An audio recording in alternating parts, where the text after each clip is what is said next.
Hey everyone, I sincerely appreciate your support. If you enjoy my audiobooks, I would be truly grateful if you could subscribe to the channel.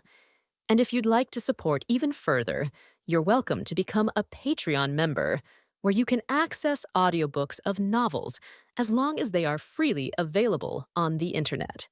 Your kindness and support mean so much. Thank you. When Regulus saw Albus Dumbledore standing there, his first reaction was that it made sense. He wasn't even that surprised. Hermes's injury. Darren's movements. The curse behind the stone door. Once those pieces were laid out in order, Dumbledore appearing at the end of it felt almost inevitable.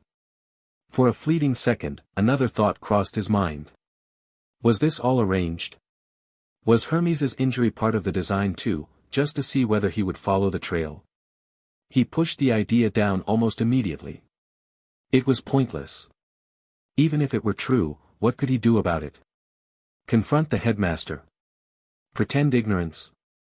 Neither option changed anything. So he let it go. Tonight's drain had been far beyond normal. He hadn't cast that many spells. Protego had held from start to finish. The starlight kite had only appeared at the end. There hadn't been much in the way of complex magic. Yet the exhaustion was heavier than most training sessions. It was a matter of volume. The faces had slammed into the barrier again and again. Every impact cost magic to absorb. Worse was the erosion of his mind. Each face carried despair and agony. They pressed against the shield, trying to seep along the current of his magic and burrow into his thoughts. He had to keep pouring in clean magic, purifying, reinforcing, maintaining. A duel with Orion was different. Power met power. The cost was visible, measurable. Tonight had been a slow bleed, as if 100 tiny cuts were draining him at once. His meditation technique ran at full capacity just to keep up with the loss. On the mental level, he had to sustain his occlumency barrier without pause. A single lapse could have allowed the negative magic to slip inside. Still, he hadn't dropped his defenses. Protego remained in place. The starlight kite perched on his shoulder. The Patronus's silver glow illuminated a circle around them. The grey mist lingered outside the light, unwilling to approach. Dumbledore blinked, a gentle smile curving his lips. His white beard trembled faintly with each breath. He raised his right hand. His index finger extended, and a small glow blossomed at the tip. The light was soft. Not blinding. Like the first ray of sunrise slipping through cloud cover. It spread outward. Not in a violent surge, but like water flowing naturally across the ground. Wherever the white light passed, the grey mist dissolved.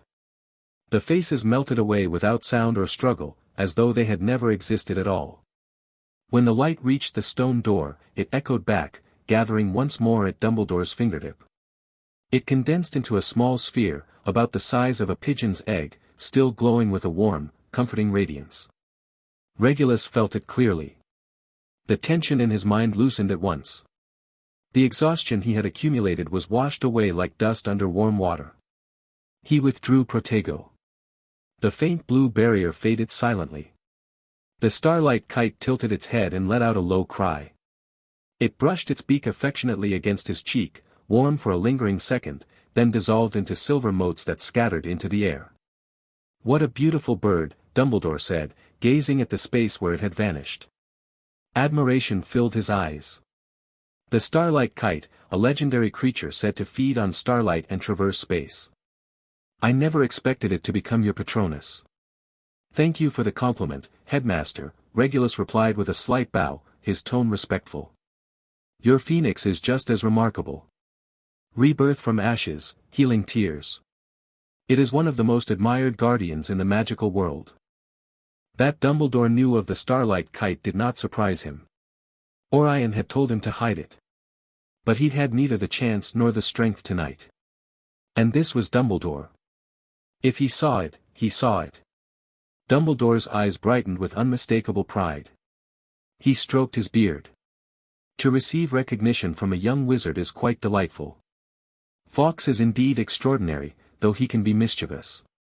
On occasion, he leaves my office in a rather chaotic state. He tucked away the glowing sphere. When his hand emerged again, it held a pocket watch. The cover snapped open. He leaned in to check the time.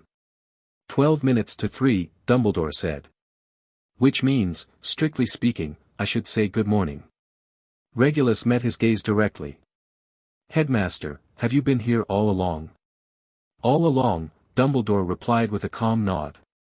There was clear approval in his blue eyes. From the moment you entered the astronomy tower. I watched you pass through the corridor and face the grey mist. When you chose to stay behind and cover your friend's retreat, I confess I was surprised. Very few first-year students can remain calm under such circumstances, let alone willingly shoulder that risk. Anyone capable would have done the same, Regulus answered, without the slightest hint of seeking credit. Cuthbert and Alex didn't have the means to deal with something like this. I couldn't leave them there. It was not an easy choice, Dumbledore said softly. In a crisis, to think of your classmates first. To remain behind deliberately. That is a fine quality. Many know what they ought to do. Fewer follow through when the moment comes. I only did what was necessary, Regulus replied evenly. My ability is stronger. Naturally, I should bear more. Staying behind was the most rational decision. It bought them time and minimized potential losses. The greater the ability, the greater the responsibility. Dumbledore studied him. Something flickered in the old man's eyes. He lifted a sleeve and gently dabbed at the corner of his eye. He then placed a warm, steady hand on Regulus's shoulder. You are more mature than I imagined, Mr. Black. And braver. He paused, then added, and more talented. Regulus lowered his head modestly, as though embarrassed by the praise. Regulus did not ask why Dumbledore had remained hidden until the final moment. Dumbledore did not ask how he had discovered the passage beneath the astronomy tower, nor why he had not reported it beforehand. The atmosphere stayed unusually harmonious.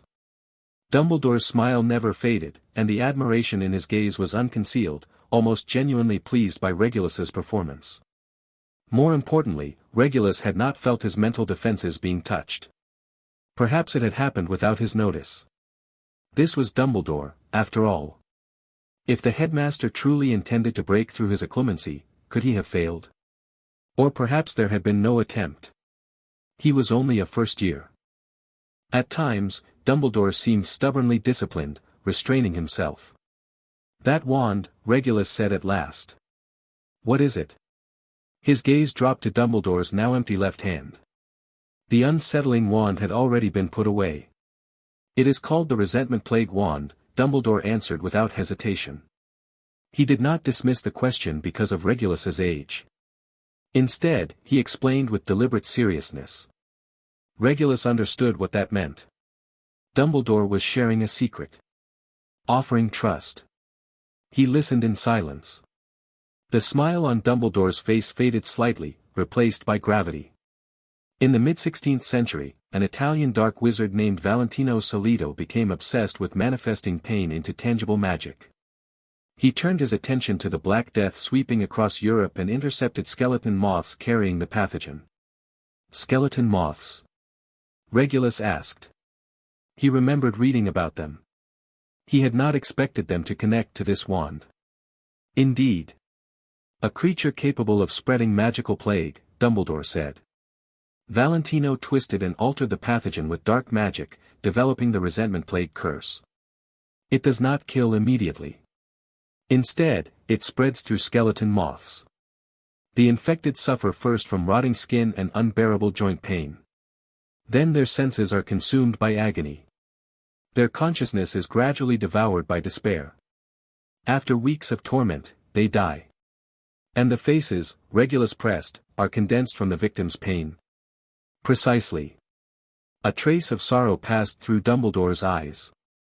Valentino used this method to slaughter over 70,000 residents of Bolzano and surrounding villages in northern Italy.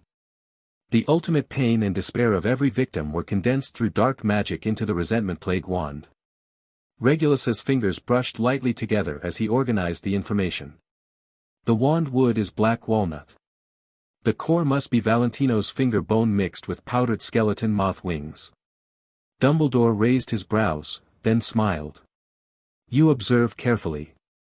That is correct. Professor Marcus Valerius, together with 3 other professors, eventually defeated Valentino. They seized the wand but found it impossible to destroy. The pain magic had fused completely with it. Forceful destruction would have caused the magic to leak and trigger a secondary catastrophe. So it was hidden within Hogwarts, sealed under layers of ancient protective spells. A thought stirred in Regulus's mind. Dumbledore was explaining why he had intervened to take the wand. But even a physical wand. I couldn't destroy it. The idea flickered and passed. Headmaster, he asked, what was that white light just now? The faces I struggled to hold back had no resistance against it. Dumbledore smiled again. The wrinkles at his eyes deepened, and there was a hint of mischief in his expression. It was only a beam of light, he said lightly. Though I suppose it carried a touch of light within it. Regulus nodded. He understood. Opposing attributes. That was the logic of it. Dumbledore had said it lightly, almost casually. Regulus knew it wasn't that simple. He replayed the scene in his mind. The white light passed through, and every face dissolved like frost beneath the sun. Then he thought of himself, nearly drained dry just to hold the line. The gap between them was so vast it was almost invisible. But gaps could be closed. McNair, Avery, and Mr. Rosier are all in the hospital wing, Dumbledore said, shifting the subject. He looked down at Regulus, his expression gentle. McNair was injured and requires treatment. He will remember only that tonight's operation ended in complete failure, nothing more. Avery and Rosier arrived safely. They were frightened, but Madame Pomfrey assures me a night's rest will suffice. Then he asked, would you like to visit them? Regulus shook his head. The exhaustion was bone deep, especially in his mind. No. I'd like to return to my dormitory and rest. He did not ask what would become of McNair. He did not ask about the truth behind Hermes's curse. He would wait for Hermes to speak for himself. As you wish. Dumbledore did not insist. There was only understanding in his eyes. Saturday morning at 10. If you are available, perhaps we might speak further in my office. He blinked, a faint smile tugging at his lips. I happen to keep an excellent salon tea. Quite worth the visit. I'd be delighted, Headmaster, Regulus replied with a nod. Dumbledore extended an arm, inviting him to take hold. Allow me to send you back. It will save you some time. Regulus hesitated for half a second, then reached out and grasped the headmaster's sleeve. In the next instant, space rippled violently around him. Yet it felt nothing like apparition's suffocating compression. Nor did it resemble the slipping sensation of space warp. It was as though he had been wrapped in a thin, warm membrane. The space around him twisted, folded inward, and then exchanged places. The corridor stretched like a canvas being pulled taut, and in the blink of an eye, it became the Slytherin common room. The entire process flowed as naturally as breathing. No dizziness. No discomfort. Dumbledore did not appear with him. Regulus stood still for a moment. Was that high-level spatial magic mastered by Dumbledore himself? Or some special privilege granted by Hogwarts to its headmaster? Had the display been deliberate, or merely convenient? Perhaps both. Dumbledore had likely noticed his interest in spatial magic. This might have been a subtle hint. The common room was quiet. The embers in the fireplace still gave off a faint warmth. Regulus sat down on a sofa and replayed the night's events. It had been reckless. He had followed only Hermes's clue and Darren's suspicious behavior, then led Cuthbert and Alex straight into the passage. He had not fully understood the danger beyond the stone door. He had not anticipated that the resentment-plagued wand would be so far beyond expectation. More than that, he had not expected Darren to be so impatient, to act without even mastering a method to suppress the wand. That miscalculation had disrupted his original plan entirely. Next time, if anything similar occurred, he would gather sufficient information first. He would prepare thoroughly. He would not rush in blind again. Dumbledore's words echoed in his mind. Only a beam of light, carrying a touch of light within it. It reminded him of an idea that had once flashed through his thoughts. Light was not only illumination. It could transmit signals. And as Dumbledore had implied, it could carry something more. Light was light. But clearly he meant something aligned with positive magic.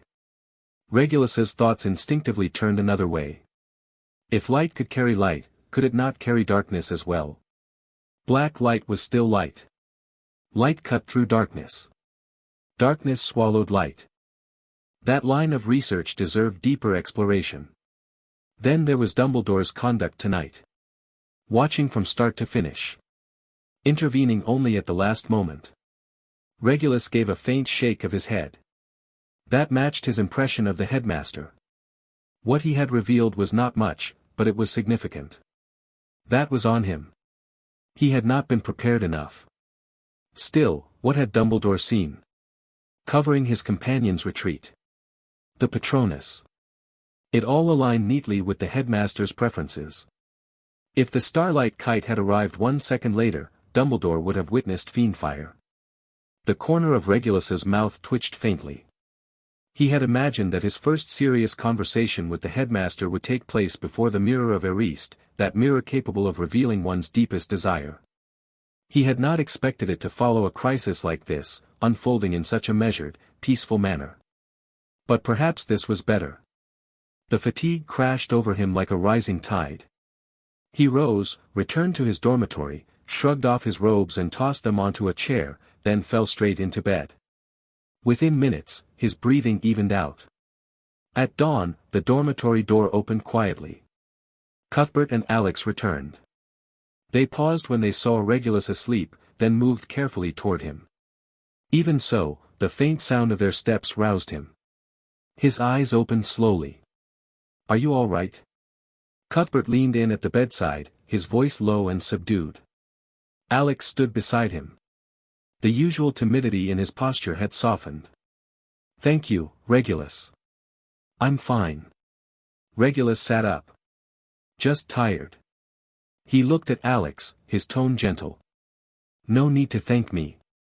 Then he glanced at Cuthbert. "I brought you with me. It was my responsibility to make sure you came back safely." He could see it clearly.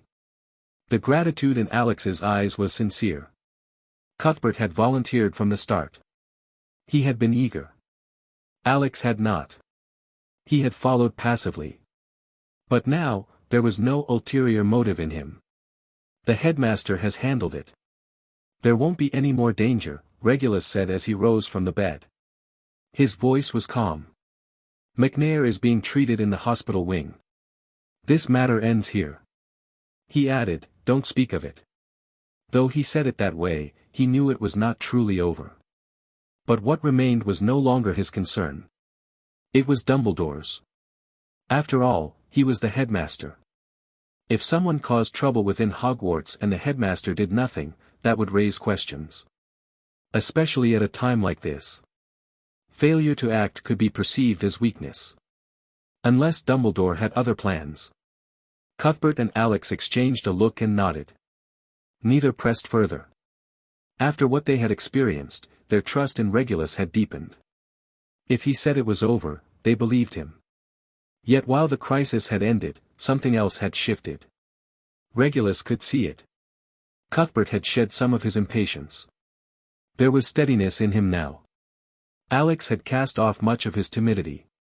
There was resolve where hesitation once lingered. And when they looked at Regulus, beyond trust, there was a quiet sense of belonging. "Let's go." "Breakfast," Regulus said, stepping toward the great hall. They followed at once, their strides light and even.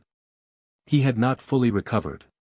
His mind still carried traces of fatigue. But his magic had replenished. Classes proceeded as usual through the morning. After charms that afternoon, Regulus headed straight for the library. Last night had sparked something. He had developed a genuine interest in wands. He had never cared much before. His wand functioned well enough without him putting much thought into it. When Ollivander had sold it to him, the wand-maker had spoken at length. Blackthorn wood. Dragon heartstring core. 12¼ inches. Reasonably supple. Symbolic of strength, explosive force, courage. Suited for powerful spellcasting. Best matched to a wizard with abundant magic and a willingness to take risks. Compatible with both dark and light magic. Its bond with its owner would deepen over time. Ollivander had even remarked that he would accomplish great things. Standard configuration. Nothing extraordinary. At the time, Regulus had thought a wand was merely a tool. As long as it worked, that was enough. Now he had changed his mind. The resentment plague wand had overturned his understanding entirely. A wand was not merely a conduit for spells. It could be a vessel. A carrier of curses. The crystallization of a dark craft. He wanted to know more. In the deeper section of the library, along the shelves dedicated to charms and wand lore, several rows were filled with books on wands. Regulus scanned the titles. On the origins of wandcraft. The resonance between wood and core. Biographies of renowned wand-makers. He pulled out non-traditional wands and their dangers. The book was of moderate thickness, bound in dark brown leather. Carrying it to a seat by the window, he sat down and opened to the table of contents. Chapter 1 defined what non-traditional meant. Any method of wand-making that deviated from Ollivander's established system fell under that category. Chapter 2 outlined the risks. Chapter 3 began sorting them into distinct types. Regulus flipped ahead. The title at the top of the page read, Emotion-Infused Wands. He leaned back slightly, the library window at his side casting pale afternoon light across the paper, and began to read. The text stated, wands of this category are not founded upon the natural magical resonance between wood and core. Instead, they are forged by forcibly infusing intense emotion into the body of the wand itself, transforming it into a sustained source of emotional influence. The crafting process commonly involves dark magic.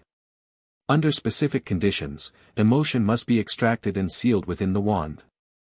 The preservation stage is often accompanied by the sacrifice of life. The wailing wand was infused with the dying screams of battlefield souls. Its wielder would hear those screams without pause, day and night, until the mind finally shattered. The covenant wand was steeped in the regret of betrayers at the moment their treachery was exposed. It amplified suspicion in everyone nearby, turning doubt into paranoia and driving groups into vicious internal strife. The relic wand drew on the ecstasy of martyrs at the instant of execution. Those who carried it developed an overwhelming urge to sacrifice themselves, sometimes even seeking death of their own accord. There was no mention of the resentment plague wand. Regulus considered that for a moment. That probably meant the examples in this book were not obscure enough. Different aberrations, recorded in different volumes. He kept turning pages, reading slowly, pausing often to think. All of these wands shared one trait. They strayed from the norm. They were no longer simple tools meant to help a wizard cast spells more effectively. They were constructs with built-in effects, and those effects always came at a price. He reached a chapter discussing the mutual influence between wand and wielder. The author wrote, the wand chooses the wizard, but the wizard also shapes the wand. With prolonged use of the same wand, a wizard's magical traits, casting habits, and even personality inclinations leave subtle imprints upon it. In extreme cases, a wand will gradually adapt to its bearer, undergoing minute transformations. Regulus thought of his own wand. Blackthorn, dragon heartstring, 12¼ inches. He had used it for over half a year now. Had it changed? His casting style emphasized control and precision. His magic flowed steady and fine, measured rather than explosive. Would those tendencies leave marks as well? It seemed likely. Outside the window, the sky darkened. He closed the book. Time for dinner. Afterward, he did not return to the library. He had no intention of going to the restricted section, nor the room of requirement. He needed rest. His body lay flat against the mattress, but his mind kept working. Eyes closed, he began to take inventory. Protego, Reducto, Expelliarmus, Wingardium Leviosa, Reparo, Incendio, Confringo, Accio. He could list 100 foundational spells without effort. Apparition and the Patronus Charm. Higher-level magic, mastered as well. In Transfiguration, he could complete single-substance reconstruction. His exploration of spatial magic hovered at the threshold of fold shifting. In star-guided meditation, he had lit 4.5 stars. Verdant magic allowed him to guide plant life force. Occlumency had built a mental labyrinth. In the dark arts, he had mastered the 3 unforgivable curses. He had even studied variations, analyzed structure and theory. He understood the incantation, gestures, and techniques of fiendfire. He had never cast it. But if he chose to, he could. The list stretched long in his mind. Each entry replayed clearly. Yet the scene beneath the astronomy tower refused to fade. Grey mist, faces. All he had been able to do was raise Protego and stand there.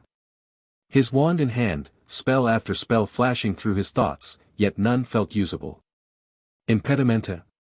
Incendio. Confringo. Reducto. Or summon Dumbledore. Fiendfire would burn it, certainly. But once released, if he failed to control it, that would become a different disaster. And the real problem was numbers.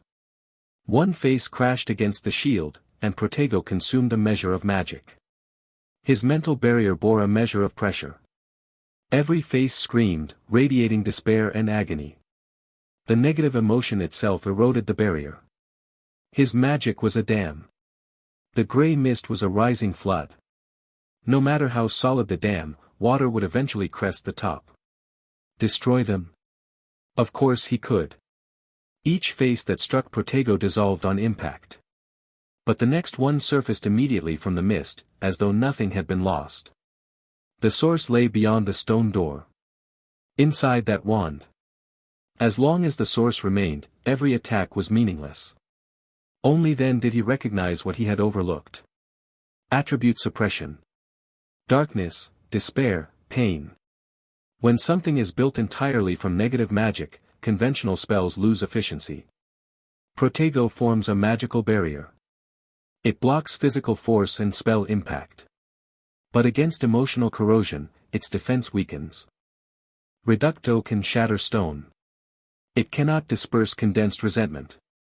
Water extinguishes flame. It does not erase the superheated currents of a wildfire. When Dumbledore introduced the resentment plague wand, Regulus remembered every detail. Northern Italy. Bolzano and its surrounding villages. The Black Death compounded by the resentment plague curse, twisted by dark magic. Each infected victim endured weeks of torment before death. Valentino Salito extracted every ounce of their final suffering, compressed it, condensed it, sealed it. 70,000 strands of despair twisted into one force, infused into a wand body crafted from black walnut and finger bone.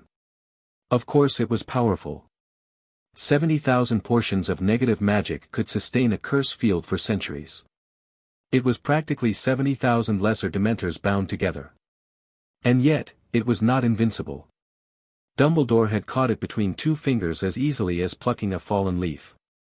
There must have been something in his sleeve.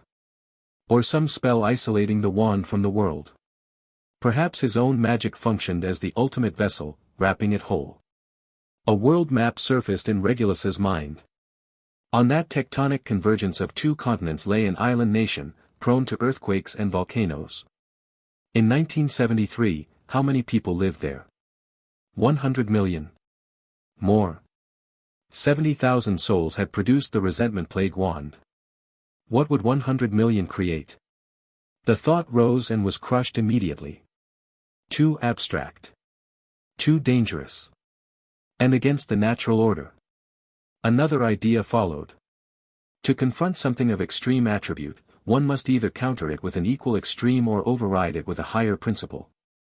The only extreme attribute magic he truly commanded was the Patronus charm. He could feel its purity clearly. A yearning for freedom. A longing for the vast world. An instinct to break every shackle. It was the ultimate condensation of positive emotion. A natural counter to negative magic. The faces feared it. The moment silver-white light touched them, they dissolved. The Patronus charm was profound. In the original accounts, many adult wizards never managed to summon a corporeal Patronus in their lifetime. Even producing mist was considered commendable. It demanded more than a happy memory. It required conviction. A luminous core strong enough to illuminate darkness.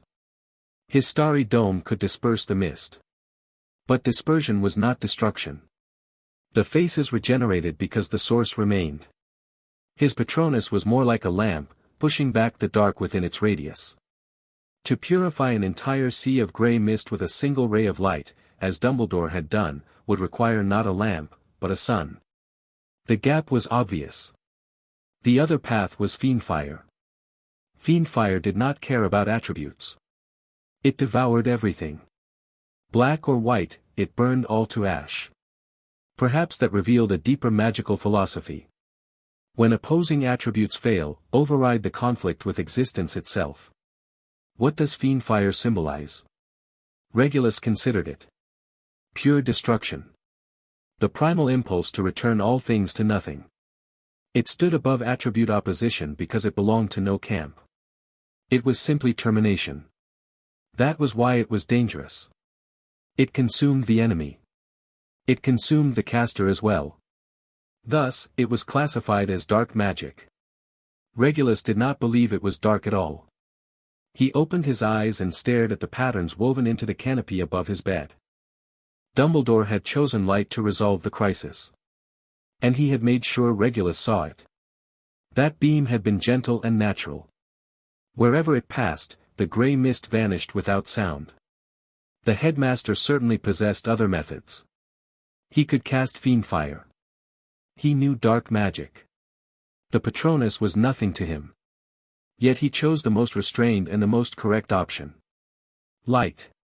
Regulus's lips twitched, though his expression did not change. He understood the message. There are countless paths in magic. I chose this one because I believe it is worth choosing. Dumbledore had not displayed power. He had displayed choice. Methods needed expanding. Extreme attribute magic required research. Higher-level override concepts like Fiendfire needed deeper understanding, but not recklessness. Star-guided meditation remained his foundation. Verdant magic and spatial magic were direction. Everything else would follow in rhythm. Rushing would achieve nothing. He was only in his first year. There was time. The next morning, Regulus went to the hospital wing with Cuthbert and Alex. Hermes was awake. Madame Pomfrey said the curse had receded, though he remained weak. When they entered the ward, Hermes was propped against his pillows. His complexion was grey-white, eye sockets hollow. He looked as though half his bones had been removed, his robes hanging loosely from a frame that had shrunk. Regulus stopped at the bedside. Hermes lifted his eyelids to look at him. There was no emotion in his gaze. Only fatigue. Focus on recovering, Regulus said. His tone was even. Not overly concerned. Not distant. Just a straightforward greeting. Cuthbert stood slightly behind him, his back straighter than usual. When he looked at Hermes, his chin tilted up a fraction. He said nothing at first, but the message in his eyes was unmistakable. Whatever almost killed you, I flattened it. He remembered Regulus's warning not to say too much. He failed. You're not that impressive, are you? Cuthbert said quietly, each word crisp. Hermes's eyes shifted toward him. He did not argue. Alex stood beside Cuthbert. This time, when he looked at Hermes Mulciber, he didn't avert his eyes. He had never liked his gloomy dormmate. But seeing him lying there in the hospital bed, pale and hollow, something shifted inside him. The long-standing timidity that used to weigh on his chest had been replaced. It wasn't exactly courage. It was closer to what Cuthbert felt. Once you've been through something real, you stop feeling so small. His lips moved. He didn't have Cuthbert's swagger. Get well soon, he said quietly. They didn't stay long. Madame Pomfrey hadn't set a time limit today, but the three of them were already turning to leave after less than 5 minutes. As Regulus stepped away from the bed, Hermes suddenly spoke. His voice rasped like sandpaper. "Thank you." Regulus didn't turn around. He only lifted a hand in acknowledgement and walked out. Outside the hospital wing, they ran into Abros Mulciber. He still wore that dark, patterned black robe, standing in the corridor's shadow like a statue carved from stone. Regulus slowed. "You two go ahead," he said to Cuthbert and Alex. Cuthbert glanced at Abros, then back at Regulus, and nodded. He and Alex gave Abros a slight bow in greeting before hurrying off down the hall. Silence settled once they were gone. Abros didn't speak. He simply turned and walked toward a corner near the stairwell. Regulus followed. They stopped in a blind spot beside the staircase. No portraits. No passing students. "Dumbledore came yesterday morning," Abros said at last, his voice low and even. "He lifted the curse from Hermes." Regulus waited. He said nothing else. The meaning was clear. Dumbledore had come. He had handled the curse. But he hadn't pursued the Mulciber family's responsibility, nor had he mentioned the details beneath the astronomy tower. Perhaps it was an exchange. Or an understanding. Regulus believed that whatever opportunity Dumbledore had offered, Abros would seize it. Abros's gaze settled on him. His gray-brown eyes churned with restrained emotion. "In the future, Hermes will need more of your guidance." Regulus's thoughts sharpened instantly. That wasn't a simple request to let Hermes tag along. Was the Mulciber family taking a stance? "Do they think I stand with Dumbledore?" This wasn't like the old transaction with Borgin and Burks. They wanted black family support in the Wisengamot. The Mulcibers likely wanted something else. A safer position under Dumbledore's attention. Dumbledore had spoken with Abros. The content was unknown. The result was obvious. Hermes was being placed closer to Regulus. It was speculation. But Regulus suspected he wasn't wrong. Dumbledore was raising the stakes around him. "Understood," Regulus replied evenly. Abros gave a slight nod and left without another word. That morning's potions class was shared with Gryffindor. Professor Slughorn was teaching a strengthening draft. The ingredient tables held viper fangs, dried nettles, horned caterpillars, and jars of oddly colored pus. Regulus partnered with Alex.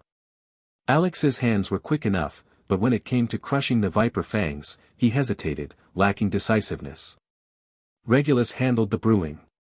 The liquid in the cauldron shifted from inky green to brownish yellow, then settled into a deep, molten caramel brown. Smooth and even. No bubbles broke the surface. The viscosity was balanced. Leaning closer, one could smell a sharp but stable sulfur note. Slughorn strolled over and dipped a silver spoon into the potion, holding it up to the light. The liquid coated the spoon in a thin, even film. The color was pure. The transparency just right. Perfect. Slughorn beamed. Color, consistency, aroma. All precisely as required, even better than expected. 10 points to Slytherin. A few muffled gasps rose around the classroom. Across the room, Mary MacDonald flashed Regulus a thumbs up. He inclined his head slightly in return. Alfred Pruitt gave a faint snort and bent back over his own cauldron, which was still bubbling unevenly. When the bell rang, students packed up and filed out. Regulus remained seated. Cuthbert and Alex followed his lead. Once the classroom emptied, leaving only the three of them, Regulus stood and approached the front. Slughorn was organizing ingredients. He looked up, eyebrows lifting. "Professor," Regulus began, "we owe you an apology regarding Hermes Mulciber." Slughorn stepped around the desk, folding his hands over his stomach. "We knew he went to the astronomy tower," Regulus continued. "We didn't report it in time. We wanted to uncover the truth ourselves." Cuthbert reacted quickly, stepping half a pace forward. "We were wrong, Professor." "Sorry," Alex added softly. Slughorn studied them. His smile faded slightly, but there was no anger in his eyes. After a few seconds of silence, he spoke. It's natural for young wizards to be curious. To want to prove they can solve things on their own. I did much the same in my youth, though nothing quite as dangerous as this. He leaned forward, lowering his voice. But you must understand. The professors at Hogwarts are not here merely to teach you how to stir a cauldron or wave a wand. We are also responsible for ensuring you leave this school alive. Some secrets remain secrets because they truly are lethal. His gaze swept across the three of them. If you encounter something like this again, come to me first. Or to another professor. That isn't weakness. It's wisdom. Understood? Understood, Regulus said. Good. Slughorn's smile returned. He opened a drawer and took out a crystal vial filled with golden liquid. 1 drop each before bed. It will steady your nerves and dispel lingering negative effects. They accepted the vial, thanked him, and left. Once they emerged from the dungeon, Cuthbert let out a breath. I thought he'd dock points. He won't, Regulus said. He wanted the attitude. What attitude? Alex asked. Admit the mistake and ready to accept guidance. Don't repeat it, Regulus replied calmly. That was the official answer. Privately, Regulus thought, recognize the mistake, correct it, and if necessary, commit it again. That afternoon's herbology lesson took place in Greenhouse 3. They were fertilizing puffapods. Professor Sprout wore thick dragon hide gloves, demonstrating how to sprinkle dragon dung evenly around the roots without provoking the pods into releasing corrosive slime. Regulus was assigned an especially plump puffapod. He crouched down, pressing one hand against the pod's outer shell to keep it from wriggling, while using a small trowel to loosen the soil around the roots. At the same time, he extended his magical perception. He could sense the lively, almost mischievous vitality within the pod, and the rough but pure magical energy contained in the dragon dung. The moment the two made contact, the pod shivered slightly. A healthy oil green sheen spread across its surface. After class ended and the other students left, Regulus remained in the greenhouse. Professor Sprout was watering a pot of Screech Snap when she noticed him. Is there something you need, Mr. Black? Yes, Professor. He approached. I have a question about magical plant attributes. She set down her watering can and wiped her hands on her apron. Go on. If magic can have opposing attributes, such as light and dark, do plants possess similar properties? Is there a plant that naturally suppresses dark magic, or perhaps fosters hope? Sprout regarded him with curiosity, though there was approval in her expression as well. She led him deeper into the greenhouse. They stopped before a row of shelves against the wall. Several clay pots held unassuming silver grass, with slender leaves edged in fine serrations. Moonlight orchid, Sprout said. It blooms only on full moon nights. The petals glow like moonlight, their color shifting with the month. It has a repelling effect on certain low-tier dark creatures, such as the carrion parasites that accompany Inferi.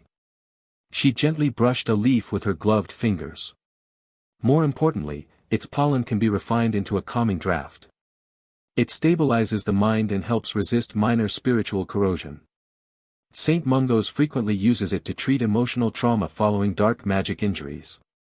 Regulus examined the plant closely.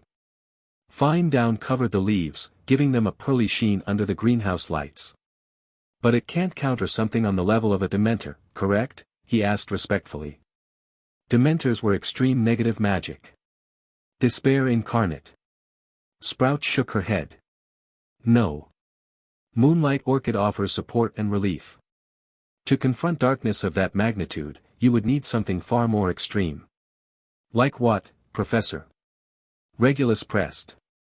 Professor Sprout fell silent for a moment, then crossed the greenhouse to a locked glass cabinet. She drew out a key and opened it. Inside, there was only a single pot. A small shrub, no more than a foot tall. Its branches were black as charcoal, yet the leaves were pure white. Fine golden threads shimmered through the veins like liquid light. Sunlight ebony bush, she said softly.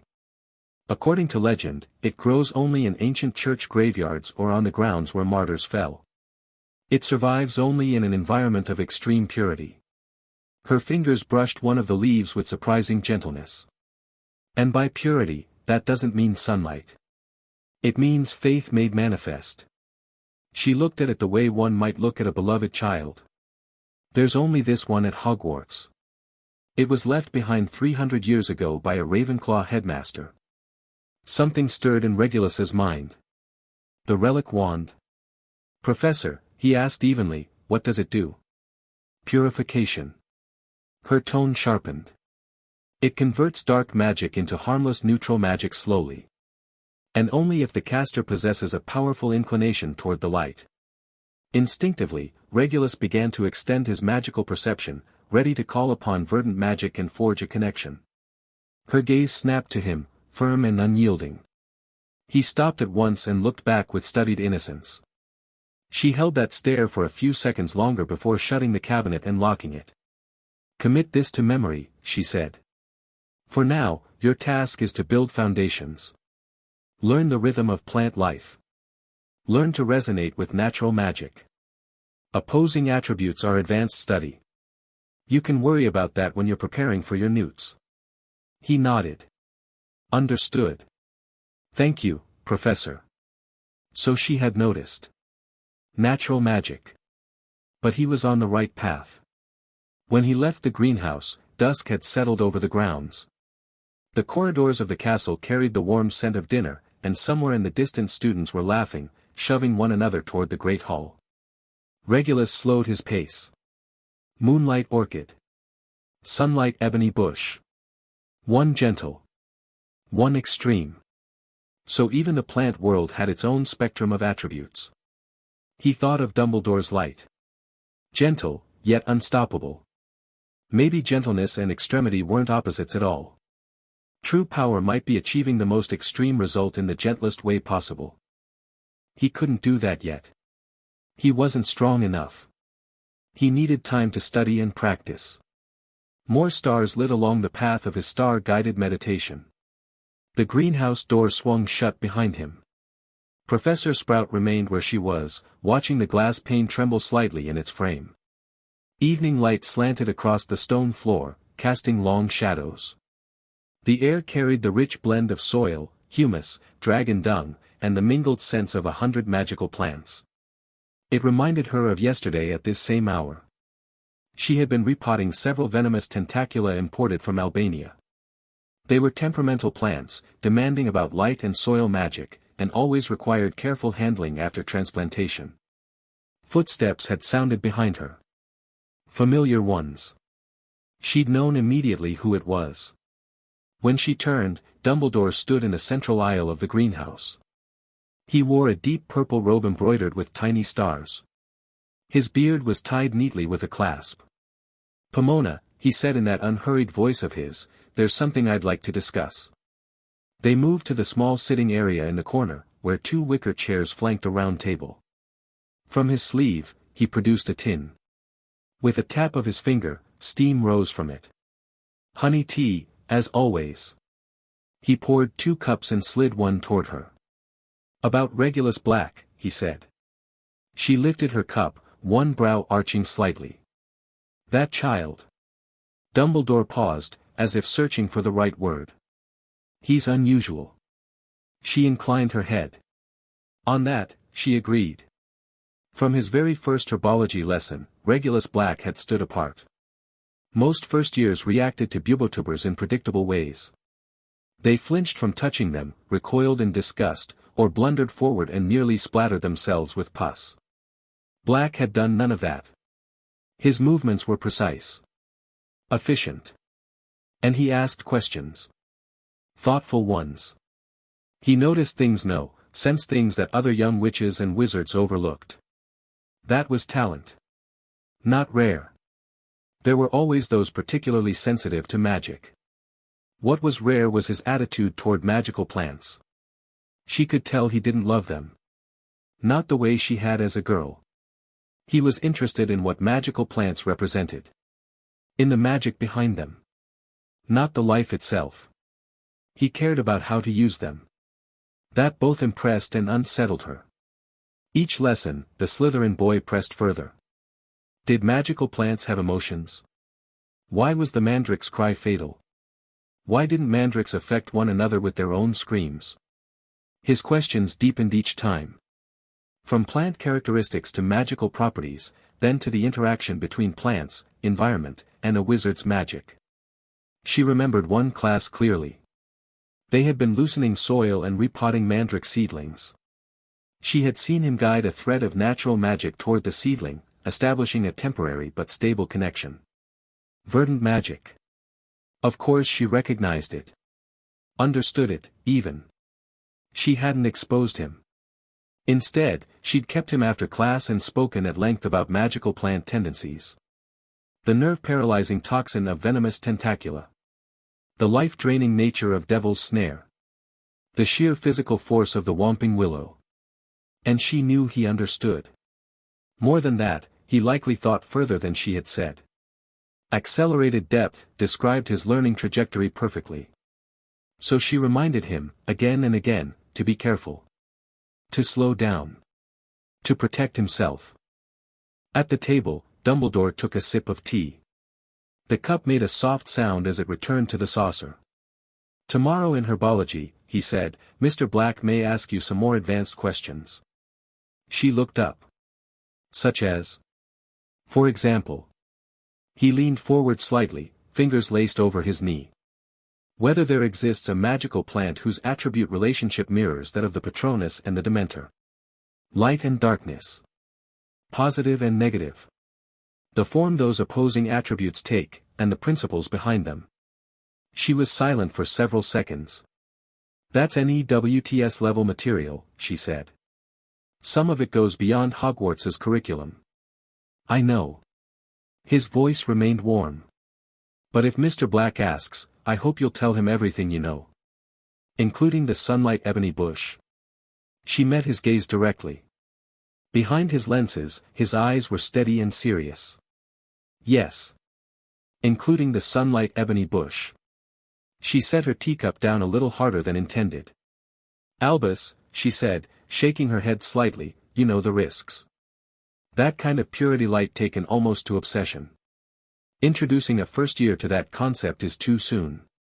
Mr. Black is not an ordinary first year, Dumbledore replied gently. The power he commands and the maturity of his mind already exceed his years. He's still a child, she said firmly. 11 years old. No matter how clever or capable he is, he's still 11. 12, Dumbledore corrected quietly. She ignored that. And that is precisely why we must guide him, not limit him, he said.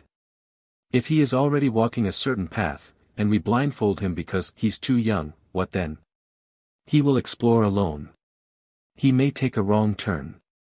He may collide with dangers we could have helped him avoid. His fingers traced the rim of his teacup. I'm not suggesting we indulge him without restraint. I mean that when he asks, we give him the right answers. As for which path he chooses, that will always be his decision. She said nothing. Her gaze drifted deeper into the greenhouse, to the plants stretching their leaves beneath enchanted lamps. She remembered her first year as a professor. A Hufflepuff student, gifted and genuinely passionate about herbology, had tried repeatedly to skip the basics and dive into advanced study. She had stopped him several times. Eventually, he experimented in secret. The accident had been severe enough to force him to withdraw for a year. Overprotection could become shackles. Unchecked freedom could become danger. The line between them was never clear. There's more than one dark attribute plant, she said at last, her voice lower now, as if conceding ground.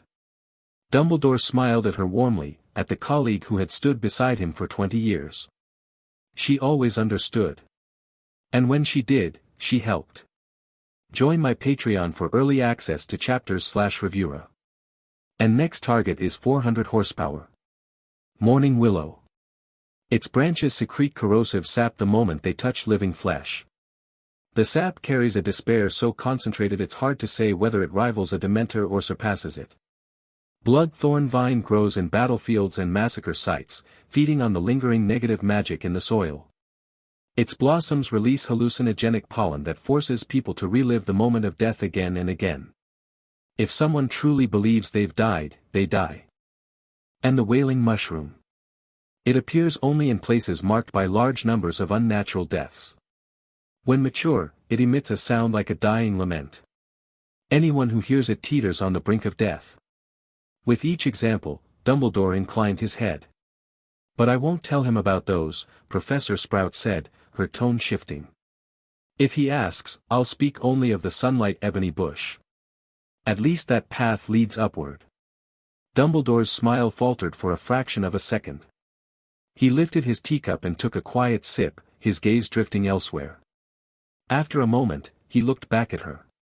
The resolve in her eyes hadn't changed. He sighed softly and rose to his feet. The hem of his robe brushed the wicker chair. A trace of resignation flickered in his blue eyes. He knew this colleague of 20 years well enough to recognize when she would not yield. I understand, Pomona. We each care for our students in our own way. He paused.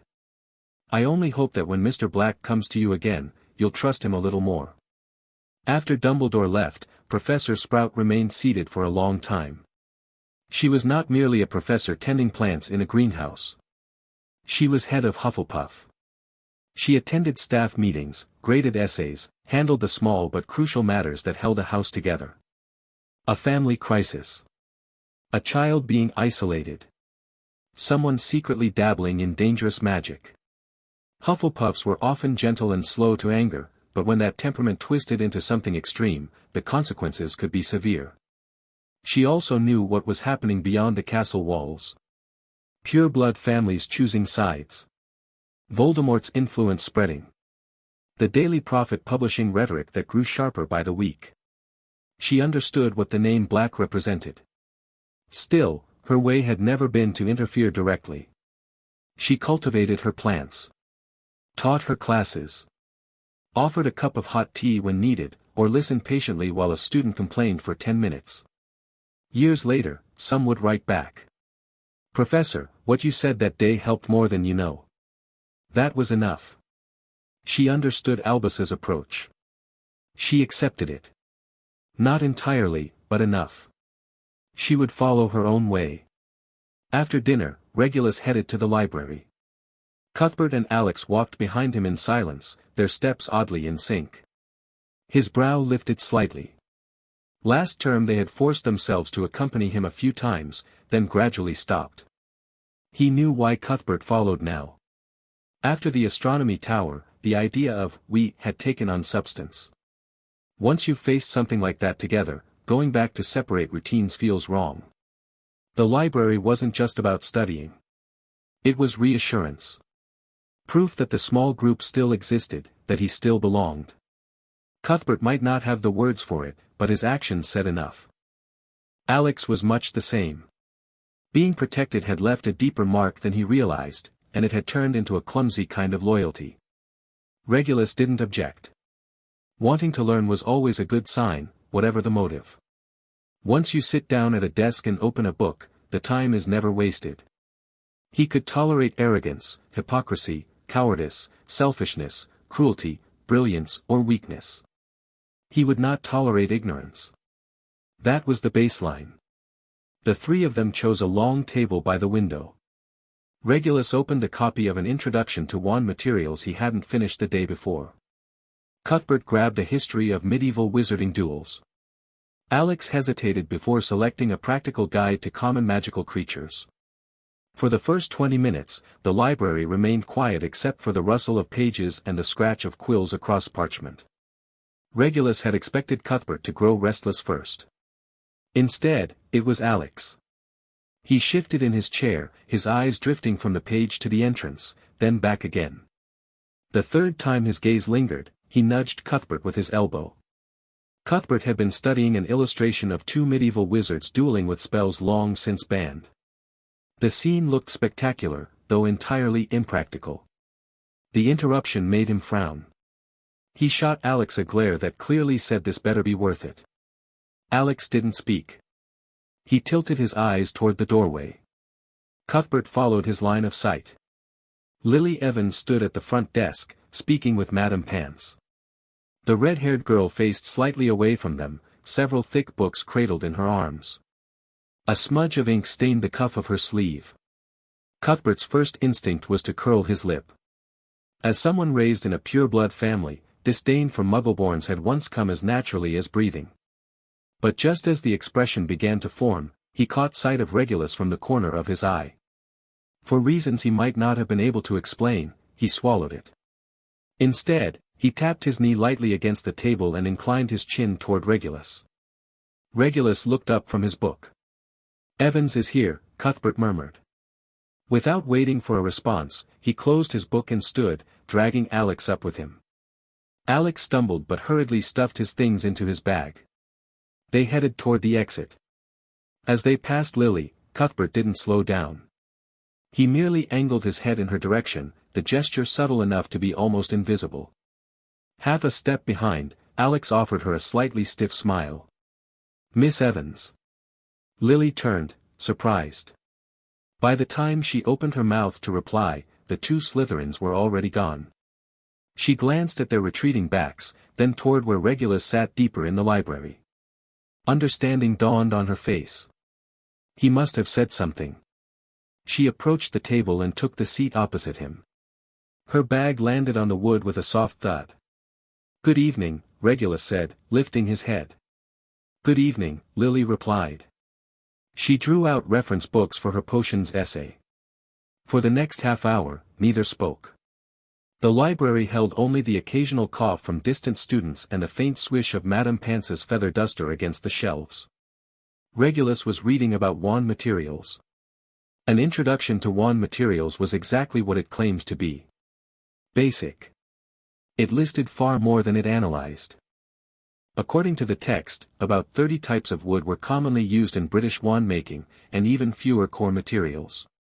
Phoenix feather. Dragon heartstring. Unicorn hair. A handful of other magical creature fibers and nerves. Each entry included a short description. Holly symbolized purity and protection, suited to upright witches and wizards. Yew was linked to the boundary between life and death, often chosen by those who walked perilous magical paths. Phoenix feather cores were powerful but temperamental. Dragon heartstring favored aggressive spellwork. Unicorn hair offered stability but limited growth. Regulus turned the page and paused at the heading, "The British Tradition of Wand Making." There it was. The problem. Too shallow. The book told you what traits materials possessed. It did not tell you why. Why did phoenix feather contain such potent magic? Why did dragon heartstring enhance offensive spells? How did magic conduct itself through the fibers of wand wood? What mechanism allowed different cores to resonate with a wizard's magic? No answers. Or perhaps the answers existed, locked away within a handful of wand-making families. Ollivander was the most famous among them. The narrow shop in Diagon Alley. Boxes stacked to the ceiling. The air thick with wood shavings and drifting magical dust.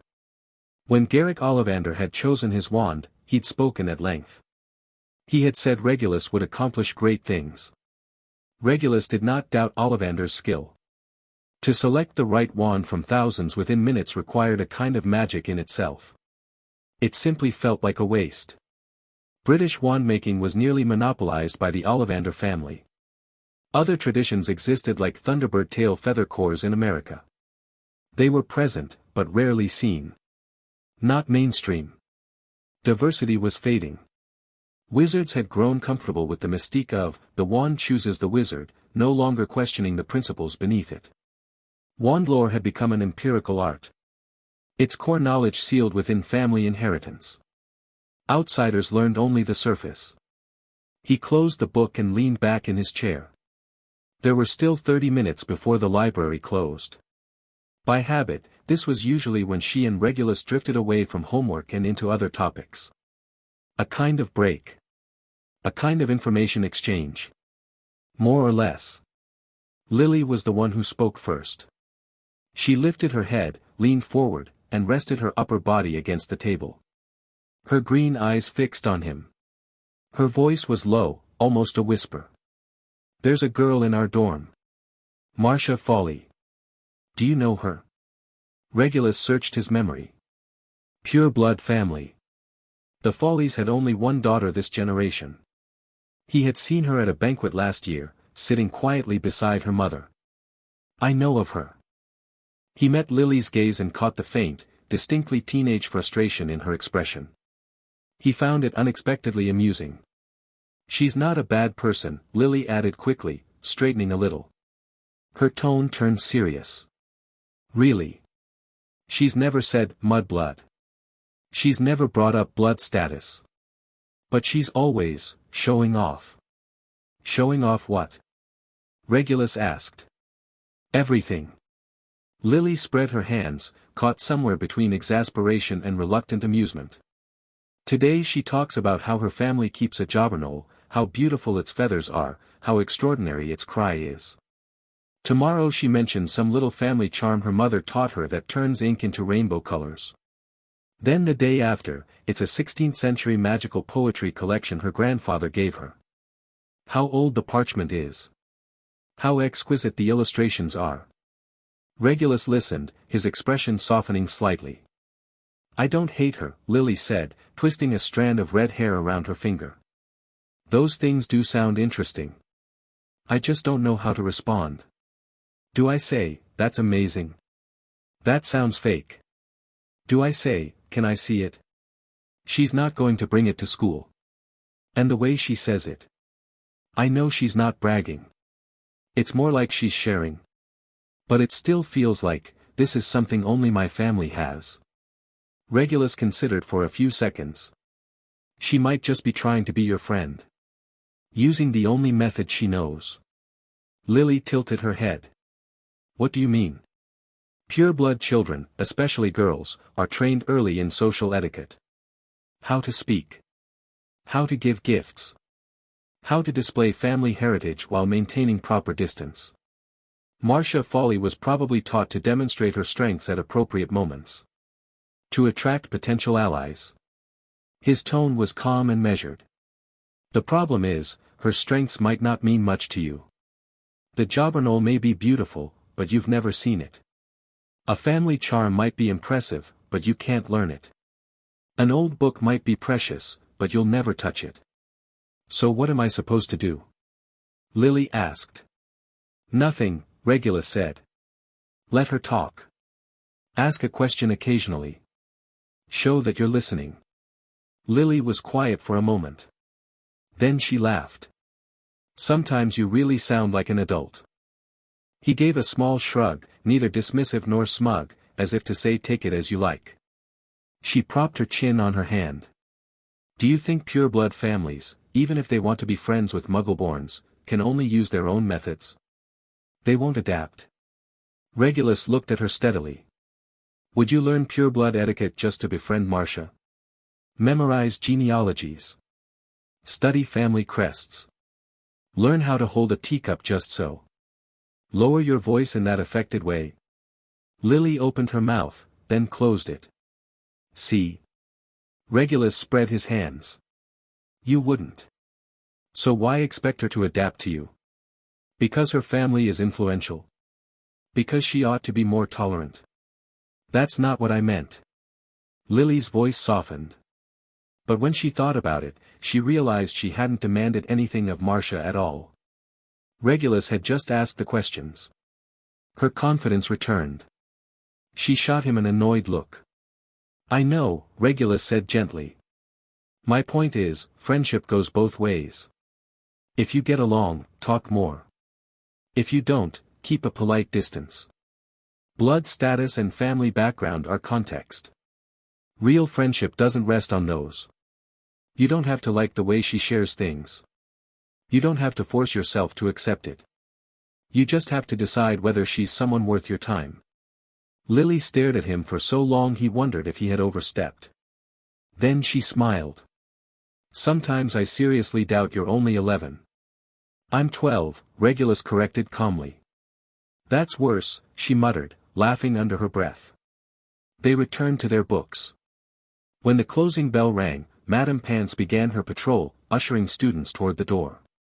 Regulus and Lily packed their things and left together. At the fork where the corridor split toward the dungeons and the towers, Lily stopped. "Thank you," she said. "You're welcome." He inclined his head and turned toward the Slytherin common room. After a few steps, her voice followed him. "Regulus." He looked back. "You too." She stood in the shadow near the staircase, her green eyes bright in the dim light. "If you ever feel like showing off something, like a new spell you've mastered, just say it. I won't think you're bragging." He nodded, the corner of his mouth lifting almost imperceptibly. "I will." He continued down the corridor, the hem of his black robes brushing the stone steps, his footsteps echoing in steady rhythm. When Lily pushed open the dormitory door, Marcia Foley was sitting on her bed, a book with a dark green cover resting in her hands. She looked up, her expression caught somewhere between anticipation and hesitation. "Good evening, Marcia," Lily said first, hanging her bag on the bedpost. "Good evening, Lily." Marcia's voice was soft. She closed her book and ran her fingers over the cover. Lily turned toward her casually. "By the way, that jobberknoll you mentioned before. What does it actually look like? I've only seen the illustration in our textbook. It moves, but it's not very clear." Marcia's eyes lit up. She leaned forward slightly, placing the book on her lap and gesturing with both hands. "It's about this big. Smaller than a regular crow. The feathers are deep blue, but in moonlight they shimmer silver." Her voice dropped to something almost conspiratorial. "The most special part is its cry. People say a jobberknoll's wail is prophetic. That anyone who hears it will soon die. But that's not quite true. The cry responds to impending sorrow, disaster, or death. It only sounds when a living creature nearby is on the brink of death, or when a great tragedy is about to occur. Over time, people misunderstood it. They thought the cry caused death." Lily sat on the edge of her bed and listened. "The one at my house is called Sylvie. My grandfather gave her to me for my 5th birthday," Marcia continued, speaking faster now. "She's clever. She can recognize everyone's footsteps. When my father comes home from work, she flies to the perch in the entry hall before he even opens the door. But she's picky about food. She only eats a certain kind of magical nut imported from France. And 3 times a week she needs fresh rootless grass juice."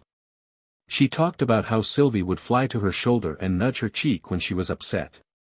About how last winter, when Sylvie fell ill, she had sat by the fireplace all night holding her. As Lily listened, she thought of Regulus's words. Marcia wasn't showing off. She was sharing, in the only way she knew how. Sharing the parts of her life that were precious, unique, perhaps a little childish, but real. This pure-blood girl was reaching out to a Muggle-born friend in a careful, awkward way, cracking her world open just a little. Realizing that, Lily felt something complicated stir in her chest. Friendship should be simpler than this. Marcia suddenly stopped, her cheeks faintly pink. "Am I talking too much?" "No." Lily shook her head and smiled. "It's interesting. I've never had a magical pet. My sister Petunia always wanted a cat, but my mum's allergic." Marcia's shoulders relaxed. After a moment of hesitation, she patted the space beside her. "Do you want to sit here? I have some sweets from home. From Honeydukes. You probably haven't tried them." Lily crossed over and sat down. Marcia opened a lacquered box on her bedside table and took out several beautifully wrapped candies. They were delicious. A crisp sugar shell on the outside, and inside a flowing honey filling with a hint of mint. They sat shoulder to shoulder, eating quietly for a while. "Thank you, Lily," Marcia said suddenly, her voice small. "For what?" "For listening." She stared at the candy wrapper in her hands. Most people aren't very interested. Marcia had tried to make friends the way she had been taught, only to find that those methods didn't quite work with Lily. She didn't know what else to do, so she kept repeating what she knew. "You can talk more next time," Lily said sincerely. "About Sylvie. Or anything else. I like hearing about it." Marcia turned to look at her, her eyes bright in the dim dormitory light. She nodded firmly. Lily thought of Regulus again. He always saw things from a different angle. And he was usually right. She let out a small laugh. Marcia blinked at her. What is it? Cuthbert and Alex were at the small table by the window playing wizard chess when Regulus returned to the Slytherin dormitory. The board had clearly reached a stalemate. Both of them sat hunched over the pieces, brows furrowed in concentration. Cuthbert's queen was berating Cuthbert. Alex's king was berating Alex. The door creaked open. Both looked up at the same time, glanced at him, then dropped their gazes back to the board in perfect unison. Nothing overtly suspicious about it. And yet somehow that made it worse. Regulus ignored them. He was only here to wait for Madame Pants to finish closing up the library before heading to the restricted section. He'd barely sat down when a string of profanity erupted from the chessboard, courtesy of the king. The language was crude enough to suggest this wasn't a set marketed toward young wizards. Then Cuthbert spoke, hesitant. About that thing. Regulus looked up. What happened last time? Can I tell my family? Regulus knew he meant the astronomy tower. He tilted his chin slightly, signaling Cuthbert to go on. I promised you I wouldn't tell anyone. Cuthbert's thumb traced the carved mane of a knight piece. But I've been thinking. It involves the McNairs and the Mulcibers. Hermes was badly hurt, that place was dangerous, and there has to be something behind it that we don't understand. I think my family should know. His expression was serious, his tone careful, asking rather than telling. In the days since, the reality had sunk in. He might have stumbled into the crossfire of some game being played between pure-blood families. His instinct was to go to his own family for guidance, or at the very least, to report what had happened. But he remembered the promise he'd made, so he was asking first. Regulus studied him. Cuthbert was right. The Averys should know. And so should the Rosiers.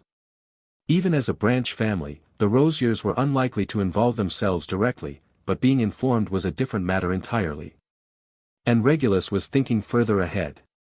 If Voldemort's shadow really did lurk behind the astronomy tower incident, then the simple fact that Cuthbert had been involved and walked away unscathed could influence how the Avery family positioned itself in the future.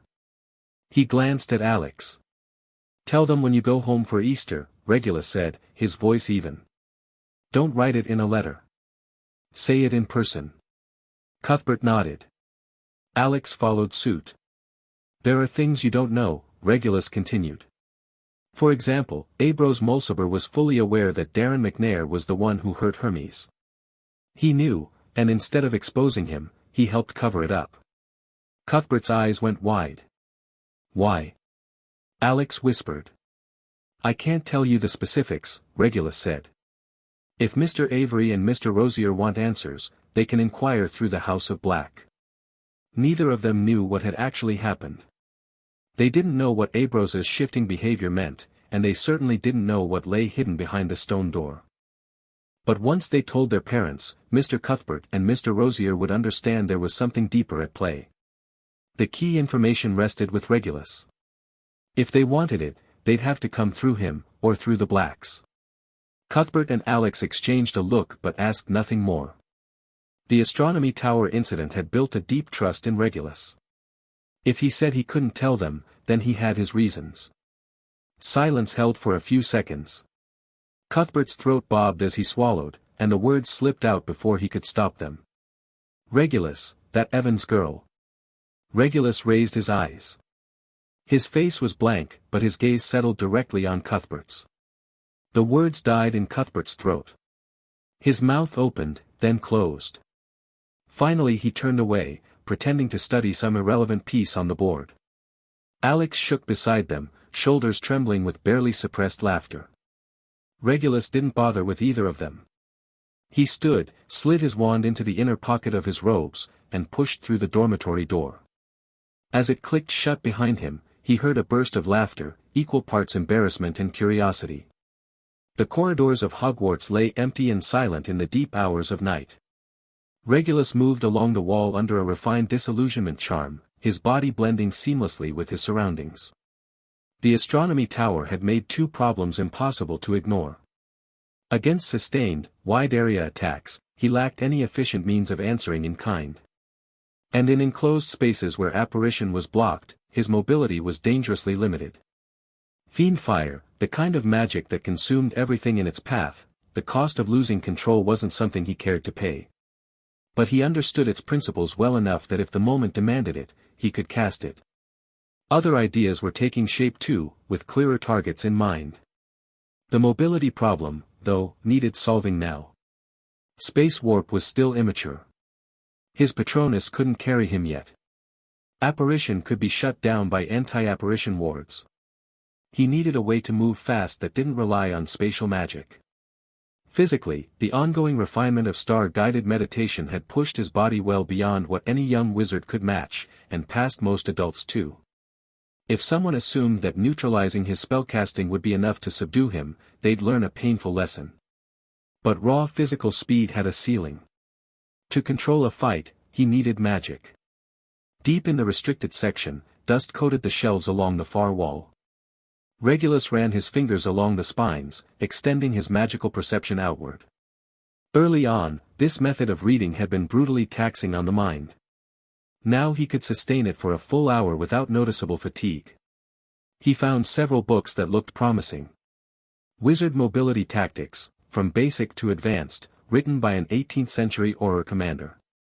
It documented in detail how to leverage terrain and spell combinations to maintain a movement advantage in live combat. A theoretical work on non-spatial displacement magic. Dry, but thorough. Regulus started with the first book. It outlined several spells. The swiftness spell dramatically increased the caster's movement speed after activation, similar to an enhanced sprint. A faint white glow would coat the body, and at full speed the caster could leave afterimages. Pure speed augmentation, nothing more. The caster still ran on their own legs. Anti-apparition wards couldn't touch it. The sprint spell was originally a deceleration charm. Cast in reverse, it enabled inertia-free dashing, rapid acceleration, sharp turns, no risk of losing control at high speed. Tactically versatile, ideal for short-range breakthroughs, and compatible with shield charms. Anti-apparition wards had no effect on it. The side shift spell was a simplified version of apparition. No full apparition required, just a short-range lateral displacement. Agile enough for dodging attacks. Low magical cost, but couldn't be used in rapid succession. Best suited for quick repositioning mid-combat. Anti-apparition wards could suppress it, but only weakly. The flight spell built on the principles of object levitation.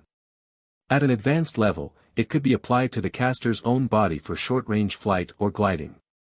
By modulating magical output, the caster could move slowly or cross obstacles without a broom or any other tool.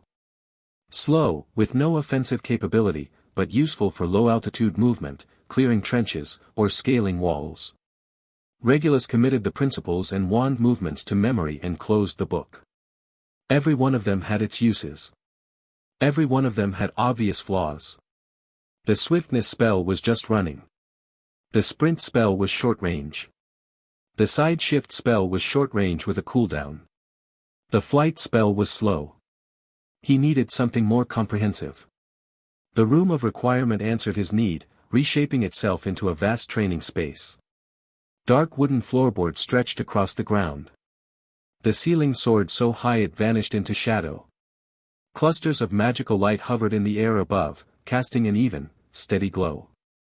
Regulus started with the simplest option, the swiftness spell. Wand pointed at himself, he spoke the incantation. Celeritas. Magic poured from the wand tip and flooded through his body. A faint white luminescence rose from his skin, but there was no other sensation. He took one step forward. His body launched like something spring-loaded, covering 10 meters in an instant. Impressive burst speed, but at its core it was still running. Turns and sudden stops were limited. Next, the sprint spell. His wand traced a specific pattern. Momentum arresto. He stepped forward and his body began to glide, accelerating steadily. The straight-line sprint was solid. He tried a turn and found the handling responsive, but the range was disappointing. Less than 10 meters before he came to a stop. He picked a point 10 meters out, focused, gathered his magic, and flicked his wand and used side shift spell. His body materialized at the target position. The side shift spell was the most stable of the group. Smooth execution, almost no discomfort. He tested it several times in succession and found the maximum effective range was roughly 15 meters.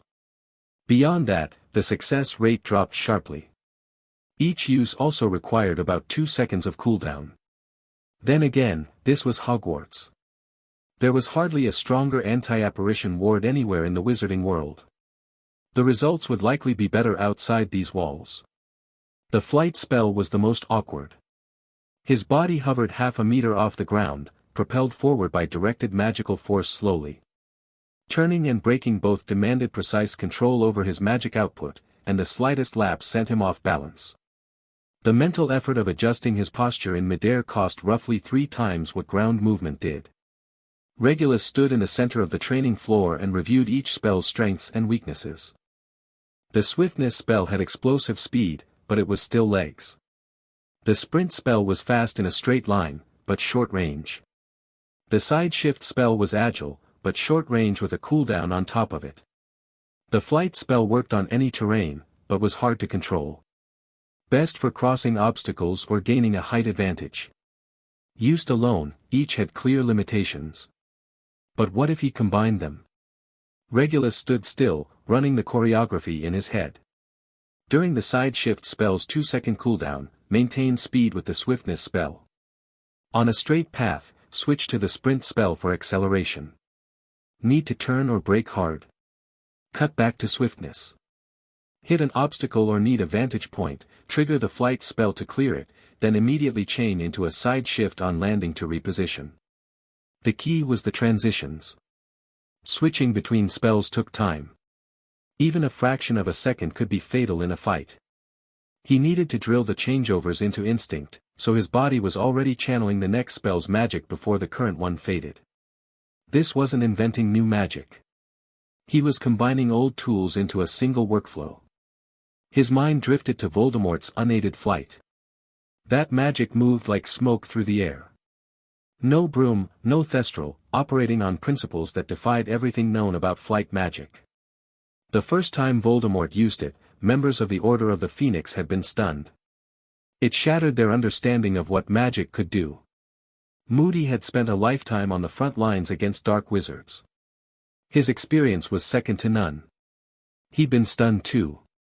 Then he'd died. Every Death Eater, even core members like Bellatrix and Barty Jr., still relied on brooms. None of them could replicate Voldemort's unaided flight. Someone stated that only a select few Inner Circle members had been taught, but in practice the only one who'd mastered it was Snape. Voldemort had deliberately monopolized the magic, treating it as an exclusive privilege reserved for his most trusted. Snape's ability to learn it was partly talent and partly a demonstration of Voldemort's trust. Regulus didn't doubt he could learn it. If Snape could manage it, there was no reason he couldn't. The problem was getting Voldemort to teach him. Or getting Snape to. Too distant a goal for now, but not impossible down the line. Or he could develop it himself. Regulus pulled his thoughts back. Wand up. First attempt. The side shift spell ended, his body materialized 10 meters away, but his magic didn't begin activating the swiftness spell until after he'd landed. That half-second delay was enough for an opponent to finish a killing curse. Second attempt went better. While the side shift was still in effect, he'd already begun channeling the swiftness spell's magic. The moment his feet touched down, his speed kicked in. But when he tried to pivot and switch to the sprint spell, his magic couldn't keep up. He nearly slammed into a wall. Third try. Then fourth. Fifth. The spells themselves weren't hard. The swiftness spell was fast-running. The sprint spell was a gliding acceleration. The side shift spell was a short-range blink. The flight spell was a low hover. None of them demanded extraordinary power. What was hard was using the right spell at the right time with no gaps in between. But for Regulus, this didn't qualify as difficult. His magical perception was refined enough to pinpoint the exact moment each spell activated and the precise instant it began to fade. His mind could simultaneously process movement path prediction, spell switch preparation, and magic output adjustment.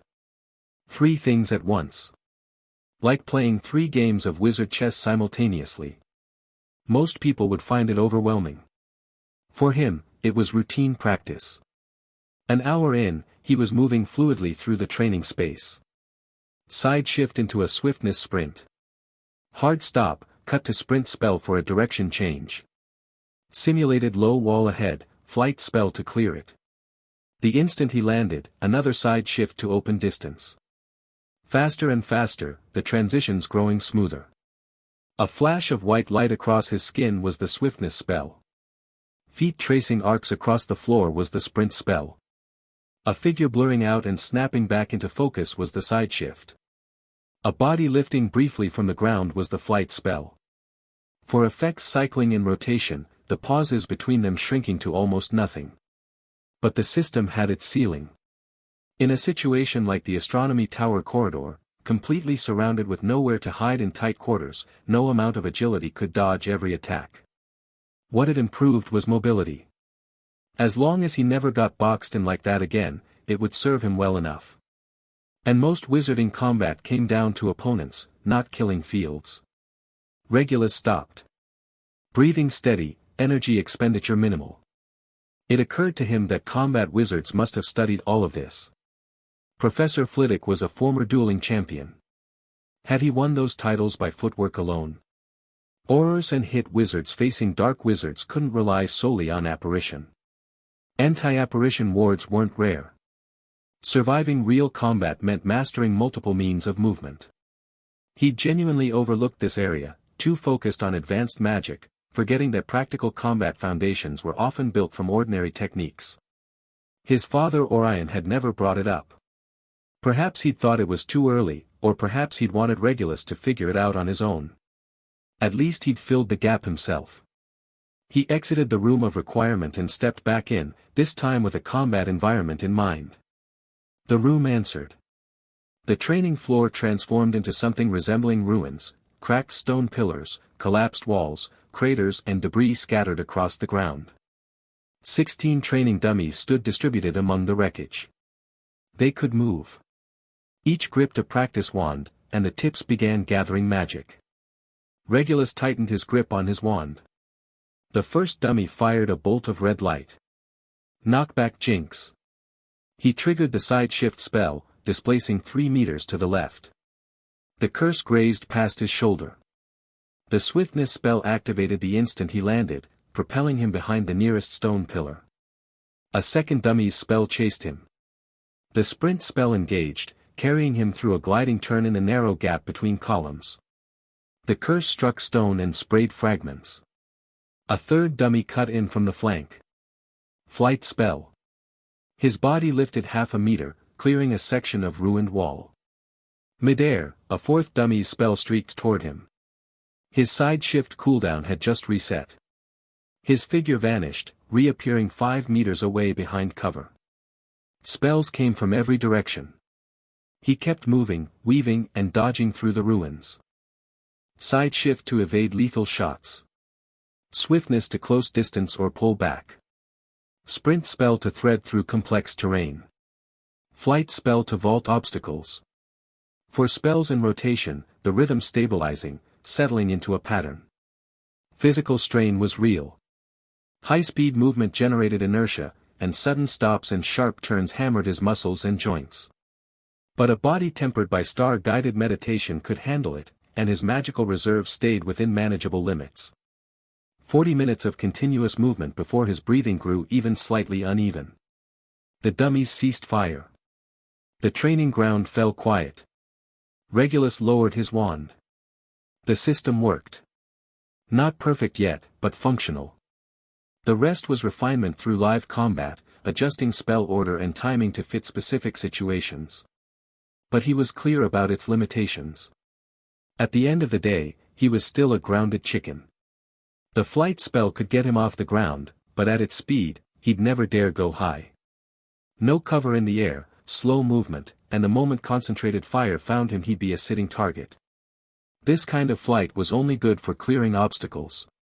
It couldn't serve as a primary means of movement. What he needed was true flight magic. No broom, no magical creature, just his own power carrying him freely through the sky. Voldemort's unaided flight was the ideal. Devastating results.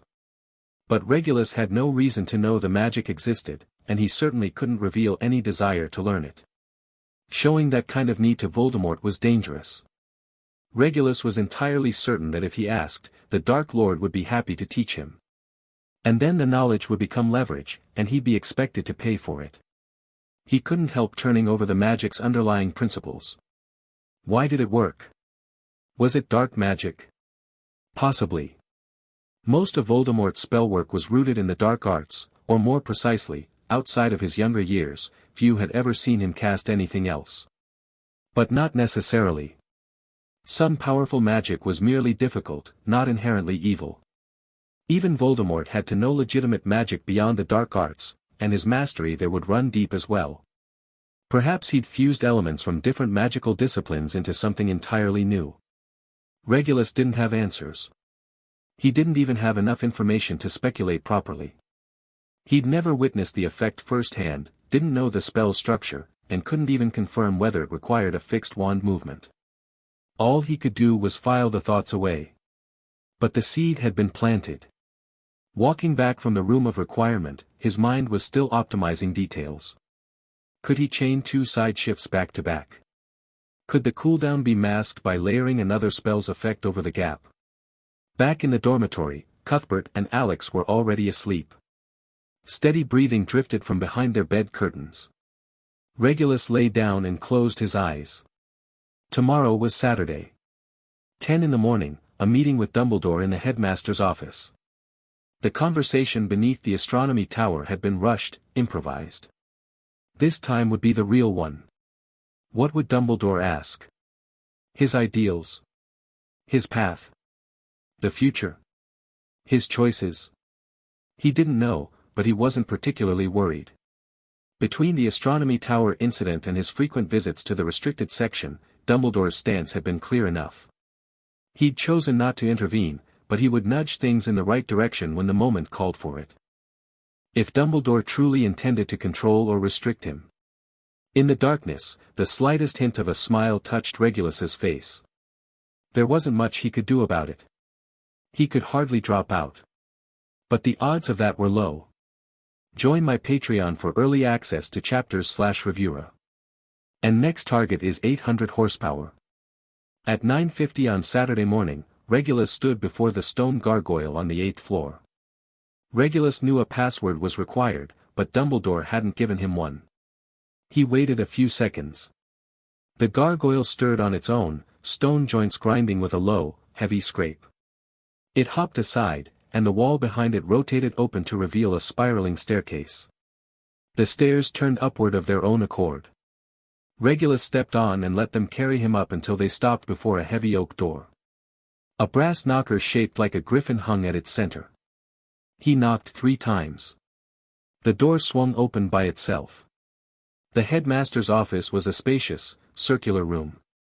Portraits lined the walls, former headmasters of Hogwarts sitting or standing in their frames. Some read books, some dozed, and some watched Regulus enter with open curiosity. Below the frames ran dark wooden shelves packed with heavy tomes and instruments. A massive desk dominated the center of the room, its surface buried under parchment, ink bottles, several intricate mechanical devices, and a crystal ball giving off a thin curl of steam. By the window stood a tall gilded perch, and on it sat the Phoenix Fox. When Regulus entered, Fox turned to look at him. Dark, bright eyes reflected his silhouette. The Phoenix let out a soft call, clear and ringing, like a bell struck once. The air held a layered scent, the mustiness of old books, the dry bite of parchment, something sickeningly sweet from candy, and beneath it all a faint trace like singed feathers. And magic. The room smelled of magic. Regulus's gaze swept the portraits along the wall and quickly found the one he was looking for. Phineas Nigellus Black. His great-great-grandfather. One of the least popular headmasters in Hogwarts history, a wizard who had managed the unprecedented feat of uniting all four houses, against himself.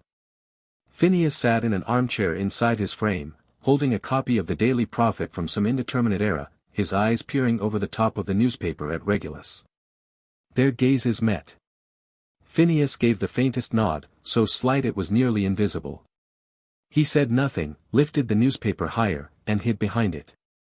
Regulus understood. These headmaster portraits were sustained by the castle's own magic. As long as Hogwarts stood, they would endure. They could travel between connected frames throughout the castle, seeing and hearing a great deal. Phineas certainly knew about the astronomy tower incident. He might know even more than Dumbledore, because there was a matching portrait of him at the Black residence. Both frames were his territory. But Phineas had clearly said nothing. Family interests above all else. Even in death, reduced to pigment and enchantment, he was still a Black. With one condition, of course, nothing that endangered Hogwarts. Regulus received the signal. He understood. Dumbledore wouldn't make things difficult for him. Behind the desk, Dumbledore looked up from a pile of documents. Today he wore deep blue robes embroidered with silver stars. Behind his half-moon spectacles, his blue eyes were warm and bright. "Ah, Mr. Black. Right on time." Dumbledore rose and came around the desk. "Please, sit." Regulus settled into the armchair across from the desk. The cushion was soft, the armrests carved with elaborate patterns. "Thank you, Headmaster Dumbledore," he said politely. Dumbledore returned to his seat and picked up a jar from a silver tray on the desk. Sherbet lemon. Cockroach clusters. Or perhaps some fizzing whizbees.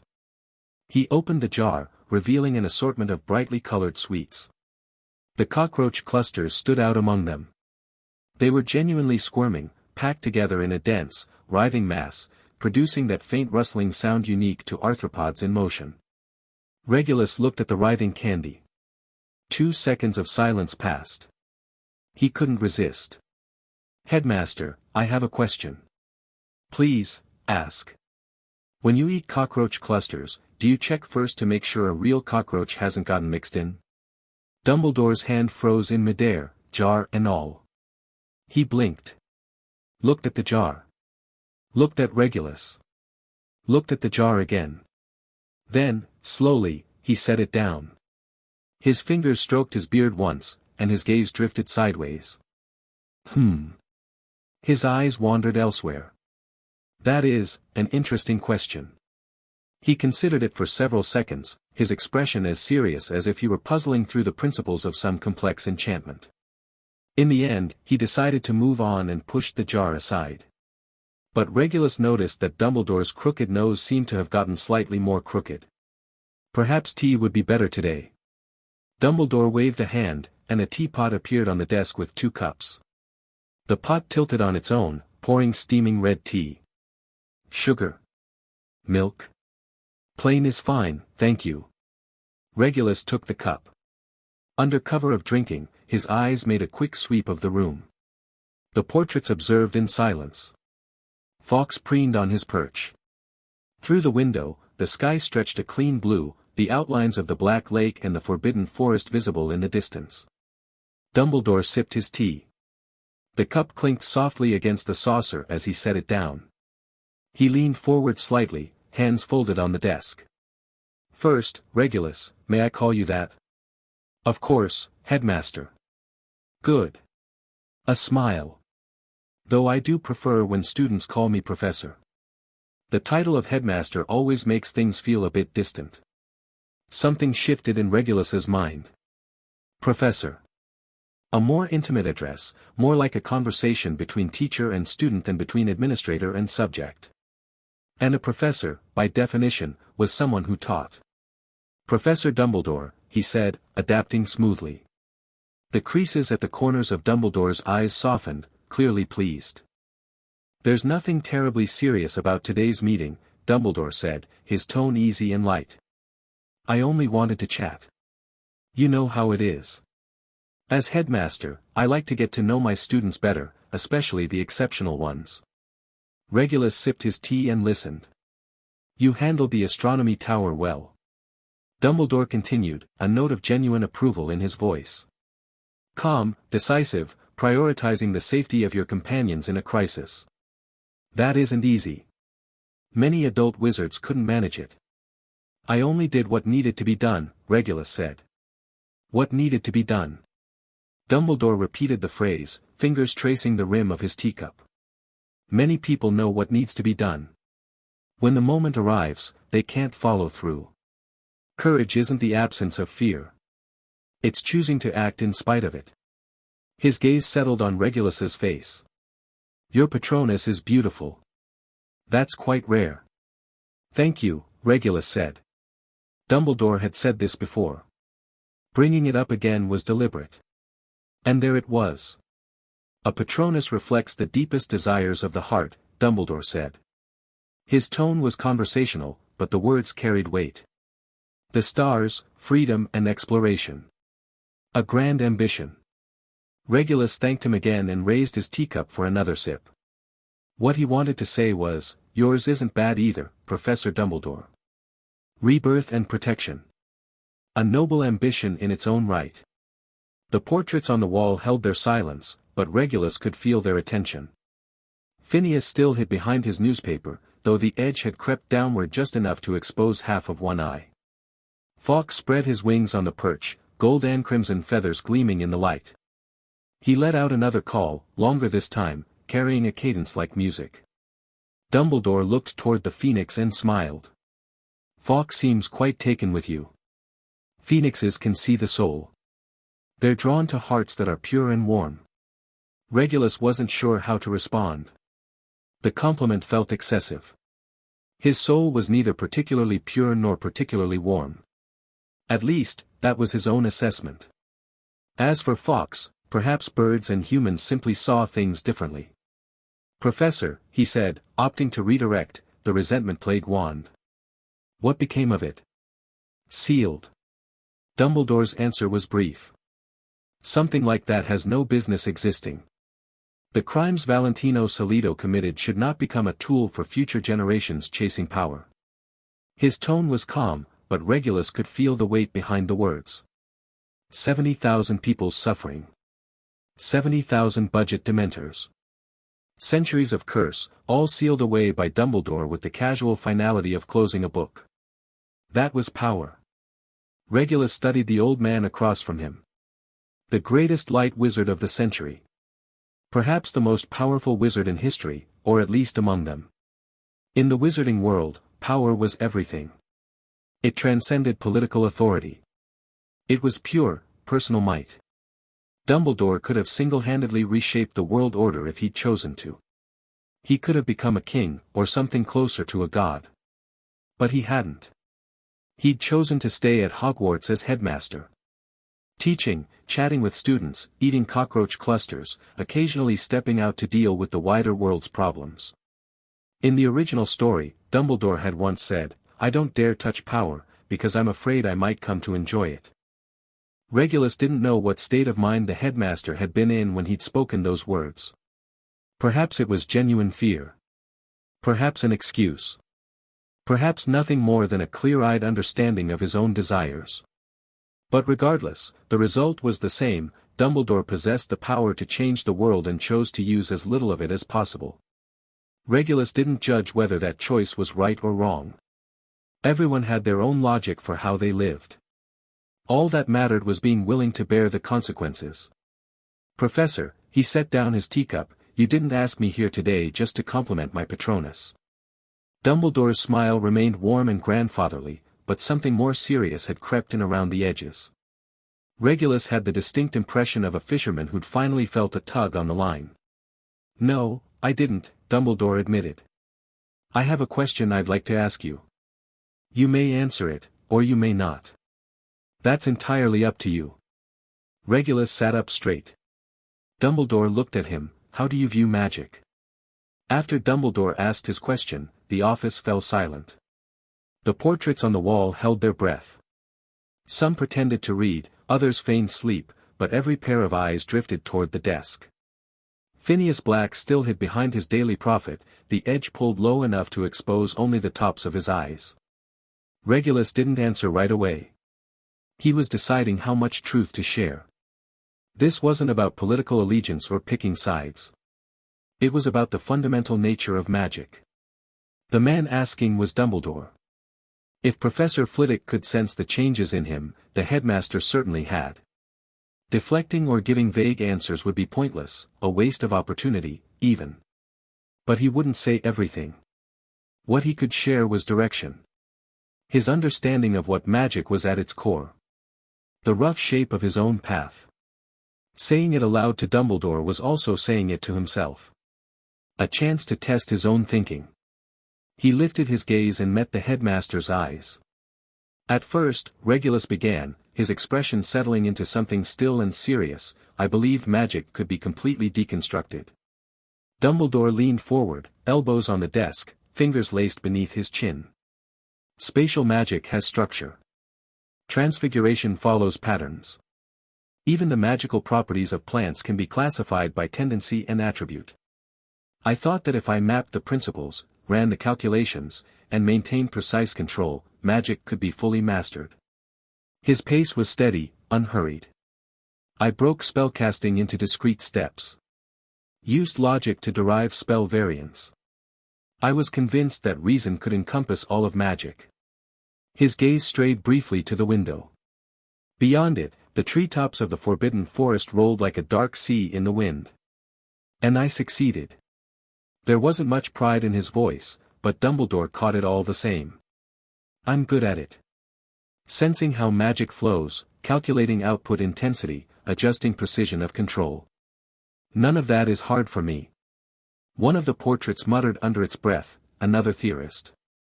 Someone next to him hissed for quiet.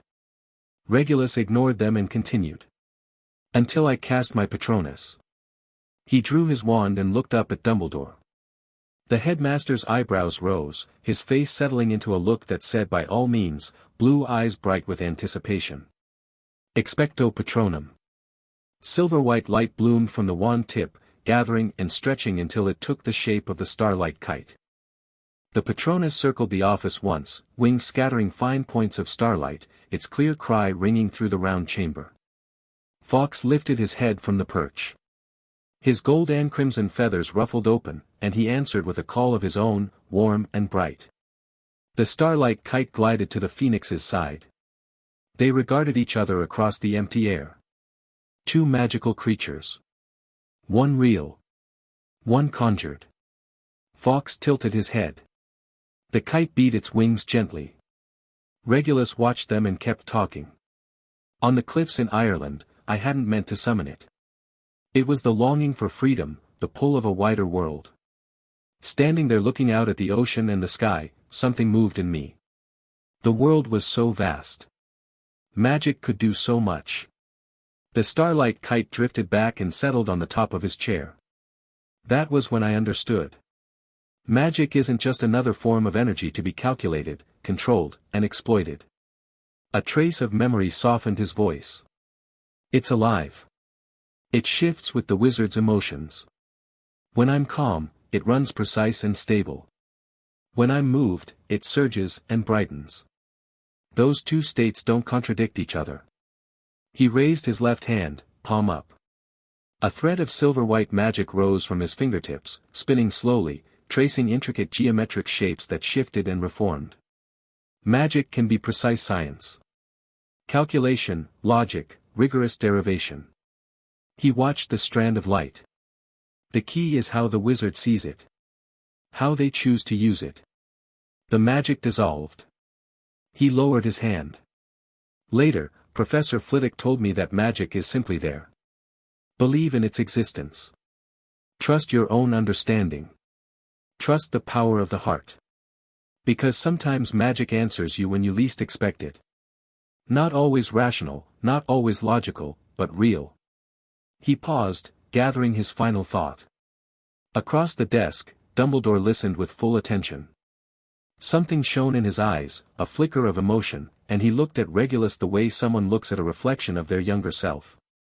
His gaze grew distant, as if reaching back through decades. Once, someone else had sat across from him like this, talking about magic, sharing how they understood it. The memory stretched on, but Regulus's voice pulled him back. The headmaster reached up and quietly brushed the corner of one eye.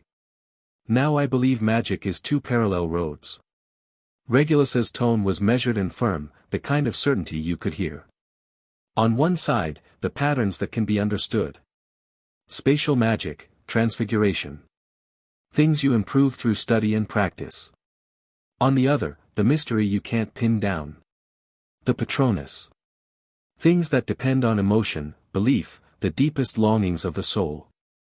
Things logic can never exhaust. He looked at Dumbledore. So I think magic is both a force that can be mastered and a mystery that deserves reverence. Wizards use the first to solve problems. They need the second to understand why those problems matter. He finished and waited. The office was quiet for several seconds. The portraits exchanged glances. Some nodded. Others shook their heads. Phineas Black lowered his newspaper, revealing his whole face. That expression, usually sharp with derision, held nothing now. He simply watched Regulus. Dumbledore eased back in his chair. His fingers tapped the desk twice, and then he smiled. He picked up his teacup, took a sip, and set it down again. Regulus, he said, his voice gentler than before, you've touched the essence of magic earlier than most adult wizards ever do. Regulus straightened in his seat. Too many people spend their entire lives caught on one question: should magic be analyzed, or should it be felt? Dumbledore's fingers brushed lightly through the silver beard trailing down his chest. Some cling to formulas and principles, reducing magic to cold calculation.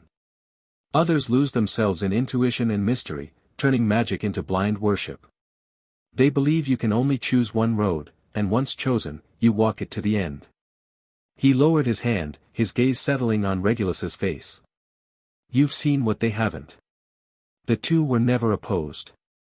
Approval filled Dumbledore's blue eyes. Reason is the skeleton of magic.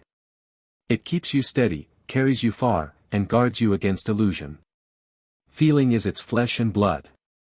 It keeps you warm, takes you deep, and frees you from being shackled by rules. On the wall, a portrait of a former headmistress in a curled wig murmured, like a phoenix reborn. It needs both the tempering flame and the faith to rise again. Dumbledore heard her and smiled, inclining his head in her direction. Regulus looked up as well and gave her a polite nod. Calling magic a force that can be mastered. That takes courage. Dumbledore turned back to him. Admitting it's a mystery worth revering. That takes wisdom. Many people forget reverence once they grow powerful. They want logic to conquer everything. But the most enchanting part of magic is precisely what resists analysis. The resonance between heart and power. The meeting of belief and miracle. Something subtle shifted inside Regulus as he listened. It was the feeling of walking a road alone for a long time and suddenly finding someone further ahead, someone who turned back, saw you, and said, "You're going the right way." That confirmation mattered. Even if Dumbledore had dismissed his thinking, he wouldn't have abandoned his path. He would have dug deeper, questioned harder, refined his reasoning. But recognition from the greatest wizard of the century still hit like a shot of adrenaline. He didn't desperately need it, but it was worth something. He decided to press the advantage. "Professor," Regulus said, "at the astronomy tower, you mentioned that the light only carried a touch of radiance. Could I ask what you meant by that?" Dumbledore's eyes lit up, the way they did when a student finally asked the question he'd been waiting for. "Do you believe light must defeat darkness?" he asked, the question carrying the tone of a guide rather than a challenge. "Attribute dominance." Regulus nodded. "A Patronus counters Dementors. Light magic counters dark curses. That's common knowledge. Common knowledge can narrow the view." Dumbledore leaned forward again, hands folded on the desk. "When I was young, I wanted to destroy darkness with spells, too. It took years to understand that darkness cannot be destroyed." Regulus frowned. He already knew darkness couldn't be destroyed. "Shadows always follow the light," Dumbledore continued. "But light doesn't need to chase shadows down. If the light burns bright enough, shadows lose their footing. They retreat on their own. He raised his right hand, index finger extended. A small, gentle white glow kindled at the tip, nothing like the blaze beneath the astronomy tower, but soft and steady. The glow drifted toward Regulus and settled on his wand. The tip shimmered faintly for 2 or 3 seconds, then faded. When you used Protego to force back the grey mist, that was opposition, Dumbledore said. If you had first let your wand become a vessel for radiance, the mist would have avoided you on its own. Light magic was never about attacking darkness. It's about refusing to be consumed by it. Regulus stared at his wand, mind racing. Opposition versus presence.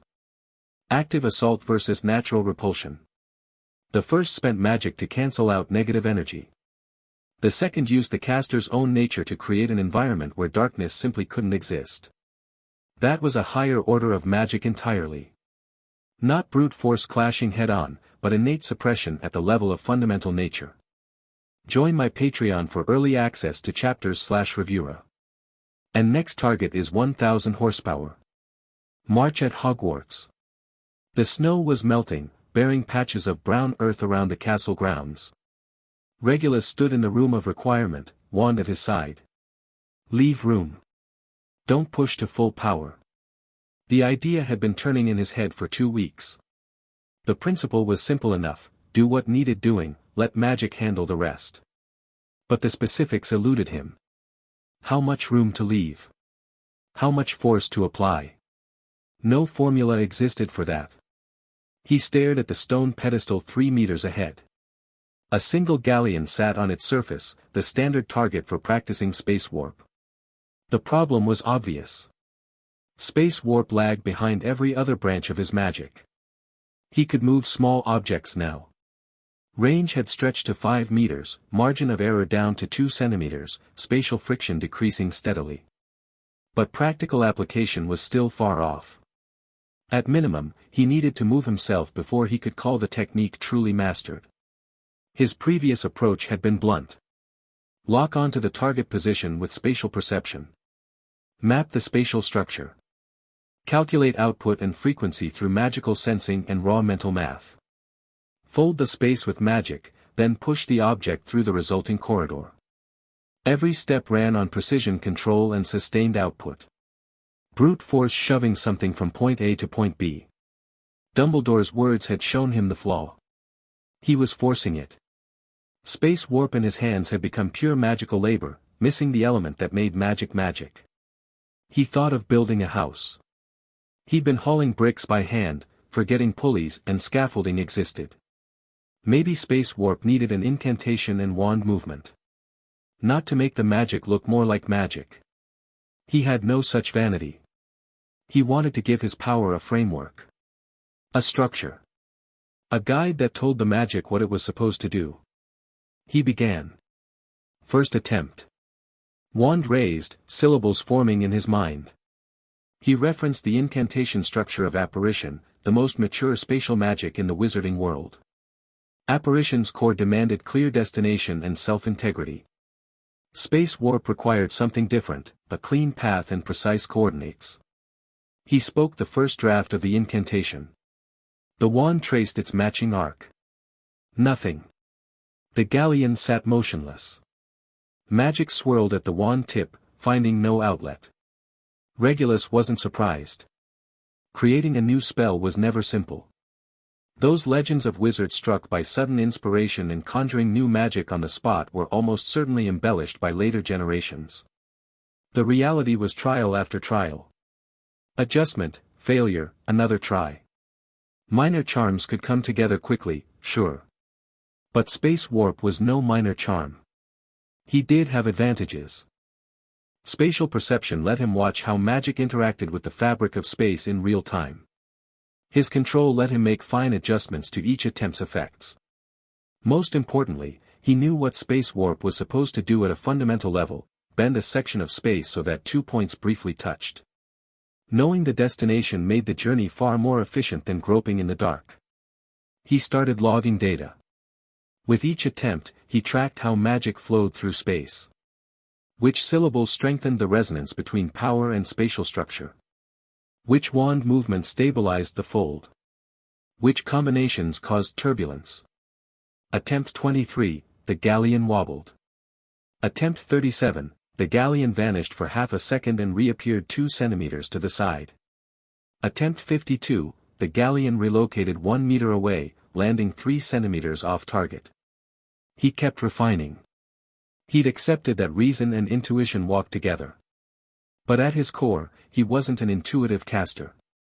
He wouldn't conjure magic through flashes of inspiration or gut feeling. His tools were data analysis and logical deduction. Every failure was a data point. Every success was validation. The process stretched across nearly 2 weeks. Every evening after classes, he stood in the room of requirement, wand moving, incantation shifting, the galleon blinking in and out of existence across the space. One night in mid-March, he stood at the center of the training floor and raised his wand. Something felt different. As the syllables formed on his lips, magic began flowing before he directed it. No forcing. No brute push. It ran along some natural pathway of its own accord. When the wand traced its arc, the spatial structure responded, opening the corridor willingly. Space warp. A silver glow kindled at the wand tip, faint, nearly transparent, but visible in the dim training room as a thin halo of light. The wand's path left ripples in the air. Space itself was flexing. The galleon vanished. No visible transit. No arc of motion. One instant on the pedestal, the next on a table 5 meters away. Dead center. Regulus stood still, staring at the coin. He flicked his wand again, targeting a heavy book this time. It disappeared from the shelf and appeared on the floor, spine up, cover down, angled exactly as he'd intended.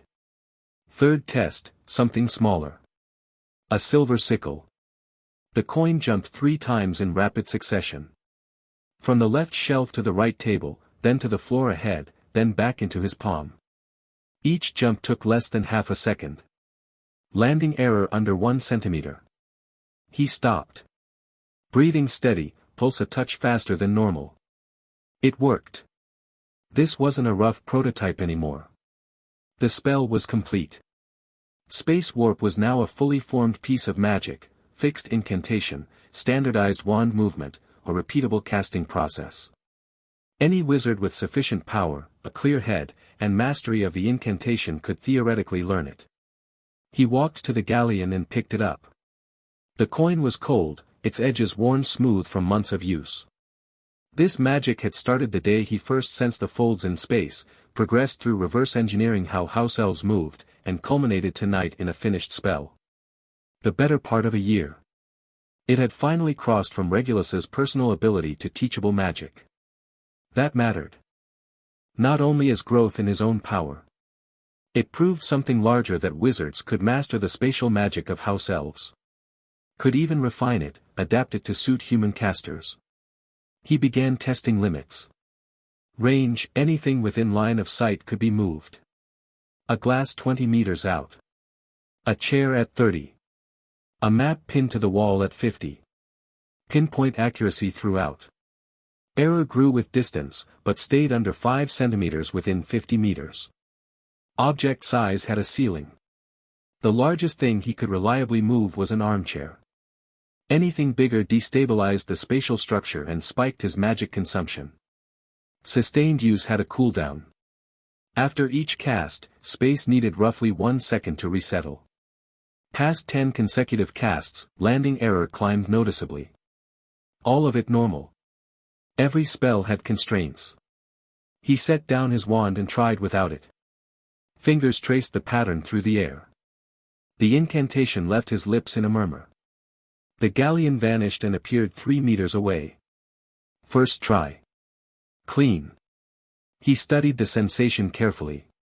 Compared to casting with a wand, the magic flowed more directly. Cost a bit more power but result was the same. The incantation and gesture were like a key. Once the door was open, you didn't need the key anymore.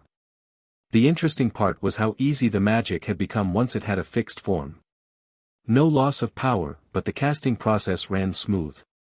Let the world work alongside you. Regulus understood the phrase more deeply now. Before, he'd been muscling his way through space. That was hard. Space didn't appreciate being manhandled.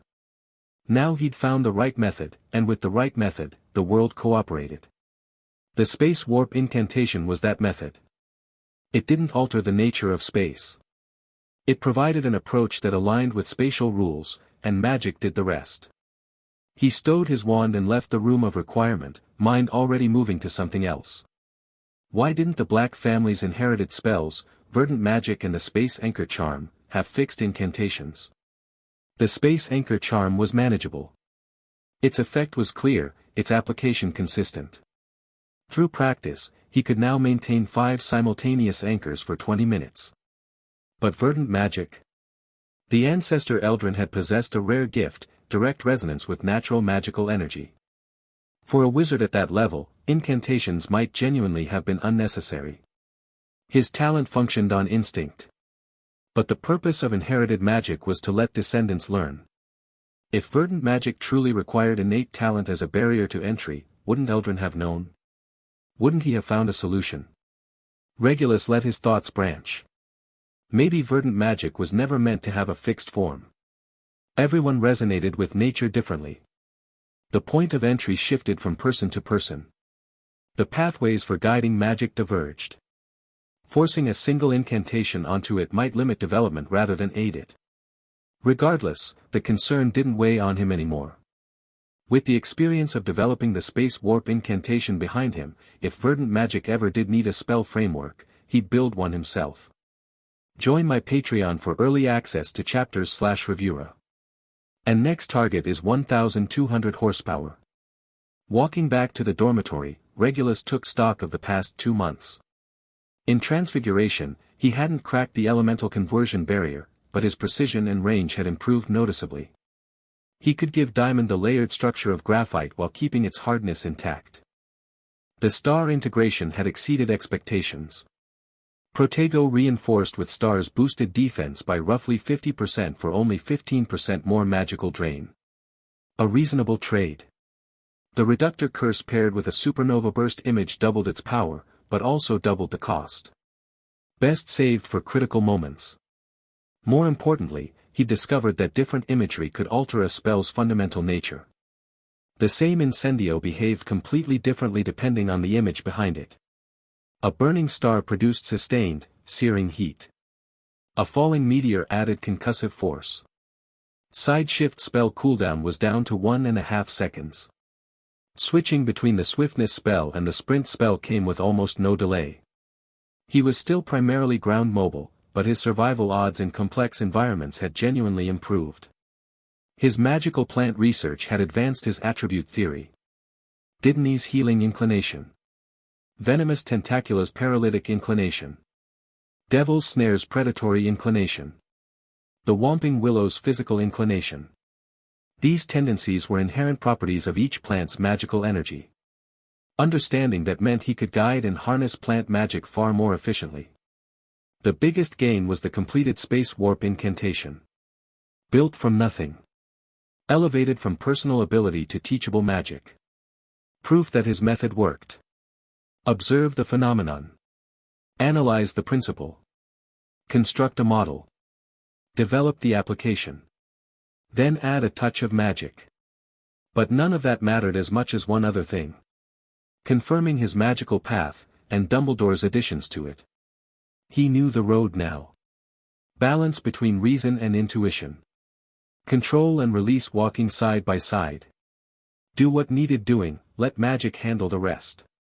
Verdant magic hadn't broken through yet. All he could do was repeat the practice and wait for quantity to become quality. Or deepen his understanding of nature, but that required the right moment. At least his star-guided meditation was progressing steadily. Bellatrix had brightened to half-luminance, and his mental fortitude continued to grow. As for Professor Sprout's sunlight ebony bush, even if she gave permission, he wouldn't touch it yet. That plant demanded a pure inclination toward light. He wasn't ready. Or more accurately, he couldn't comprehend that kind of light. couldn't become it. If he wanted to make contact and establish a magical connection, he'd need a different approach entirely. He hadn't found one yet. Fiendfire needed to move up the schedule. The attribute-level natural suppression Dumbledore had described was beyond him for now. But Fiendfire's burn-everything philosophy could serve as a backup plan. Not something he could practice at school, though. That would have to wait for the holidays. He pushed open the Slytherin dormitory door. Cuthbert and Alex were playing wizard chess. Both looked up when he walked in. Hermes gets discharged tomorrow, Cuthbert said, a night piece pinched between his fingers. Should we go meet him? Regulus nodded. We should. Madame Pomfrey says he's fine, Alex added quietly. Curse completely removed. He's just weak, needs a few more days of rest. Good. Regulus hung up his robes. He did want Hermes to truly join the group. Cuthbert and Alex each brought something to the table. Cuthbert was a future hub in pure-blood social circles. His spellwork lagged behind, but no one else could fill the spokesman role. Alex was careful and thorough, suited for handling practical matters. But wizards ultimately spoke through magic, and Hermes had that potential. His obsession with the dark arts was a problem, but one that could be guided, controlled, even shaped through teaching. The real question was what Hermes chose for himself. The astronomy tower incident had created an opening. The Mulciber family's stance was already clear. What remained was whether Hermes was willing to follow. The next morning, the three of them went to the hospital wing. Hermes sat on the edge of his bed, already changed into clean robes. His face was still pale, but far better than before. He looked up when they entered. Said nothing. Just gave a small nod. Madame Pomfrey was changing bandages on another patient. She waved them off without looking up. Take him. No strenuous activity, light meals, come back for a checkup in 3 days. Cuthbert walked over and clapped Hermes on the shoulder. Let's go. Alex practically buried your bed under his stuff. Alex flushed. I was just storing things temporarily. Hermes stood, moving slowly. He picked up a small cloth bundle from the nightstand, probably spare clothes and personal items, and followed them out of the hospital wing. Passing another bed, Regulus caught a glimpse of Darren McNair from the corner of his eye. He lay flat, blanket pulled to his chin, eyes shut. But his eyelids twitched faintly. Faking sleep. Or rather, hiding. Regulus knew Darren was awake. Madame Pomfrey's treatment was effective. Once the curse was cleared, physical recovery was only a matter of time. But Darren lay motionless. Eyes closed. No interaction with anyone. Like a breathing corpse. He was afraid. The mission had failed. The family had lost a critical artifact. The resentment plague wand was in Dumbledore's hands now, and Darren himself was hospitalized with serious injuries. Regulus glanced once and looked away. Darren was a fool. As long as he remained at Hogwarts, his life wasn't in danger. Dumbledore wouldn't allow a student to come to harm on school grounds. But outside? How the McNair family dealt with their failures was their business. Regulus didn't care. Everyone bore the consequences of their own choices. Darren had picked his path. He'd live with what came. The four of them left the hospital wing and walked back along the underground corridor. Cuthbert talked about recent Quidditch matches. Alex chimed in occasionally.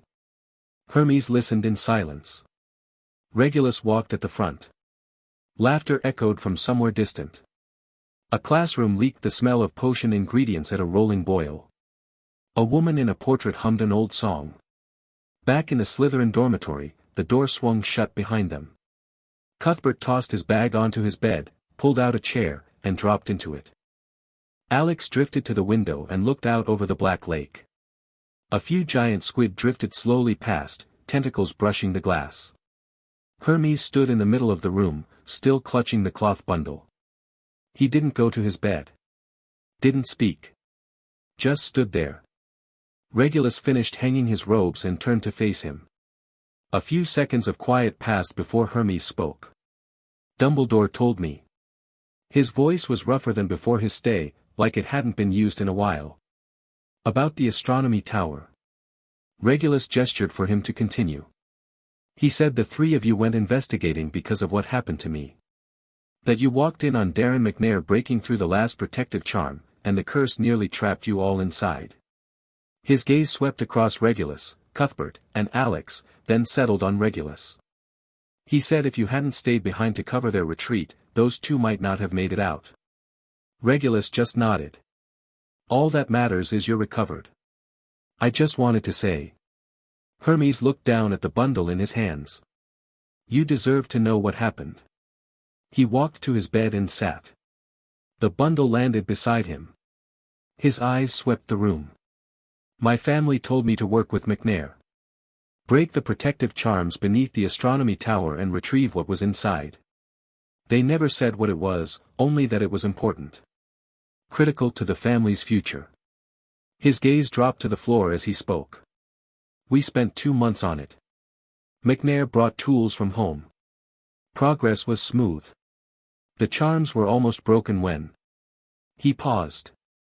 His brow furrowed, nostrils flaring, as if a painful memory had surfaced. I thought we were about to succeed. But at the last moment, McNair used that crystal, you may have seen it, the one with the gray mist sealed inside. He released whatever was in it, aimed straight at me. I wasn't expecting it. Too close to dodge. Regulus listened. It aligned almost perfectly with what he'd already pieced together. Two families cooperating. One stabbing the other in the back at the finish line, trying to take everything. After that, I don't remember anything. Hermes lifted his head. When I woke up, I was in the hospital wing. Dumbledore was beside me. Told me it was over. The artifact had been sealed. Darren was hurt too. He looked at Regulus. Did you find out the truth? We did, Regulus said. But the details aren't something I can get into right now. All you need to know is that it's been handled. Dumbledore took care of it. Hermes nodded and didn't press further. He could tell Regulus didn't want to elaborate, and he could guess that certain threads ran too deep. As for how Regulus knew what he knew, that part didn't puzzle him at all. Silence held for a few more seconds. Cuthbert glanced between Hermes and Regulus, fingers tapping the armrest of his chair. Alex still stood by the window, angled sideways, gaze resting on the center of the room. Regulus could feel the change in Hermes. Before, there'd always been something sullen about him. A loner by habit, carrying a quiet contempt for everything around him. That contempt had faded, replaced by something more layered. Gratitude, wariness, and something else beneath both. But Hermes was still Hermes. A Mulciber-born wizard raised on dark arts since childhood, with an attachment to power that ran bone deep. His pride was different from Cuthbert's. Cuthbert's pride lived in bloodline and status, in the weight the name Avery carried in pure blood circles. Hermes took pride in what he could do. In the dark spells that could maim and kill. In the parts of his family's legacy that most wizards feared. Regulus had a fair idea what was running through his head. Hermes believed he wielded real power. Believed that in an unrestrained fight to the death, armed with those dark arts, he might not lose. Ambrose Mulciber had probably told his son to follow Regulus Black at school. But left it to Hermes to verify whether Regulus was worth following. So when Hermes raised his head, locked eyes with Regulus, and said what he said, none of it came as a surprise. I want to fight you again. Cuthbert sat bolt upright, eyes bright, the corner of his mouth splitting into an eager grin. Alex turned from the window, brow creasing. His lips moved as if to speak, but nothing came out. He looked to Regulus instead. Regulus studied Hermes. Pale face, steady eyes. His fingers trembled slightly at his side, and Regulus could tell it wasn't fear. Hermes was running hot. Wizards had adrenaline too. Why? Regulus asked, tone flat. Do I need a reason? Hermes shot back, an edge of cold iron in his voice. I want to know how strong you are. Last term didn't count. I wasn't ready, and you weren't trying. Regulus heard what he was really saying. Hermes needed a total defeat, or an unexpected victory, to settle where he stood. He wasn't fully convinced yet. Still thought he had cards left to play. Still thought he had a chance. Fine. Regulus nodded. Cuthbert nearly launched out of his chair. Alex muttered something under his breath, but no one paid attention. Not here, Regulus added. No room to work. He turned toward the door, hand on the handle, and glanced back. Hermes was already on his feet. Cuthbert fell in close behind. Alex hesitated a beat, then followed. The four of them left the Slytherin common room and headed up through the underground corridor. A few upperclassmen passed them on the way.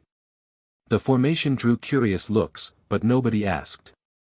Regulus walked at the front. He'd agreed for one reason only. Hermes needed to be broken. Words wouldn't do it. Shared interests weren't enough. He had to feel the gap firsthand. Feel that helplessness. The despair of not even being able to see how far behind he was. Only then would Hermes set his pride aside and give real thought to what following meant. 8th floor. Across from the tapestry.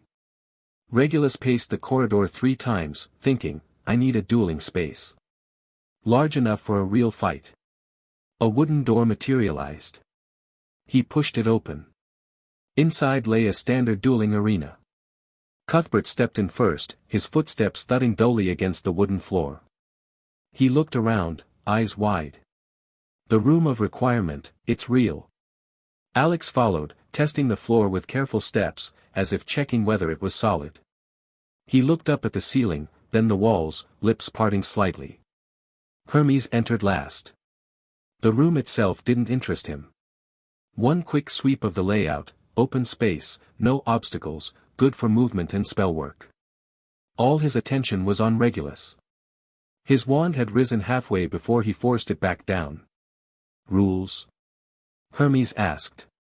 His voice carried a faint echo in the cavernous space. Your call. Regulus walked to the center of the arena and turned to face him. Cuthbert and Alex retreated to the wall without being told, pressing themselves into the corner. Alex stood a bit farther back, body tense, eyes flicking between the two. Hermes stopped 10 meters out. He drew a deep breath, chest rising and falling, and his wand hand steadied. I want to know the real gap, he said, voice firm. So. The sentence died unfinished. Regulus raised his right hand. A small curl of the fingers, nothing more. The air shimmered with faint ripples. A sting bit into Hermes's throat. A stone spike had appeared from nowhere, its tip resting half a centimeter below his Adam's apple. Not deep. Just enough to break skin, drawing a single bead of blood. It hung there, perfectly still, as though it had always belonged in that exact spot. Hermes froze. He hadn't seen the spike form. No flash of spell work.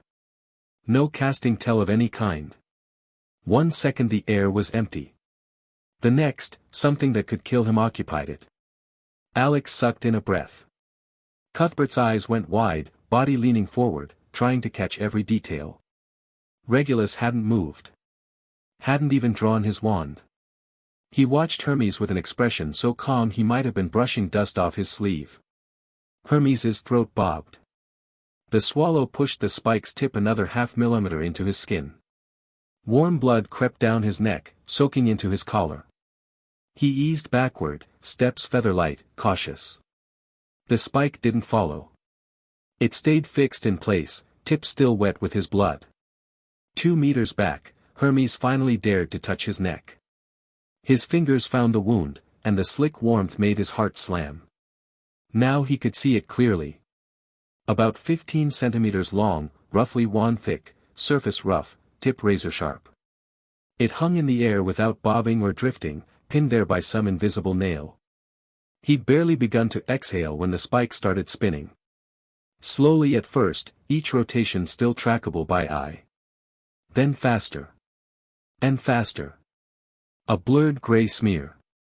The surface began to glow red. Friction against the air at that speed generated heat, enough to make stone radiate light. Cuthbert's mouth hung open, breathing forgotten.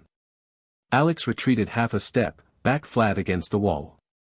Hermes watched the glowing, screaming, spinning spike. His mind flashed to last term in the dormitory. Regulus making the air stop working. The suffocation. Collapsing to the floor. He'd asked his father about it afterward. Abros had called it an advanced application of transfiguration. He hadn't believed it at the time. But when he'd felt that suffocation a second time, he believed. So what was this? Transfiguration again? Transfigured from what? His peripheral vision swept the arena. Empty. The floor didn't even have dust on it. Regulus obviously hadn't meant to kill him. If he had, the spike would have punched through his throat the instant it appeared. Or now, spinning fast enough to heat stone to a glow, a casual flick would cave his skull in. This was a demonstration. I can end you whenever I want. No wand. No incantation. Without even letting you see how it's done. The spike stopped. The transition from screaming velocity to dead stillness was so abrupt it defied physics. 1 second, shrieking and glowing. The next, frozen in the air without a trace of inertia. The red light drained away. Stone cooled. Gray-white color returned. Then the spike dissolved. The arena fell quiet again. Hermes still stood in place. The blood on his neck had stopped flowing. Only the sting of the wound reminded him any of it had happened. His throat was dry. He wanted to speak but couldn't find his voice. Regulus watched him, waited a few seconds, and spoke again. Now. How do you want to do this? Hermes took 10 seconds to steady his breathing. He reached up and wiped the blood from his neck. His fingers paused over the wound. Barely a scratch. Didn't even need a healing charm. Everything he'd walked in expecting had shattered in a single moment. Hermes had expected something closer to an even fight. Or at least a fight where he could measure the gap. Wand against wand. Spell against spell. Dark arts against dark arts.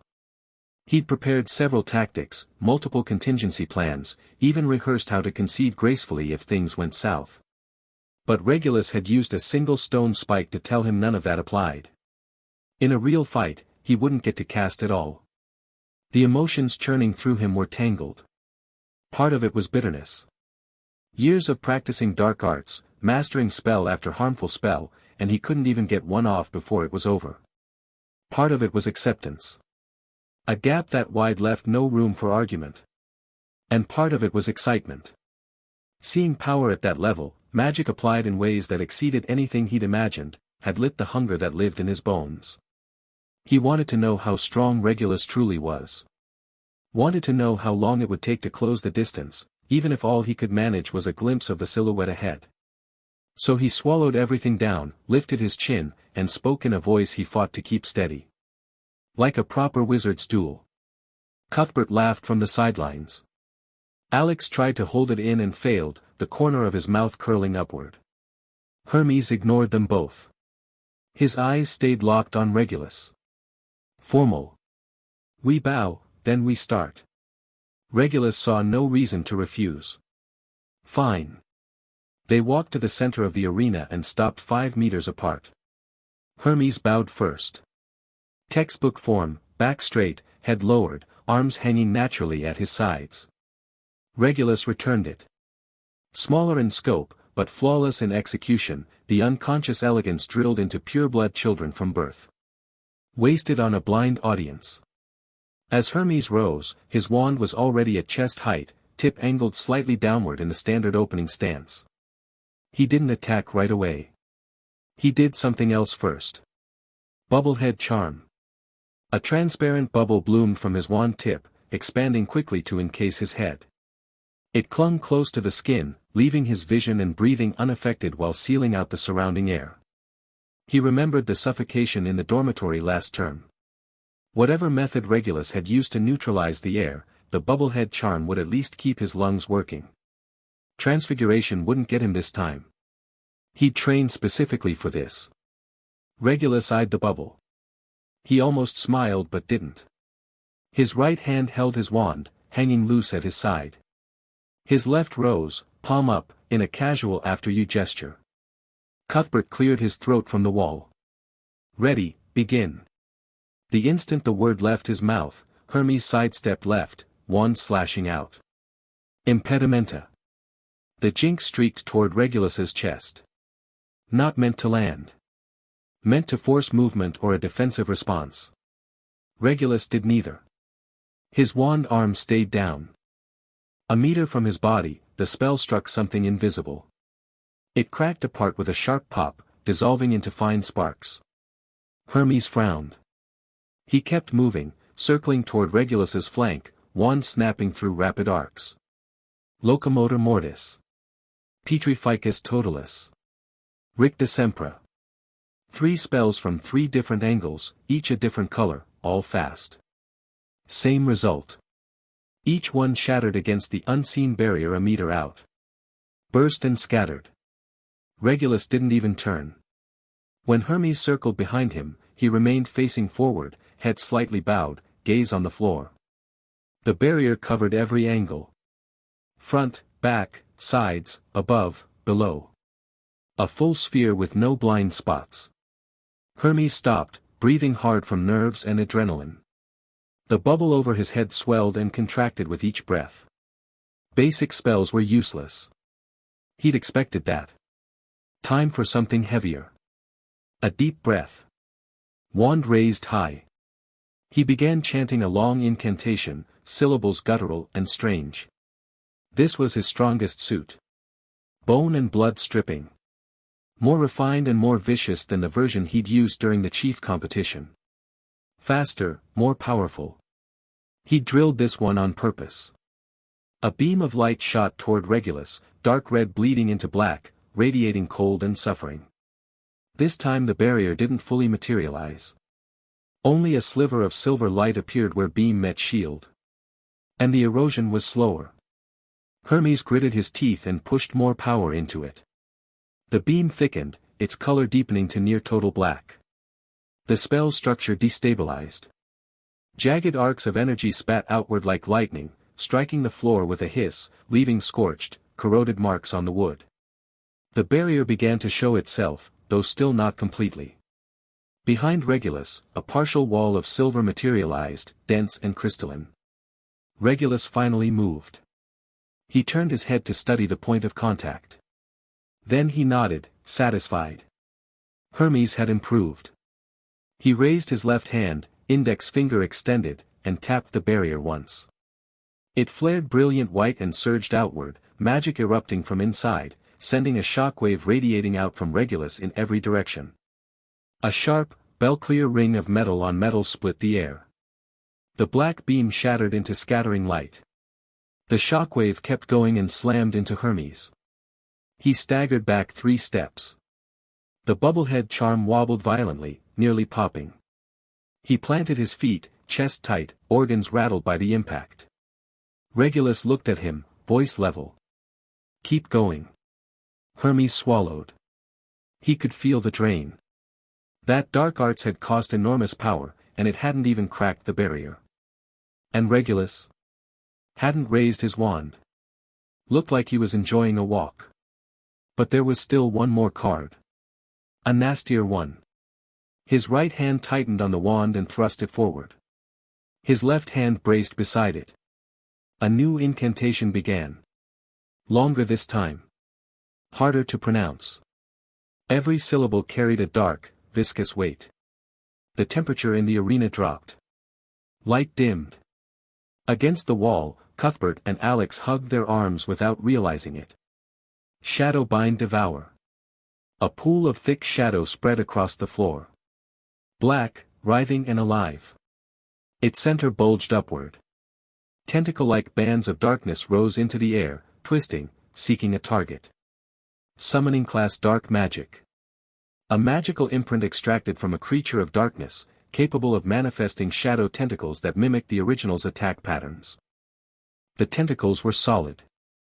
They could bind an enemy and continuously drain both life force and magical energy. Anyone caught would feel bone-deep cold and a hollowing weakness that reached the soul. At full extension, the tentacles stood nearly 2 meters tall. 7 or 8 bands of varying thickness whipped through the air, their tips sharp as spearheads. Hermes's face had gone white. Maintaining this spell bled magic like an open vein. But he held on, teeth clenched, wand towards Regulus, eyes fierce. All 7 or 8 tendrils lashed out simultaneously, streaking through the air in blurred dark lines, stabbing toward Regulus from every direction. Then they stopped. Every tentacle froze a meter from him. They thrashed and stabbed, straining forward, but couldn't gain a centimeter. Where shadow met barrier, sound sputtered and cracked. Nothing more. Hermes's eyes went wide. The barrier surfaced again, brighter this time. Then it snapped outward in reverse, spreading like a vast net that engulfed the tentacles and began contracting. The tendrils compressed, warped, and shrieked with a sound like twisting metal.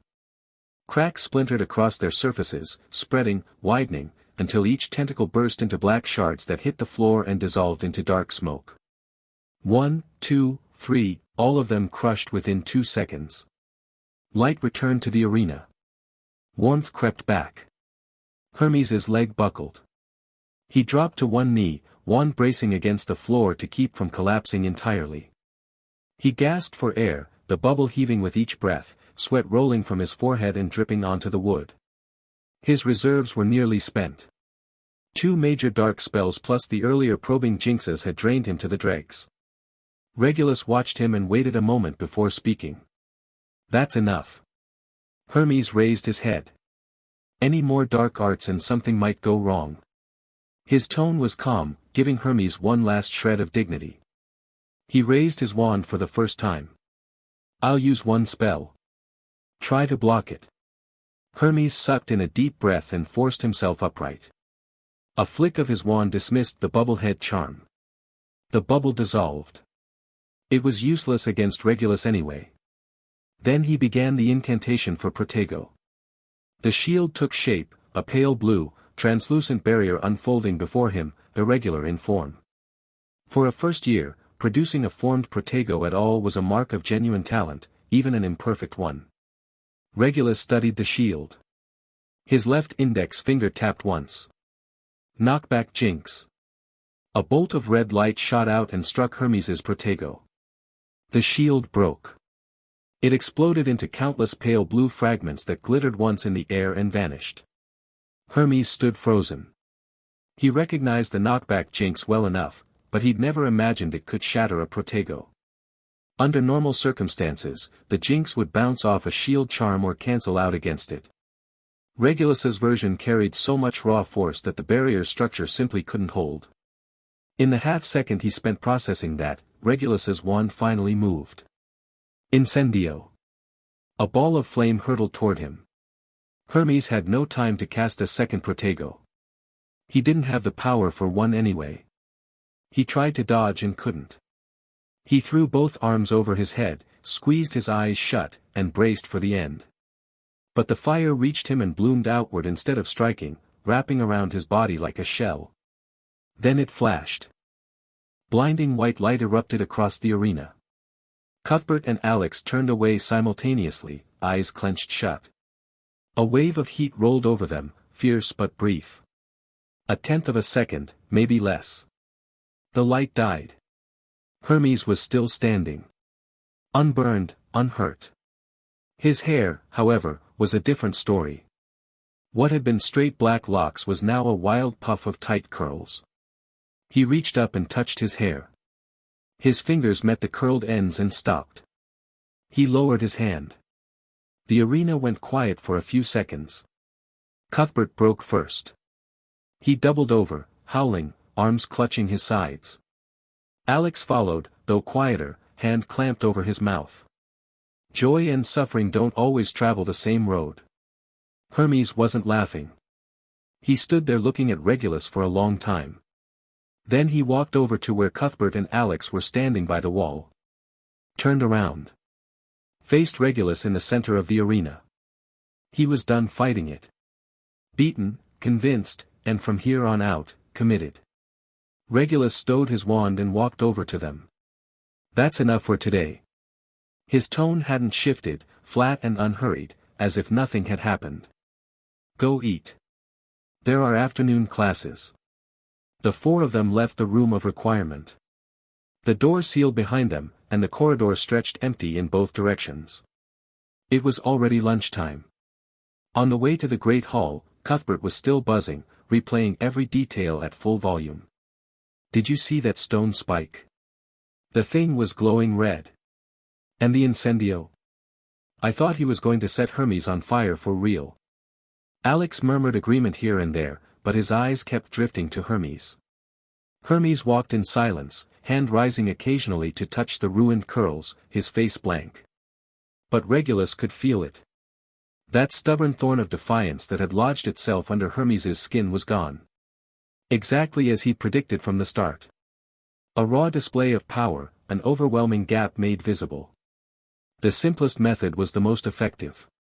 Not that fighting Hermes qualified as a warm-up. Regulus felt nothing particular about it. He understood the distance between them with clinical clarity. It went beyond technique or knowledge. It was a fundamental difference in the tier of power they operated on. When two wizards existed on different levels entirely, combat could be elegant, leisurely, almost ceremonial in its grace. Like an adult facing a child. No need for full effort, no need for tricks. Standing still was enough. It had been the same in Nocturne Alley against those four dark wizards. He'd stood in place, cast, and they'd dropped. The duel with his father, Orion, had been different. That fight had required real movement, anticipation, tactics. Wide shifts in stance, precision in every spell, airtight defense, decisive counters. Because Orion operated on a higher tier. The gap just wasn't insurmountable. A thought drifted through Regulus's mind. At my current level, when someone truly powerful fights me. Dumbledore, Voldemort, is it as effortless for them as it was for me against Hermes? The thought completed its circuit and he let it go. No point dwelling on it. The answer was obviously yes. Late March brought warmer weather to Hogwarts. Most of the snow around the castle had melted.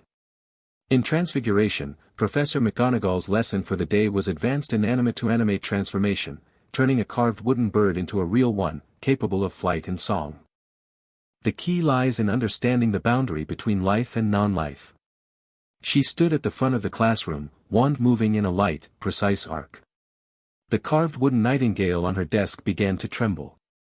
Feathers sprouted from the grain of the wood.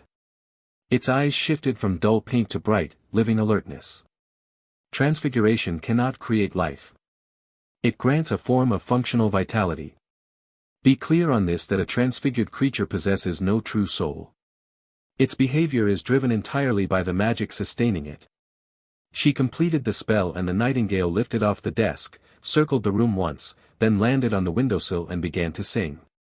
The song was clear and sharp, its wing beat strong. But careful observation revealed patterns. Every third lap it made the same turn. Every fifth call was followed by a distinct pause. Now, begin. McGonagall surveyed the room. One carving each. Finish before class ends. Remember, the goal is the feeling of life, not merely the appearance. Regulus received a carved wooden owl. He raised his wand and tapped it once. The surface began to shift. A warm sheen spread across the wood as the grain stretched outward, splitting into fine, layered feather patterns. The body swelled slightly. Wings unfolded from either side. Talons separated from the base. 2 points of amber light kindled where the eyes had been. The head swiveled. A soft, low hoot. When it was done, the wooden owl had become a living one. Or close enough that no one could tell the difference. It stood on the desk, tilting its head at Regulus. Its wingspan stretched half a meter, feathers layered in sharp detail. McGonagall walked over and inspected it closely. She reached out and brushed a wing. The feathers were soft, springy under her fingers. She prompted it to fly. It circled the classroom twice, landed on Regulus's shoulder, and began preening with its beak. Perfect. She nodded, expression stern, though approval flickered in her eyes. Complete form, strong vitality, natural movement. 10 points to Slytherin. Thank you, Professor, Regulus said with a polite nod. McGonagall returned it, then turned and moved on to check the others. The Slytherin and Ravenclaw first years around him had long since stopped being surprised by this sort of thing. A few glanced at the owl with idle curiosity, then went back to wrestling with their own transfigurations. Regulus raised his arm, and the owl glided down to perch on it. He could feel the rhythm of magic cycling through its body, a stable, looping structure of power that maintained the transfiguration's effect. When the bell rang, most students had managed the basics. Their carvings could move and call, but the details were rough, the movements jerky, the sounds like wood scraping against wood. Only a handful had produced anything convincing. Regulus's was flawless. Students packed up and filed out. Cuthbert, Alex, and Hermes looked toward Regulus. He hadn't moved from his seat, still watching the owl. The three exchanged a glance, said nothing, picked up their bags, and left. They knew the pattern by now. If he stayed behind after class, he had questions for the professor. Early on, they'd waited. Then they noticed his conversations with the professors kept running longer and longer, and they stopped. The classroom emptied quickly. McGonagall tidied her desk, looked up, and saw Regulus still there. One eyebrow rose slightly. "Mr. Black, come to my office." He stood. The owl settled on his shoulder. He followed her out of the classroom, down the corridor, and into the Transfiguration professor's office. McGonagall settled into the chair behind her desk and gestured him to the one opposite. "You've absorbed the notes?" she asked, hands folded on the desk. "Memorized them," Regulus said. "Still practicing." He drew two objects from his pocket, a diamond, clear and brilliant, and a lump of dark gray graphite. His wand rose and tapped the diamond. It began to change. The transparent crystalline structure contracted inward as molecules rearranged themselves. Color shifted from clear to dark gray, hardness gave way to softness, and a layered texture appeared across the surface. Diamond became graphite. Another tap. The process reversed. The layered structure collapsed as molecules rebuilt into a three-dimensional lattice. Gray darkened back to transparency. Soft became hard. Graphite became diamond. The entire sequence was smooth, controlled. No stray magic leaked from the transformation, no flicker of structural instability, no failed halfway state. Diamond and graphite shifted back and forth. McGonagall watched, and the approval in her gaze deepened noticeably. She could tell he hadn't just memorized the notes. He'd put in serious hours of practice. Good. McGonagall leaned forward, resting against the edge of her desk. "You've clearly been practicing, and thinking for yourself. What's on your mind today?" Regulus lowered his wand. The diamond and graphite stopped shifting and settled back to their original states. He took a few seconds to organize his thoughts. "Professor, can transfiguration only be applied to physical objects?" McGonagall's eyebrow rose. "Meaning?" "Natural phenomena, for instance." He set the words out carefully. "A bolt of lightning. A flame. A gust of wind. Can those serve as targets for transfiguration? Or magic itself? A spell already in flight. Could it be transfigured midair?" McGonagall was quiet for a moment. Her fingers tapped the desk twice.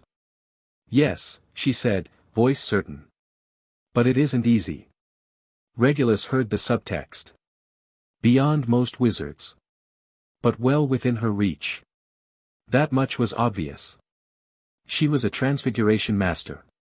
He'd asked the question to open the door, not because he doubted the answer. The core of transfiguration is change. McGonagall continued, her voice level and clear. No hesitation, as though the answer had been waiting, fully formed, for him to ask. Changing an object's form, its properties, its function.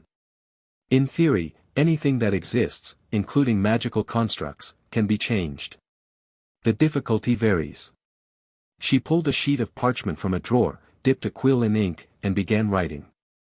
Transfiguring a concrete object, say, turning a desk into a pig, requires understanding the material structure of the desk and the biological structure of the pig. Transfiguring a natural phenomenon, turning flame into water, requires understanding the energy structure of fire and the material structure of water, plus managing the conversion between energy and matter. Transfiguring a spell itself, turning a stunner into a Wingardium Leviosa. Her quill traced a complex symbol on the parchment.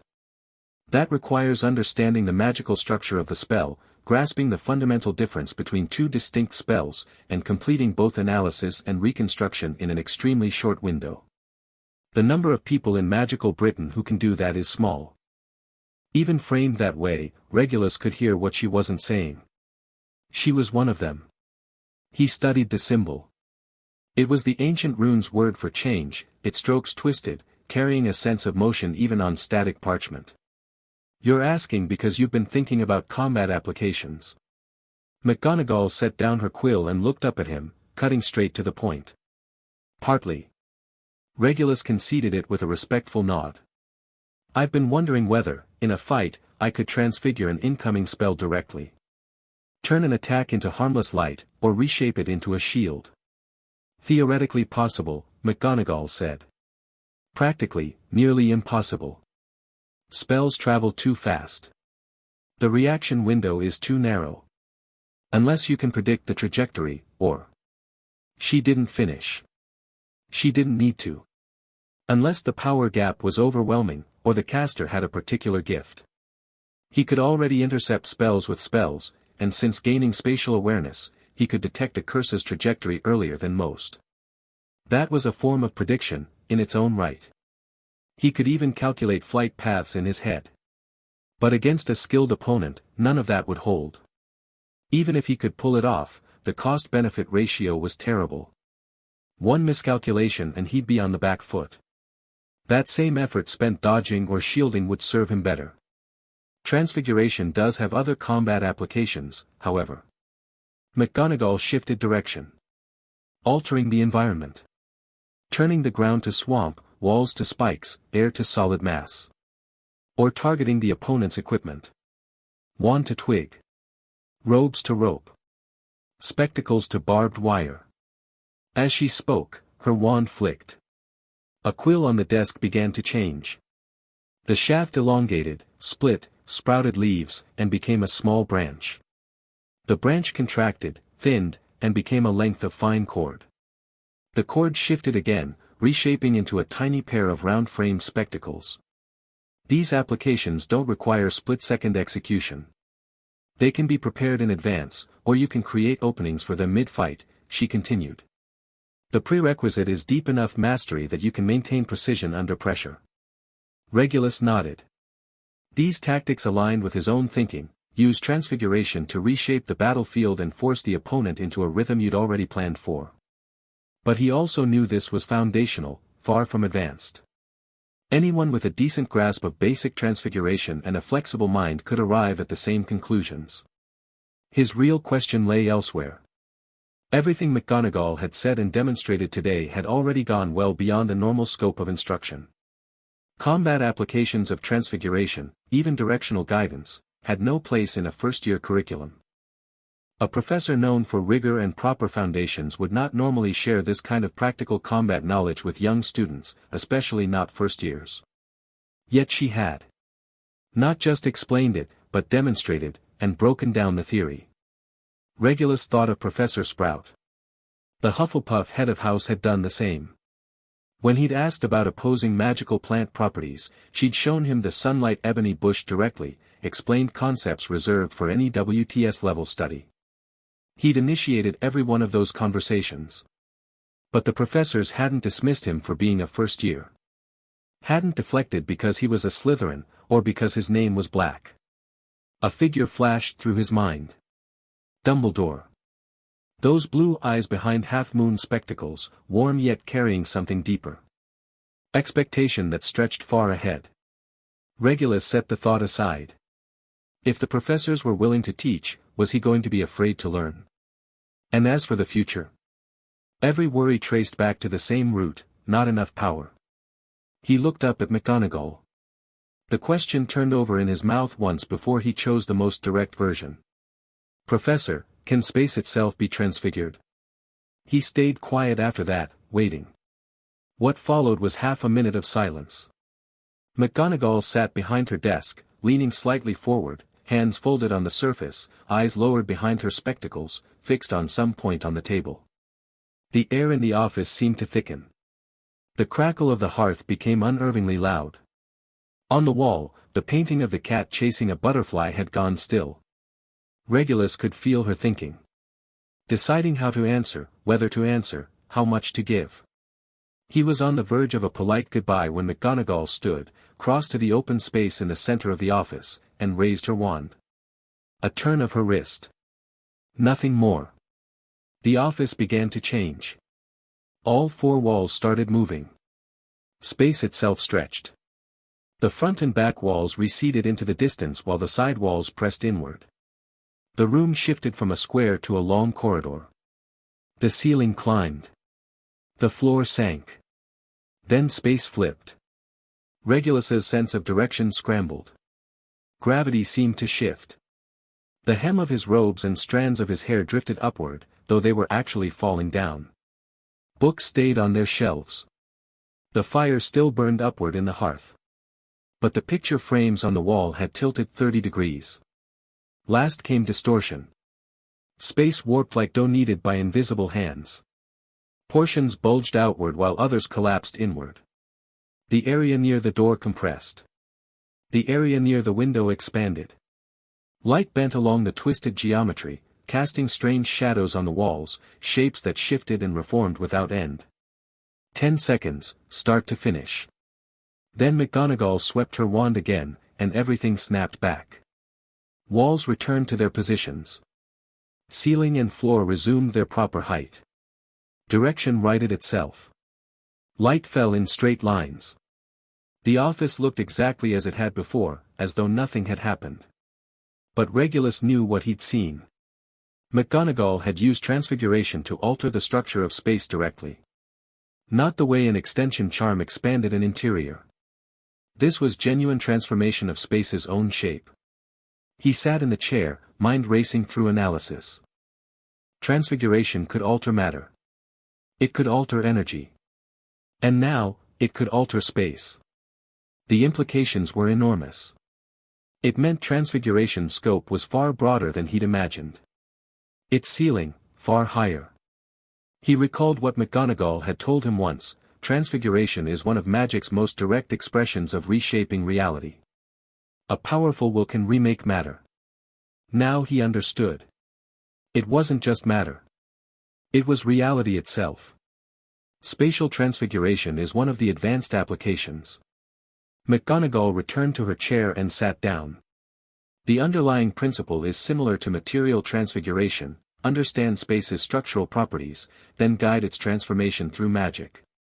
But the difficulty is far greater. Space has no fixed material basis. Its structure is more abstract, more dependent on the wizard's perception and understanding. Regulus nodded. It was like painting. Rendering a physical object was straightforward because there was something to reference. Painting an abstract concept was harder because the artist had to build the framework of understanding from scratch. His mind was still turning over what he'd witnessed. One thing was now confirmed: that his spatial magic hadn't gone unnoticed either. That didn't surprise him. It only reinforced what he already suspected. Dumbledore's hand was behind this. McGonagall had been showing him what transfiguration could do to space. Then she continued. Truly advanced transfiguration doesn't rely entirely on understanding, because some things can never be fully understood. The flow of time. The trajectory of fate. The nature of the soul. Yet a skilled transfiguration master can still exert influence over them. Regulus snapped back to the present, frowning. If you don't understand something, how can you transfigure it? Through intuition. Through conviction. Through the mystery inherent in magic itself. Her tone stayed even, but something steady and sure flickered behind her eyes as she spoke. Transfiguration, taken to its furthest point, touches the essence of magic. The part that can't be fully parsed by logic or captured by knowledge. Her gaze settled on him, serious. But that doesn't mean you can skip the foundations. Quite the opposite. The stronger your base, the greater the chance you'll reach that point at all. Regulus nodded. He understood the principle. There was no such thing as advanced ability appearing from nothing. Every breakthrough was built on layers of accumulated work. McGonagall drew another notebook from her drawer. This one was older than the last, bound in dark brown leather that had softened with age. Like the previous one, there are no specific spells or techniques in here. She pushed it across the desk. Only thoughts. Some of the content may be beyond what you can grasp right now, but there's no harm in looking. Regulus took the notebook. It was heavier than he expected. I've emphasized since the first lesson that transfiguration is both rigorous and dangerous. McGonagall went on. What the school teaches is safe, filtered, and verified. But transfiguration itself holds infinite possibility and infinite risk. A flick of her wand, and a transparent crystal sphere materialized on the desk. Inside, a small mass of matter shifted ceaselessly. One moment it flowed like water, the next it burned like fire, then solidified like metal. This is the product of a failed transfiguration experiment. McGonagall's expression turned grave. 14 years ago, a sixth-year Ravenclaw student attempted to fuse life magic with transfiguration. He wanted to create a transfigured creature with a genuine soul. He failed. The product lost stability and began shifting at random, impossible to stop, impossible to reverse. In the end, all that could be done was seal it inside this crystal. The matter inside kept changing. Cotton became mud, mud became smoke, smoke became something else. The student was severely injured. His magic was permanently damaged. He had to leave school. McGonagall put the crystal sphere away. Transfiguration can help you understand the world more deeply. But there are domains you should not enter lightly. Seek to understand the world, and the world will answer. But its answers aren't always what you want. Regulus met her eyes, his voice carrying real weight. Thank you, Professor.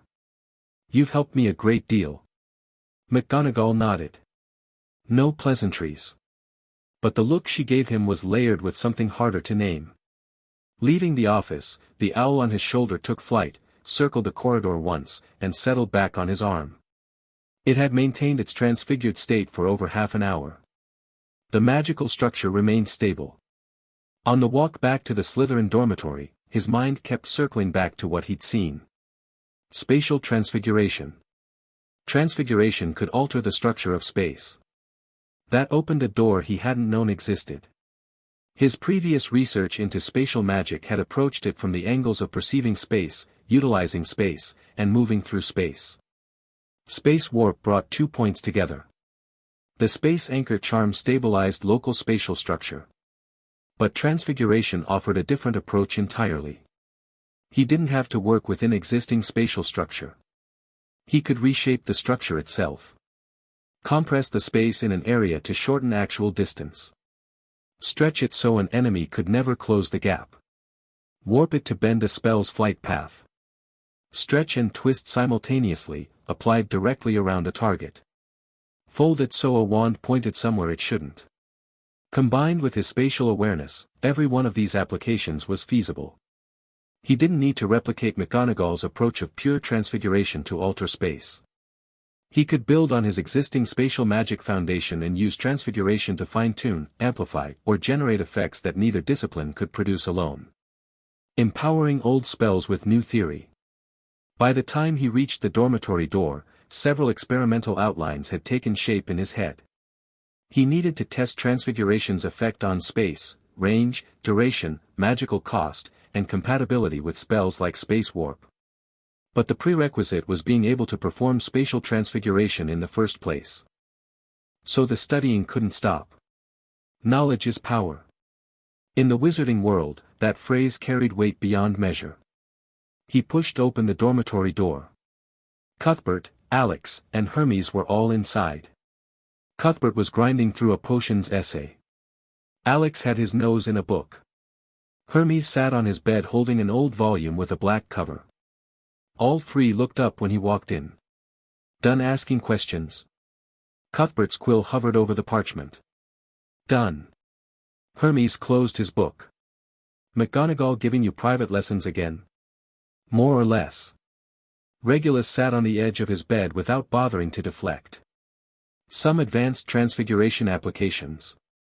Such as how to turn your wand into a chopstick. Regulus looked at him. Cuthbert laughed. Hermes's mouth twitched, and he slid his wand under his pillow. Can you really do that? Alex asked quietly. In theory, Regulus said. But the target has to not resist, or the power gap has to be massive. He hung up his robes and pulled McGonagall's notebook from his pocket, opening to the first page. No words. Only a drawing, a geometric shape in constant flux, shifting from triangle to square to circle to polygon and back to triangle again. The shape rotated slowly on the page, each transformation accompanied by a faint pulse of magic. It was the concept of change itself, rendered in enchanted ink. Regulus studied the figure, fingertips resting on the paper, feeling the rhythm of the magic flowing through it. The road through transfiguration was long. But at least now, he could see further along it than before. Outside the window, the sky had gone fully dark. Deep beneath the black lake, the giant squid let out a low, resonant call. The sound traveled through water and stone, arriving in the dormitory as a faint, muffled vibration. Regulus stayed absorbed in the notebook, looking up now and then to think, his fingers tracing wand movements through the air without realizing it. Early April at Hogwarts. Painted eggs adorned the great hall walls, and the Easter holiday was approaching. Regulus, Cuthbert, and Alex went together to Slughorn's office to submit their leave requests. The professor settled into his wide armchair, accepted 3 parchment forms, and scanned the reason column through his spectacles. Family matters, all 3. He glanced at them, a knowing smile curling the corner of his mouth. Happy holidays, boys. Slughorn signed the bottom of each form. Do come back on time. Plenty of exciting things waiting for you. He didn't press for details. A Slytherin head of house, seeing 3 pure-blood heirs request leave simultaneously, could fill in the blanks well enough. Likely some combination of inter-family communication, alignment of positions, or the quiet formation of mutual understanding. Especially given the astronomy tower incident, which had also drawn in 2 other pure-blood families. Hermes didn't apply. The Mulciber family was in a delicate position, and facing a pile of complications at home sounded worse than staying at school. He knew what his 3 roommates were going home to discuss. The astronomy tower affair needed to be reported to the families sooner or later. Regulus had written to Orion beforehand. 1 line, coming home for Easter. His father's reply was shorter. A single word, good. The first morning of the holiday, Regulus walked to Hogsmeade Station with Cuthbert and Alex. The platform was nearly empty. The break was short, and few students bothered with the trip. Spending close to 2 days on the train round trip hardly seemed worth it compared to staying at school. Cuthbert and Alex hauled their luggage aboard. Regulus stood at the platform's edge and watched the train pull away. He waited until it vanished around a distant bend and the platform fell silent. Then he turned and walked to an empty corner. Apparition. The crushing pressure lasted less than a second. When his feet touched ground, he was standing on the front steps of 12, Grimmauld Place. The house loomed as it always did. Dark, severe, the black door shut tight, every curtain drawn. Welcome home, young master. Regulus gave it a slight nod, then stepped past and into the entrance hall. Walburga descended the staircase at a brisk pace, her black dress trailing behind her. Regulus. She stopped in front of him, both hands on his shoulders, eyes scanning him up and down. You've grown. Good color in your face. Mother. He nodded. I'm home. A smile spread across her face, and she pulled him toward the dining room. Orion was already seated at the head of the long table. He looked up when Regulus entered, studied him for a moment, and nodded. Sit. Eat. The meal should have been breakfast by the clock, but it had been prepared as lunch, roast lamb chops, mashed potatoes, and stewed vegetables. Walburga peppered him with questions about school. Course progress, house standings, how things were with his classmates. Regulus answered selectively. Most of what he said had been filtered first, trimmed to what Walburga wanted to hear.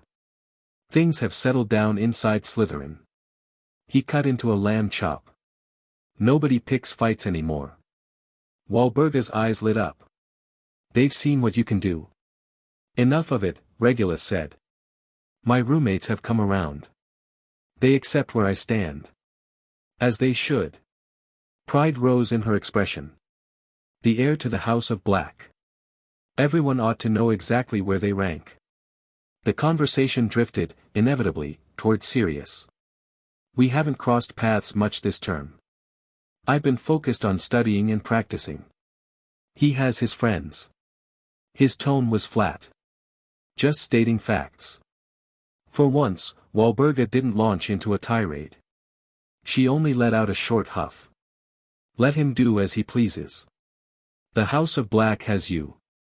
Orion ate in silence throughout, glancing up now and then at his wife and son but offering nothing.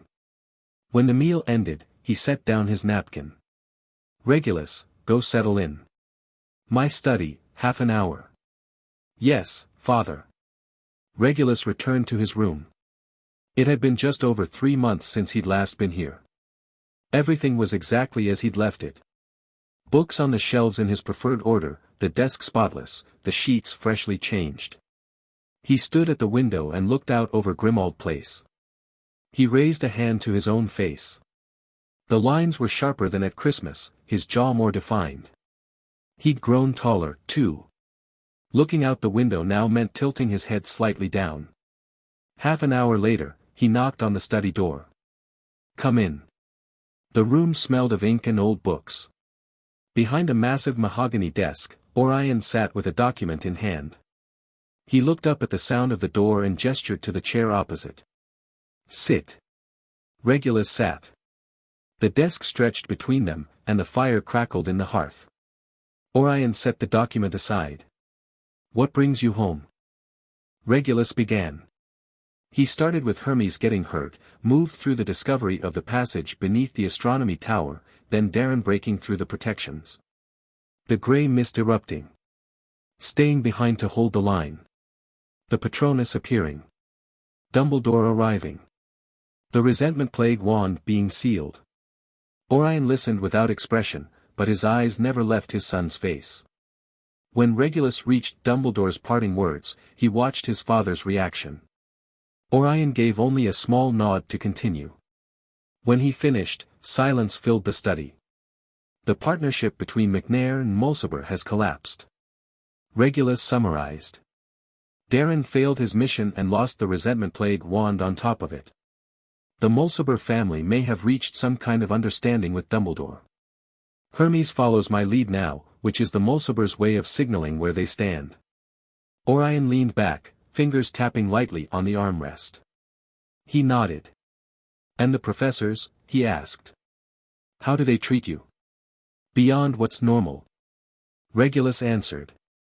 Professor McGonagall taught me advanced transfiguration applications, including spatial transfiguration. Professor Sprout showed me rare magical plants and guided the direction of my verdant magic. Professor Flitwick invited me to an advanced charms seminar. Professor Slughorn has been opening doors with his connections. He went on. If I ask, I get answers. The depth of what they share goes well beyond standard coursework, some of it past Newt level. They know what I'm studying, what I'm thinking about, and instead of stopping me, they help. Orion motioned for him to continue. That conversation with Dumbledore. Regulus paused to gather his thoughts. It felt more like guidance. He spoke about the path of magic, about power and humility, about Hogwarts being a place where mistakes are allowed. He looked up at his father. The professors have been good to me, Regulus continued, his voice softening slightly. Hogwarts has been good to me. Saying it out loud stirred something complicated in his chest, almost contradictory. The feeling was rare for him. He knew why the professors treated him well. He understood the calculation behind it, the expectations, the interests at play. But at the same time, the kindness was real. McGonagall's notebook was real. Sprout's knowledge was real. Flitwick's ideas were real. Dumbledore's guidance was real. Orion understood. He watched his son, and something complicated moved behind his own eyes. When someone treats you well, Orion said, his voice low, a rational person feels the pull to repay it. That's human nature, not weakness. The House of Black has declared its position publicly. We stand with Voldemort. That was a family decision, made after weighing every factor. If we reverse course now, I don't need to tell you what would follow. His gaze sharpened on Regulus, carrying an edge of expectation. I want to know what you think. He wasn't asking Regulus to choose. The choice had been made. He wasn't pressuring his son to pick a side. The side had been picked. He only wanted to understand what was in Regulus's head. And perhaps, to give him room. Regulus was quiet. He stared at the fire. Watched a log split open in the flames, embers drifting upward and vanishing into the chimney. His mind worked fast. With anyone else, he could tailor his words to the situation. But with his father, he owed the truth. Family allegiance. His own path. Dumbledore's expectations. Voldemort's shadow. The professor's goodwill. The power he was still building. Every thread wove into a single, tangled web. My choice hasn't changed. But I won't be herded forward by someone else's hand. When the time comes that I truly need to choose. Images flickered through his mind. Futures that might come to pass. Before that moment arrives, Regulus said, lifting his gaze to meet Orion's, I'll have the power to choose freely. His tone was steady. Like stating a fact that hadn't happened yet but would. Orion stiffened, barely perceptibly. He looked at his son, and something bright flickered in his eyes. He understood what choice Regulus meant. The kind that would wound one side deeply and commit entirely to the other. Even if Regulus didn't want to hurt anyone, someone would force his hand eventually. And the power to choose freely was the power to refuse. He couldn't imagine how strong a person would need to be to pull that off. But given Regulus's current trajectory, the pace of his growth, maybe it was possible. More progress. A note of anticipation crept into his voice. Some. Not as much as I'd like, Regulus said honestly. But the direction is clear now. I know where I'm going, how to get there, and what I need. The rest. The corner of his mouth lifted. Confident, but quiet about it. Not bravado but conviction. Is just walking the road. Orion settled back and let out a long breath. He believed him. His son hadn't been softened by Hogwarts's warmth. Hadn't been led astray by Dumbledore's sugar-coated words. That was a relief. The path ahead was thick with thorns, but Regulus saw them clearly and walked with sure footing. That earned respect. A son like this, how could he not be proud? But until that day comes, Orion said, watching him, we stick to the plan. Understood. Regulus nodded, the weight of the word deliberate. Orion rose and pulled open a drawer, producing a dark wooden box. It was small, its surface marked with fine wood grain. No lock, but Regulus could feel the protective enchantments layered over it. For you. Orion held it out. An Easter gift. Regulus took it and opened the lid. Inside lay a pocket watch. The face bore no numbers, only a pattern of stars, and the hands were slender silver arrows. On the inside of the case lid, a line of small engraved text read, Time will prove the path. Your grandfather left it to me. Something distant and fond passed through Orion's voice. Now it's yours. No special functions. It just keeps perfect time. He paused. But sometimes, keeping perfect time is enough. Regulus closed the case and slipped the watch into his pocket. Thank you, father. Orion nodded. Any plans for the holiday? Practice. Regulus said. There are things I can't work on at school. Such as? Fiendfire. Orion's eyes lifted to him. Surprise surfaced, then faded just as quickly. Be careful, he said. That spell doesn't like to be controlled. I know. Regulus nodded. Back in his room, Regulus shut the door and went to the window. A few muggles passed along the street beyond the square, hurrying even on Easter, always somewhere to be. His father's words echoed in his head. The lines had been drawn long ago. The House of Black stood publicly with Voldemort. Every pureblood family in Britain knew it. Switching sides now meant open betrayal, and Voldemort's stance on betrayal was something no one in the wizarding world misunderstood. Regulus didn't need to study Voldemort closely. He only needed to look at the evidence. The wizards who had vanished. The Ministry of Magic officials who'd reversed their positions overnight. The dissenters who had simply ceased to exist. At the core of how Voldemort built his authority was a single, non-negotiable clause: disloyalty would not be tolerated. Gone was the leniency of his early recruitment days. What he showed now, more and more openly, was his true face. Cruelty had become routine, violence a tool, absolute obedience an iron law settling into place. Dissent suffocated before it could draw a breath. The more terrifying his displays of strength, the more feverish his followers' devotion grew. This version of Voldemort was more popular among the pure-blood circles than ever. He represented what most of those families wanted. He was no longer merely an option. He was becoming the sharpest blade of the pure-blood collective will, cutting down opposition, cementing privilege, purging bloodlines. Their order didn't tolerate betrayal either. And Voldemort was that order's most violent enforcer.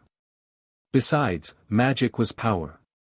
In the end, everything circled back to the oldest and most unanswerable law of all. If the House of Black turned now, for any reason, Voldemort wouldn't allow it. Even if it were only to make an example for the other pure-blood families. Even if it were only to uphold the principle that rules couldn't be broken. The Blacks would face destruction. So until he truly possessed the power to choose freely, he couldn't show a single sign. Regulus thought about the Hogwarts professors.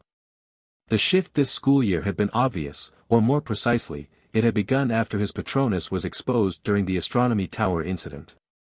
The Patronus had acted like some kind of credential. Once it appeared, something changed in the way Dumbledore looked at him. But Regulus knew himself. A Patronus didn't represent all of him. It was a reflection of one facet of his soul. He could stand beneath that spiraling silver light, perfectly calm, and articulate every syllable of the killing curse. Watch green light bloom at his wand tip. He thought again about what Dumbledore had said, that Fawkes seemed interested in him. Phoenixes could see souls, drawn to what was pure and warm. Whether it was the phoenix that had seen something, or Dumbledore projecting his own perception, Regulus couldn't be sure. Either way, the headmaster's regard was translating into tangible advantage. The professor's instruction happened behind closed doors. The most Voldemort could learn was that the younger Black son was studious, asked good questions, and his teachers were fond of him. Voldemort might even approve. A boy who was outwardly humble, handsome, brilliantly talented, beloved by his professors. Like a younger version of himself. But when someone like Voldemort saw another person who resembled him, what would he think? Regulus frowned. While he was still weak, Voldemort might appreciate him. See potential worth cultivating. But once he grew strong enough to register as a threat. A person who mirrored the Dark Lord. Equally distinguished lineage. Equally exceptional talent. Equally valued by his teachers. Equally clear about what he wanted. What would Voldemort think then? He's too much like me. Why would he ever be content as a follower? The answer probably wasn't pleasant. Then again, Voldemort was proud. The kind of pride that came from wielding overwhelming power, from standing at the apex of the wizarding world, from the unshakable conviction that he had surpassed every witch and wizard alive. Proud people tended to look up, or straight ahead. Rarely down. Regulus wasn't yet high enough to cross that downward line of sight. The real question was, what kind of power would give him the freedom to choose? He didn't know the exact threshold. There was no catching up to Voldemort's decades of accumulated magic in a short span, let alone Dumbledore's century of depth. His talent was formidable, yes. But Voldemort's and Dumbledore's talent was equally formidable, perhaps more so, because they'd already proven how far it could take them. Until he had that kind of power, nothing would change. The family's position wouldn't change. Voldemort's expectations wouldn't change. The state of the wizarding world wouldn't change. Regulus shook his head, pushing the thoughts aside. He crossed to his desk, sat down, and pulled open the drawer, retrieving a notebook he'd taken from the family library. No name on the cover, but the handwriting and phrasing marked it as the work of some black ancestor, likely from the 17th or 18th century. He opened it. Inside was a single spell. Fiend fire. His fingers brushed the page, feeling the characters written in enchanted ink. Time had caused the ink to bleed slightly at the edges, but the magical imprint remained sharp. He could sense the emotions and power the writer had poured into every stroke. He read page by page. Fiend fire. One of the most dangerous pieces of dark magic in existence. At its core, it was cursed fire with a will of its own. No fixed incantation. No elaborate preparation required. It was summoned directly through the caster's magic and intent. The flames defaulted to an orange red, but their temperature and properties bore no resemblance to ordinary fire. Devastatingly destructive. Temperatures far exceeding normal flame. Capable of incinerating magical objects and structures. But Regulus knew it went further than that. Fiend fire could destroy Horcruxes. In the original story, it was the only dark magic explicitly recorded as capable of doing so. Ravenclaw's diadem had been destroyed by fiend fire that spiraled out of control. He read on. The fire possessed self-awareness. It would spontaneously assume the forms of dragons, serpents, chimeras, and other predatory creatures, actively hunting living targets rather than burning passively. It fed on whatever fuel it found, growing stronger the longer it burned. It could not be extinguished. Standard counterspells like Aguamenti were useless. Only the complete exhaustion of fuel or the caster's death would cause it to die out. No known direct countercurse existed. The risk of backlash was extreme. If the caster's control faltered, the flames would consume them first. Regulus's mind jumped to Vincent Crabbe, lost control, and perished in his own fire. That Slytherin student from the original story. Regulus had met his father, Crabbe, at the Malfoy family's Christmas banquet. Looked at from another angle, though, Vincent Crabbe had accomplished something significant. He'd accidentally destroyed one of Voldemort's Horcruxes without ever knowing it. What separated fiend fire from conventional fire magic was the curse element. A standard incendio was controllable, limited in power, and would die the moment the caster stopped feeding it magic. Fiend fire, once ignited, broke free of the caster's initial command and became an independent engine of destruction. It belonged to the domain of high-level elemental dark magic. Starting a fiend fire was easy. With enough raw power and vicious enough intent, anyone could light one. Making it obey, that was another matter entirely. Regulus turned the page. The notebook laid out the hard prerequisites. Magical reserves needed to exceed the level of a mature adult wizard, far beyond what Hogwarts' nude examinations demanded. A foundation in dark magic theory was essential. The caster had to understand the principles of curses and the binding mechanism between curse and element. Knowing the words wasn't enough. You had to grasp the logic behind them. He measured himself against the criteria. On the magical reserves front, months of meditation had refined his power. His total capacity and recovery rate already surpassed most adult wizards. Dark magic theory, he'd consumed volumes of it. That should suffice. Further in came the training steps. Step 1, emotional anchoring. Intense negative emotion served as the fire's fuel. Hatred, the desire to destroy, killing intent. Practice was to take place in a secure, sealed environment, a fireproof magical training chamber with nothing combustible, repeatedly synchronizing emotion and magical output. At this stage, no actual flame was to be summoned. The goal was learning to convert emotion into a magical state primed for ignition. His finger paused on this passage. Negative emotion. He didn't harbor any particular, burning hatred. There was no one he needed to kill. Destructive urges and killing intent were even further removed from his nature. But the notebook clarified, emotion was the fuel, not the control mechanism. Ignition required darkness. Control required absolute calm. Step 2, Form testing. Begin with the weakest possible flame.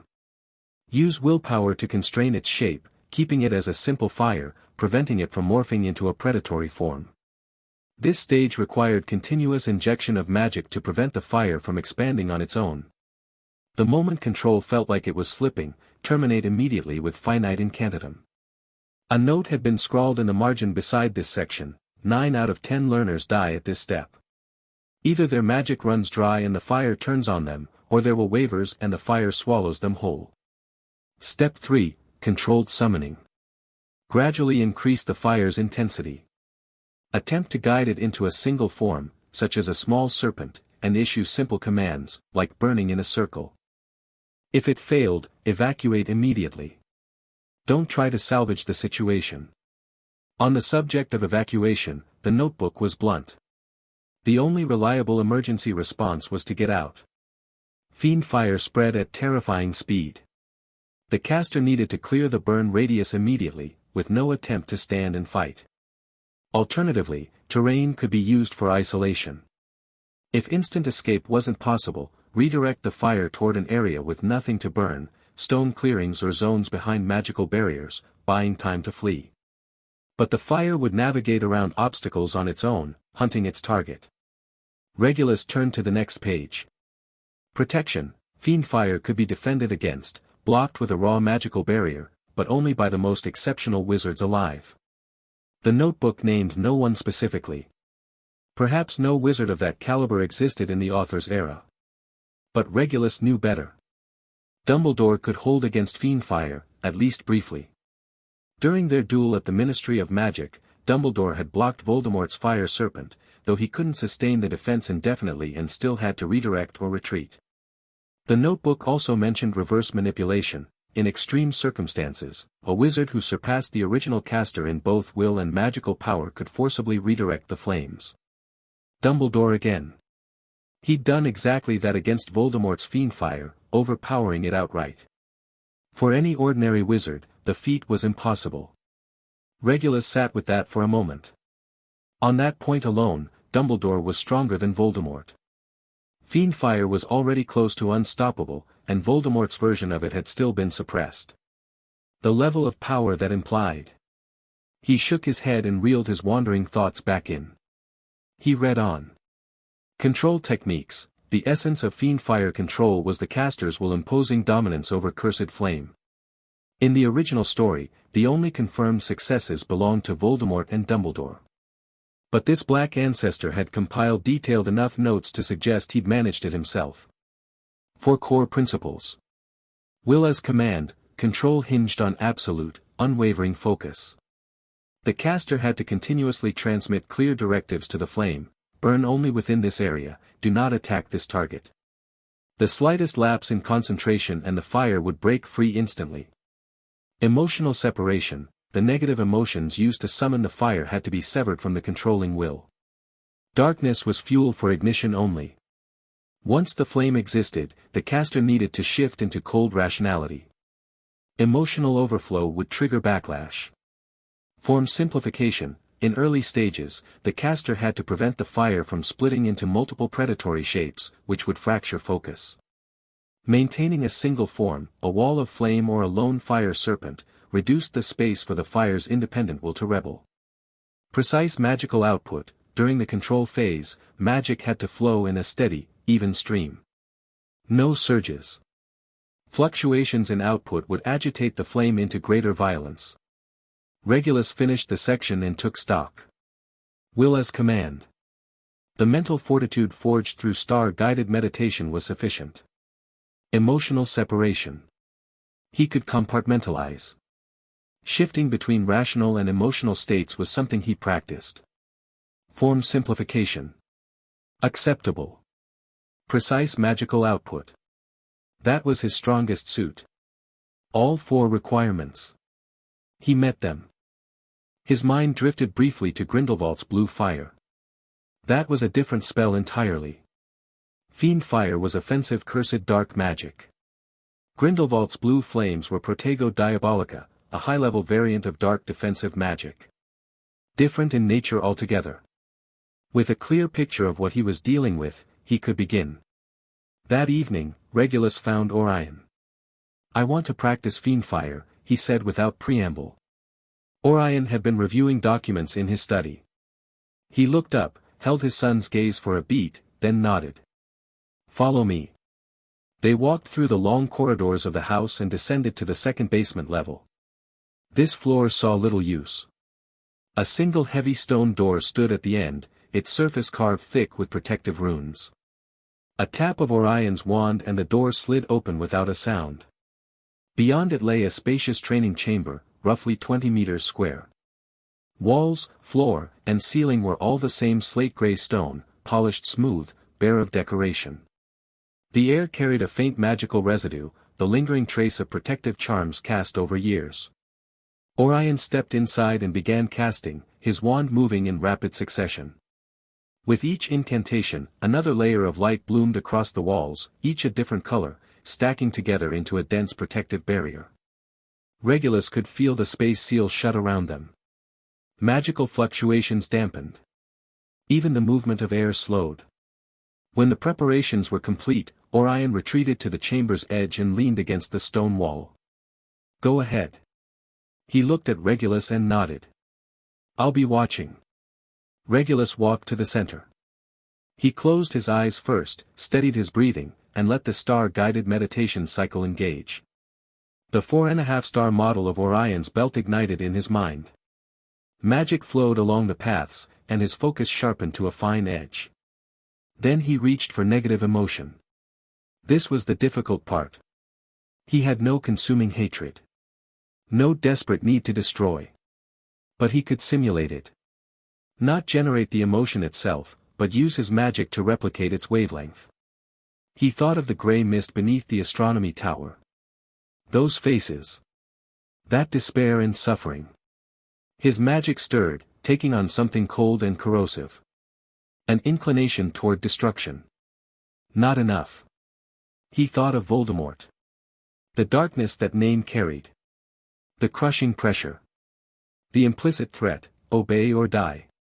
His magic surged harder, gaining an aggressive edge. Still not enough. Finally, he thought of himself.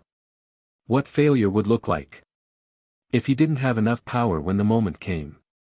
If the family was dragged deeper. If Sirius, his parents, or even he himself. His magic boiled over, flooding with a raw, tearing impulse to shatter everything that stood in the way. Now. His eyes opened. Wand rose. Will and magic locked together. The air at the center of the chamber warped. Space itself trembled. A point of orange-red light materialized from nothing, hovering half a meter off the ground, no larger than a fingernail. It began to swell. Orange-red deepened to bright orange. Temperature spiked. The air inside the chamber superheated. The flame started to change. Vague shapes rippled across its surface, like countless tiny serpents writhing, straining outward, trying to break free of the core, trying to become independent. Regulus pressed his wand down. His will became an invisible fist, clamping down on every tendril that tried to split away. The fire fought back. Temperature climbed higher. Waves of heat slammed against the protective barriers, which flickered in response. The air had grown too hot to breathe. Regulus cast a bubblehead charm on himself. Against the far wall, Orion did the same. Hold. Magic poured out in a steady, even stream. Will locked tight. His mind held a single thought, maintain this shape, nothing else. 10 seconds. 20. 30. The fire began to stabilize. The serpentine shapes across its surface receded, and it settled back into a simple flame, though deeper in color than ordinary fire and far, far hotter. At 45 seconds, he was at his limits. His reserves were fine, but the mental strain of sustaining that level of suppression had peaked. He swept his wand downward. The flame died. Vanished in an instant. Temperature plummeted, and the residual heat began to dissipate through the chamber. Regulus lowered his wand, breathing slightly harder than usual. First attempt. 45 seconds. The fire hadn't escaped his control, but it hadn't been fully tamed either. In those final seconds, he'd felt it gathering strength, coiling to break through. Orion walked over. Said nothing. Placed a hand on his shoulder. Good. Keep going. Over the next 3 days, Regulus spent 6 hours a day in the training chamber. On the second day, he held the flame for a full minute. The shape stayed more stable, and his temperature control sharpened. But when he tried to move it, it failed. The flame drifted 5 centimeters to the left and immediately swelled, nearly tearing free. On the third day, he managed to guide the fire in slow movement through the chamber, like a drifting lantern. But the trajectory was stiff. Turns required pauses. It was nowhere close to fluid control. On the afternoon of the fourth day, Regulus stood at the center of the chamber, wand raised, palm facing up. An orange-red flame kindled 3 centimeters above his open hand. It was the size of a candle flame. Deep in color. Burning steady. No flickering, no distortion. A quiet, controlled point of cursed fire. His fingers shifted. The flame followed. The path was smooth, unbroken, as though guided by an invisible thread. He turned his palm downward. The flame hung in the air. Didn't fall. Didn't spread. It held its position. Then he pushed further. He split the flame into 3 smaller points, each moving independently, weaving simple geometric patterns through the air before merging back into one. He compressed the flame from fist size down to a walnut, density increasing, temperature soaring. The chamber's protective barriers hummed in warning. He eased off. Let the flame expand back to its original size. The entire sequence lasted 3 minutes. When it was over, Regulus closed his fist. The flame winked out without a sound. Not even smoke. The chamber settled into stillness. Only the runes on the walls still glowed faintly, recording what had taken place. Orion stood against the wall, staring at the spot above his son's palm where the fire had burned. He stared for a long time. Then he crossed the room, placed his hand on Regulus's shoulder, and pressed down hard. That's enough for now. Something restrained but fierce ran through his voice. Step 1 is solid. Regulus nodded. He didn't speak, but he knew the truth. This was only the beginning. A small flame and the fiendfire beast summoned in real combat were worlds apart. But it proved the path was walkable. Proved his will was strong enough, his magical control precise enough, to tame one of the most dangerous forces in the wizarding world. The rest was practice, accumulation, and gradual escalation. 2 more days of training followed. By the end, he could reliably control a fist-sized fiendfire through complex operations, movement, shape-shifting, temperature modulation, splitting and merging. All smooth. But scaling up was another matter. When he tried to summon a flame the size of a football, the difficulty spiked exponentially. 20 seconds in and he nearly lost it. He understood. This would take time. Fiendfire wasn't a spell you rushed. It demanded long-term practice, letting body and mind adapt to the sustained pressure. On the last morning of the Easter holiday, Regulus packed his things and said his goodbyes. Walburga rattled off a string of reminders. Show your strength, uphold the family honor, don't bury yourself in books all the time. Orion offered a single sentence, write if you need anything. Regulus nodded and walked to the open ground beyond the front door. Apparition. The crushing pressure passed in an instant. His feet touched down on the hillside outside Hogwarts. The April morning air was crisp and cool, carrying the scent of earth and new grass. In the distance, the castle's spires drifted in and out of the mist. He started walking toward the gates. The corridors had that end-of-holiday looseness to them.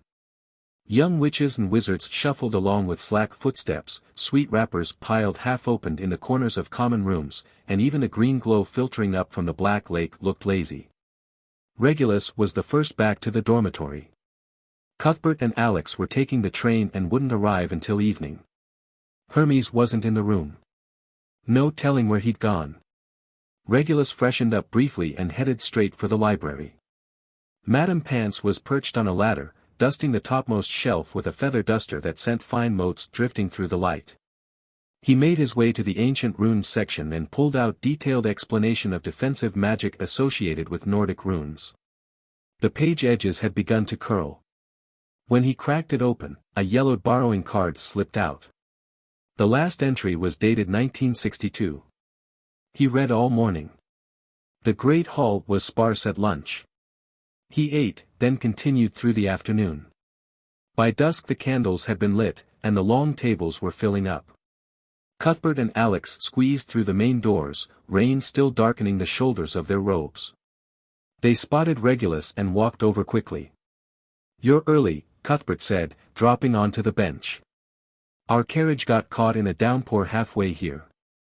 Alex pulled out a handkerchief and wiped his face. "Almost May and it's still freezing." Regulus carved off a piece of chicken. "Scottish weather has never made sense." The spread was generous. Beef drippings soaked into mashed potatoes, and pumpkin juice sloshed in silver pitchers. Dumbledore rose from the table, his long silver beard swaying against his chest. "The holidays were wonderful," his voice carried across the hall, "but they are over. OWLs and Newt students, you have less than 2 months of revision remaining. Lower years would do well to refocus as well. Professor McGonagall and Professor Slughorn have asked me to remind you that your Transfiguration and Potions essays are due next week." A few whistles rose from the Gryffindor table. James Potter hoisted his fork overhead and waved it around. Sirius tipped his head back to gulp pumpkin juice, and the two bumped shoulders, laughing. When Regulus's gaze drifted over, Sirius was wiping the corner of his mouth with the back of his hand. Their eyes met. His grin froze for a fraction of a second before he turned away. Regulus looked back at his plate. Cuthbert leaned closer, voice low. "I told my family about what happened over the holiday." He prodded the peas on his plate with his fork, eyes flicking toward the staff table to make sure no one was paying attention. Alex stopped chewing too. "After my father heard everything, he locked me in the house for 5 solid days." A thread of pride wound through Cuthbert's voice. "Made me drill Protego 8 hours a day. My wand was practically burning by the end." He tipped his chin toward Hermes. "I can cast it now too." Hermes was slicing his steak with deliberate care. He didn't look up. "Your family didn't say anything else about the fallout?" "They did." Cuthbert set down his fork and turned to Regulus, expression sobering. "My father asked me to thank you on his behalf.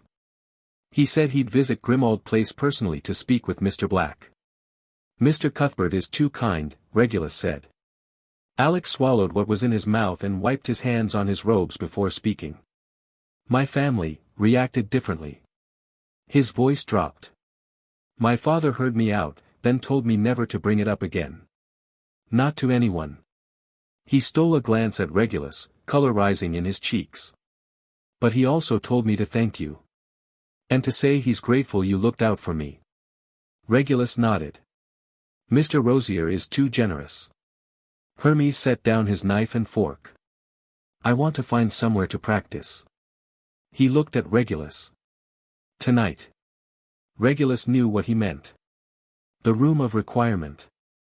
And more than that, Hermes wanted to train with him. Cuthbert and Alex had gone still too. 3 pairs of eyes fixed on him. Regulus lifted his goblet and took a sip of pumpkin juice. The warm sweetness slid down his throat. "Are you two coming?" He glanced at Cuthbert and Alex. They exchanged a look. Cuthbert nodded first. Alex pressed his lips together and gave a quiet mm. "Then rest up," Regulus said. 8 o'clock. 8th floor corridor, in front of the tapestry.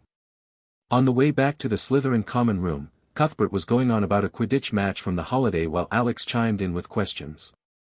Regulus walked half a step ahead, listening to the voices behind him, his mind turning over something else entirely. Hermes wanted power. The want was urgent, almost ravenous. Nothing wrong with that. Everyone should want power. But the shape of Hermes's wanting was different. In his mind, dark magic was the only real power.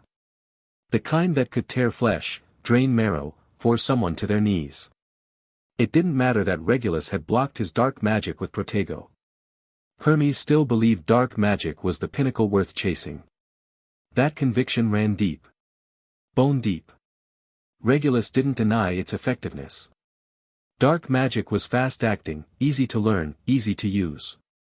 One incantation, a flash of light, and the opponent dropped. No need for years of transfiguration practice, no need to memorize hundreds of potion formulas, no need for especially precise magical control. If you had the nerve to cast and the power to fuel it, it worked. But for most wizards, dark magic was borrowed strength. Exhilarating when you took it out, but the interest came due eventually. That interest might be your rationality, your emotional stability, or the day you caught yourself smiling in the mirror and couldn't recognize the person staring back. Regulus thought of Abros Mulciber. The Mulciber family's reliance on dark magic was no secret. Their ancestral basement probably overflowed with dark artifacts. Their children likely started learning the theory behind curses at 6 years old. Hermes had grown up in that environment. Naturally, he'd internalized the importance of power early. Or more accurately, the importance of without power, you die. So of course he was urgent. Of course he was hungry. But Cuthbert and Alex were nothing like Hermes. For them, magic was air. They'd been breathing it since birth, so the idea of practicing how to breathe had never occurred to them. Pure-blood children were all the same. Magical awakening was a foregone conclusion.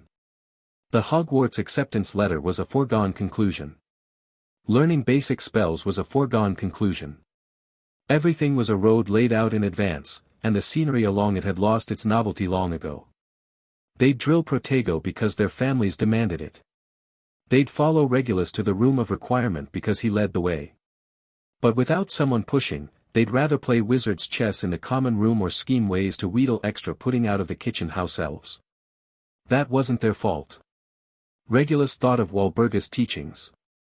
She preached pure-blood supremacy, preached black family glory, but never explained why one should grow strong. In her view, strength was a gift that came with bloodline, like the galleons sitting in the vault. Born into it. Just had to inherit. So the laziness Cuthbert and Alex showed wasn't really laziness. It was the product of an education missing its most critical piece. No one had ever told them that magic wasn't an inheritance. That it had to be earned through effort. That it would betray you on the very day you needed it to save your life. After the astronomy tower incident, they'd been shaken for a while.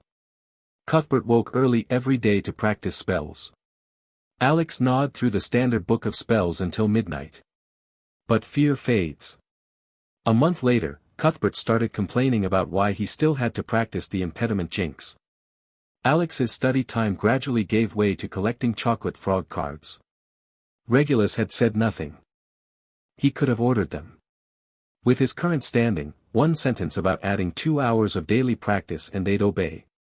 But there was no point. A wrist raised under duress never learned precision.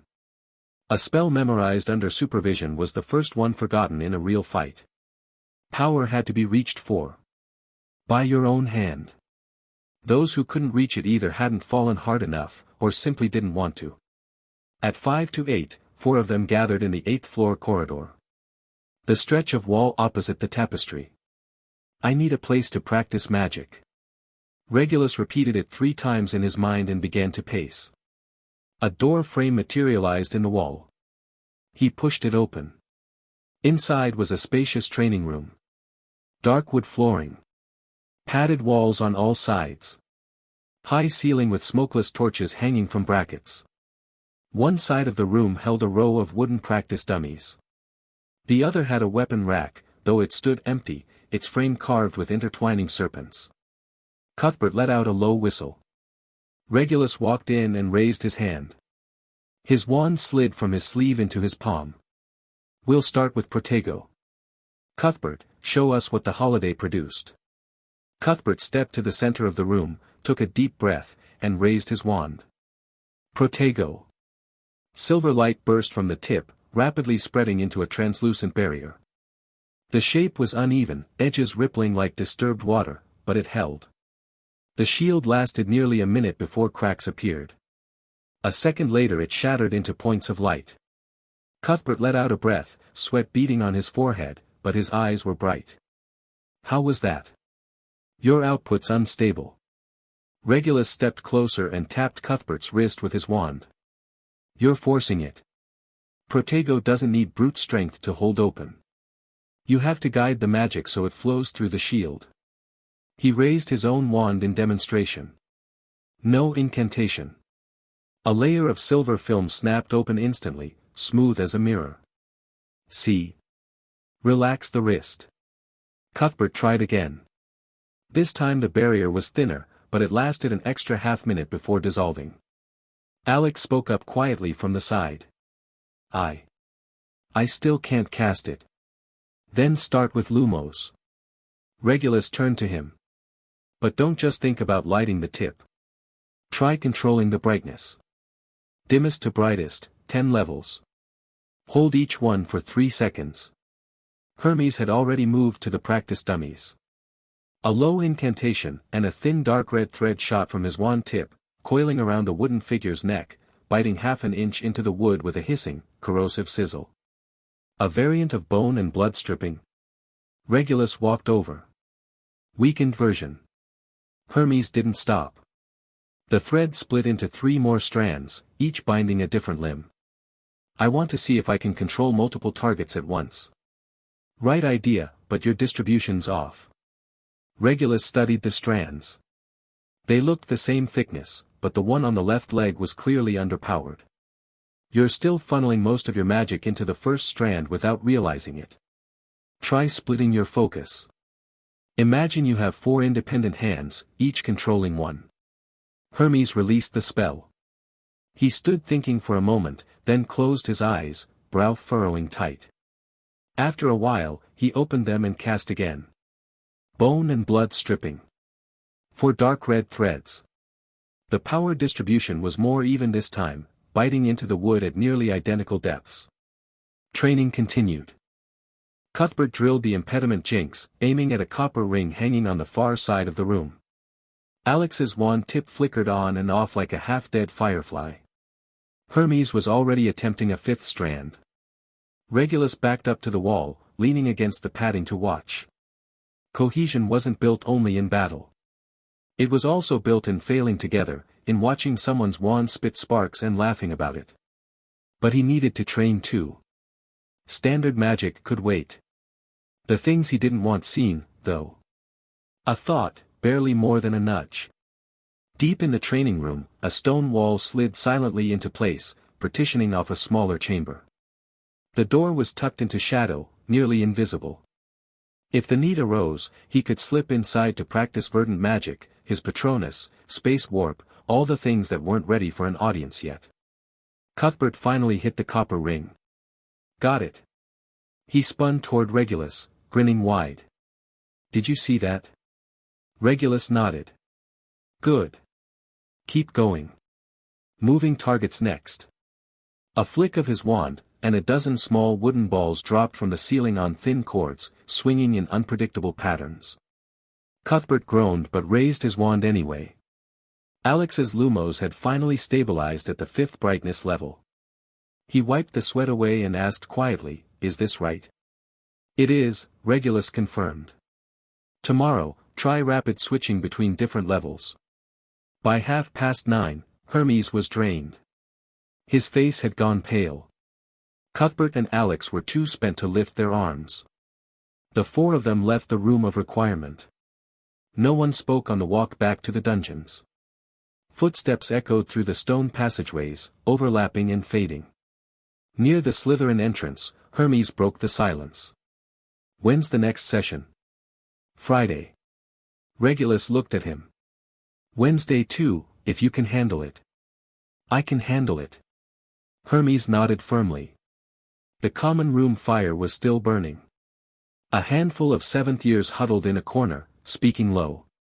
They glanced up as the 4 came in, then turned back to their conversation. Through the archway, down the dormitory corridor.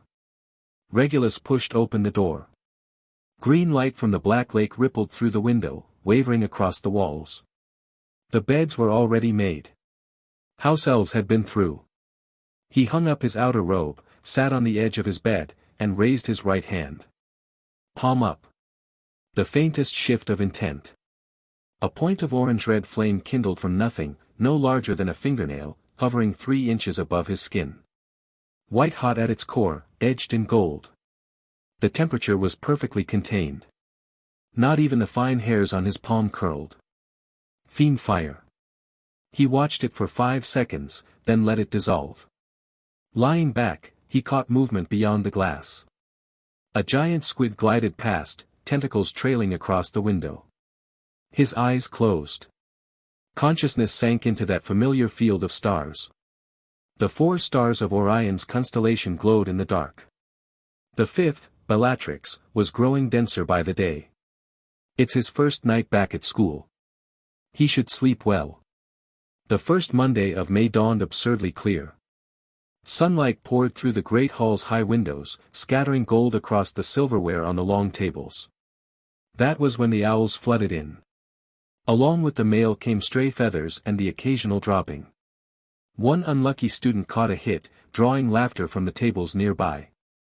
Regulus was spreading jam on his toast. Cuthbert was copying his charms essay. Alex had his face buried in a bowl of porridge. Hermes dragged his fork through scrambled eggs, staring at some invisible point on the table. The owls landed. Parcels, letters, the latest edition of the Daily Prophet. For a few moments there was only the rustle of paper. Then a strangled sob rose from the Ravenclaw table. Regulus looked up. A second-year girl had pressed a hand over her mouth, shoulders beginning to shake. The students beside her leaned in to read the paper. Their faces changed too. Someone reached out to rub her back. Someone else scooted their chair away. The murmuring spread like a tide, rolling from Ravenclaw to Hufflepuff to Gryffindor. "Let me see that." Cuthbert reached toward a 4th-year nearby, who handed the paper over with an odd expression. Cuthbert flipped to page 3. The headline ran across the middle of the page: Wizarding family attacked in London suburb, victims receiving medical treatment. The article was short, crammed between a broomstick advertisement and a ministry budget notice. Last night, a wizarding residence near Hampstead Heath was broken into. Significant magical damage was found inside the home, and a small number of magical items were stolen. The homeowner, Callan Thorne, and his wife, Lyra Thorne, sustained injuries and have been transferred to St. Mungo's, where their condition is reported as stable. The Department of Magical Accidents and Catastrophes has opened an investigation. No information regarding the attacker's identity or motive has been released. 2 lines tacked onto the end: strong traces of dark magic were detected at the scene. Several defensive enchantments had been violently breached using methods described as highly destructive. Cuthbert pushed the paper toward Regulus. Alex leaned over to read, then said quietly, "I know her. Ileana Thorne. 2nd-year Ravenclaw. Her father works in the ministry's Magical Items Review Department. Her mother does clerical work for the Department for the Regulation and Control of Magical Creatures." His voice went heavy. "Our families had dinner together last year." Regulus nodded and let his gaze sweep the hall. At the Ravenclaw table, 7 or 8 people had gathered around Ileana. The half-bloods and muggleborns were the ones comforting her, passing handkerchiefs, speaking softly. The pure-blood students sat where they were. Some continued eating. Others turned to whisper to their neighbors, eyes flicking toward Ileana and darting away again. That deliberate distance carried something colder than indifference. Hufflepuff wore its sympathy openly, though the voices stayed low. A few 7th-years shook their heads. Middle-year girls huddled together to whisper. The way they looked toward Ravenclaw held concern, but more than that, the relief of "thank God it wasn't us." Over at Gryffindor, James Potter was already on his feet. His fist slammed the table hard enough to rattle the silverware. "It's those lunatics again." Loud enough for half the hall to hear. Sirius rose with him. Lupin grabbed his arm and said something, but couldn't hold him back. More students crowded around their section of the table, boys and girls alike, the same anger written across every face. The Slytherin table was quiet. But it was the wrong kind of quiet. They were holding something in. A cluster of 6th and 7th years sat at the far end, exchanging glances. The faintest curve at the corners of their mouths. They didn't look toward Ravenclaw, didn't join the discussion, barely touched the newspaper. But the air of "I know exactly what this is about" clung to them, unmistakable from 10 feet away. The middle years were less subtle. A few struggling half-bloods and some purebloods kept their heads down, forks poking mechanically at their plates. But the students from core pureblood families, their eyes were bright, bodies leaning forward, like hounds that had caught the scent of blood. Narcissa Black cast a single look from the head of the table. Her gaze swept over the restless middle years, and they straightened immediately, expressions smoothing out. Lucretius Burke rapped his knuckles on the tabletop. Not loud, but everyone in his radius heard it. Then he went back to buttering his toast, slow and unhurried. Dumbledore tapped his goblet. The clear chime cut through every sound in the hall. The headmaster stood. Blue eyes behind spectacles swept the room. He waited until the last whisper died before speaking. "Hogwarts is a school." His voice carried, firm, not gentle, edged with warning. "Within these walls, you are students. A student's duty is to learn, to grow, and to understand that magic is not merely power. It is responsibility." His gaze lingered on the Gryffindor table, then passed over Slytherin. "The outside world holds conflict, suffering, and injustice. But none of that belongs inside this castle. At Hogwarts, you have one identity and one only. You are students." He turned toward Ravenclaw. "Professor Flitwick." Professor Flitwick slid from his chair and walked briskly to Ileana Thorne. He patted her shoulder, murmured a few words, then guided her toward the doors. As they passed the Gryffindor table, James opened his mouth to speak. A single look from Professor McGonagall pinned him in place. The doors of the great hall opened and closed. The silence held for a beat, then the murmuring surged back. This time, every house was looking at the Slytherin table. Some openly, some trying not to. Anger, suspicion, resentment, curiosity. The Slytherin students met those stares. A few even sat up straighter. A cluster of 5th-year boys bumped shoulders, smirks tugging at their mouths. The way they looked at the Muggle-born students at the Hufflepuff and Ravenclaw tables was the way someone might look at objects in a display case. A little curious. Mostly cruel. Regulus turned back to his toast. Cuthbert folded the newspaper and set it on the table. He'd stopped eating. His father held a senior position in the Department of Magical Accidents and Catastrophes, leading the response team for magical exposure incidents in the Muggle world. Not a small job. The Avery family belonged to the rationalist wing. They believed in pureblood dominance, that purebloods were more gifted, their lineage cleaner, and that they deserved to lead. But the rationalists didn't advocate violent purges. Mixed bloods could be absorbed. Muggleborns needed strict vetting. Extreme measures only damaged pureblood credibility and drove the ministry's centrists to the other side. Cuthbert had been raised on this philosophy. He looked down on those of impure blood, thought them dirty, thought they didn't understand the traditions and customs of the wizarding world. But he'd never wished them dead in their homes. He didn't see the attack on a ministry official's family as cause for celebration. Alex was restless, picking up his fork and putting it down again. His porridge had gone cold, a skin forming across the surface. The Rosier Branch family didn't carry much weight. They sat at the margins of the pure-blood circle. That position made him acutely sensitive to conflict. Any shift in the wind could sweep a small family like his into the grinder. Hermes was indifferent. He finished his eggs, wiped his mouth with a napkin, folded it neatly beside his plate. The attack registered the way a forest fire in the distance registers. You could see the smoke, but the flames weren't close enough to feel. Dark magic, violence, casualties. In his framework, these were expressions of power. Nothing that warranted extra emotion. Regulus drained the last of his pumpkin juice and stood. Cuthbert, Alex, and Hermes rose with him. As the four of them moved along the table, eyes followed from every direction. Regulus kept his gaze forward. He knew this would fester. Similar stories had appeared in the paper before, but to young witches and wizards they'd always been something that happened out there, filtered through a layer of newsprint, not quite real. Today that layer had torn. The attack had happened to a classmate's parents. That classmate sat among them, shared their lessons, ate at the next table over. The distance had collapsed. Hogwarts was not going to stay quiet. In History of Magic, Professor Binns droned through the textbook in his flat, colorless voice. The sun was too warm through the windows, pulling everyone toward sleep. Regulus felt eyes on him. 2 rows ahead and to the left, a pair of Ravenclaw boys had turned to stare. The look on their faces was hard to read. He didn't lift his head. They turned back around, voices dropping low.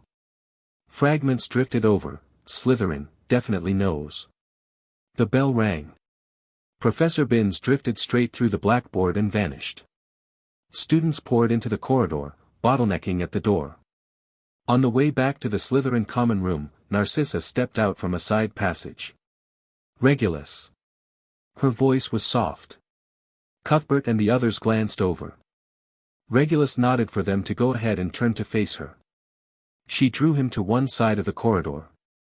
The atmosphere outside has shifted. Narcissa didn't waste time. She wore dark green robes today, the black family crest pinned at her collar, hair swept back without a strand out of place. Both sides are sitting on a powder keg, but it won't hold much longer. The hardliners in the ministry are waiting for a pretext. So is the other side. Her eyes stayed on Regulus while she spoke, peripheral vision sweeping the corridor. If someone approaches you in the coming days, tries to pull you into something, her tone stayed gentle, think it through before you decide. Some doors don't open back up once you walk through. She didn't give specific advice. Didn't say join. Didn't say stay away. She laid out the landscape and left the rest to him. Regulus nodded. Thank you, cousin. I understand. Narcissa reached out and straightened his collar, though it hadn't been crooked. She withdrew her hand, turned, and walked away. Regulus returned to the common room. The fire in the hearth was burning high. A handful of upper years sat clustered nearby, voices hushed and charged at the same time. He settled into the sofa by the window. Beyond the glass, the green glow of the black lake shimmered and swayed. The attack on the Thorn family probably wasn't complicated. Death Eaters sending a message to ministry officials who weren't cooperating enough. A show of force. A reminder to everyone that fence-sitting had consequences. It had happened before.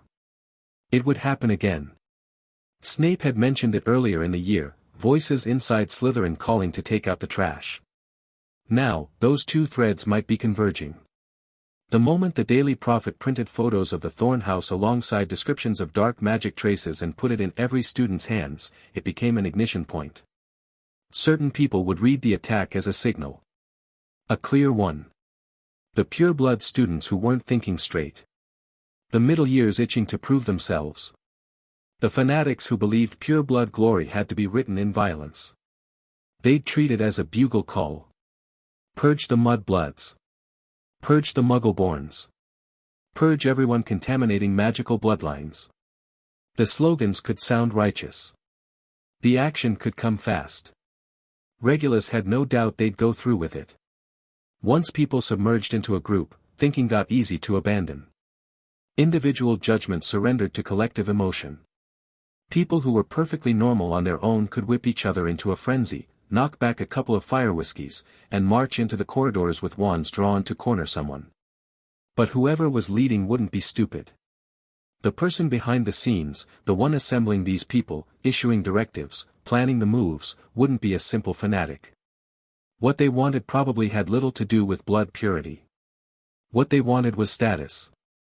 Influence within Slytherin. Clout among the upper years. Weight in the Death Eater pipeline.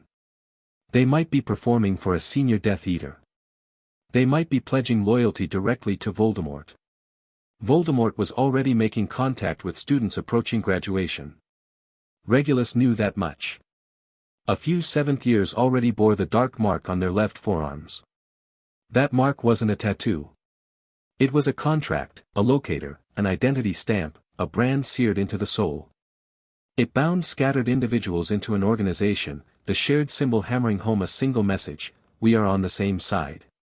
For young witches and wizards, the pull of that belonging was immense. You were no longer alone. You belonged to something larger, something powerful, something with a noble cause. Restore pure blood glory. Reshape the wizarding order. Inside it you found comrades, validation, a sense of purpose. Even if that purpose required hurting people. Even if the organization would eventually spend you like ammunition. In the moment, the feeling of being needed was enough to blind you to the cost. It was brainwashing, but done carefully and cleverly. No one forced you. They drew you in instead. They showed you the shiny outside and hid what was bad underneath. By the time you realized what was really going on, it was already too late to leave. Regulus had spent this school year too quietly. No one challenged him anymore. No one dared test his limits. That kind of calm wasn't normal. Conflict was inevitable. Only a question of when. Someone would make a move. Maybe to stir up trouble, dragging the war outside the walls into the school. Maybe to climb over Regulus's reputation: look, I dared to challenge the Black Heir. Maybe to perform for Voldemort, proving they were more worthy than the not fanatical enough younger black son. The Black family had enemies, of course. But Regulus needed this opportunity. Whether it was a brainless thug, a calculating schemer, someone nursing an old grudge against the Blacks, or someone who simply didn't like his face, it didn't matter who came. Anyone would do. As long as the other side struck first, Regulus could turn it to his advantage. Keep the conflict inside a framework. Display strength. Eliminate a latent threat. Draw a line for anyone still watching from the sidelines. Don't come for me. But all of that was tactics. What truly mattered was power. The cards in Regulus's hand fell into two categories: the magic he'd mastered, and the weight of the Black name. An ancient pureblood family's connections, holdings, political capital. But strip it down, and the second depended on the first. If he wasn't strong enough on his own, the family name was nothing more than scenery. Power was the foundation of everything. After afternoon classes, the four of them gathered in the room of requirement again. Cuthbert and Alex were sparring. Cuthbert's protego could hold for about 2 minutes now, the edges still wavered, but the shape was solid.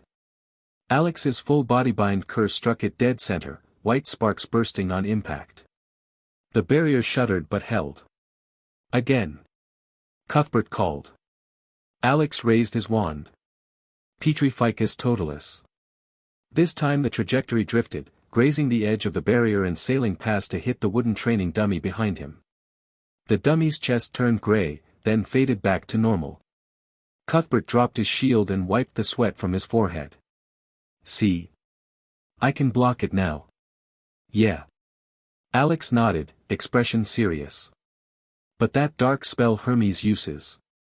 Last week, Hermes had tested a weakened version of bone and blood stripping on the shield. Cuthbert's barrier hadn't lasted 3 seconds before it shattered into points of light. Cuthbert glanced toward the other side of the room. Hermes sat cross-legged on the floor, an old book spread open before him, one finger tracing a complex diagram on the page. He felt the eyes on him and looked up, the corner of his mouth twitching. "Want to try?" he asked. Cuthbert shook his head. "Let me practice more first." He knew the gap between himself and Hermes. He also knew the gap between Hermes and Regulus. That second gap was wide enough to make you question reality. Were they truly attending the same school, taking the same classes? Did the Black family carry some special bloodline power that let a first-year master magic that gave adult wizards headaches? Regulus wasn't paying attention to their conversation. He'd moved on to coaching Alex through Protego. "You have to want to block it," Regulus said. "Reciting the incantation isn't enough. You need to actually feel the refusal to be harmed. Your magic follows your intent." Alex gripped his wand, closed his eyes, and furrowed his brow. He spoke the incantation.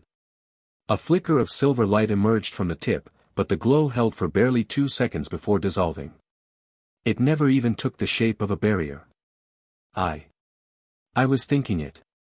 Alex opened his eyes, voice tinged with frustration. Make it more specific, Regulus continued. Imagine a curse actually flying at you. You have to protect yourself. Feel the urgency. Alex tried again. The silver light lasted 1 second longer this time, its edges expanding slightly before collapsing. Cuthbert watched from the side without comment. He knew his own experience learning Protego hadn't been this difficult. His father had forced him through 5 days of practice, 8 hours a day, until his wrist swelled up. But by the 5th night, the barrier had taken shape. The process had been agonizing, but the result was clear. He could cast it. Alex's talent was weaker, or rather, something in his personality was getting in the way. He was too cautious, too quick to doubt himself. That whisper of "I probably can't do this" contaminated his magic like an impurity during casting, making the spell structure brittle. But Alex listened to Regulus. When Regulus told him to keep practicing, he raised his wand again and again, repeated the incantation again and again, even when nothing changed. That kind of persistence was its own gift, though it was a gift of character, not spell work. It had nothing to do with Protego specifically, but it might bloom with a different spell someday. Once they were all settled into their routines, Regulus crossed to the far side of the room. Time to work on his own. Progress on Space Warp had accelerated beyond expectation since he'd locked down the incantation. He raised his wand and aimed at a stone platform 5 meters away. No incantation needed. A thought, and magic surged through the wand. The air around the platform began to warp, the spatial structure shifting. Through his spatial perception, a half-meter radius centered on the platform buckled as though kneaded by invisible hands, gridlines bending, folding, unfolding. It happened in the span of a blink. The platform vanished and reappeared 20 meters away in the corner of the room. The placement was precise. Regulus walked over to inspect. Surface temperature was normal. No frictional heat, no residual magical energy of the kind spatial transfers usually left behind. That meant the warp had been smooth enough. The object hadn't been subjected to extra stress while passing through the spatial fold. He kept testing. 50 meters. This time the target was a thick book on a wooden table, to be sent to the top shelf of the weapon rack at the far end of the training room. Wand up, wand down. The book vanished from the table and appeared on the top shelf in the same instant, spine facing outward, standing upright and perfectly steady. 100 meters. This time, the table itself. The training room wasn't long enough. Regulus willed the room of requirement to expand, and the far wall slid back another 50 meters. The table vanished and materialized on the open ground 100 meters away, all 4 legs touching down at once. It didn't even wobble. The upper limit on object size had increased too. Something larger, like a human body, was theoretically possible. But Regulus hadn't attempted it. The risk of warping living matter was orders of magnitude greater than with inert objects. If the spatial fold fluctuated even slightly mid-transit, what arrived on the other side might be a pile of shredded meat. He stood in the center of the training room, staring at the distant table, and a new idea surfaced. Could Space Anchor Charm be combined with Space Warp? Space Warp had an obvious flaw right now, it could only transport objects with no active magical properties. He tried sending a spell through. A disarming charm, for instance. When the beam of light entered the spatial corridor generated by the warp, the spell's internal magical structure and the spatial fold interfered with each other. 2 fundamentally different types of magic colliding. The result was the spell detonating midway through, scattering into a spray of meaningless magical debris. Regulus thought, what if, at the exact moment the warp corridor formed, he used Space Anchor Charm to lock the spatial structure in that region? The essence of the Space Anchor Charm was stabilization. It drove magical stakes into a selected area, pinning space in place, resisting external distortion and tearing. That stability was normally applied to static space. Preventing an enemy from operating away, for example, or shielding an area from spatial magic. But what if you drove the anchor into space that was actively changing? The corridor generated by space warp existed for a fraction of a second, maybe a tenth of one, and during that window the spatial structure was in a state of extreme instability. If an anchor was driven in at that precise moment, forcibly locking the corridor's shape, it might allow a spell to pass through safely. The theory held. Practice was another matter. Regulus spent 2 days on it. The first day was a total failure. He cast space warp first, then tried to layer the space anchor charm the instant the corridor formed. The two spells' magic clashed. The anchor had barely taken hold before the corridor collapsed, taking the warp with it. The object he'd been transporting got stuck halfway. One half in normal space, the other half lodged in a spatial gap. It took considerable effort to fish it back out. The second day he reversed the order. Preset the anchor, then activate the warp within its range. This time the corridor stabilized, but the anchor's stabilizing properties were too dominant, locking down the flexible folds the warp needed to function. The corridor opened, but nothing could pass through. The spatial structure had gone rigid as steel plate. Objects bounced off it on impact. The third day, he found the compromise. He manipulated both spells simultaneously, restricting the anchor's stabilizing effect to the corridor walls and leaving a flexible channel through the center. This required splitting his magic into 2 streams. One maintained the warp's full generation. The other controlled the anchor's area of effect. And the 2 streams couldn't interfere with each other. On the 17th attempt, it finally worked. A disarming charm's red light passed through the corridor and struck the wooden dummy on the other side. But the result was poor. After traversing the corridor, the spell retained maybe a tenth of its original power. The red light had gone thin and pale, leaving only a faint mark on the dummy's chest. It didn't even kick up splinters. Magical analysis told him the spell had been diluted in transit. The anchor's stabilizing effect had protected the corridor but also filtered out most of the spell's magical energy. What arrived on the other side was little more than a warm glow, incapable of real damage. Still, compared to the spell simply detonating, this was progress. Regulus kept refining. He found the problem lay in anchor strength. Too strong, and the anchor stabilized the spell's magic along with the space, leaving nothing but meaningless light on the other end. Too weak, and the corridor couldn't hold. The spell blew apart midway. He needed a critical threshold. Just enough stability to hold the space without interfering with the magic passing through. That demanded extraordinarily precise control. In the instant of casting, Regulus had to gauge the corridor's stability threshold, then fine-tune the anchor's magical output in real time. A fraction too much wouldn't work. A fraction too little wouldn't either. By the 4th evening, he finally managed to send an impediment jinx through the corridor intact. The spell landed near the dummy's feet. But the cost was steep. He was mentally exhausted. Simultaneously controlling 2 advanced spatial spells while adjusting parameters in real time was a heavier burden than raw suppression of fiendfire. Suppressing fiendfire was a contest of force. You faced a raging, semi-sentient mass of energy and held it in place through sheer will. The whole thing was pulling and pushback, a constant wrestling match. That kind of fatigue was physical and magical. An arm wrestling match with an invisible opponent.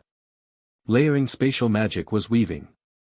2 streams of magic, different in nature and almost adversarial, had to be twisted into one without canceling each other out, working in tandem. It required playing 2 roles at once. His mind split into 2 independent processing regions. One calculated the fold curvature for the warp. The other monitored the anchor's stabilizing output. Both had to exchange data in real time, correcting deviations on the fly. That kind of fatigue lived in the mind. But the direction was right. Space warp plus anchor. It worked. Spells could pass through spatial corridors. The limitations were obvious, only impediment jinxes and disarming charms so far, with power loss on the other side, and the caster left half dead from exertion. But the path was open. Nothing like this existed in known magic. Apparition transported the wizard themselves. Portkeys moved objects to fixed locations. No existing spell could send an attack curse from point A to point B without it traveling in a straight line between them.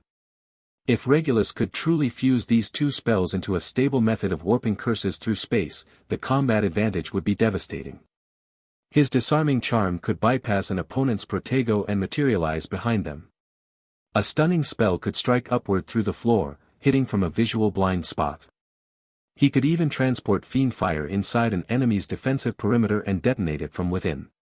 But all of that was a long way off. The space anchor charm could sustain 3 simultaneous anchor points at most, each lasting 15 minutes. For real combat, he'd need at least 5, with double the duration.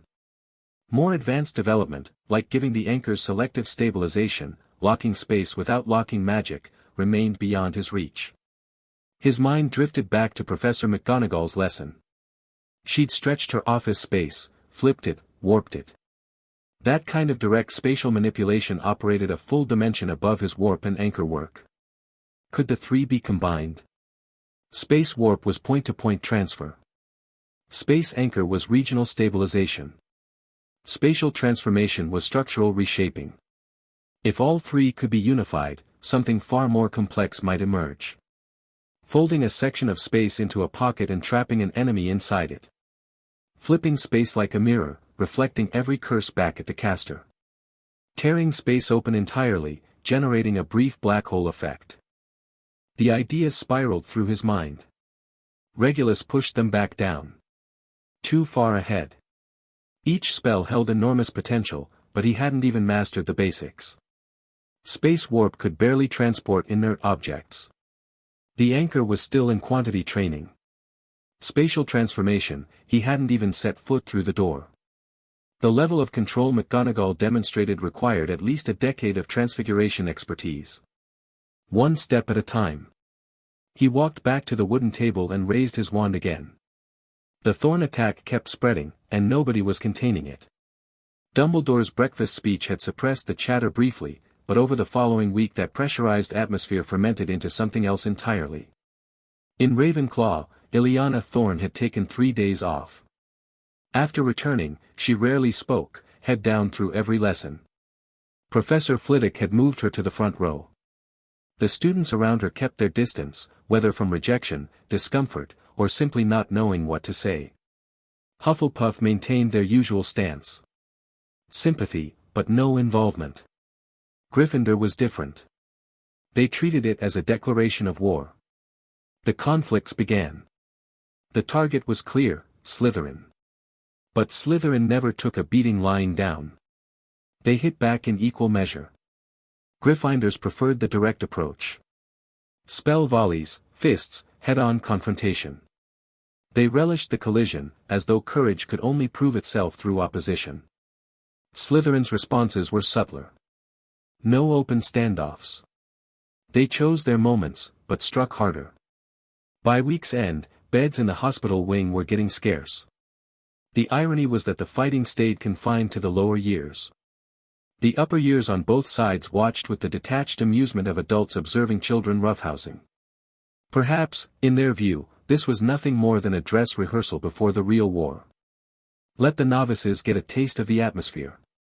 Tuesday night, Regulus returned from the room of requirement to the Slytherin common room close to 10 o'clock. Normally at this hour, the common room held only a handful of upper years by the fireplace reviewing for their OWLS, or a couple tucked into a corner sofa whispering to each other. The younger students would have gone to bed already. 11-year-old bodies couldn't handle late nights. A full day of running wild, and by 9 their eyelids were losing the fight. Tonight was different. When Regulus pushed open the stone door, 2 first-years were standing just inside. They looked like they'd been waiting for someone, or standing guard. Rigid posture, eyes darting. The moment they saw him, both dropped their gazes to their own shoes. Their breathing went deliberately quiet. Samuel Vance and Lena Costa. First-year half-bloods. Regulus glanced at them and walked straight past. Neither looked up. Only after his footsteps disappeared around the corner toward the dormitory corridor did he hear the faint sound of exhaled breath behind him. Back in the dormitory, a thought flickered. Do I look that unfriendly?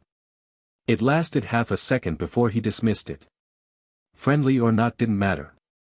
Distance did. He didn't need to have a relationship with every Slytherin.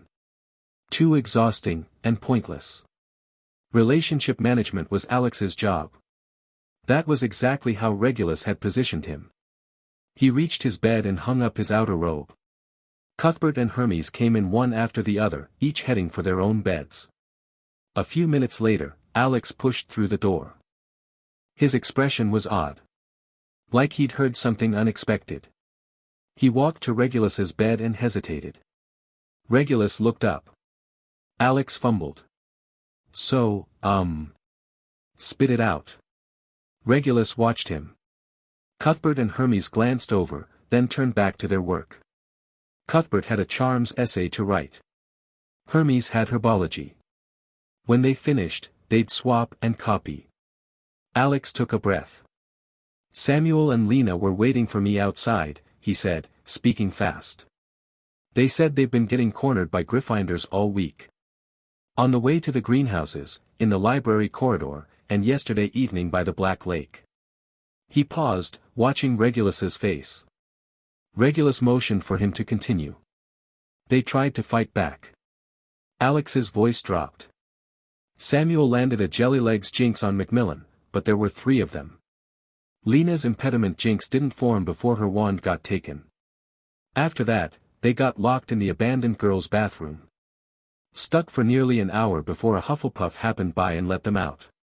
Cuthbert slapped his quill down on the parchment. Who? He turned around, brow furrowed. Which Gryffindors? Alfred Pruitt, Alex said. Plus Colin Macmillan and Gareth Diggory. The 3 of them always moved together. Cuthbert's lip curled. The Pruitt family's youngest. I met his father last year. 2 drinks in and he wouldn't stop boasting about his son having Gryffindor courage. And this is what that courage looks like. Bullying first-year half-bloods.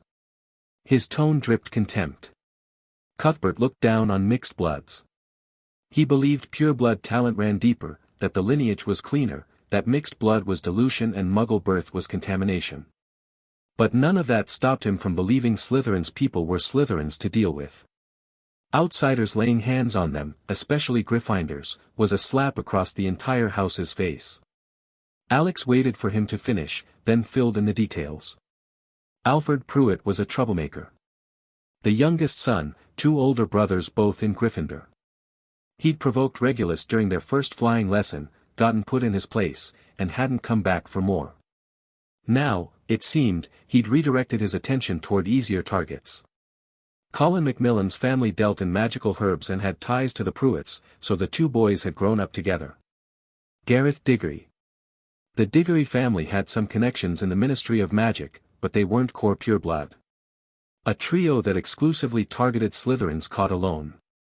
Within Slytherin's first-year class, the dynamics were delicate. Regulus and his 3 formed their own faction. Nobody dared touch them.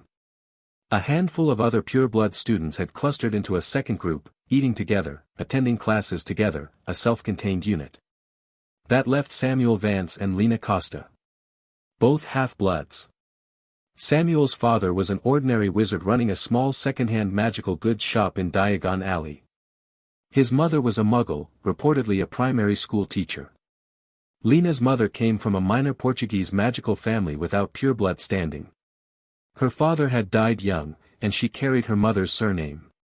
By rights, that background shouldn't have gotten either of them into Slytherin. The house accepted half-bloods, but usually required some family pedigree or exceptional personal talent. Yet here they were. Which meant the Sorting Hat had seen something in them. Ambition, perhaps.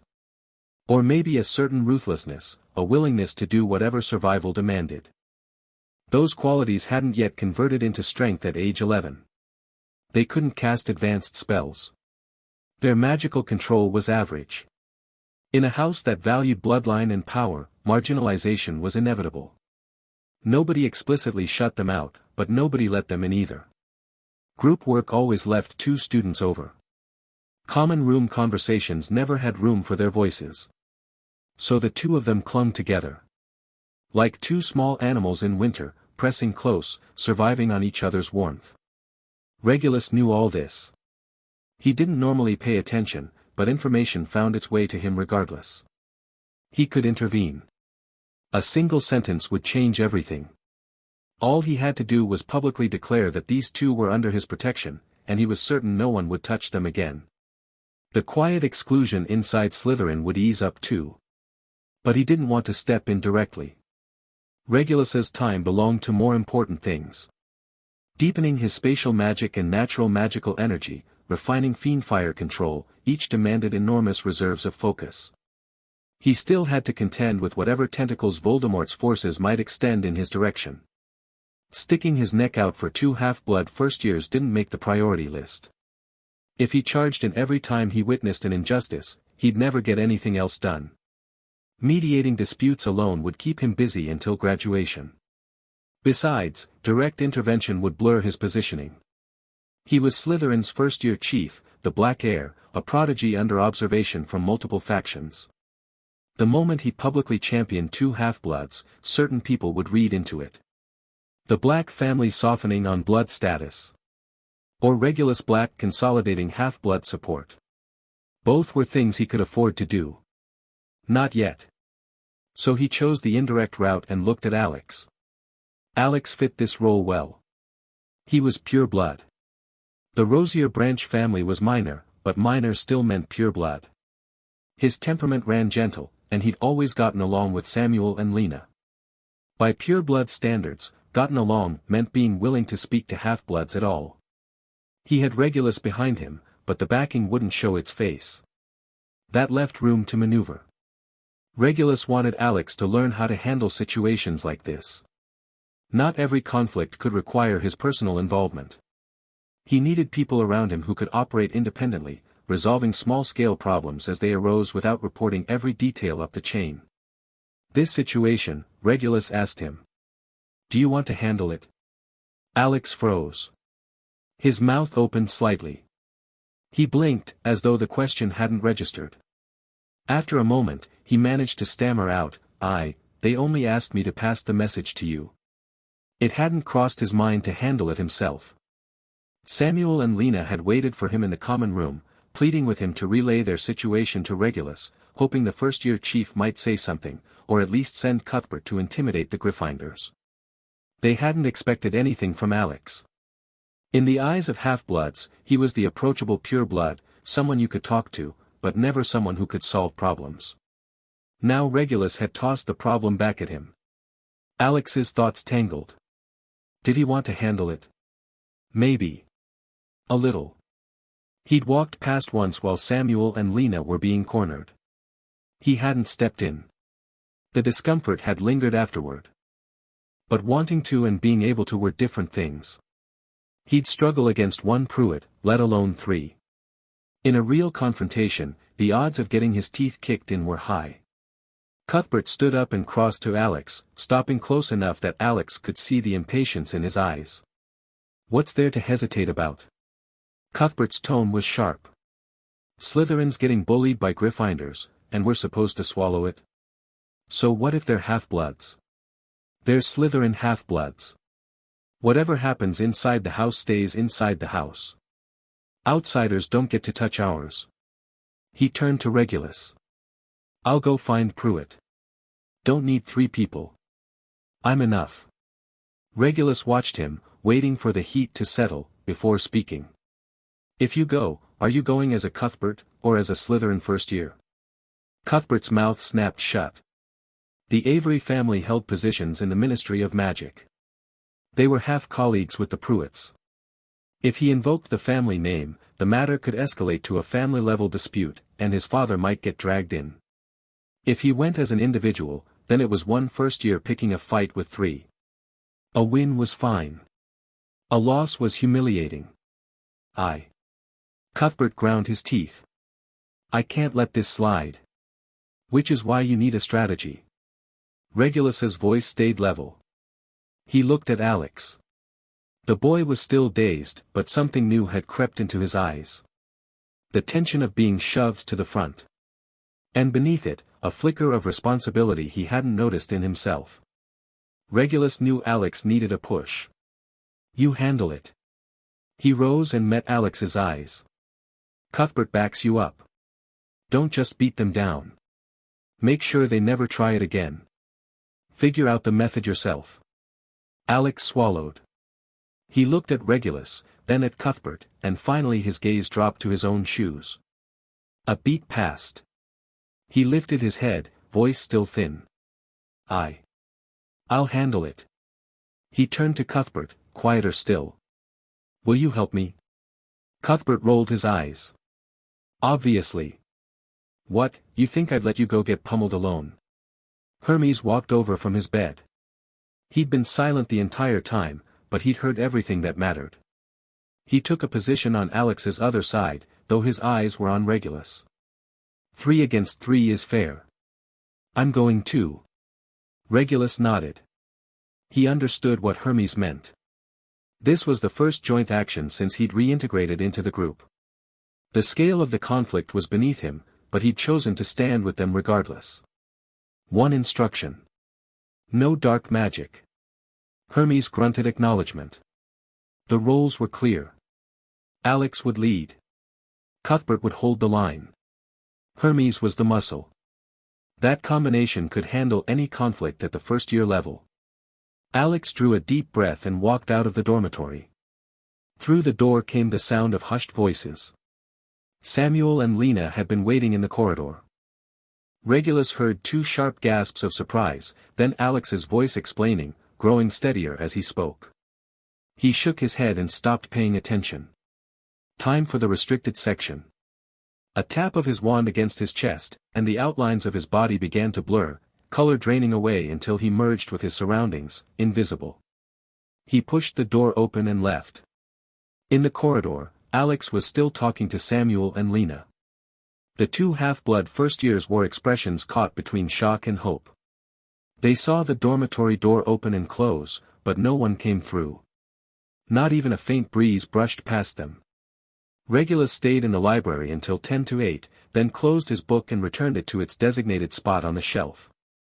The corridor torches had already been lit when he stepped out, casting orange halos that wavered across the stone floor. At 8 o'clock sharp, he pushed open the door to the room of requirement. The other 3 were already inside. Cuthbert was shadowboxing the air, mouth providing his own sound effects. Whoosh! Crack! Alex sat on a wooden crate nearby, rubbing his right leg, eyes bright. Hermes leaned against the wall with his arms folded, face blank. The sound of the door made all 3 turn. Cuthbert rushed over, feet moving so fast he nearly tripped. Regulus's gaze swept his face. The left eye socket was bruised dark purple, swollen until the lid was barely a slit. A split at the corner of his mouth had only just scabbed over. Cuthbert grinned, tugged the wound, and immediately sucked air through his teeth. We won.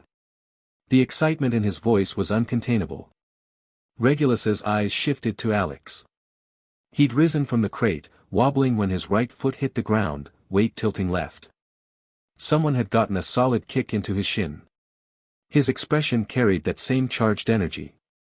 The timidity he usually wore like a shell had cracked open, something bright showing through underneath. Last, Hermes. He walked over with an even stride, face clean, robes unwrinkled. But Regulus noticed something off about his expression. Too calm. In his natural state, Hermes carried a faint layer of brooding. That was baseline. This deliberate composure was the opposite of what it appeared. It meant whatever was underneath wasn't calm at all. The outcome wasn't surprising. Cuthbert was the weakest of the 4, but among the first years, few could produce a complete protego. He was one of them. The bruises on his face were par for the course. Young wizards' fights always went this way, spells missed, magic ran low, and it devolved into fists. Taking a punch was normal. Winning was what counted. Hermes was another matter entirely. Outside of Regulus, he was the strongest in their year. Raised on dark magic and willing to hit hard, he could have taken on 2nd or 3rd years if the leash came off. Even restricted to standard spells as Regulus had ordered, 3 Gryffindors were well within his range. Against opponents of equal skill, his edge was temperamental. He'd commit to a brutal strike. The other side might hesitate. Alex was the mild surprise. The injuries said he'd taken his share of blows, but there was a light in his eyes that hadn't been there before. So I can fight too. Normally, he had to be dragged into motion. Inert until pushed. But once someone gave him that push, he moved, and his follow-through was solid. In any case, a win was a win. Regulus walked up to Cuthbert and clapped a hand on his shoulder. Cuthbert's grin widened further, blood seeping fresh from the split lip, and he couldn't have cared less. He moved to Alex and did the same. Well done. Regulus gave him the extra words. Alex's ears burned red at the tips. He ducked his head, then raised it again, eyes shining. Cuthbert bumped him with an elbow. Their gazes met, and something had shifted in Cuthbert's expression. A new equality in the recognition there. Regulus noted it with quiet satisfaction. Nothing bonded kids faster than a shared fight. The experience of conflict, especially the high of winning together, accomplished more than 100 pretty words ever could. He turned to Hermes. No shoulder clap. Just a nod. Hermes returned it with studied composure, but the corners of his mouth were pulled too tight, betraying the effort it took to hold his expression in place. Regulus reached into his robes and produced 2 small glass vials, tossing them in twin arcs toward Cuthbert and Alex. Both fumbled to catch them. Didn't essence, he said. Put it on yourselves. Cuthbert unscrewed the stopper and dabbed a drop of the clear salve near his eye. The cooling sensation made him sigh, eyelids fluttering half shut. Alex copied him, spreading the ointment over the bruise on his shin. It worked fast. The purple-red discoloration faded visibly beneath his skin. That was the end of it. Regulus didn't ask for a play-by-play, didn't ask who hit whom, didn't ask what threats were exchanged. Cuthbert opened his mouth to volunteer the story, but Regulus had already crossed to the wooden table at the center of the training room. Cuthbert shut his mouth and swallowed the words. Practice began. Maybe the night's adrenaline hadn't fully drained, because Alex's protego showed marked improvement. He raised his wand, closed his eyes, drew a slow breath. When they opened again, his gaze had sharpened. Protego. Silver light surged from the wand tip, spreading rapidly into a translucent barrier. The edges rippled, the shape not quite uniform, but this time it held. It lasted only 5 seconds before shattering into motes of light, yet compared to the formless attempts before, this was a leap. Cuthbert wanted to test the barrier's strength. He backed up 3 paces, leveled his wand. Impedimenta. Light struck the shield. It shuddered violently, spiderweb cracks racing across its surface, but it held. Didn't break. Not until Cuthbert fired a second impedimenta did the barrier finally collapse. Alex stood panting, sweat beading on his forehead, but his eyes burned brighter than before. He stared at his own wand like he was seeing it for the first time. Regulus watched from beside the table, a thought turning over in his mind. When emotions ran high, magic responded more directly. For young wizards especially. Their magical control was imprecise, their spell structures unstable, but strong emotion crystallized intent.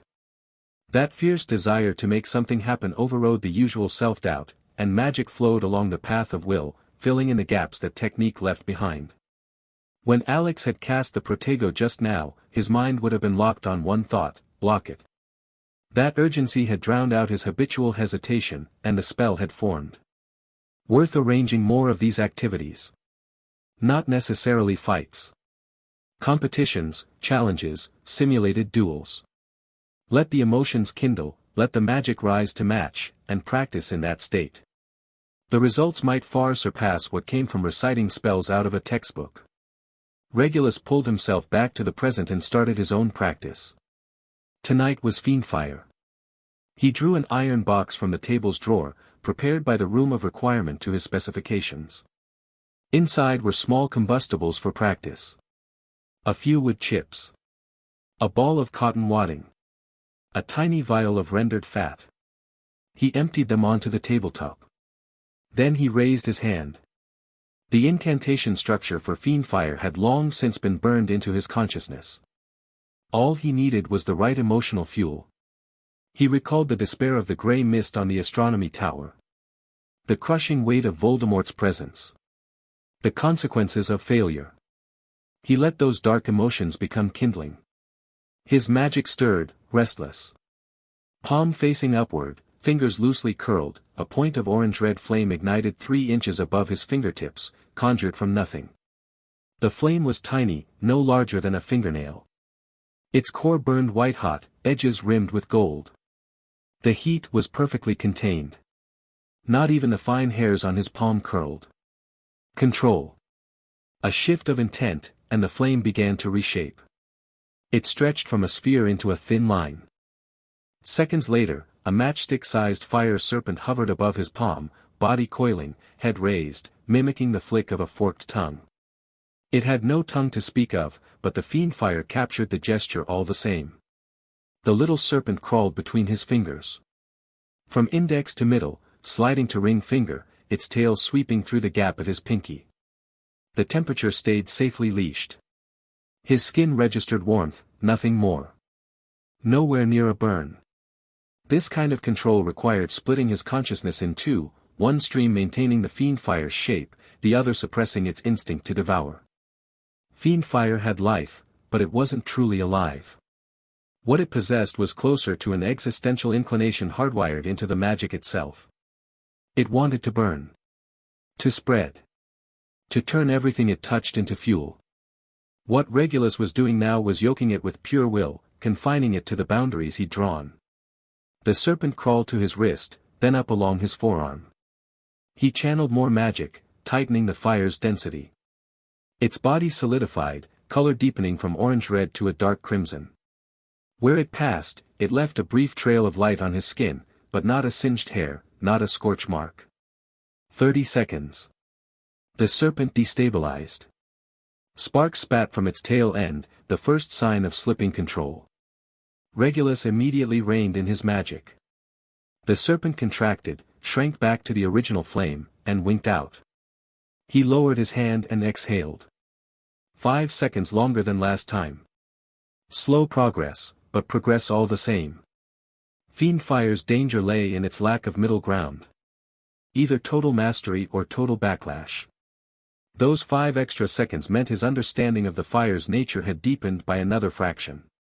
His Fiendfire was still absurdly small. It wouldn't match a single scale edge of one of Voldemort's fire serpents. But he felt no discouragement. Even Voldemort couldn't have suppressed Fiendfire in his first year. He rested for 2 minutes, waiting for his magic to stabilize, then began a second attempt. This time he tried splitting. After the flame ignited, he guided it with intent, coaxing it to divide into 2. Both wisps of fire writhed, each trying to become its own small serpent, but the instant they separated, the control difficulty spiked exponentially. Like trying to pin down 2 frenzied cats at once. Hold the left and the right one claws you. One serpent took shape. The other detonated before it could fully form, spraying sparks onto the wood chips on the table. The sparks twisted immediately, already trying to morph into something with purpose. Regulus crushed it with will alone. Splitting demanded far finer magical allocation. And unlike the dual-channel processing needed for combining space warp and the space anchor charm, where his brain divided into 2 independent calculation zones, this might require pairing with mental partition techniques. Next time. The following morning at breakfast, the daily flood of owls poured into the great hall. Gray and brown and white wings beat the air, feathers mingling with the morning light. Regulus was spreading blueberry jam on toast when an unfamiliar owl dove strayed toward him. Its plumage was deep brown, with a ring of white markings around each eye. An uncommon breed. In its talons it clutched a rolled parchment. No envelope. The scroll was tied with twine, hastily done, bearing no seal or crest of any kind. The owl landed on the rim of his silver plate, claws scraping faintly against the metal. Regulus set down his butter knife. He swept the parchment with a pulse of magical awareness first. No trace of dark magic. No curse signatures. No tracking or alarm charms attached. An ordinary piece of parchment, rolled and tied.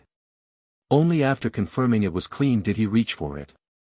The owl extended the scroll, and because Regulus was half a beat too slow in taking it, the bird pecked his hand in irritation. With his other hand, he plucked a strip of dried meat from the table and offered it over. The owl snatched it, tipped its head back to swallow, let out a satisfied coo, and launched itself back into the air. Regulus untied the twine and unrolled the parchment. The handwriting was unremarkable. No personal character to it at all. Every letter as uniform as typeset, the stroke width perfectly consistent throughout. Either the product of deliberate training or a charmed quill. The content was equally spare. A single line. Tonight, someone will make a public statement in the common room. The topic concerns the recent shift in sentiment. Recommend observing. No need to intervene. No signature. No closing. No specific time. But the meaning was pointed enough. Tonight, the Slytherin common room. Someone was making a move. The recent shift in sentiment. Vague phrasing, but in context it could only refer to what had been building since the Thorn family attack, that swelling undercurrent within the house, the whispered talk of cleaning out the unworthy. Regulus read it through, his expression unchanged. He rolled the parchment back up and tucked it into his robe's inner pocket. Cuthbert shot him a questioning look from the side. Regulus gave a slight shake of his head, and Cuthbert dropped his gaze at once, returning to the fried egg on his plate. Regulus let his eyes drift casually down the length of the Slytherin table. Lucretius Burke sat at the far end, speaking with a seventh-year girl beside him. He held a goblet of pumpkin juice, sipping occasionally, his gaze roaming the hall with the easy attentiveness of a prefect surveying his domain. When that gaze swept toward Regulus's end of the table, their eyes didn't meet directly. Lucretius was looking at the tapestry behind Regulus. Regulus was looking at the candelabra beside Lucretius. But in that instant, Regulus understood. The letter was from Lucretius. The owl could have been one of Hogwarts's own, or borrowed from some wizard in Knockturn Alley. The handwriting was deliberately stripped of personality, the content oblique, but the information it carried was sufficient.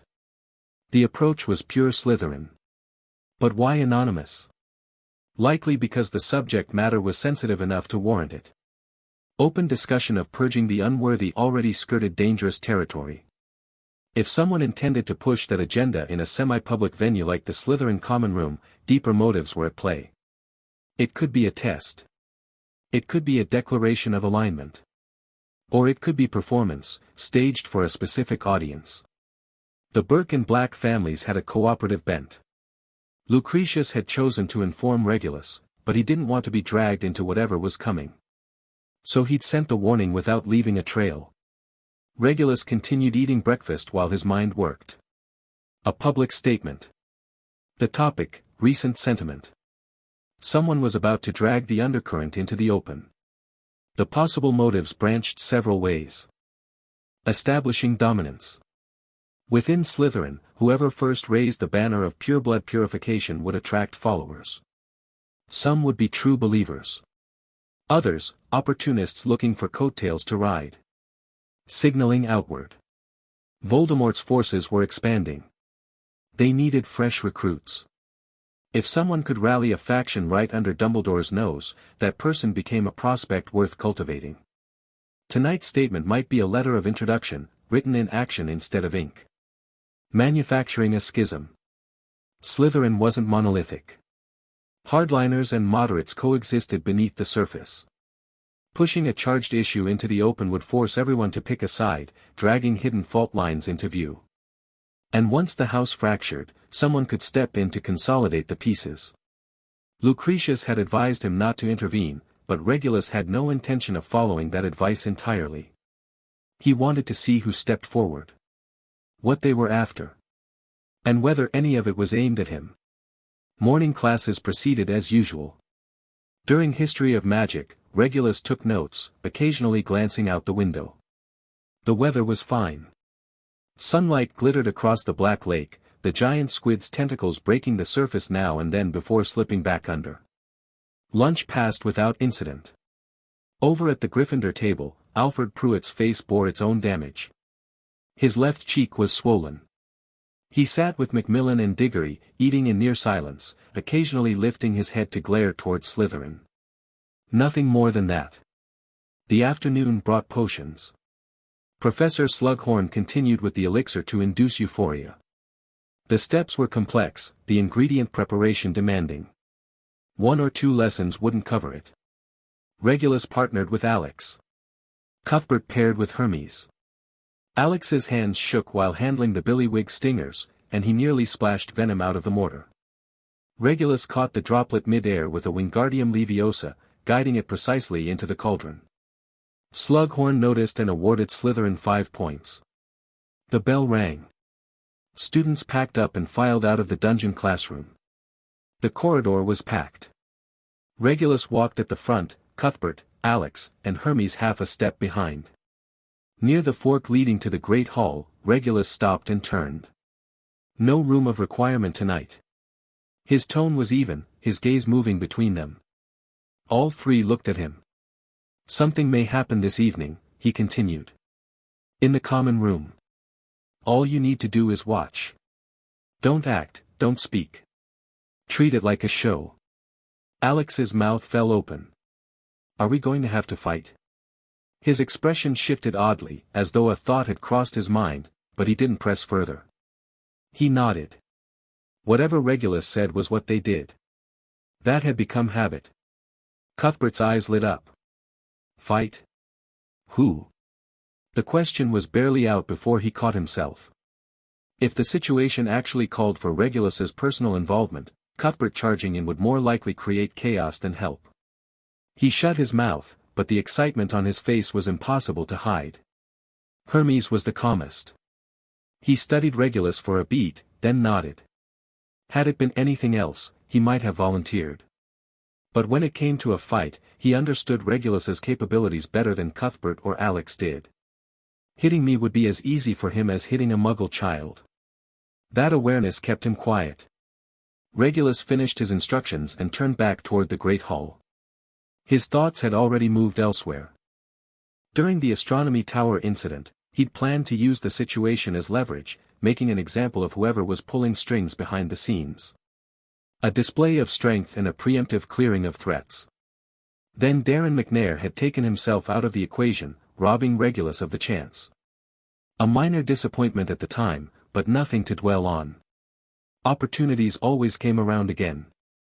Now one had arrived. Someone was about to push a volatile issue in the common room, and Regulus had a feeling they might try to pull him into it. The black name carried enough weight. His name carried enough weight. Anyone pushing a sensitive agenda would need endorsement from someone who mattered. Whoever this person was, whatever family backed them, the moment they stepped forward, Regulus could use the opening. Gauge what they were made of. Test how deep their support ran. Then decide whether to act, and how hard. He hoped they wouldn't be too stupid. Fools were boring. They made things too simple, or worse, they botched them entirely. Ideally, this would be someone with a working brain, real ability, and decent backing. That kind of opponent had value. And if it came to a confrontation, defeating them would yield a greater return. At dinner, Regulus ate at an unhurried pace, chewing slowly, watching. The Slytherin table looked normal on the surface. Upper years debated OWL's revision plans. Mid-years passed around a copy of the Daily Prophet. Lower years fought over the last slice of honey cake. But a few details stood out. At the far end of the table, a fifth-year boy from the Selwyn family kept glancing toward the common room entrance while talking to his neighbor. 3 times in the span of a few minutes. A 7th-year girl from the Parkinson family, someone who rarely showed up for dinner, sat tucked in a corner with a book in her hands. She hadn't turned a page in 10 minutes. Clearly, Lucretius wasn't the only one who knew something was happening tonight. After finishing his meal, Regulus stood and headed straight for the library. There was a show to watch later, but that was no reason to waste study time. Voldemort himself wasn't going to derail his reading schedule. He left the Great Hall. Footsteps followed. Cuthbert and Alex caught up, exchanging meaningful looks, communicating in that silent language of exaggerated eyebrows and darting glances. Hermes brought up the rear, his usual brooding expression restored, eyes scanning both sides of the corridor. Regulus glanced back at Cuthbert and Alex. They snapped to attention instantly, spines straight, gazes fixed forward, faces solemn enough for a funeral procession. Hermes frowned at their whiplash transformation, visibly baffled. The library was brightly lit. Madame Pants stood behind the front desk, sorting borrowing cards. Regulus made his way to the ancient runes section and pulled out detailed explanation of defensive magic associated with Nordic runes, picking up where he'd left off. He settled into a window seat and spread the book open. Cuthbert, Alex, and Hermes sat across from him. Cuthbert grabbed a copy of Quidditch Through the Ages. Alex picked up magical drafts and potions. Hermes didn't take a book. He sat there with nothing in front of him. Regulus didn't bother with any of them. He lost himself in the text. The Ansaz rune in the Nordic system symbolized the gods, communication, divine revelation. In astrology, it corresponded to Sirius. Ancient wizards believed certain celestial bodies amplified specific runes, so they'd reference star positions when inscribing runic arrays. He took notes. Outside the window, the sky darkened by degrees. From the library, a sliver of the Black Lake was visible. The water caught the last trace of sunset, then sank into deep blue. At 8 o'clock, Madame Pants began clearing the room. Closing time, children. Return your books to their places. The four of them filed out. Torches had been lit in the corridors, their shadows stretching long against the stone walls. They descended the staircase toward the dungeons. Footsteps echoed through the spiral steps. The air grew cooler with each floor, carrying the damp mineral scent that always clung to the air near the Black Lake. The common room held at least 2/3 of the house. Far more than usual. Someone had clearly put out the word. Regulus hadn't received any notice. Deliberately excluded, most likely. He thought of Lucretius, and wondered if the prefect had noticed that he typically returned late. It didn't matter. He walked in without breaking stride. Upper years claimed the prime spots around the fireplace. Mid-years clustered by the windows. Lower years were tucked into corners. Something was brewing in the air, a tension fermenting just beneath the surface. Regulus crossed to an empty sofa against the wall and sat down. Cuthbert and the others settled in beside him. He looked toward the fireplace. Lucretius occupied the single armchair to its right, cradling a steaming drink, expression relaxed. Narcissa sat beside him. She wore dark green robes tonight, her hair pinned up without a strand out of place, but there was something uncertain in her expression. She glanced at Regulus.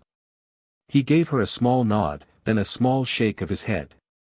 She withdrew her gaze and leaned toward a 7th-year girl beside her, speaking in a low voice. Regulus sank into the sofa cushion and folded his hands in his lap. Every lower year in the Slytherin common room had retreated to the edges. Even those who could claim sacred 28 lineage kept their distance from the empty sofas and armchairs. Something was off tonight, and everyone felt it. They stood in clusters, trading glances, most of them wearing the same expression, confusion. Nobody had told them what was about to happen. Eyes drifted occasionally toward the sofa where Regulus sat. No one begrudged those 4 first years their seats. Regulus Black was different from the rest of them. The ability he displayed since arriving at Hogwarts placed him on another tier entirely. Cuthbert, Alex, and Hermes benefited by proximity, their right to sit there unquestioned. Regulus ignored the stares. He leaned into the sofa cushion, hands folded in his lap, eyes trained toward the fireplace while his mind dissected the situation.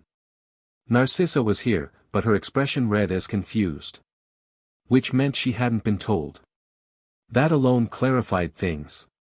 Tonight's move was aimed at him. Narcissa was a prefect, the future Mrs. Malfoy, but she was also a Black. Her being left out of the loop said everything. He kept thinking.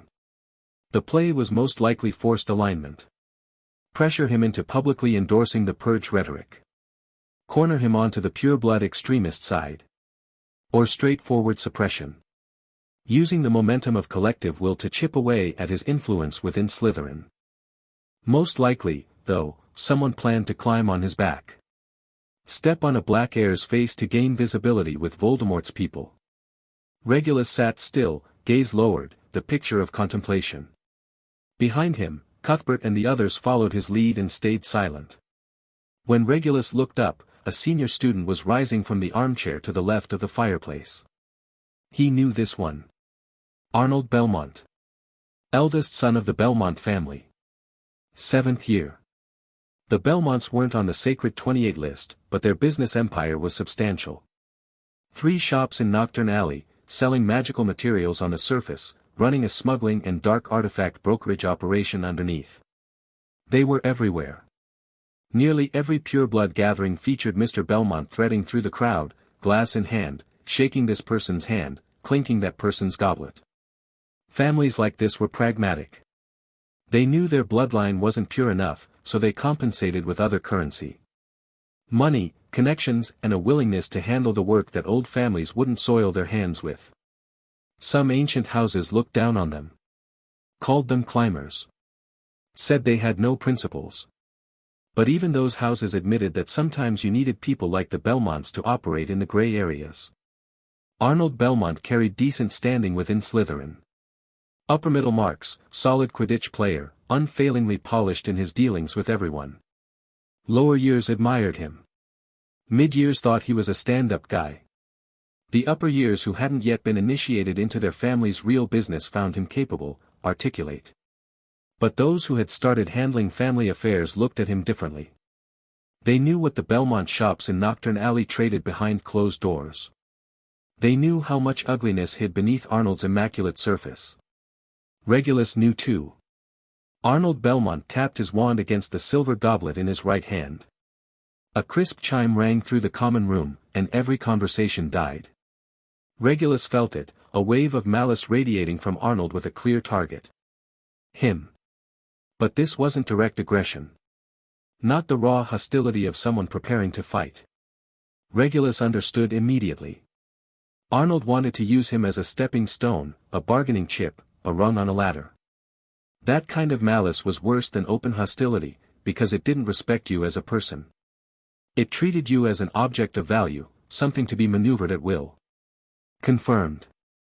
Tonight's event had Arnold as the front man, and Regulus was the target. But the Belmont family didn't have the weight to stage something this ambitious on their own. Someone else was backing this. Probably a sacred 28 member lurking in the shadows, watching, letting Arnold serve as the expendable pawn. Regulus settled in. Let's see it. Arnold Belmont walked to the fireplace. Flames leaped behind him, throwing his shadow long across the floor. He wore dark purple robes tonight, the Belmont family crest pinned at his collar. He cleared his throat. His voice came out strong and clear, reaching every corner of the room. Fellow students. His tone was measured, the cadence of a carefully rehearsed speech. We're not gathered here tonight to discuss Quidditch strategy or share potion recipes. We're here because we've all realized something. The wizarding world is changing. His gaze swept the room. The younger students listened intently. A few mid-years nodded along. The direction of that change depends on every one of us, Arnold continued. For centuries, pure-blood families have led the wizarding world. We hold the ancient magics. We carry the accumulated wisdom of generations. We are the reason magical civilization endures. Some call that arrogance. I call it fact. His voice built, taking on a rhythmic, rousing quality. But now, there are those who want to tear that order apart. They believe half-bloods deserve to stand as equals with pure-bloods. That Muggleborns should enjoy the same rights we have. That Muggles themselves should have a say in wizarding affairs. He shook his head, his expression pained. That is decay. If we don't stand up and defend what's pure, magic will dilute. Traditions will die. Everything our ancestors built with blood and brilliance will dissolve within a few generations of compromise. Regulus listened, mentally stripping the rhetoric to its skeleton. Pure-blood supremacy. Exclusion of half-bloods and Muggleborns. Laying the ideological groundwork for a purge. Fortunately, Arnold pivoted, a great wizard has risen. He sees the crisis. He's willing to lead us in rebuilding the proper order. He believes in pure-blood glory, believes wizards should rule the world, believes we must, and shall, purge the impurities contaminating our bloodlines and our civilization. He didn't name names. He didn't need to. This isn't philosophy alone. Arnold's voice surged with conviction. It's a call to action, and that action starts here at Hogwarts.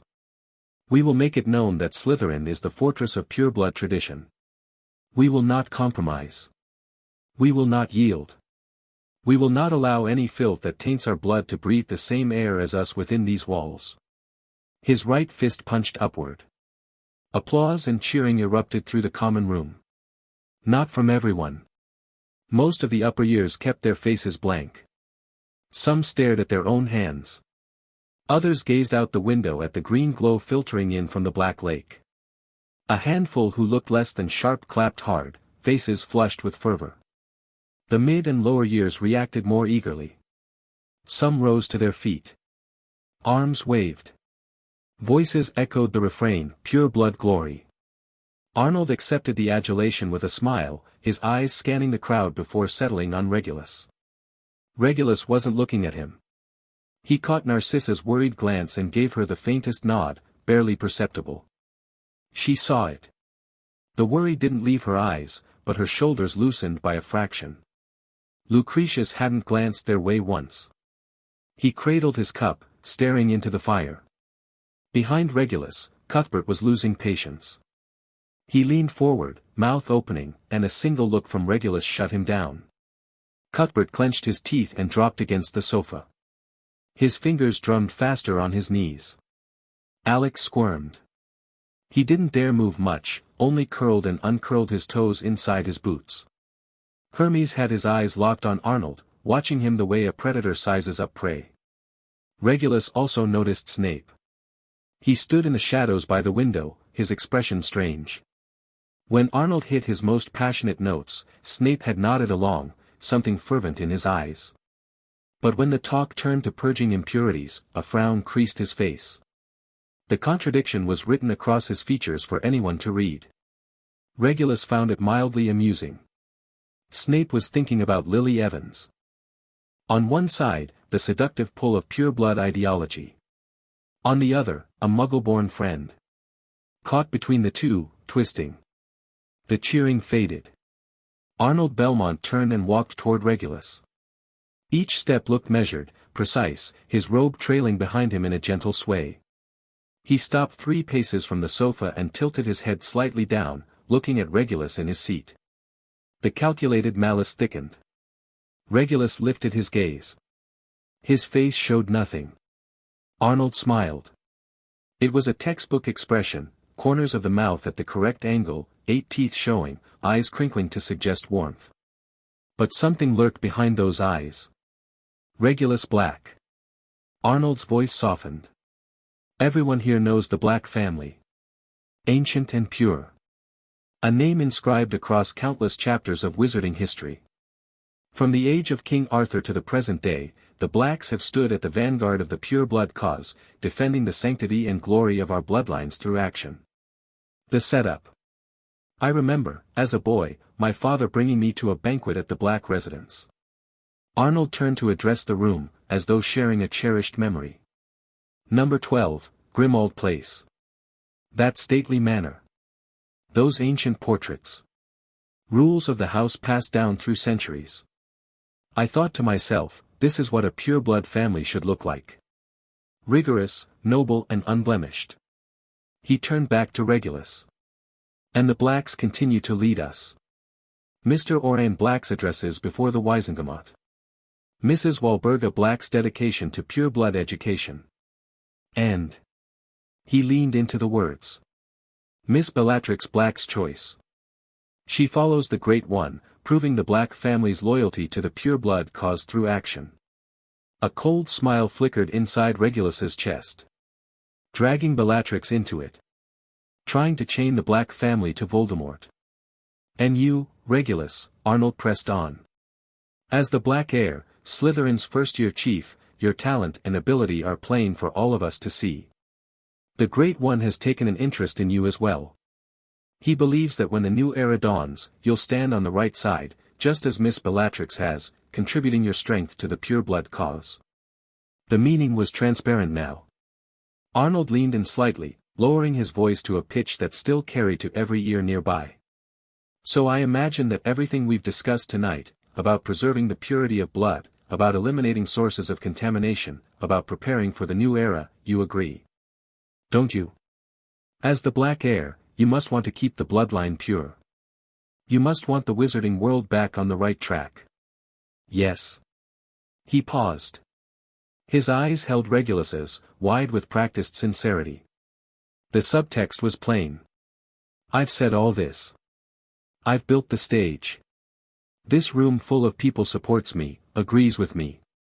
I represent the prevailing tide, the collective will.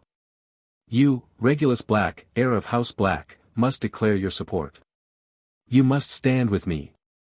Endorse my vision. Do as I say. It was coercion dressed in silk. Atmosphere, crowd, the Great One's attention, all wielded to force a nod. Every pair of eyes in the room converged on Regulus. The sharper minds had already seen through it completely.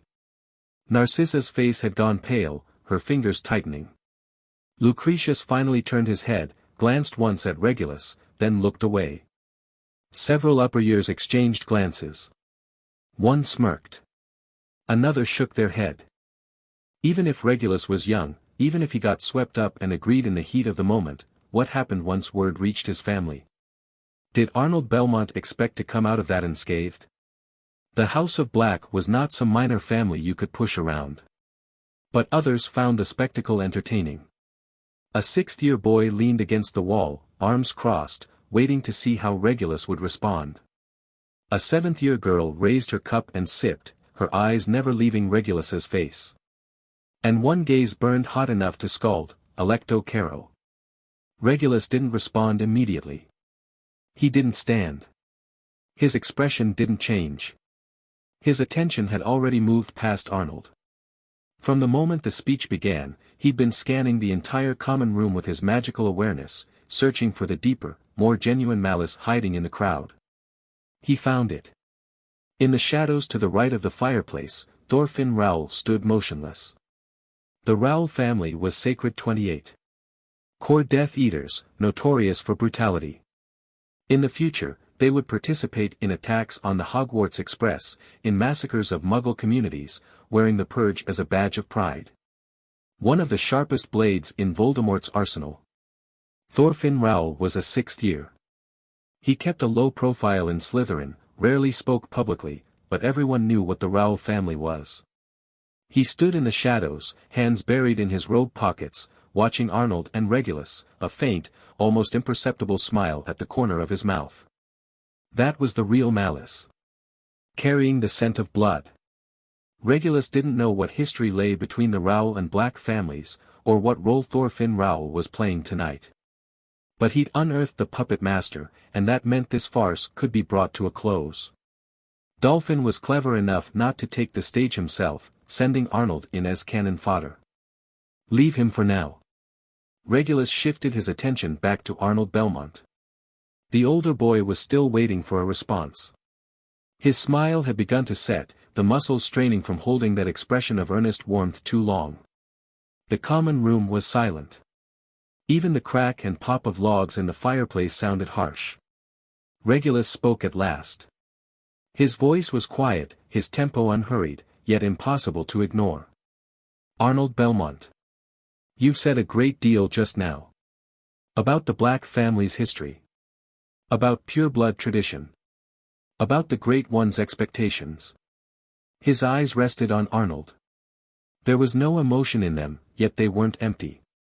I have a question. Arnold's brow twitched, a micro-frown, suppressed instantly beneath the smile. Of course. Ask. Regulus leaned forward, elbows on his knees, hands laced together. The posture suggested earnest inquiry. But whatever lived in his eyes sent a chill down Arnold's spine. Has the Black family, in your estimation, declined so far that it requires you, a Belmont, to instruct us on how to conduct ourselves? Arnold's smile froze solid. Regulus continued. Same pace. Even in factual. You stood here and used phrases like, the Great One has taken an interest in you, to tell me, a black, what I should believe, what I should support, which side I should stand on. In front of everyone in this room, in a tone that bordered on command, you demanded I declare my position. Demanded I speak your words. He lifted his head. His gaze swept the room, then returned to Arnold, addressing him directly but speaking for every ear present. Since when does the Belmont family hold that kind of authority? The authority to lecture the House of Black on how to manage its affairs? To dictate what the Black heir should say? To take a posture of condescension and issue orders to the blacks? Dead silence swallowed the common room. Some hadn't caught up yet. Others' faces had changed entirely. Narcissa's eyes widened, and then, slowly, the faintest curve shaped her lips. She understood. Regulus had torn away the velvet wrapping of Arnold's coercion and exposed what lay beneath. Insult. Who was a Belmont to address the Black heir in that tone? Who was a Belmont to presume he could dictate what a black should support? Who was a Belmont to wield the Great One's interest as leverage, cornering a black into a public declaration? This wasn't an attack on Regulus alone. It was disrespect to the entire House of Black. Arnold Belmont's face drained white. His mouth opened, but Regulus gave him nothing. Perhaps you've misunderstood. Regulus stood. He was a full head shorter than Arnold, but when he drew himself straight, something in his presence forced the older boy half a step backward. Perhaps Mr. Belmont believes the Belmont family has already risen above the House of Black. That you can direct Black family members at will. That you can address the Black heir in the manner you just demonstrated. He stepped forward. Arnold retreated again. If that's the case, Regulus's voice dropped cold, then let me ask you one more question. What price is the Belmont family prepared to pay? The word struck Arnold's chest like a hammer. The last trace of color drained from his face. Arnold Belmont's name hung in the silence of the common room like smoke that refused to dissipate. Everyone held their breath. The younger students shrank back until their spines pressed against cold stone, eyes wide, staring at the empty stretch of floor in front of the fireplace. The upper years stayed seated, gazes flicking between Regulus and Arnold, waiting for what came next. The sharper ones were already running calculations. They understood Arnold's play. Pressure through consensus, coercion through collective will, forcing Regulus into a public declaration. It was an old trick in pure-blood circles. Someone always fell for it. What they hadn't expected was this counterattack. Regulus had taken a disagreement over ideology, a simple matter of whether to endorse the purge, and twisted it into a question of the Belmont family disrespecting the House of Black. That single pivot changed everything. Pure-blood society had a hierarchy. The Blacks stood at the apex. The Belmonts occupied somewhere around the lower middle. On the surface, everyone maintained civility, honorifics, and social graces. But everyone knew where the invisible line was drawn. You could compete with the Blacks. You could do business with them. You could even disagree with them politically. But you could not publicly posture yourself above them. You could not address a Black in a tone that bordered on command. That was a line you did not cross. Regulus had drawn it in the open, in the most direct way possible. You, a Belmont, presume to speak to me like that? The younger students who'd been swept up in Arnold's rhetoric, especially those from sacred 28 families, felt their expressions change. During the speech, they'd agreed. Pure blood should act like pure bloods. The impurities needed cleansing. But now that Regulus had cracked it open, they realized what they'd just witnessed. Had Arnold been giving orders to the Black heir? The thought curdled in their stomachs. They could support the ideology. They could not accept a Belmont adopting that posture toward a Black. Because it dragged their own standing down by association. If a Belmont could treat a Black that way, what stopped them from doing the same to my family next? Several seventh years exchanged glances. One shook his head. Another's lip curled into a smirk. Arnold had overplayed his hand spectacularly. Thorfinn Rowell stood in the shadows, hands buried in his sleeves. His gaze moved between Regulus and Arnold. The flicker of anticipation that had been there moments ago was gone, replaced by the look of a man watching a promising show collapse in the first act. The expression lasted only an instant before he smothered it, but Regulus caught it. "There you are. Think I'm going to let you slip away?" He shelved Raoul for now and brought his attention back to Arnold Belmont. Arnold stood rooted to the spot, looking like he'd taken a fist to the face. His complexion cycled through white to red to a sickly gray-green. His lips trembled. He tried to speak, but his throat seemed stoppered shut. His eyes darted across the room, scanning the faces around him. The people who'd been clapping moments ago now wore expressions of detached distance. A few had physically stepped back, putting space between themselves and him. The killing force of Regulus's words had finally registered. Once he accepted the charge of disrespecting the Black family, this stopped being a squabble between two students. It became a conflict between the Belmont family and the Black family. And the moment it rose to that level, cold sweat broke across Arnold's back. It didn't matter how large the Belmont operation was, how wide their network stretched. Next to the House of Black, they were dwarfed. The depth of an ancient pureblood family wasn't measured in galleons alone. It was centuries of accumulated political capital, magical heritage, marriage alliances, and industrial control. The Blacks held a seat on the Wisengamot. They had influence inside the Ministry of Magic. They maintained channels that extended beyond the borders of British wizarding society entirely. The Belmonts? They survived on cunning, on doing dirty work, on flexibility. If it came to open conflict, the Blacks could strangle them through legitimate channels alone. Frozen assets. Severed supply lines. Targeted votes in the Wisengamot.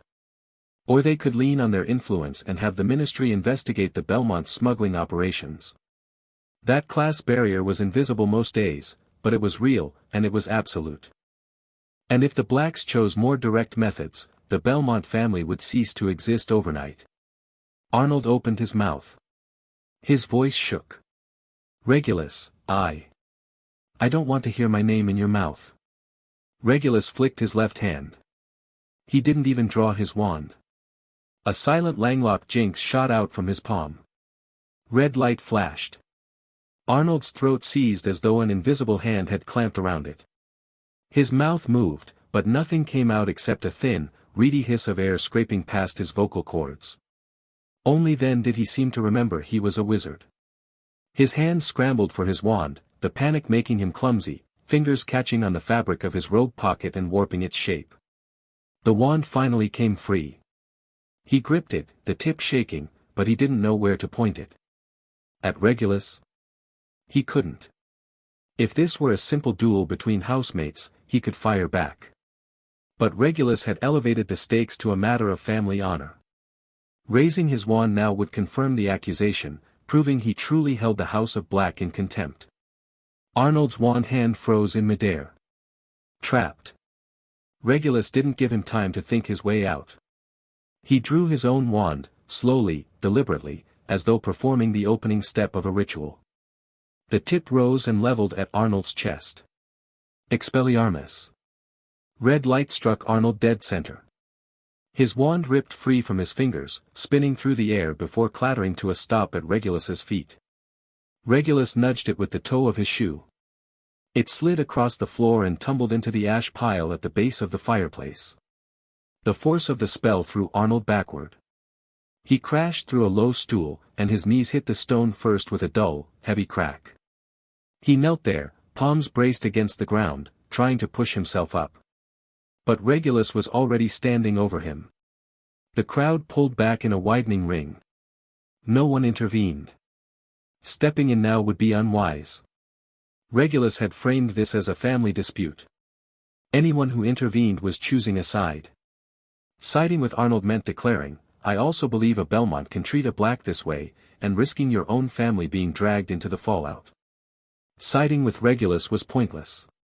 The outcome was already clear. He held every advantage. Jumping in would only look desperate and servile.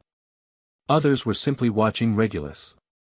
This first-year chief had demonstrated magical power before, crushing a fifth year without breaking a sweat. But that had been raw strength. Now he was showing something else entirely. Command of the situation. Mastery of the rules. And a ruthless, ice-cold decisiveness. They wanted to see how far he'd take it. Arnold lifted his head. Fear swam in his eyes, but deeper down, something vicious lurked.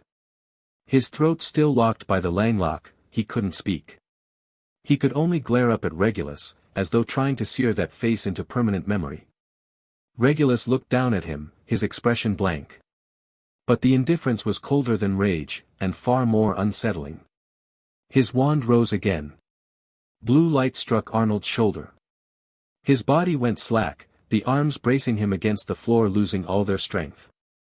His torso pitched forward, but his knees remained planted. Regulus pressed his wand downward.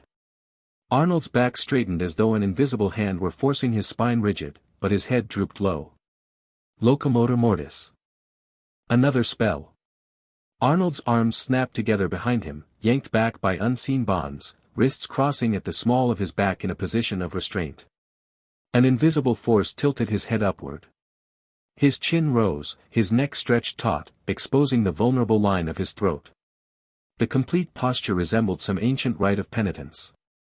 Kneeling. Arms bound behind the back. Head thrown back to bare the most defenseless part of the body. The only sound in the common room was the snap and pop of burning wood. Everyone watched. Among the younger students, someone clapped a hand over their mouth, not daring to make a sound. In the upper years, several girls looked away, then turned back almost immediately, drawn by something in the scene's brutal elegance. Narcissa's lips had parted, but she said nothing. Lucretius raised his cup and took a sip. The sound of him swallowing was startlingly loud in the silence. Thorfinn stepped half out of the shadows, studying the arrangement of Arnold's body with a connoisseur's eye. There was a thread of appreciation in his gaze, but far more regret. Regulus put his wand away. He didn't need to do anything more. The posture said everything. Humiliation, domination, and the implicit message, I could end you whenever I choose. He scanned the room. Some met his gaze with polite nods, acknowledging his handling of the situation. Others stared with something feverish in their eyes, the look of people conquered by a display of absolute authority. Others dropped their heads, too afraid to hold his stare. Arnold Belmont. Regulus's voice carried no inflection. You'll kneel here until morning. No one lifts the spells. No one notifies a professor. If anyone breaks either rule. His gaze swept across the handful who had clapped loudest for Arnold. I'll know. They flinched. Their heads dropped. Regulus turned to Narcissa and gave her a nod. She returned the smallest inclination of her head. He walked toward the common room exit. Cuthbert, Alex, and Hermes moved to follow, but a look from Regulus stopped them. A slight shake of his head. The three halted and stayed where they were. Regulus pushed open the stone door and stepped into the corridor. Regulus climbed the spiral staircase at an unhurried pace, heading for the Olary. The situation had escalated. The school portion was finished. But beyond Hogwarts, it was only beginning. He'd elevated the conflict to the level of family honor, which meant it couldn't be resolved within these walls alone. The House of Black needed to make a statement, needed to ensure the Belmonts and every family watching from the sidelines understood that the line he'd drawn was absolute. He needed to write to his father. The content would be straightforward. A summary of the evening's events. Arnold Belmont had publicly adopted a condescending posture to pressure the Black heir into a declaration of loyalty, his language carrying unmistakable disrespect toward the House of Black. As the heir, Regulus had responded appropriately and recommended the family apply pressure on the Belmonts to remind them of their station. No need for excessive detail. Orion would understand. An incident of disrespect like this could be treated as large or small within pure-blood circles. If the Blacks let it slide, someone bolder would test the waters next time. If they responded firmly, it established authority and sent a signal to every other family, the House of Black remained the House of Black. Don't provoke it. Regulus kept the letter calm and measured. Facts only, no emotion. He closed with a single line, "I believe this presents an opportunity to establish clear boundaries." He rolled the parchment, tied it with cord, and walked into the owlery. The family's tawny owl recognized him and fluttered down to his arm. He fastened the letter to its leg and smoothed its feathers. Grim old place. The owl hooted once and launched into the night sky. After Regulus left, the Slytherin common room sat in silence for a full 3 minutes. No one spoke. Every pair of eyes was fixed on Arnold Belmont. He knelt before the fireplace, hands bound behind his back, head tilted upward. A statue of disgrace. His eyes were open, but the focus had drained from them. He stared at nothing. The Langlock jinx still held. No sound escaped his lips, only the ragged push of breath through his nostrils. The younger students pressed against the walls, barely daring to breathe.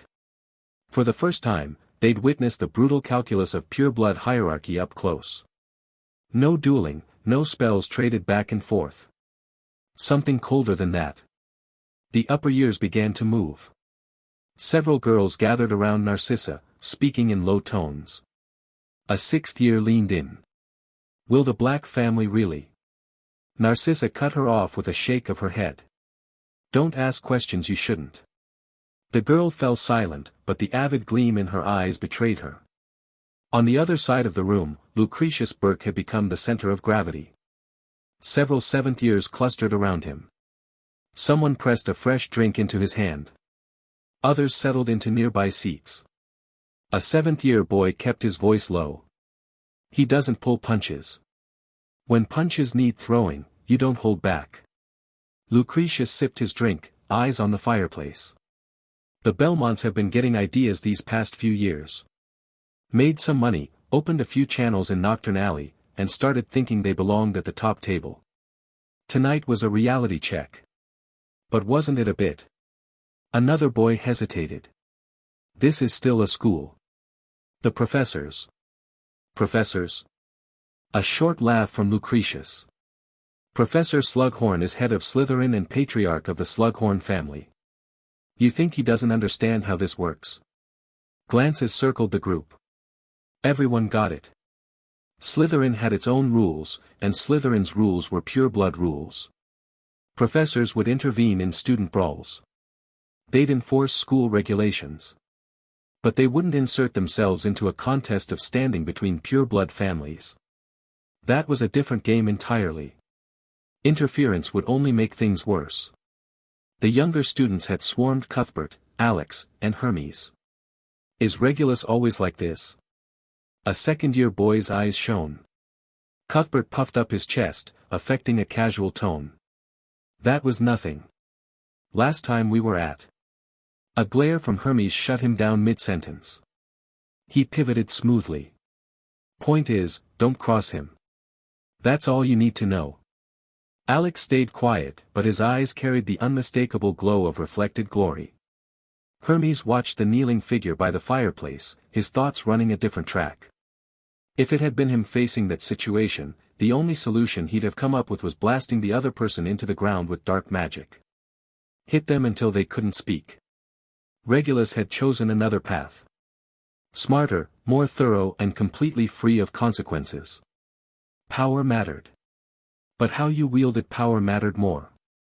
That was the lesson Hermes took from tonight. Regulus left the owlery and didn't return to the common room. He went straight to the room of requirement. Tonight wouldn't be quiet. What he'd done would draw attention from multiple directions. He'd told them not to notify a professor, but professors would find out eventually. A student would let something slip, or a house elf would report it, or a portrait would talk. Rather than sit in the common room fielding probing questions and whispered speculation, he'd take his piece elsewhere. Inside the room of requirement, he replayed the evening. Everything he'd done had cause behind it. He hadn't started this. Arnold Belmont had stepped forward of his own volition, trying to co-opt him, trying to climb on his back. All Regulus had done was take the knife Arnold handed him, flip it around, and drive it home. The results spoke for themselves. He'd told everyone in that room exactly what the House of Black was. He'd told everyone with ulterior motives to stay away. One chicken slaughtered, and 100 monkeys took note. It might even ripple into the purge campaign itself. After tonight, the younger students who'd been swept up in the frenzy might think twice the next time someone rallied them to a cause. If I jump when someone tells me to jump, does that make me look weak? Does that make me someone else's tool? Even if the purge had Death Eater leadership behind it, even if Voldemort himself had given the nod, Regulus wasn't worried. In this conflict, he was the injured party. He'd done nothing more than what any Black was obligated to do, defend the family's dignity. The moral high ground was entirely his. The clever ones could see his intent plainly enough, but none of them could call it out, because he was in the right. His actions might even earn tacit approval from other Sacred 28 families. What Regulus had defended wasn't just the Black name. It was the dignity and standing of every family at the top of the hierarchy. If the House of Black could be treated that way by a Belmont and not respond, the Parkinsons would be next. Then the Knots. Then the Malfoys. This was a defensive line, and Regulus had held it. That benefited everyone. The rest depended on how things developed. Tonight might remain a minor ripple inside Hogwarts, or it might trigger a larger chain reaction. Either way, Regulus would enter more people's awareness now. That wasn't a bad thing. In pure-blood circles, reputation required strength to sustain it, and events to build it. After tonight, the name Regulus Black would carry new weight. He spent 2 hours in the room of requirement practicing space warp, another hour on Fiendfire, then ran several attempts at spell warping, routing a disarming charm through a spatial corridor to strike a practice dummy. The spell arrived with roughly 80% of its original force. At 4 a.m, he left and returned to the Slytherin common room. The stone door slid open. The fireplace still burned. Arnold Belmont still knelt in the same position. His face was chalk white, forehead slicked with cold sweat, body trembling in small involuntary spasms. The spells held.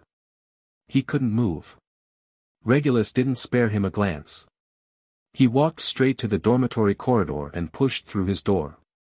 Cuthbert was already asleep, sprawled across the mattress with one leg dangling over the edge. Alex had burrowed into his blankets, only the crown of his head visible. Hermes's bed curtains were drawn. No movement from within. Regulus shed his outer robe and lay down. Beyond the window, the glow of the Black Lake filtered through the glass, casting rippling patterns across the ceiling. Regulus drifted to sleep inside those shifting waves of light. At 6:30, Cuthbert was the first one up. His eyes lit up and his grin stretched ear to ear. He bounded to Regulus's bedside, mouth already open, but when he saw Regulus's eyes were still closed, he swallowed the words and settled for pacing circles around the room. Alex stirred next, sitting up and rubbing his eyes. Hermes pulled back his curtains looking gloomier than usual. He'd slept poorly, and the dark circles under his eyes showed it. Regulus opened his eyes. "You're awake." Cuthbert was at his side instantly. "Do you know what they were saying after you left? Those younger kids were all over me, asking if you're always like that. I told them that was nothing, remember the time you..." He caught himself before the words spilled and covered with a cough. "Anyway, they look at you now like you're Merlin reborn." He struck a pose, dropping his voice in mimicry of Regulus. "Has the Black family, in your estimation, declined so far that it requires you, a Belmont, to instruct us on how to conduct ourselves?" Cuthbert acted it out with dramatic arm gestures. Alex laughed along, eyes bright and fixed on Regulus. Hermes was still half in a daze. Regulus ignored Cuthbert's excitement. He got out of bed, dressed, made his bed, every motion as methodical and unhurried as any other morning. At 7, the four of them walked out of the dormitory. The common room had filled up by the time Regulus appeared, and every pair of eyes swung toward him. Several students from Sacred 28 families approached on their own, shaking his hand. "Well played last night," a seventh-year said. "About time someone reminded the Belmonts where they stand." A sixth-year nodded. "Well done." Regulus returned each handshake with practiced courtesy, his grip measured. Alecto Caro hovered at the edge of the crowd, eyes blazing, the tip of her tongue tracing her lower lip as though she wanted to devour him whole. The mid and lower years didn't dare approach directly, but the way they looked at him had shifted overnight. All laced with adoration. Regulus fit the image of strength they carried in their heads. He moved through the crowd toward the exit. In the armchair by the fireplace, Lucretius Burke sat exactly where he'd been the night before. When he spotted Regulus, he rose and walked over. They shook hands. Lucretius squeezed a fraction harder than necessary, as though transmitting something wordless. Professor Slughorn came by an hour ago. His voice carried at a deliberate middle register. He took Arnold Belmont with him. He wants you in his office after breakfast. He leaned in slightly, dropping to a volume only the two of them could hear. The professor seemed reasonable. I wouldn't worry. Regulus nodded. Thanks. He wasn't worried. From a house perspective, Slughorn was head of Slytherin, and a student being hexed into kneeling all night on his watch was, by any standard measure, severe. But this was Slytherin. Standard measures didn't apply. If anything, Slughorn stood to benefit from how this played out. Regulus walked out of the common room, Cuthbert and the others trailing behind. Narcissa was waiting in the corridor outside. When she saw him, she stepped forward. Cuthbert and the others read the situation and fell back a few paces, giving them space. Narcissa reached out first, straightening Regulus's cuffs, then adjusting his collar. If you need it, her voice took on a formal register, the Malfoy family is prepared to offer support. Lucius wrote me this morning. He said he endorses what you did. Regulus nodded. Please thank Mr. Malfoy for me. Then Narcissa smiled, and the formal mask fell away, replaced by something warmer. Regulus. Her voice softened. I'm proud of you.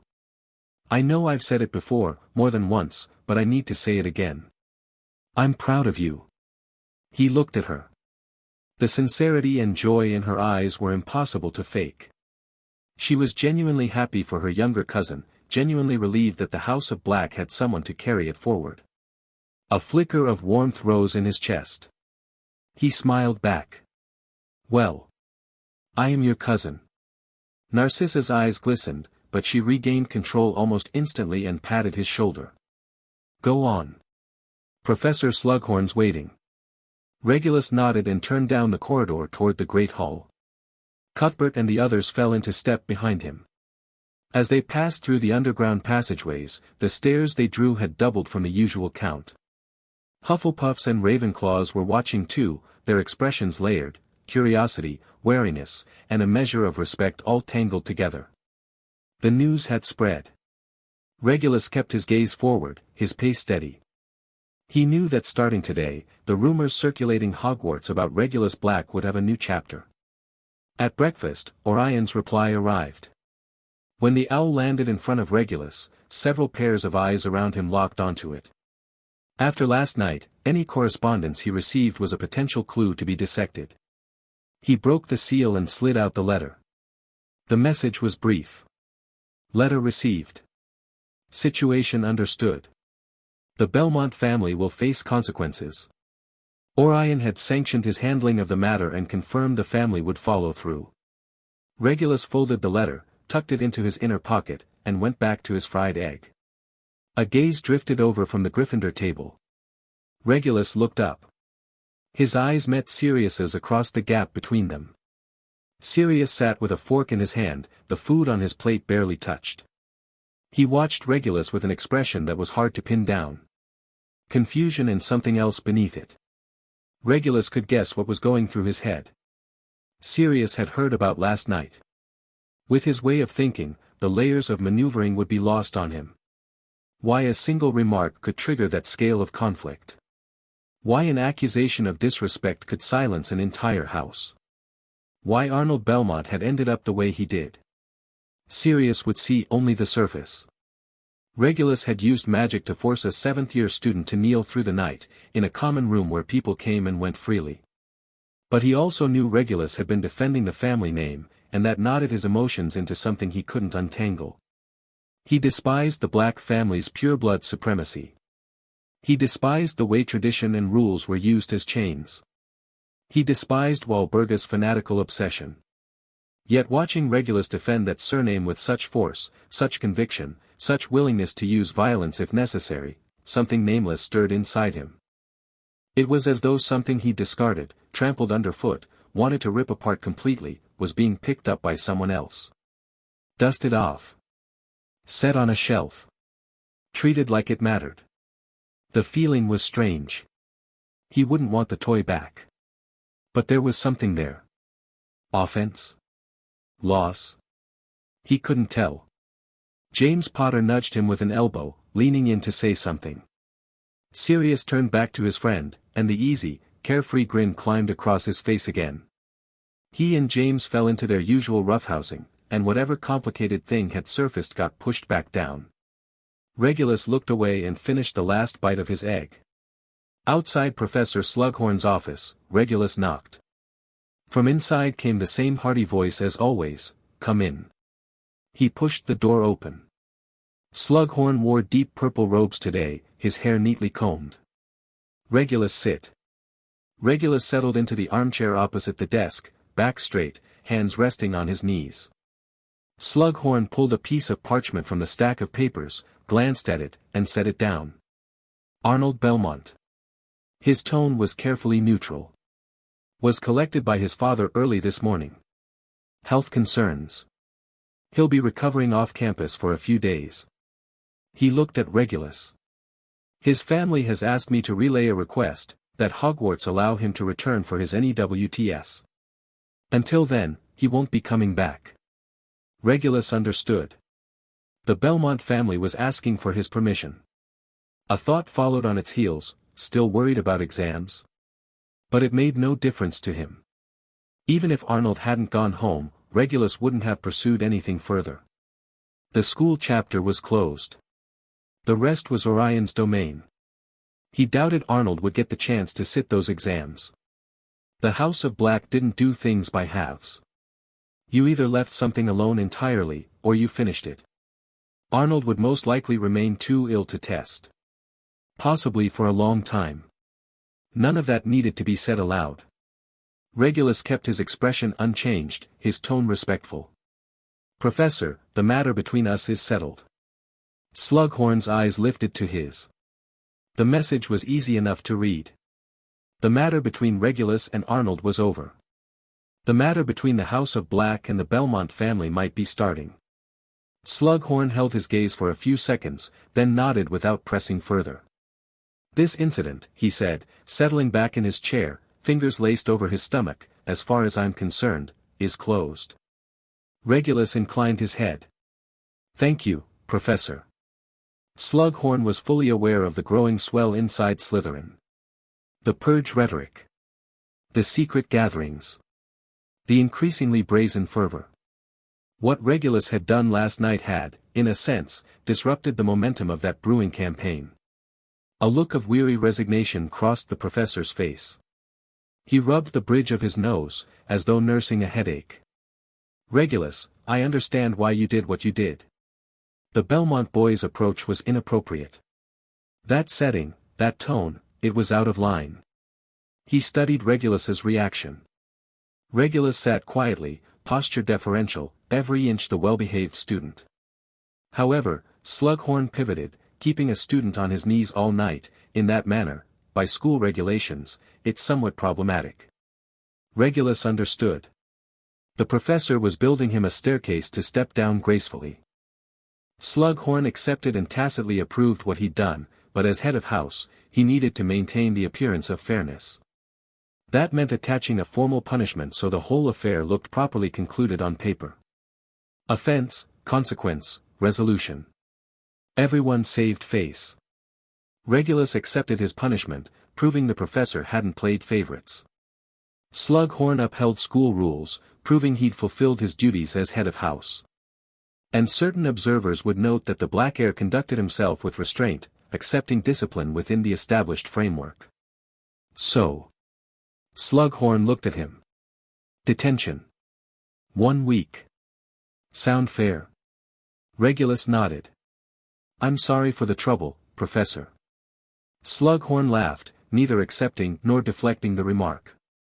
Agreeing it was no trouble would amount to an official endorsement of Regulus's actions, which would look biased.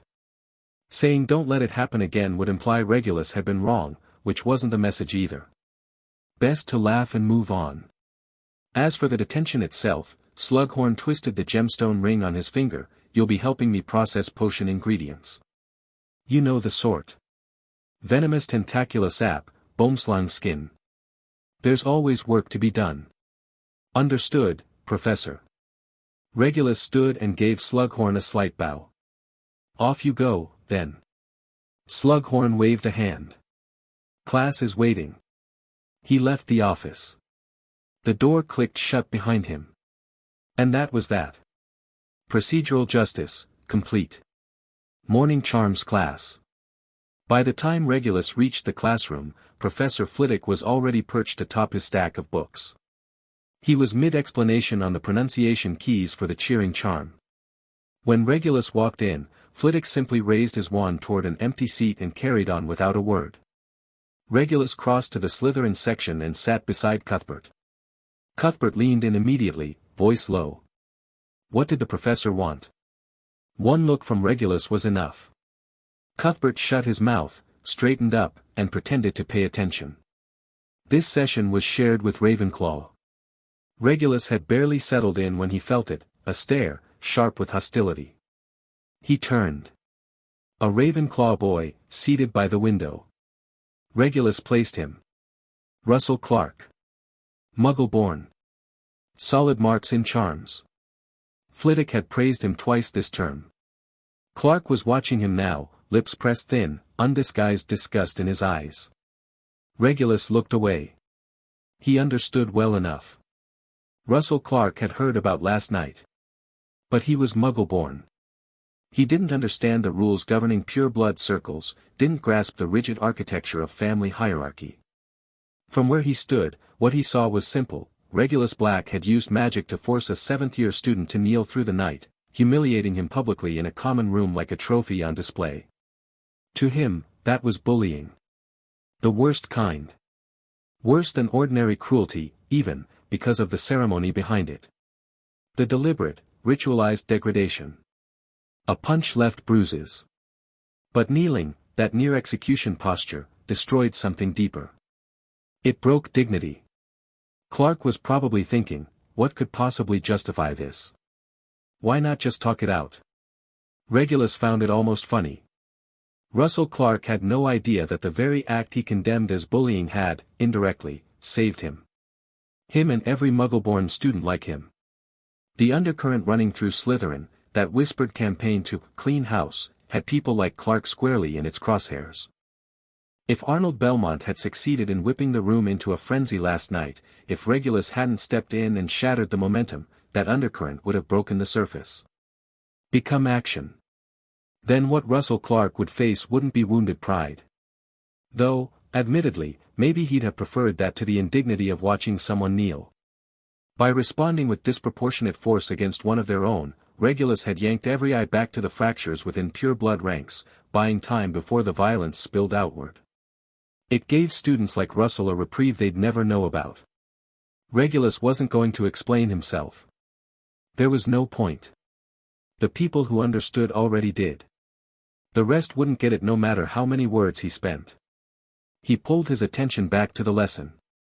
Flitwick was demonstrating the wrist movement for the cheering charm. Soft at the wrist, like stirring honey. Not scrambling eggs. Regulus opened his textbook and found the chapter. After afternoon classes, Regulus headed to the library as usual. Today he wanted to research rune variants in ancient magical script. Professor McGonagall's notes had mentioned in passing that certain advanced transfigurations required runic stabilization of the structure, but she hadn't elaborated. He walked toward the row of tables by the windows, his usual spot. Good light. But someone was already there. Lily Evans sat on the window side, a thick book spread open before her, quill moving fast across parchment. Someone else sat beside her. Severus Snape. Regulus's stride hitched for half a step. Interesting. Snape rarely came to the library, but sitting with Lily made a certain kind of sense. Their relationship was unusual. They were neighbors, had known each other since childhood, growing up together in the Muggle town of Cokeworth. Lily had told Regulus once that she could make flower buds bloom early when she was small. Snape had been the one to tell her she was a witch, had even shown her his wand. What they had fell somewhere between childhood sweethearts and strangers. Something without a clean label. At school, they kept their distance. Snape in Slytherin, Lily in Gryffindor. House rivalries made their friendship a liability. They usually only spoke on weekends, or in the evenings out on the castle grounds where no one was counting. Regulus walked over without breaking stride and sat on the empty side of the long table, directly across from the two of them. Lily looked up. Her expression was hard to read. She glanced at Regulus, then turned to Snape, then back again. Regulus's face gave nothing away. Snape, on the other hand, looked deeply uncomfortable. He sat rigid, eyes fixed on the page in front of him. His pupils weren't tracking the words. Regulus caught it in his peripheral vision and had a fair idea of what was going on. Snape was smart. Set aside the talent for potions and the dark arts, his powers of observation and comprehension were sharp in their own right.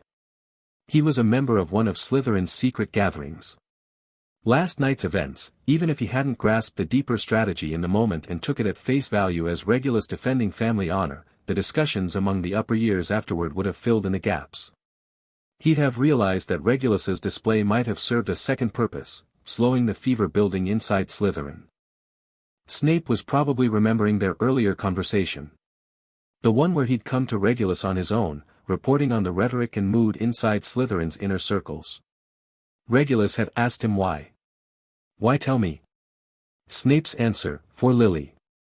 The shame of saying those words aloud had been excruciating. He agreed with the rhetoric. Pure-blood supremacy. Muggleborns as contaminants, as filth to be purged. When he was inside that environment, wrapped in a collective fervor, his head filled with nothing but the slogans, the intoxicating certainty of absolute righteousness. But the moment he stepped outside and saw Lily's eyes, heard her ask, "Severus, how's your week been?" The fervor receded like a tide, exposing the light he couldn't ignore. Lily Evans was Muggleborn. If the others in that gathering learned he was friends with a Muggleborn, what would they think of him? If the purge they fantasized about ever became real, would those curses one day find Lily? The contradiction coiled through his mind like two snakes, one biting from the left, one from the right. He couldn't stop those people. He didn't want to. Deep down, he believed they were right. But he wanted to protect Lily. Even if all he could do was keep her a little further from the danger. So he'd turned to Regulus. It had felt like a last resort, a desperate, reckless gamble. Regulus already knew about his connection to Lily. Regulus didn't seem like a zealot. And doing something, anything, was better than doing nothing. Now, looking back on it, the memory made his skin crawl. He knew Regulus and Lily met regularly in the library. Snape genuinely believed Regulus was the model pureblood. Gifted, well-born, composed, masterful at leveraging the system to protect his family's interests. He assumed Regulus's closeness with Lily had to be calculated. Maybe it was about projecting an image of openness toward Muggleborns. Maybe it was about cultivating a talented potions student as a future asset. So today, he'd followed Lily here. Maybe to expose Regulus's true intentions. Maybe to confirm something. Or maybe last night's display of raw, hierarchical dominance had been too much stimulus to process alone. As a half-blood who'd clawed his way into the pure-blood circle on talent alone, watching that naked display of power had sent a tremor through him. Fear and exhilaration, braided together. But now, sitting across from Regulus in the quiet of the library, under Lily's watchful gaze, Snape had no idea what to do with himself. His lips parted, then pressed shut again. His eyes stayed locked on the page. Not a single word registered. He lowered his head. The tension inside him was close to spilling over. Part of him wanted to belong to the pure-blood camp. To carve out a place there. That was his shortcut out of his birth, his path to power. He studied the dark arts obsessively, attended the secret gatherings, all of it aimed at one thing, acceptance. But Lily was a nail driven through his feet, pinning him in place. Every time he was ready to commit fully to that side, her face surfaced. Those green eyes, watching him. So he stayed caught in the middle. In front of Slytherin, he played the promising half-blood. In front of Lily, he played the slightly extreme but fundamentally decent friend. Both roles were tearing him apart, and he couldn't let go of either one. Regulus could feel Lily's gaze ping-ponging between him and Snape. The girl was sharp. She'd likely heard about last night already. News traveled fast, and the Gryffindor table had been buzzing about it over breakfast. She'd also picked up on Snape's odd behavior. Lily had noticed something off about Severus all term. Whenever he was around her, he carried this undercurrent of guilt, like he was hiding something. He'd been asking about Regulus more often, too. Every time she answered, his expression twisted into something strange, as though he disagreed and wanted to argue but swallowed it instead. Dinner was approaching. Regulus closed his book and began packing up. The moment he stood, Snape shot to his feet. Too fast. The chair legs scraped across the floor with a piercing screech. Madame Pansa's head emerged from behind a bookshelf, eyes narrowing into a glare. Snape ignored her. He reached out and pressed a hand lightly on Lily's shoulder as she started to rise. She looked up, confused. He didn't speak. His eyes told her to stay put. Lily blinked. She settled back into her chair, reopened her book, but her gaze kept drifting sideways, ears pricked. Regulus found the whole scene amusing. He gave Lily a warm smile, slung his bag over his shoulder, and walked toward the nearest row of shelves. Snape followed. They stood in the shadow between two towering bookcases. Snape's lips pressed together. He worked to make his expression look sincere. "Thank you." Regulus raised an eyebrow but didn't respond. He watched Snape, and under that steady gaze, Snape grew more uncomfortable by the second. His shoulders drew inward. The sincerity was cracking. "You think I did that for you?" Regulus said, as though reading him like a page. Something stubborn flared in Snape's eyes. And beneath it, something else. A murky possessiveness. An impulse to claim credit. His thanks, on some subconscious level, was an attempt to frame the narrative, because I asked for help, you acted. So the protection Lily received, indirectly, that's my doing. That way he could tell himself he'd still protected Lily. Even if it was through someone else's hands. The psychology was twisted, but it fit Snape perfectly. Insecure and proud in equal measure. Hungry for power, terrified of losing the little he had. He couldn't protect Lily openly, so he constructed this workaround to soothe himself. I asked. Black acted. Therefore I contributed. A smile tugged at the corner of Regulus's mouth. No malice behind it. He was simply entertained. He'd encountered all kinds of people. Fanatical Bella. Shrewd Narcissa. Impulsive Cuthbert. Timid Alex. Brooding Hermes. But someone this deeply, fundamentally awkward? That was new. He said nothing more and turned to leave. At the end of the bookshelf, back still turned to Snape, his voice carried at an unhurried volume, "You're welcome." Then he walked to Lily's table. "See you tomorrow." Her eyes brightened. She nodded. "See you tomorrow." Regulus left the library. Lily waited until his footsteps faded down the corridor, then pounced the moment Snape returned to the table, voice low. "Severus, what were you two talking about?" Snape wouldn't meet those eyes. His gaze fixed on the wood grain of the tabletop. "Slytherin business." "Oh." Lily could hear the wall going up. Her eyes darted sideways as she made a mental note. She'd ask Regulus when she got the chance. She also wanted to ask about last night. His reputation had split down the middle. Inside Slytherin, it was near universal adoration. Outside, a growing number of students looked at him with open contempt. The Gryffindor table that morning had been calling him a psychopath. Made a classmate kneel all night. Who does he think he is? The fact that the one kneeling was also a Slytherin didn't stop Gryffindor from piling on. Lily didn't believe Regulus was that kind of person. She'd spent enough time around him to recognize the composure, the logic, the deliberation behind everything he did. He wasn't James Potter, tormenting people for sport. But she wanted to hear it from him. Why had he done it? Was there a reason she couldn't see? She closed her book and stood. Come on. Time for dinner. Snape nodded and followed. Lily led the way, her red hair catching the light like something ablaze. Snape watched her from behind, and the faces from the gatherings crowded back into his mind. The slogans. The feverish eyes. His fists clenched, nails biting into his palms. The contradiction ground on, and he had no idea how to choose. Or rather, he wanted both. But the world wouldn't let him have them at the same time.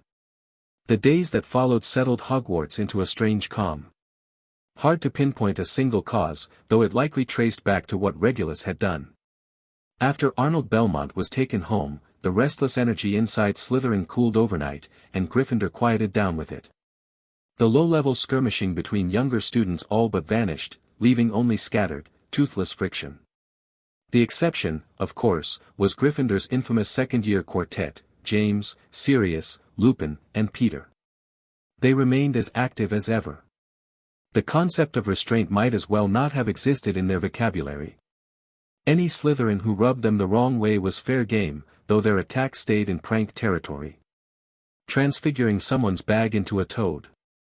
Petrifying a kid and leaving him in the corridor like a statue. Sticking someone to their chair with a permanent sticking charm.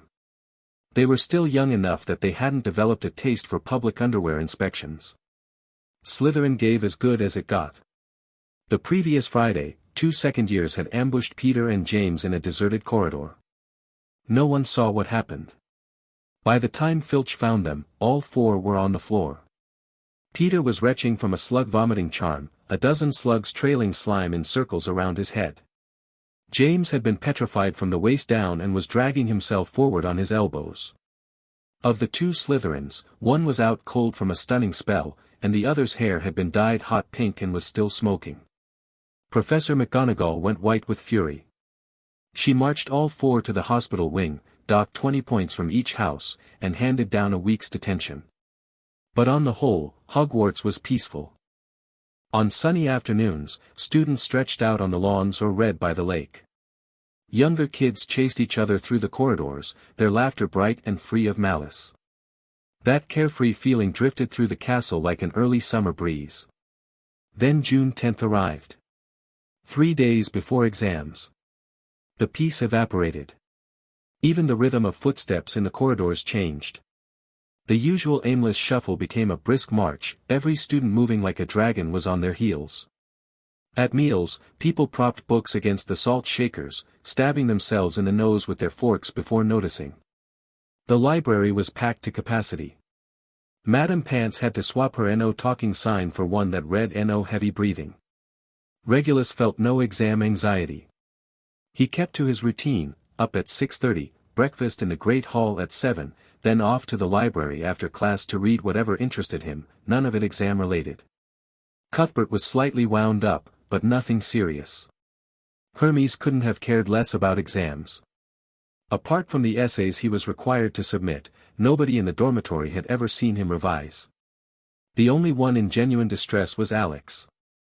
A stress blister had erupted on his lip, stinging every time it was touched. On the corner of his desk sat a pot of soothing flower, its petals a pale purple, its stamens glowing faintly silver. A common calming plant in the wizarding world. Alex stared at his textbook, eyes sweeping across the lines, but his focus wasn't there. Nothing was landing. Regulus rose from his own desk and walked over. Alex looked up, blank-eyed, unsure what was happening. Regulus didn't acknowledge him. He extended one hand, palm hovering 3 inches above the soothing flower. His magical awareness reached into the petals, stems, and root system. The plant's magical current was gentle. Unhurried and steady. He traced the current, locating its densest point, the center of the stamen cluster, where the silver glow burned brightest.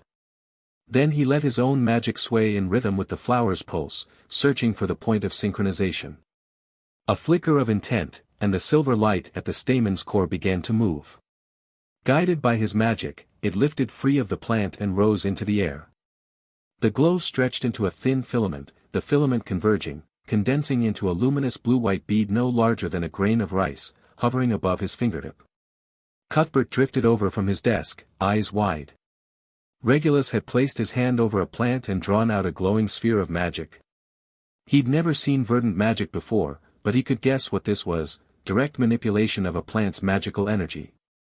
Regulus drew his wand with his left hand and aimed it at the crumpled ball of waste parchment on Alex's desk. The parchment unfolded, flattened, its edges curling upward. Fibers rearranged, restructured, sprouting a beak. 2 dark spots appeared where eyes should be.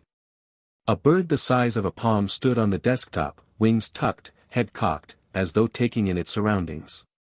The blue-white bead drifted from Regulus's right hand toward the little bird and sank into its chest. A tremor ran through its body.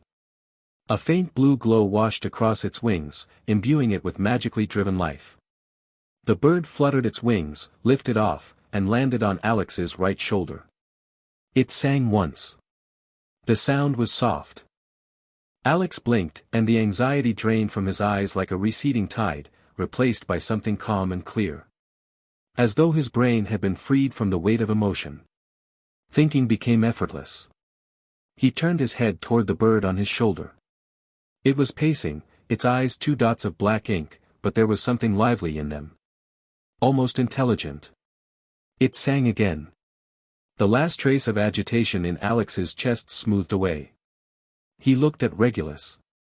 "Thank you." Regulus nodded. "Study well." He walked back to his own desk. Cuthbert sidled over to Alex and reached out to poke at the bird. It tilted its head and regarded him. The birdsong eased the knot of tension Cuthbert hadn't realized he'd been carrying. He glanced toward Regulus, asked nothing, and returned to his seat to open the standard book of spells, Grade 1. The dormitory settled into quiet. Turning pages, the scratch of quill on parchment, and the bird's occasional call. That sound seemed to carry its own kind of magic. Each time it rang out, the air shed another layer of restlessness and gained a measure of focus. Regulus sat at his desk, thinking about verdant magic. He hadn't practiced much this term. Hogwarts had no shortage of magical plants, but the ones students could access were all low-grade specimens. Their magic was faint, their properties gentle. Fine for fundamentals. But going deeper, extracting stronger magical properties, achieving finer control, that required higher-order species. Those materials lived in the back reaches of the greenhouses, locked inside Professor Sprout's cabinets, or in the Forbidden Forest. The Forbidden Forest. The image of that dark, lightless expanse flickered through his mind. Hogwarts's restricted grounds. Entry forbidden without permission. Every witch and wizard knew it held treasures, and every one of those treasures came with teeth. Centaurs patrolled the deeper reaches. Acromantulas spun webs in the shadowed hollows. Thestrals soared between the canopy gaps. And there were things even Hagrid couldn't put a name to. Next term. I'll need to go see for myself. For now, what he could manage was direct extraction from low-grade plants like the soothing flower, preserving their calming properties. Infusing that magic into a transfiguration gave the resulting bird an inherent soothing effect. Not as potent or immediate as a dedicated calming charm or a potion, but it lasted longer. The bird would persist until its magic ran dry, roughly 4 hours. Progress was incremental, but his proficiency was climbing. Over the holidays, he planned to spend a few days at the Black family's estate in Cornwall. Generations of the family had cultivated magical plants there, some varieties the outside world had never seen. The exams themselves were unremarkable. Charms. Flitwick called students up one at a time to cast a cheering charm on a colorful feather. One touch of Regulus's wand and the feather didn't just float. It waltzed through the air, trailing golden sparks. Flitwick applauded. Outstanding. Transfiguration.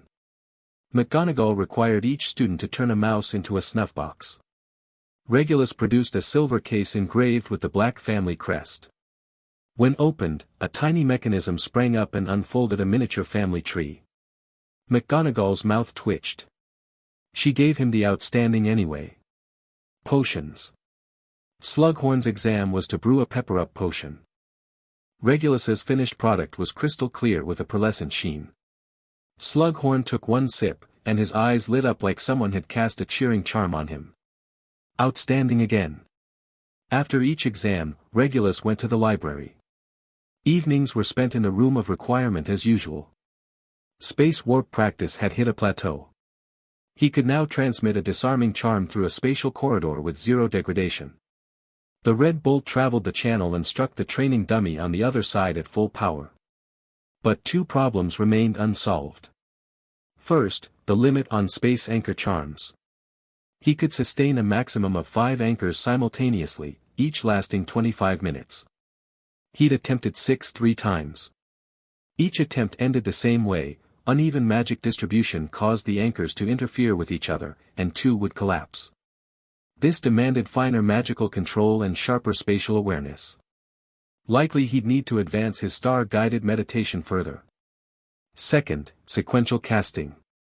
He couldn't send 2 consecutive spells through the same corridor. When the first spell passed through, residual magic destabilized the channel. A second spell entering the same corridor triggered spatial ripples, either deflecting the spell off target or collapsing the corridor entirely. The current workaround was more anchors. If he preset multiple anchor points around a target area, he could open a second corridor before the first one collapsed. But that required completing a cycle of cast, warp, anchor, recast in a fraction of a second. Reaction speed, magical control, and spatial calculation, all pushed to their limits simultaneously. The better solution was mastering spatial deformation. If he could manipulate spatial structure directly the way McGonagall did, he could construct isolation layers within the corridor, allowing multiple spells to pass through in parallel. Or he could wait until star-guided meditation lit the 5th star. Once fully illuminated, the qualitative leap in mental and magical control should open new doors. All of it needed time. The holidays would have to count. Fiendfire practice had shifted toward precision sculpting. The Fiendfire serpent was well behaved now. It could coil around Regulus's arm, rear its head into a strike posture, temperature held within skin-safe range. Splitting into 2 had stabilized as well. The duration was only 30 seconds, but both serpents could act independently, one climbing each arm, without devouring each other. Regulus wanted to push further. He'd never had a particular attachment to any animal before. But ever since summoning his Patronus, he'd decided, birds were nice. They could fly. Their movement was elegant. Their vantage point was unmatched. So he tried shaping the Fiendfire into a bird. Orange-red flame rose from his palm. He began sculpting, elongating the mass, separating head from torso, drawing out wings, trailing tail feathers. But Fiendfire had a natural inclination toward beasts. Fire dragons, serpents, chimeras. It resisted small, delicate forms. The flame kept trying to swell, to expand, to sprout fangs and claws. Regulus pressed back with his will. He suppressed the fire's instinct to expand with one hand while carving detail with the other, the curve of the wings, the shape of the beak, the fork in the tail feathers. The process was exhausting. 3 tasks at once, maintaining the Fiendfire's existence, suppressing its nature, and executing fine sculpting. Magical drain was manageable. The mental load was brutal. His brain split into 3 zones. 1 monitoring flame temperature. 1 maintaining structural stability. 1 executing sculpting commands. 2 hours later, the first Fiendfire bird took shape. It stood in his palm, sparrow-sized, its outline recognizably avian, but the details were rough. Wings like 2 flat slabs of fire. Tail a loose bundle of flames. Head a featureless sphere. It raised its head in a call, but no sound came. Regulus began refining. Using the starlight kite as his reference, he pushed and pulled at the Fiendfire's surface with his magic. Wing feathers emerged in layers. Tail plumes separated into distinct tiers. Eyes and beak took shape on the head. Refining was harder than the initial sculpting. 3 more hours passed. The fiend fire bird had become something worth looking at. It stood in his palm, temperature beautifully contained. But it wasn't alive. The paper bird he transfigured for Alex paced on its own, tilted its head, sang unprompted. Every movement the fiend fire bird made was directly controlled by Regulus. It had no autonomy. That was fiend fire's nature. Destruction given form, driven by an instinct to consume and expand. He could suppress it. He could shape it.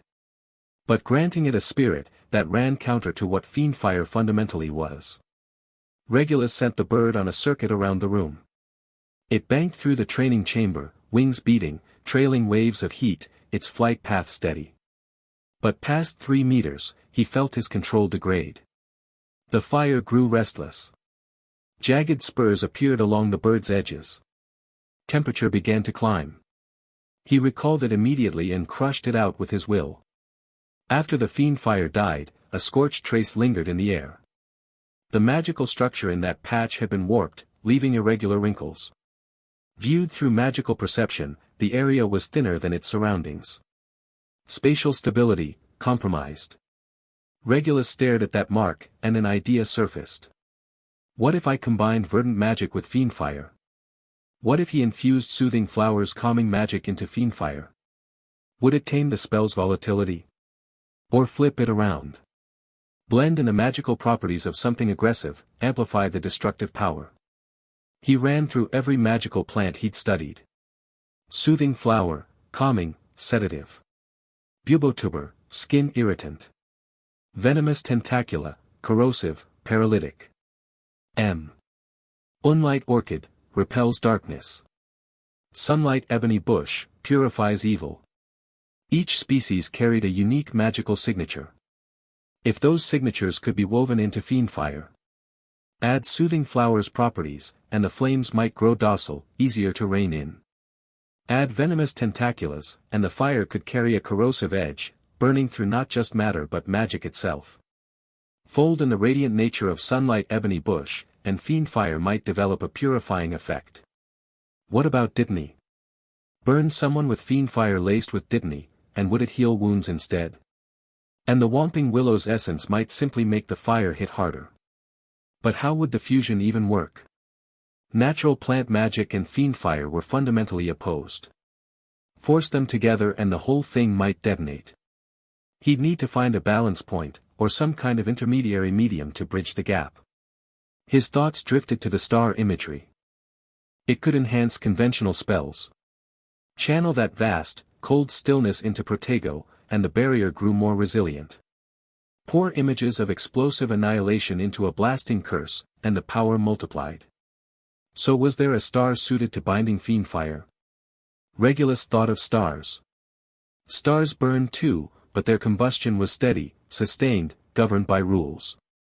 Immense mass generated gravity, constraining the fury of fusion reactions, releasing energy as light and heat in a controlled flow. That concept of gravitational containment might be worth borrowing. Only as imagery, of course. He couldn't actually simulate stellar gravity. That was astrophysics, and whether magic could achieve it was an open question. He certainly couldn't. But he could borrow the core concepts of restraint and stability, construct a mental image around them, and use it to assist his control over fiend fire. Regulus decided to try. He summoned fiend fire again, shaped it into a bird, and while maintaining both control and form, called up the star image. A picture formed in his mind, a blazing fireball wrapped in an invisible gravitational field, flames raging but bound within a fixed radius, burning steady. He projected the image onto the fiend fire bird. The creature shuddered. Flames began to ripple unevenly. Ghost images flickered along the edges of its form, wings stretching and contracting, a burst of sparks erupting from the tail. The overall shape started to shift, not toward refinement but toward something more compact, more uniform. As though an invisible force were compressing the fire inward, condensing the form. Then the instability hit. The containment image clashed violently with fiend fire's instinct to expand. Core temperature spiked. Color shifted from orange-red to searing white, and the air in the training room began to warp. Regulus felt his grip slipping fast. The fire was about to break free. He killed the flames immediately. The concept worked, but he'd applied it wrong, or misjudged the intensity. Fiend fire was cursed fire. Forcing the analogy too hard could backfire. Still, it was a direction. Using starry imagery to assist control rather than brute-forcing everything through willpower alone. Now flip the question. When he truly needed fiend fire to burn everything to nothing, what imagery would serve? A supernova. The violent death blast of a star at the end of its life, releasing energy equal to everything it had ever radiated combined. That instant of absolute eruption, light that annihilated all it touched. Or a black hole's pull. A gravity well so deep that not even light escaped, devouring every scrap of matter and energy in its path. These images couldn't truly replicate celestial phenomena, but they might amplify fiend fire's destructive properties. When the moment demanded it, the imagery could guide the flames towards something more extreme, more total. Not yet, though. 4.5 stars lit on his star-guided meditation. The mental strength and control that provided weren't enough to sustain imagery projection at that level. Once he'd ignited all 7 stars of Orion, once the meditation system truly matured, then perhaps. At that point, fiend fire alone would be enough to call him powerful. The kind of mastery Dumbledore and Voldemort wielded was still far beyond his reach. But he had a direction and he had time. What he couldn't do now, he'd keep practicing until he could. He'd actually considered sending fiend fire through a spatial corridor. Teleporting a firebird behind an enemy for a sudden strike would be a lethal ambush. But he thought better of it. Fiend fire didn't play by the rules. It had its own will, its own inclinations. If, in the instant of crossing through a spatial corridor, the fire decided this passage looks nice, I think I'll burn it too, and tried to carve its own path through the fabric of space. There was no telling where it would end up. Maybe the intended destination. Maybe trapped between dimensions. Maybe it would trigger a spatial collapse. Too much risk. Not at this stage. 2 in the morning. Regulus left the room of requirement and headed back to the dormitory. The corridors were silent, nothing but his own footsteps echoing off stone walls. Moonlight poured through the stained glass windows, scattering patches of color across the floor. Exam week was nearly done. The holidays were coming. He needed to plan.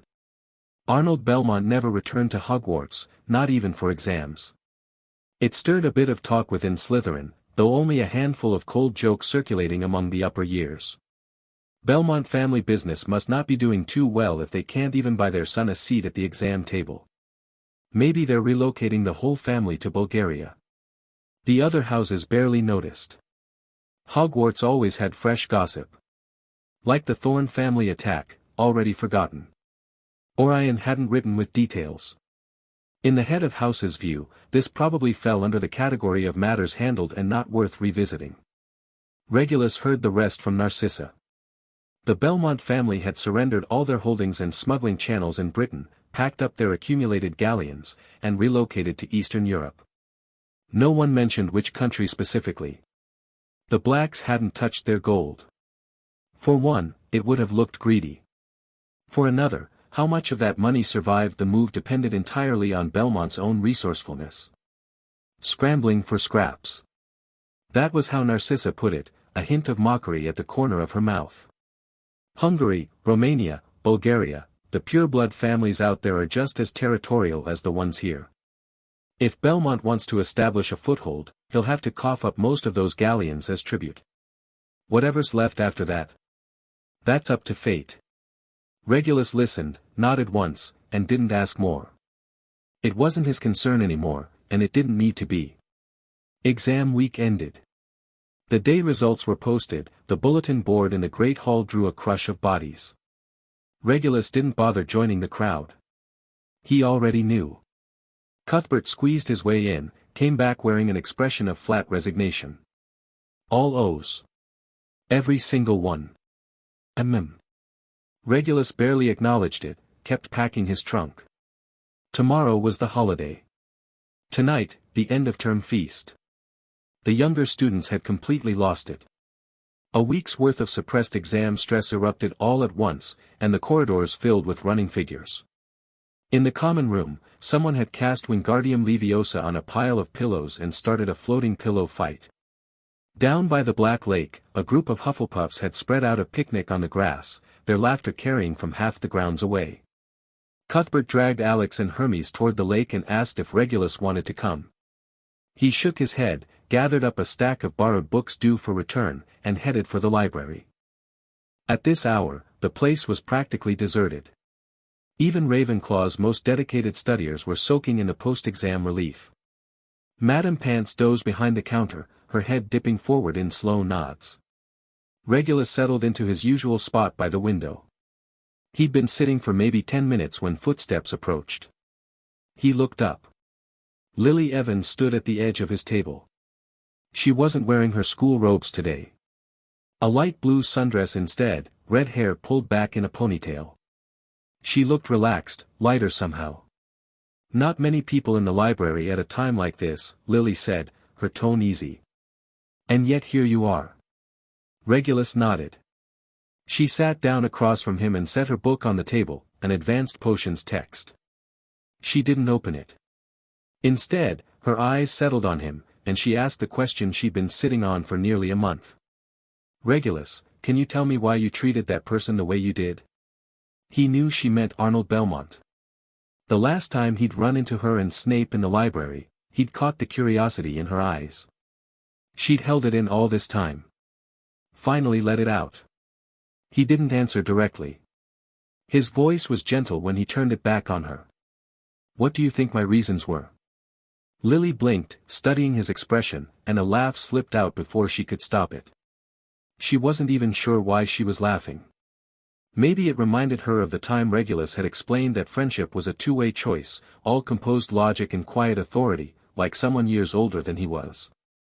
Now he was doing it again, turning the question around on her, and she found it kind of amusing. I know you had a reason for what you did. Lily's laughter faded, her expression turning serious. You're not the type to bully someone for no reason.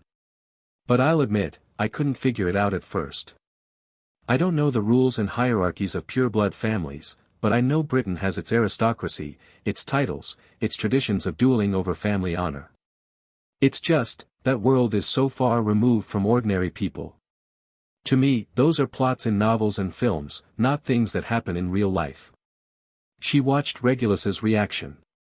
When she mentioned films, his expression didn't flicker with confusion. He remained calm, even a touch encouraging. I thought about it for a long time afterward, Lily continued. I realized you were protecting your family's honor. Dignity. But the methods were intense. She glanced at him again. No anger, no rebuttal. He listened in silence. Later, Marcia Foley explained a few things. She said in pureblood circles, certain lines can't be crossed. A lower-ranking family can't publicly treat the heir of a higher-ranking family that way. She said you weren't bullying anyone. You were drawing a boundary. Her voice dropped, as though the concept still didn't sit comfortably in her understanding. Anyway. Lily lifted her chin and met his eyes. You're my friend, so I'll support you. And now that I know why you did it, even if I don't fully understand those reasons, I accept that they exist. So no, I don't think you were wrong. She finished and looked at him, a little tense. Regulus looked back. Lily was trying. She'd grown up in an ordinary household, both parents muggles. She'd walked into Hogwarts and found herself in an alien world of moving staircases, talking portraits, owl post, and people who valued bloodline and family honor above all else. She tried to make sense of his actions through her own logic. That logic didn't perfectly map onto pureblood customs, but she'd made the effort. She'd even gone to a pureblood roommate to understand the other side's perspective. And her conclusion was simple: a friend's actions have reasons. I may not understand all of them, but I'm on your side. Something quiet and warm flickered through Regulus's eyes. Lily caught it and shot him a look. What's that face? You look like a teacher watching a student finally get the right answer. He didn't take the bait. Just nodded, his tone even. You're right. That's exactly what it was. They held each other's gaze for a few seconds before Lily looked away first, the corner of her mouth curving up. They read in companionable silence after that. The library was still, broken only by Madame Pance's occasional snore and the soft rustle of turning pages. Sunlight slanted through the high windows, casting bright bands across the oak table, dust motes dancing in the light. When the feast drew near, they closed their books and stood. "Happy holidays," Regulus said. "See you next term," Lily said. She paused at the door and looked back. "Write to me, if your family owl can find my house." "It will," Regulus said. Lily smiled, turned, and left. The end of term feast. The great hall was draped in Slytherin silver and green. The enchanted ceiling reflected a summer night sky, candles floated overhead, and the long tables groaned under mountains of food. Dumbledore rose and tapped his glass. "Another year behind us." His voice rang clear and strong. First, the House Cup standings. No surprises. Slytherin first. Ravenclaw second, Gryffindor third, Hufflepuff fourth. The Slytherin table broke into restrained applause. A few upperclassmen raised their goblets in acknowledgement. Over at the Gryffindor table, several students glared at James and Sirius, the house's premier point hemorrhagers. Fighting alone had cost them 50 points. James and Sirius couldn't have cared less. They leapt to their feet, cheering, whistling, banging their plates until they clattered. McGonagall fixed them with a stare. They sat down, grins undiminished. Dumbledore continued. "To our graduating 7th years." His gaze swept toward the students at the far end of the tables, dressed in fresh robes. "Hogwarts will always be your school. The world beyond these walls is more complicated than a castle, and the choice is harder than any classroom assignment. But remember this, magic isn't only power. It's responsibility. What you do with it, what kind of person you become, the answers to those questions determine which path you walk." His blue eyes, behind those half-moon spectacles, moved across the hall. "Do what is right," he said. "Not what is easy. Sometimes the two align. Sometimes they pull in opposite directions. When that happens, the judgment must be yours." The message was clear enough. Among the 7th years, some bowed their heads. Others gripped their goblets. A few exchanged glances with their neighbors. Dumbledore raised his glass one final time. "A happy holiday to all. See you in September." The feast carried on in a swell of noise. At the Slytherin table, Cuthbert was outlining his summer plans. His family had an estate in France, and he'd be spending 2 weeks there. Alex mentioned, half under his breath, that he wanted to visit a magical zoo in Germany. Hermes said nothing, though his gaze lingered on Regulus for a moment. Regulus waited for the feast to end. When the crowd began flowing toward the doors, he stood, crossed the great hall, and walked toward the Gryffindor table. James Potter spotted him first. The grin vanished from his face instantly, his body tilting forward like a hound coiling to spring. Regulus stopped 2 paces away. His gaze passed over James entirely and landed on Sirius. "Father wants you home." The words were for Sirius, but James reacted as if someone had stepped on his tail. "Home." His voice pitched higher, raw with anger. "Back to that place." "What for?" "Sirius isn't happy there. Your whole pureblood supremacist garbage, those portraits nagging on, and you're crazy." He didn't finish. Sirius's hand clamped down on his shoulder, hard. "James." James turned to look at him, chest heaving, and fell silent. Regulus hadn't spared James a single glance. His eyes stayed on Sirius the entire time. Sirius stared at his shoes. He'd gotten Orion's letter. The owl had arrived at Gryffindor Tower yesterday. He'd torn it open to find a single line, "Come home for the holidays." If it had been Walburga's letter, he might have tossed it straight into the fireplace. His mother's letters were always the same rotation of pure-blood glory, family duty, you should have been in Slytherin, you should associate with the right sort of people. He was sick of those words, bored of them, nauseated by them. But his father was different. Orion rarely intervened. For as long as Sirius could remember, his father had been silent, stern, spending most of his time in his study or tending to family affairs. He never screamed or raged or hurled vicious words the way Walburga did. He'd just look at you with those deep gray eyes, and that silence carried more weight than any tantrum. Sirius rebelled against his mother freely, righteously. He loathed everything she represented, loathed it to the marrow. Against his father, the defiance faltered. The conviction wasn't there. Orion had never forced him into anything. Never made him memorize the family tree. Never dragged him to those tedious pure-blood gatherings. His father simply existed, and that was enough to create pressure. Sirius had considered pretending the letter never arrived. Owls encountered trouble in the wild all the time. Letters got lost, got eaten by the owl itself. There were always excuses. But Regulus had come in person, and he couldn't pretend he hadn't heard. He raised his head and looked at his brother. Regulus's face was unreadable, his gaze calm. They held each other's eyes for a moment before Sirius looked away first. Got it. His voice came out dry and rough. Regulus nodded and turned to leave. James glared at his retreating back, fists clenched. Lupin murmured, "Let it go, James. It's a family matter." Family matter? James's laugh was cold. A family like that, he's better off never going back. Sirius hadn't gone home for Christmas. He'd stayed with the Potters, and that was no secret in pure-blood circles. The eldest son of the Black family, spending his holiday at the home of a family considered insufficiently pure. The act itself was a signal. Orion summoning him home wasn't a simple case of a father calling his son back.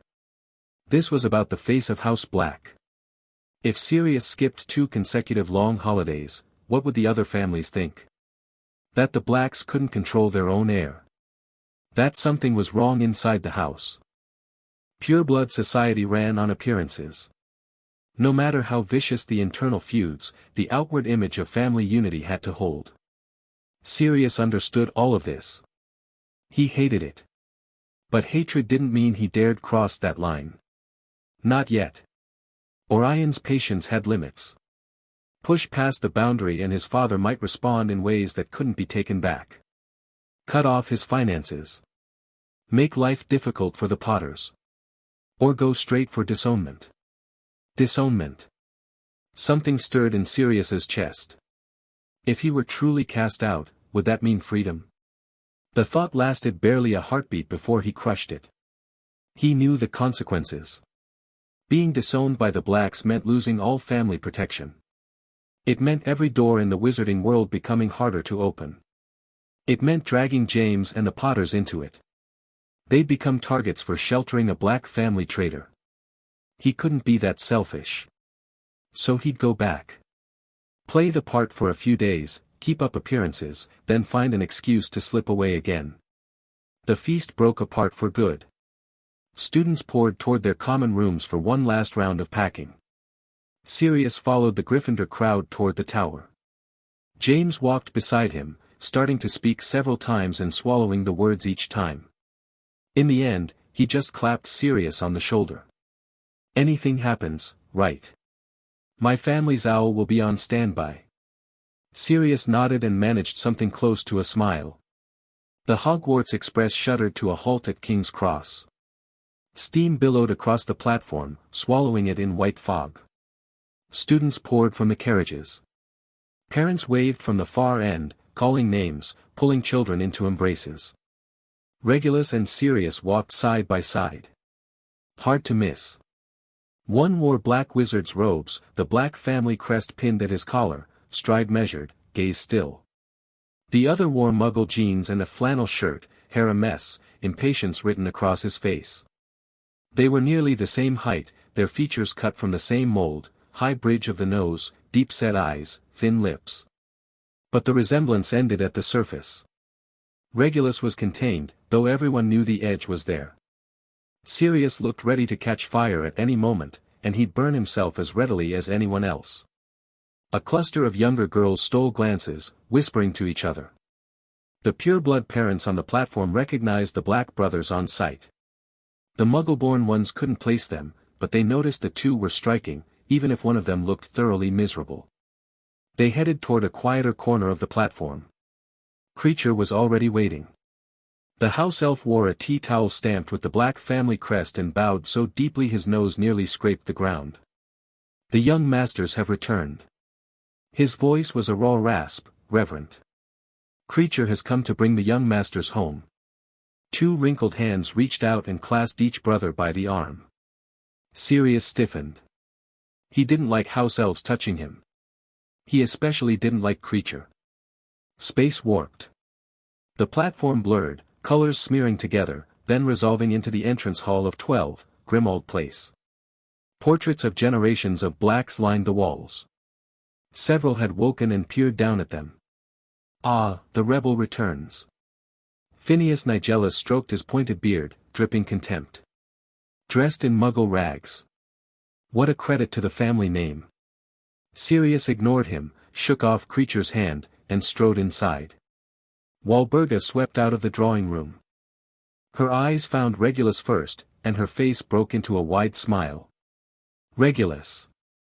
Arms spread, she pulled him into a fierce embrace. Brilliantly done. I heard all about it, that Belmont boy who didn't know his place.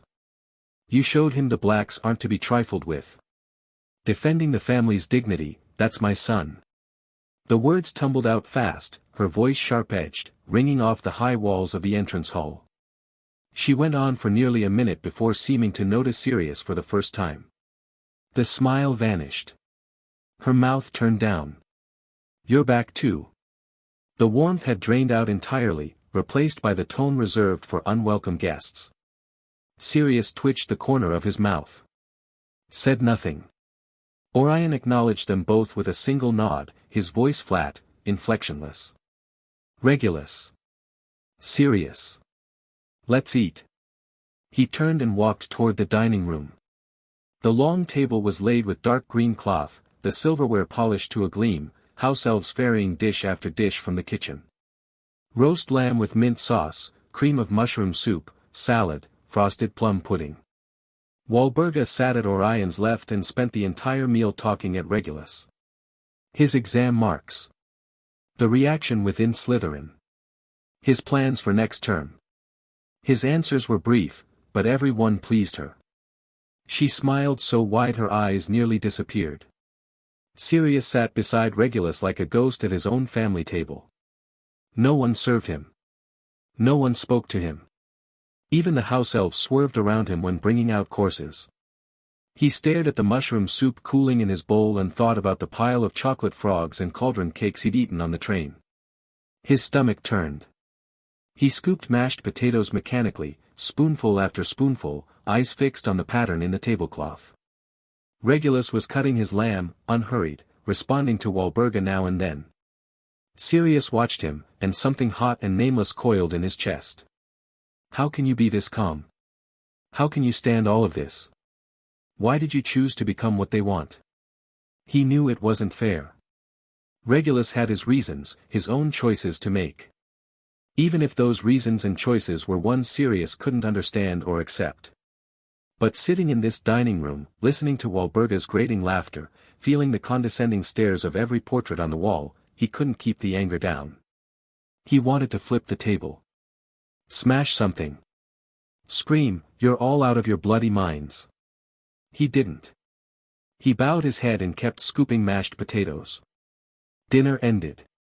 Orion set down his napkin. Regulus, he said. Rest a moment, then go to the training room. His gaze shifted. You too, Sirius. Sirius froze, spoon hanging in midair. A beat passed before he nodded, his voice flat and dry. Fine. He stood, left the dining room, and climbed the stairs to his bedroom. The door swung open to everything exactly as he'd left it. Fresh sheets on the bed, carrying the scent of sun-dried linen. Books from his childhood lined the shelf, Quidditch through the ages, travels with trolls, curious incidents in magical history. The desk by the window where he'd once hunched over homework while Walburga berated his handwriting, told him it looked like spiders had crawled across the page. He circled the room, trailing a finger along the desktop, the edge of the bookshelf, the windowsill. Barely any dust. The house elf still cleaned on schedule. But it didn't feel like home. It felt like an exhibit. A display case preserving the past of the Black family's eldest son, except that person wasn't him.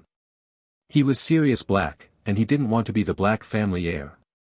He sat on the edge of the bed, hands braced on his knees, staring at the floor. He didn't know how to face Regulus. His brother had chosen a path he despised, and there was no denying Regulus excelled at it. All O's. Chief of the Slytherin first years. Capable of handling a 7th year like Arnold Belmont without breaking a sweat. Regulus thrived in Slytherin, his reputation rising through pure-blood circles. He was succeeding in exactly the way Sirius found most repulsive. He didn't know how to face Orion, either. His father never shouted at him, never struck him, rarely even spoke to him. But that silent, oppressive gaze was more suffocating than all of Walburga's screaming combined. His father seemed to operate on the assumption that Sirius would simply accept the education laid out for him, would become the proper Black heir he was born to be. When Sirius rebelled, Orion neither stopped him nor supported him. He watched. As though none of it concerned him. As though Sirius were a stranger. At Hogwarts, surrounded by James and the others, Sirius could forget. He could laugh, cause havoc, pull pranks, and think, to hell with the House of Black. Back at Grimmauld Place, back in this room, everything he'd pushed down came flooding back. Half an hour later, a knock. Sirius opened the door. Regulus stood in the corridor, already changed into training clothes, black fitted shirt, dark gray trousers, no robes. Let's go. A slight nod, tone even. Training room. Sirius followed him downstairs, wooden and wordless. They made their way to Orion's study. At the far wall hung what appeared to be an ordinary Black family portrait. The figure in the painting saw them approach and slid slowly to one side, revealing a hidden stone door that ground open. Orion was already inside. He'd changed too, into something more practical, dark gray, simple cut, though the fabric was unmistakably expensive. He stood with his back to the entrance and turned at the sound of their footsteps, his gaze landing on Regulus first. Only a few months since the Easter holiday, and the boy seemed to have grown again. Sharper definition in the jaw, deeper stillness in the eyes. Standing there, he carried himself with a composure that didn't belong to someone his age. Good. His gaze moved to Sirius. Nearly a year since he'd seen his eldest. The changes were more dramatic. Taller, broader in the shoulders, the boyish softness stripped away and replaced by raw defiance in every line of his posture. He stood there in his muggle clothes as though waging a silent war against every tradition the Black family had ever held. When Orion's eyes settled on him, Sirius dropped his gaze, an instinctive flinch. But a heartbeat later he raised it again, stubborn, meeting his father head-on, searching for something in those eyes. Anger, disgust, resignation. Anything. There was nothing. Only indifference. Something knotted in his chest. He didn't know whether to feel relieved or hollowed out. He looked away. The brothers stood side by side. So alike, the same black hair, the same gray eyes, the same sharp nose and thin lips. So different in everything else. Orion pressed down whatever complicated thing stirred inside him. Regret? Disappointment? Something without a name. He let it go and spoke. Regulus. Sirius. Both turned to him. Fight each other first. I want to see how much you've both grown this year. Sirius stood on the left side of the training room, wand in hand, looking rattled. He'd been called down here last summer too. Same routine, holiday just started, time to test his magical progress. Except that time, Orion had been his opponent. It wasn't close. He'd been dismantled, left flat on his back staring at the ceiling, unable to get up for what felt like an age. His father had walked out without a word and gone back to work in the study next door. This year was different. Orion wanted him to fight Regulus. Sirius couldn't quite wrap his head around it. Him and Regulus. Dueling. He knew what Regulus had done at Hogwarts. Beating 5th years as a first year. Taking down a 7th year by spring term. Professors treating him like some kind of prodigy, giving him extra lessons at every turn. But all of that was second-hand. Stories and rumors drifting through the corridors. He'd never actually seen Regulus fight, except that one time on the Hogwarts Express at the start of term. And that had been over before it started. James's curse had been frozen mid-air and taken apart, and Sirius hadn't even followed how it happened. Afterward, James had gone looking for Regulus to settle the score. He came back with a face cold enough to frost glass and refused to talk about it. Remus gave them the rundown later, but the way he described it, it sounded like ordinary first-year stuff. Nothing dramatic. And hearing about a fight was never the same as seeing one. A thought flickered through his mind, Regulus could probably take me now, couldn't he? The thought stung. He wasn't ready to accept it. He acknowledged Regulus's talent, always had. His little brother had been different from the start. Wandless magic at 3. Reversing transfigurations at 5. Before he'd even set foot in Hogwarts, he'd already surpassed most lower-year students. Sirius also knew what that talent had cost. Hours upon hours buried in the family library. Training in the attic until deep into the night. If you wanted to find Regulus at school, the surest bet was to stake out the library. But Sirius was a black too. He might hate the name, might despise everything it stood for, but the fact remained, no black was born without power. He was a year and a half older. A full year ahead in school. And he was no slouch at Hogwarts either. The Marauders. Everyone knew the Marauders. Night raids, pranks, brawls with Slytherin. He'd never once backed down. So where exactly was he lacking? He wanted to find out. Wanted to measure the gap between them with his own hands.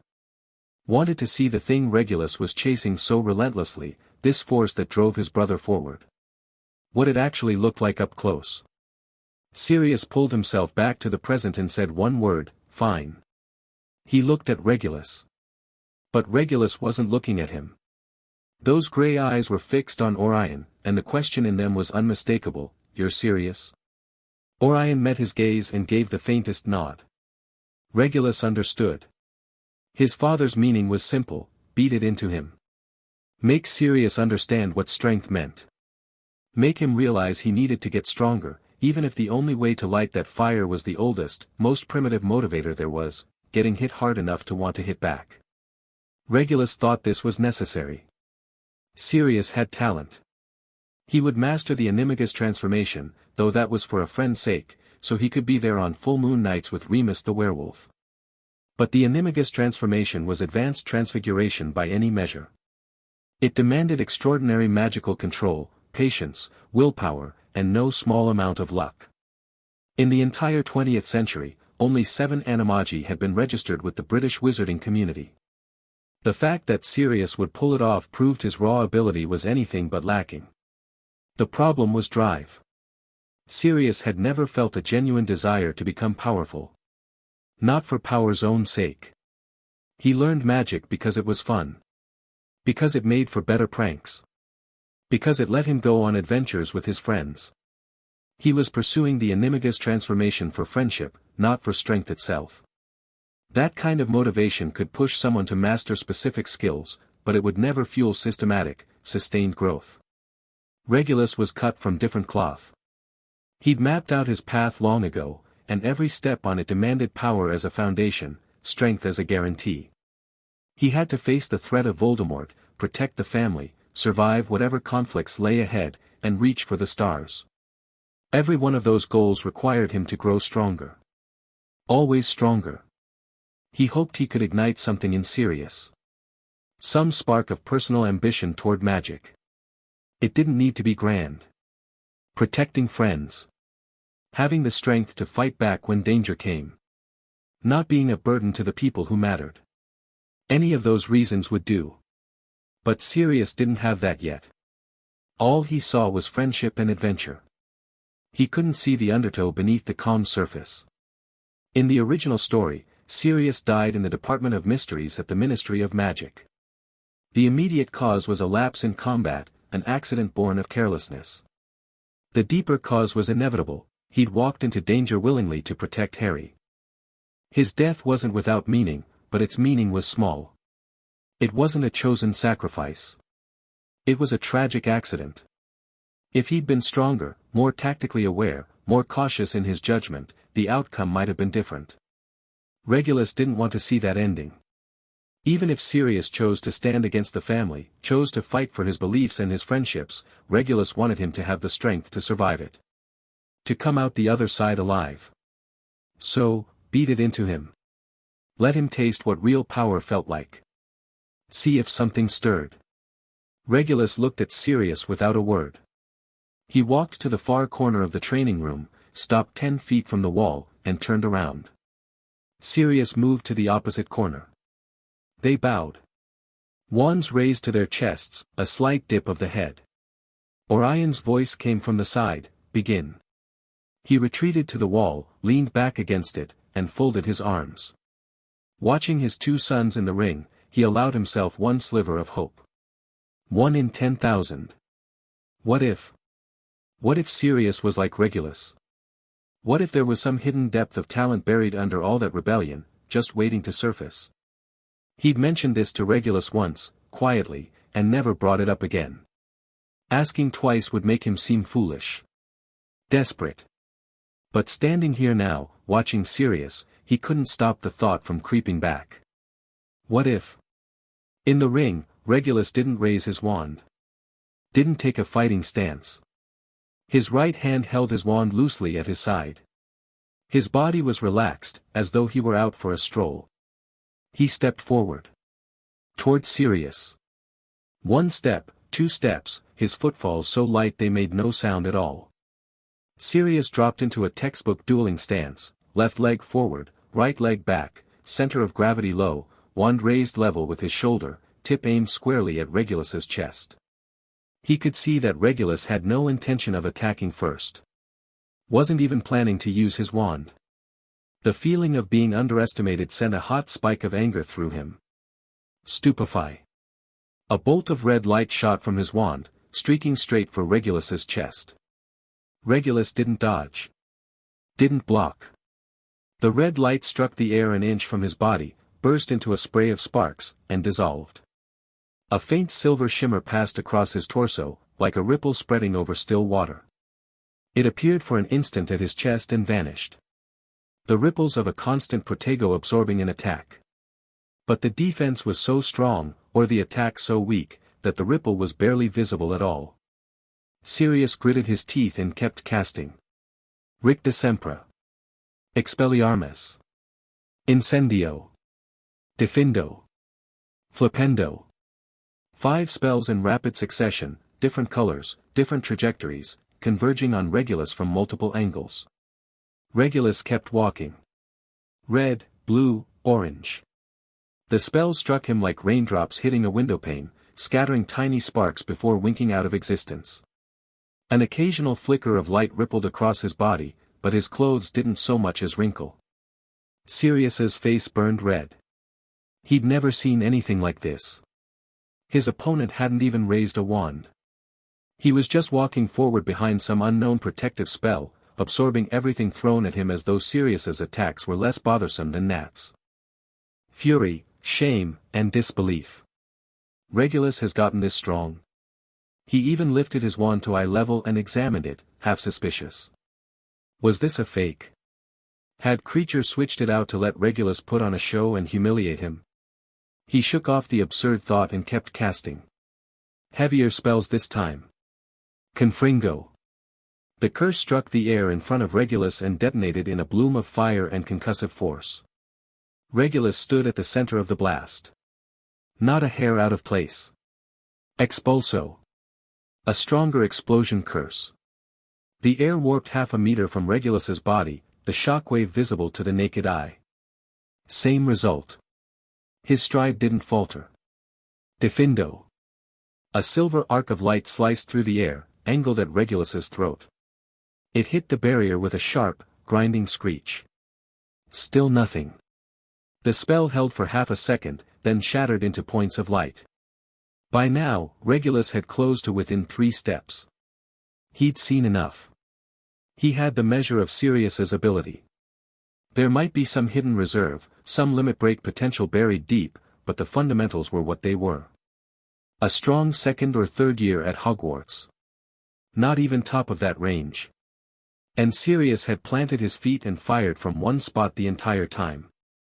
No footwork. No repositioning at all. Talent wasted to this degree was almost offensive. Regulus stopped holding back.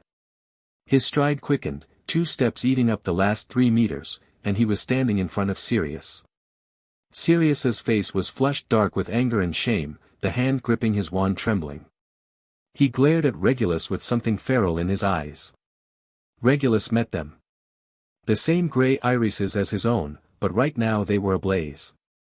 Burning with frustration, with wounded pride, with the raw, unspoken demand, "How dare you do this to me?" Regulus's expression gave back nothing. "Is that all?" His voice was flat. Sirius's breath caught. The distance between them had collapsed to almost nothing, too close to even raise a wand.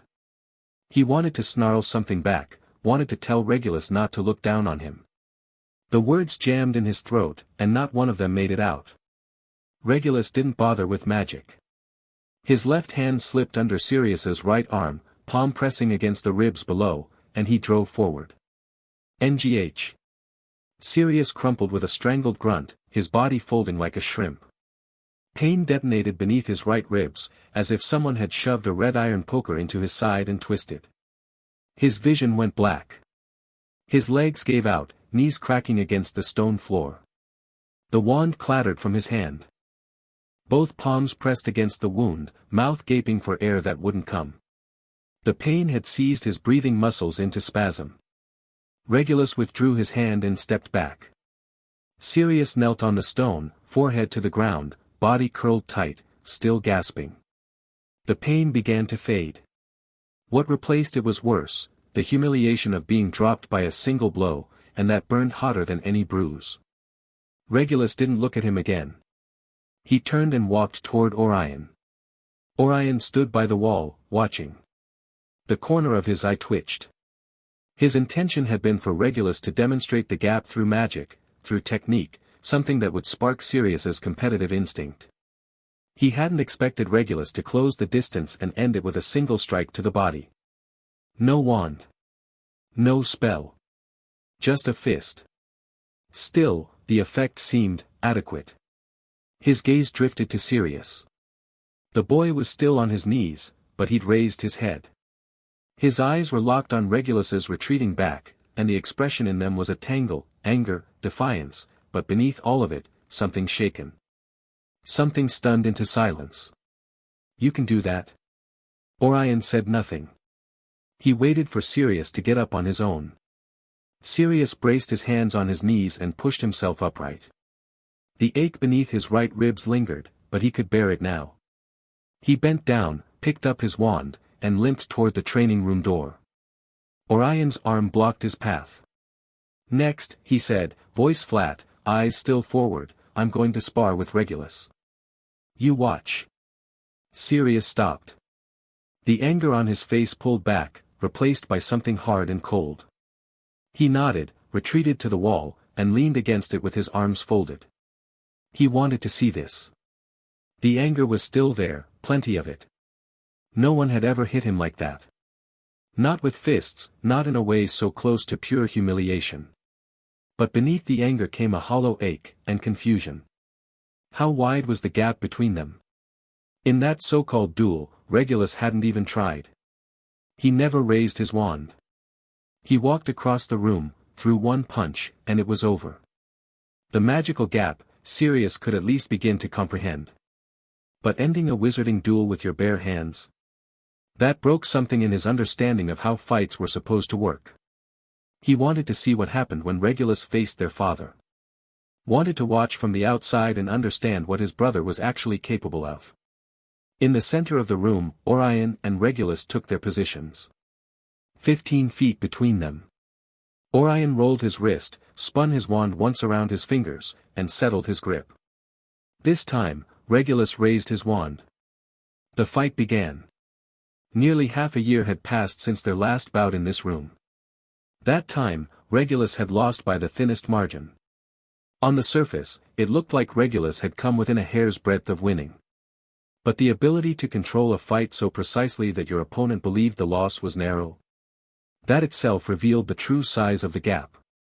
Orion had dictated the rhythm, the intensity, the outcome.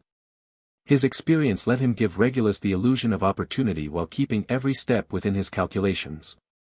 In the months since, Regulus's growth hadn't been dramatic.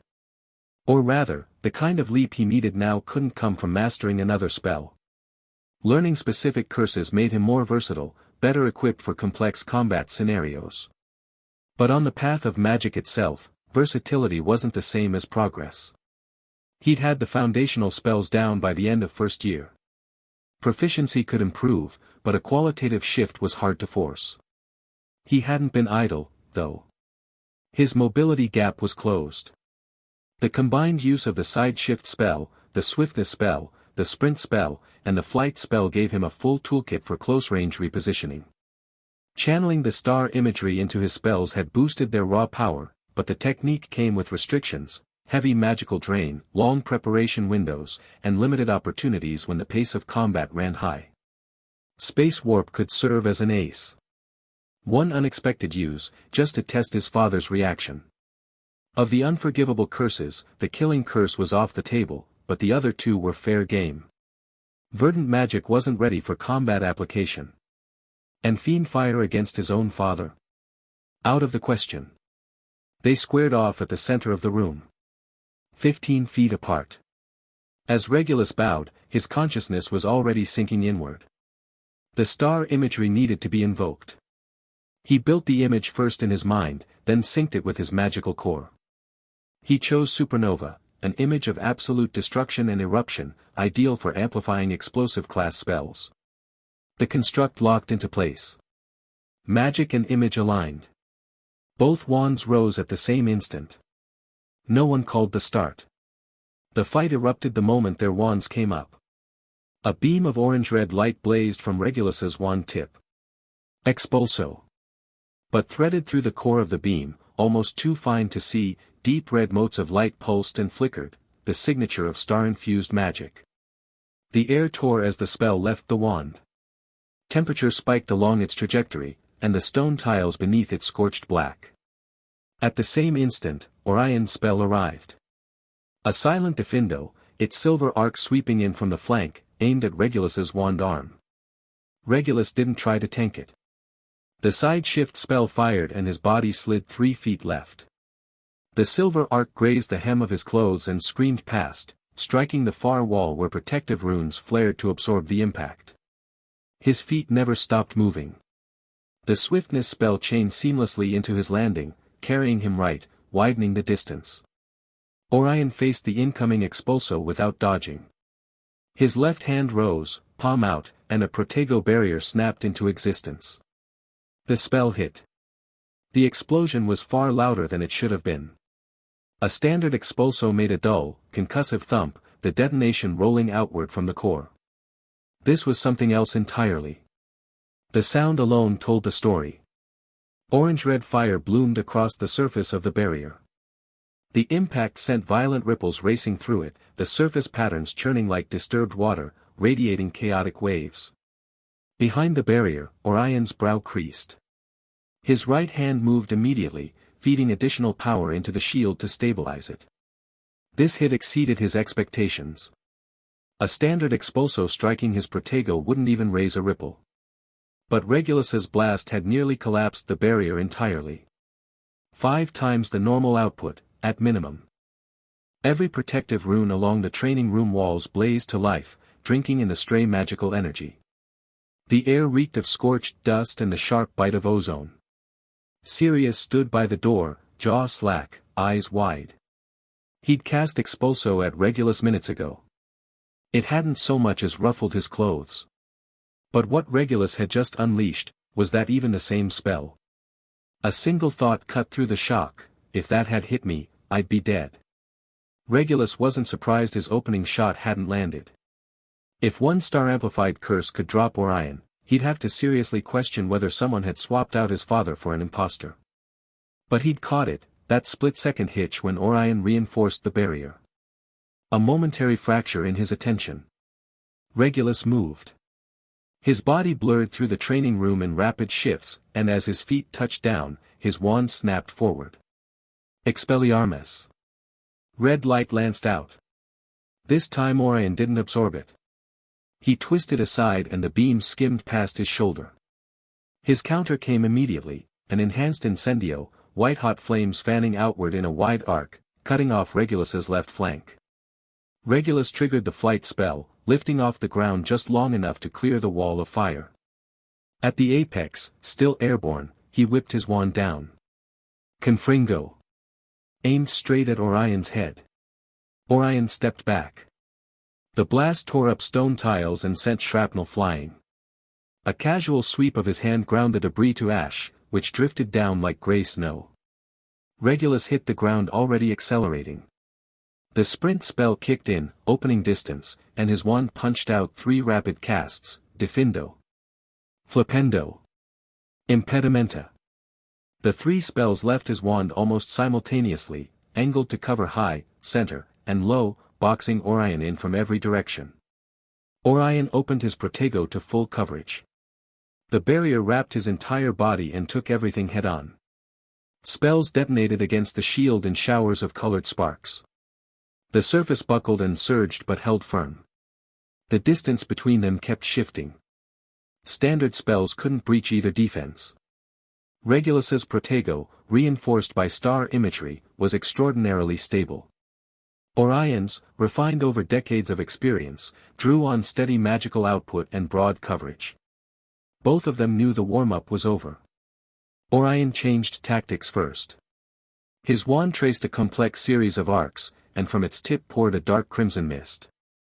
Regulus recognized it instantly. Not dark magic, but a corrosion-class curse. On contact, it would eat into magical reserves and weaken spellcasting output. The mist spread fast.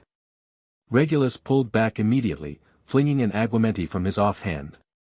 The jet of water dispersed most of the fog, but traces still caught the edge of his sleeve.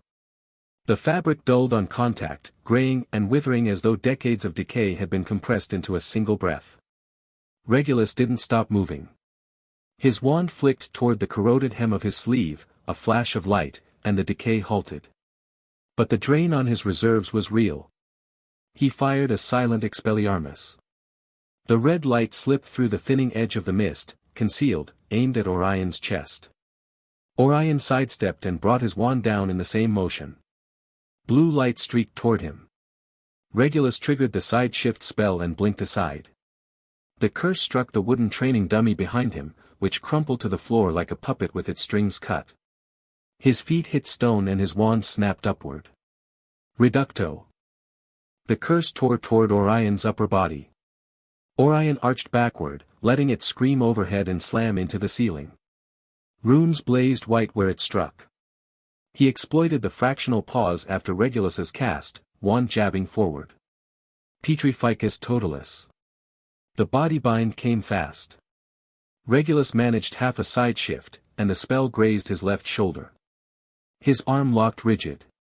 He forced raw magic through the frozen muscles, breaking the petrification from the inside, but the effort cost him half a beat. Orion pounced on the opening. 3 impediment jinxes in rapid succession walled off every retreat, and his wand rose high. Stupefy. The red light of the stunning spell blazed in a straight, searing line. Regulus was boxed in between the translucent barriers of the impediment jinxes, his movement space shrinking by the second. No panic. His wand stabbed downward. The stone tiles beneath his feet collapsed inward. His body dropped with them, and the stunning spell sailed over his head. He vaulted out of the crater. His left arm still tingled with residual numbness, but it obeyed him again. Orion was pleased with the mobility Regulus had shown. He recognized every movement spell in the boy's repertoire, the side shift spell, the swiftness spell, the flight spell, the sprint spell. All of them were straight out of the Ministry of Magic's Aura training manual. But the way Regulus chained them together was seamless, as natural as breathing. Maintaining spell output while repositioning at speed required more than talent alone. That demanded relentless practice. Cooldown windows, mana costs, movement arcs, all of it drilled into muscle memory until the body moved before the mind could think. Regulus had said his progress was modest. Looking at it now, modest was an understatement. In terms of direct combat ability, setting aside certain high-tier magic, Regulus was already approaching elite Aura standards. 2 years ahead of Orion's most optimistic projections. And he knew Regulus was still holding back. The 3 unforgivable curses, Fiendfire, the Patronus, Spatial Magic, Verdant Magic, none of those had made an appearance. Orion's thoughts drifted for only an instant before he reined them in. Against the Regulus standing in front of him now, even he couldn't afford the luxury of a wandering mind. On the floor, Regulus had identified the problem. The fight had settled into a classic high defense, low offense deadlock. Both their Protego barriers were too strong for standard spells to penetrate. Both were mobile enough to avoid being pinned down. If he let this drag into a war of attrition, reserves and stamina would decide it, and Orion would win that contest every time. He needed to break the stalemate. The unforgivable curses were unforgivable for a reason, and one of those reasons was that they couldn't be blocked. Protego was useless against the Cruciatus. Even more useless against the Killing Curse. The Cruciatus could be endured through sheer willpower, and the Killing Curse could be dodged or intercepted with a physical object. But both sailed clean through that silver barrier as though it didn't exist. After another confringo, Regulus's left index finger flicked with a subtle, almost invisible motion. A hair-thin thread of scarlet shot from his fingertip, silent, lost in the bloom of fire and the swirl of smoke, arrowing toward Orion's chest. The Cruciatus Curse. Orion's brow furrowed. His body vanished. Regulus analyzed the disappearance in a fraction of a second. Not a disillusionment charm. Not high-speed movement. Not spatial magic. Orion had truly vanished. Even his magical signature had winked out of existence. In the same instant, the training room plunged into absolute darkness. His eyes still worked. Nothing had been done to his vision. But every photon of light in the room had been swallowed whole. The protective runes along the walls went dark. The torches on their sconces died. Even the faint residual glow at the tip of Regulus's wand was devoured. The blackness was so dense it felt solid. He couldn't see his own hand. Couldn't see his own body. Shock registered and was immediately filed away. The side shift spell fired, sliding him 5 feet left, landing without a sound. His left hand rose. Lumos Maxima. The enhanced light charm coalesced in his palm, bright enough to illuminate the entire training room under normal conditions. The sphere formed. Its light reached half a meter from his body and hit a wall. A wall of darkness.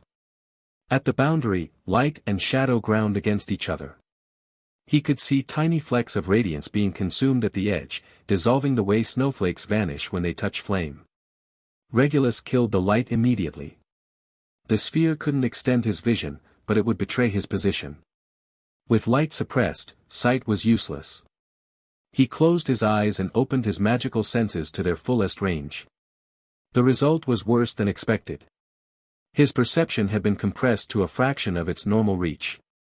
A range that usually covered dozens of meters now stopped at 5. Beyond that boundary, nothing. A void, unreadable. Within it, even the impressions that did register were blurred, distorted, stripped of detail. No time to analyze further. The attack came. No warning, no origin point. A diffindo materialized 3 meters to his right, the silver arc slashing toward his throat. Regulus twisted aside. The blade of light grazed his shoulder, slicing a clean gash in his sleeve. Before he found his footing, an impediment jinx rose from the floor on his left, a translucent wall sealing off his retreat. He launched upward.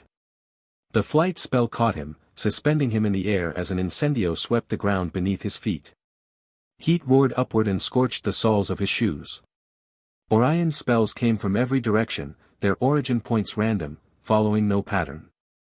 1 second the attack struck from the front. The next it materialized behind him. Regulus could rely on nothing but his 5-meter sense radius for early warning, chaining his movement spells into evasive combinations. Too passive.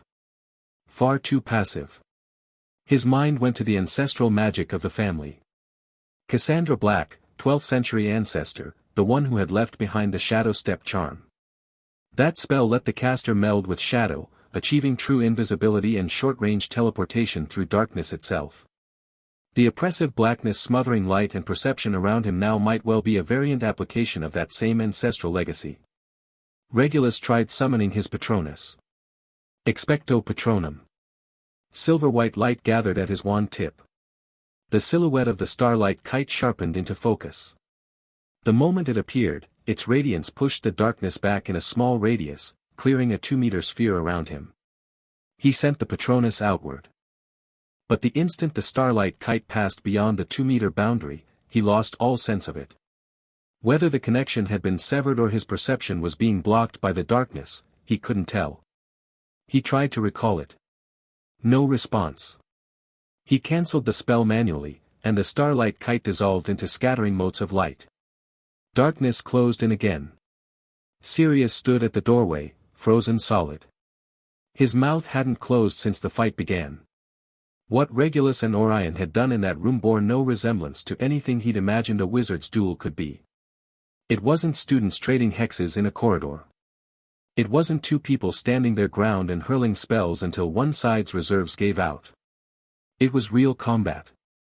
High-speed repositioning, tactical deception, environmental manipulation, spell combinations flowing one into the next. He'd watched Regulus dodge a Defindo with the side shift spell and chain seamlessly into the swiftness spell to open distance. Watched Orion absorb an Expulso with his Protego and immediately pour reinforcement magic into the barrier to keep it standing. He'd seen them use impediment jinxes, Incendio, and Expelliarmus to cut off each other's movement lanes at 10-meter range. Seen Regulus vault a wall of fire with the flight spell and loose a Confringo from midair. Every movement was precise. Every spell had a purpose. No flourishes. No showmanship. Pure efficiency and lethality. What stunned him most was how they cast. Half the time a spell left the wand, the tip wasn't even pointed at the opponent. Orion had thrown a Defindo from his hip, the arc curving around Regulus's frontal defense. Regulus had aimed a Confringo at the floor, using the blast and debris to disrupt Orion's footing and break his next cast. Spellwork like that didn't exist at Hogwarts. Not in any class, not in any duel he'd ever seen. Then the darkness came. A blackness so thick it felt physical, swallowing the training room whole. Sirius couldn't see a thing inside. Sound had vanished too, absorbed and sealed away by the dark. All he could hear was his own ragged breathing and the hammer of his pulse. He couldn't look away. His eyes strained wide, searching the blackness for anything, a flicker of light, a hint of movement. The ache beneath his ribs was forgotten. Only one thought filled his head. What's happening in there? Is Regulus done for?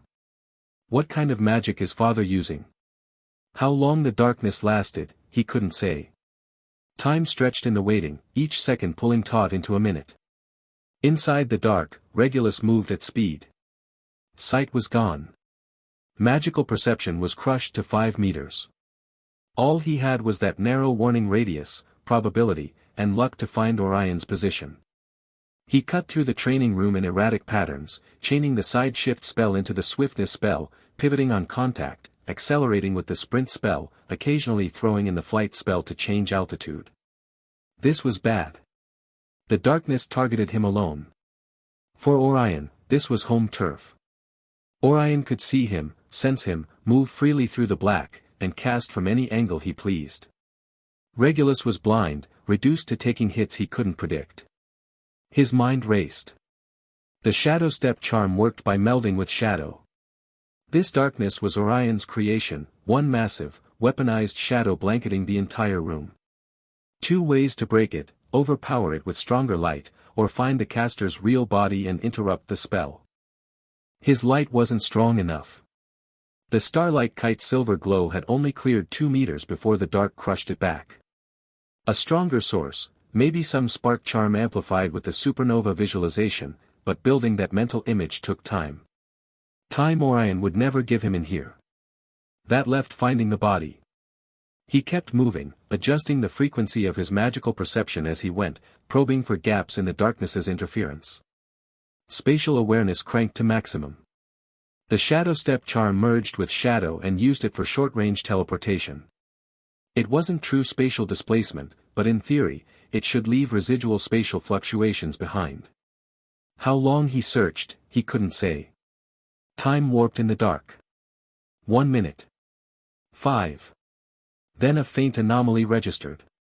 Spatial fluctuation first. Subtle enough to miss under normal conditions, but in absolute darkness, with every other signal stripped away, it stood out. 4.5 meters ahead and to his left. Magical fluctuation followed, same position, intensity climbing fast. Orion was preparing a spell. Regulus didn't hesitate. His wand came up, space warp and spatial anchor primed simultaneously. To bypass any passive defense Orion might have running, something like a constant protego, he decided to open the spatial channel directly onto the man's skin. He'd considered opening it beneath the skin. Dismissed it instantly. 1. This was his father. No killing blows. 2. Living magical tissue would destabilize the channel before it could fully form. The channel snapped into existence 4.5 meters to his front left. His wand thrust forward. The scarlet thread of the cruciatus shot through the channel, landing precisely where Orion's chest should be. The instant the curse left his wand, a flicker of anticipation rose in his chest.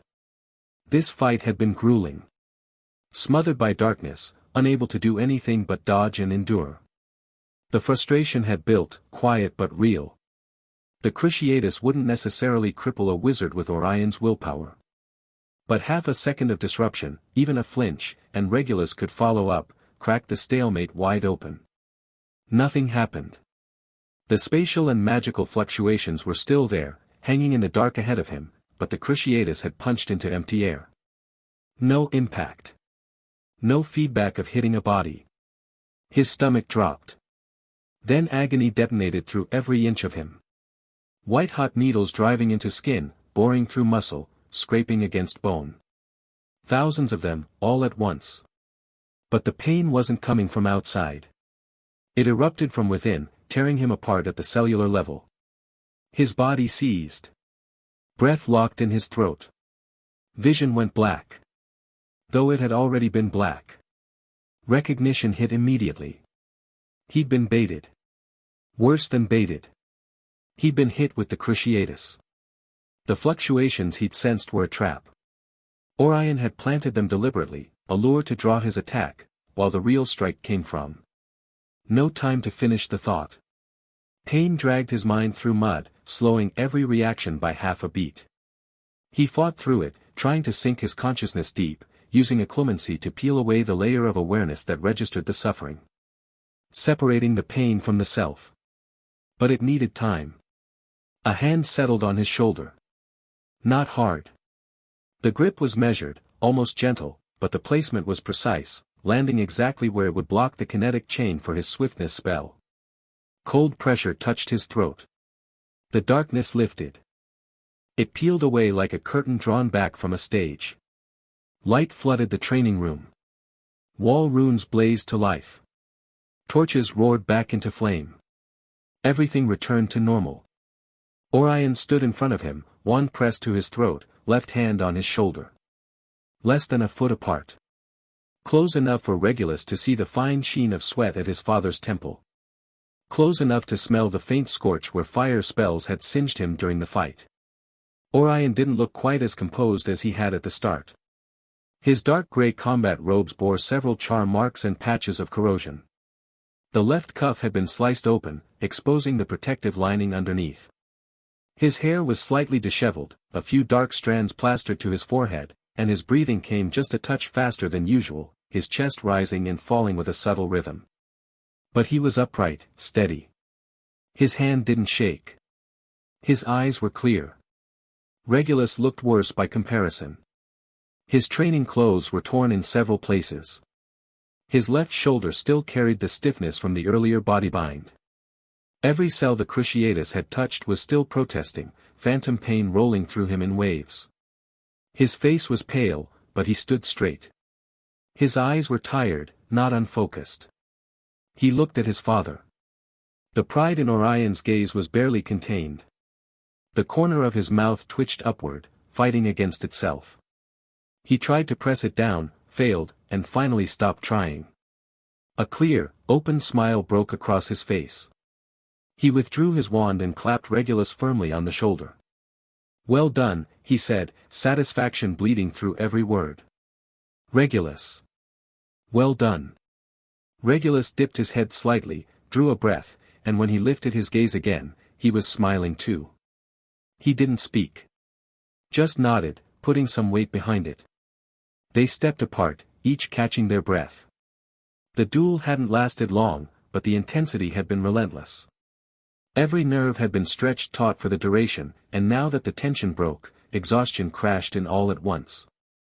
Regulus rolled his left shoulder. The cruciatus pain was already fading. His father hadn't put real force behind it. That strike was meant to create an opening, nothing more. At full power, Regulus would have been on the floor, convulsing. His mind was still picking apart that final trap. Everything about it had felt genuine. The spatial fluctuation, the magical build-up, the position, the intensity. All of it identical to the signatures he'd learned to associate with Orion's precastels. But it was fake. Orion had simulated the fluctuations somehow, drawn out Regulus's attack, and closed in from a completely different angle. Ended the fight with a single cruciatus. And his father had clearly anticipated the possibility of spatial magic.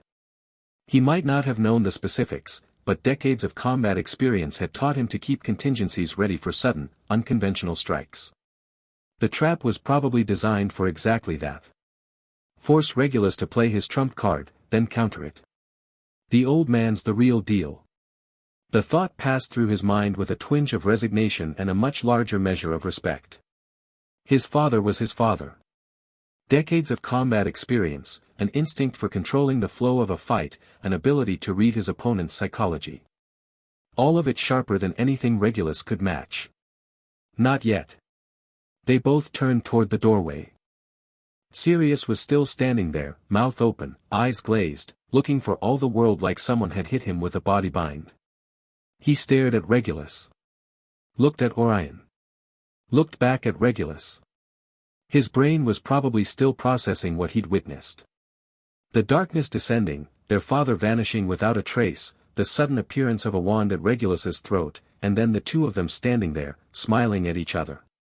Regulus and Orion exchanged a glance. A quiet amusement passed between them.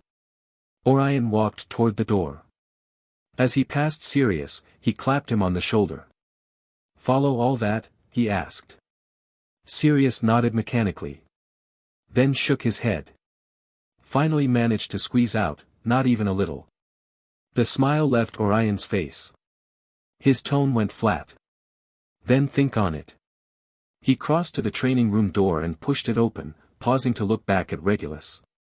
"Rest for half an hour, then come to the study. We need to discuss your holiday plans." The door closed. The training room held only Regulus and Sirius. Sirius finally snapped out of it. He walked up to Regulus, looking him over head to toe like he was meeting his brother for the first time. "You." He started, stopped. A long pause. Tried again. "At school, is it, like this?" "No." Regulus shook his head slightly. "Can't do this at school. But just now, all that, the movement, the spells, and that darkness at the end." Sirius was stumbling over his own words, and the stubbornness that usually lived in his eyes had given way to something lost. "Practice." Regulus headed for the door. Sirius stepped aside without thinking. Then he jogged a few steps ahead, turned around, and blocked his path.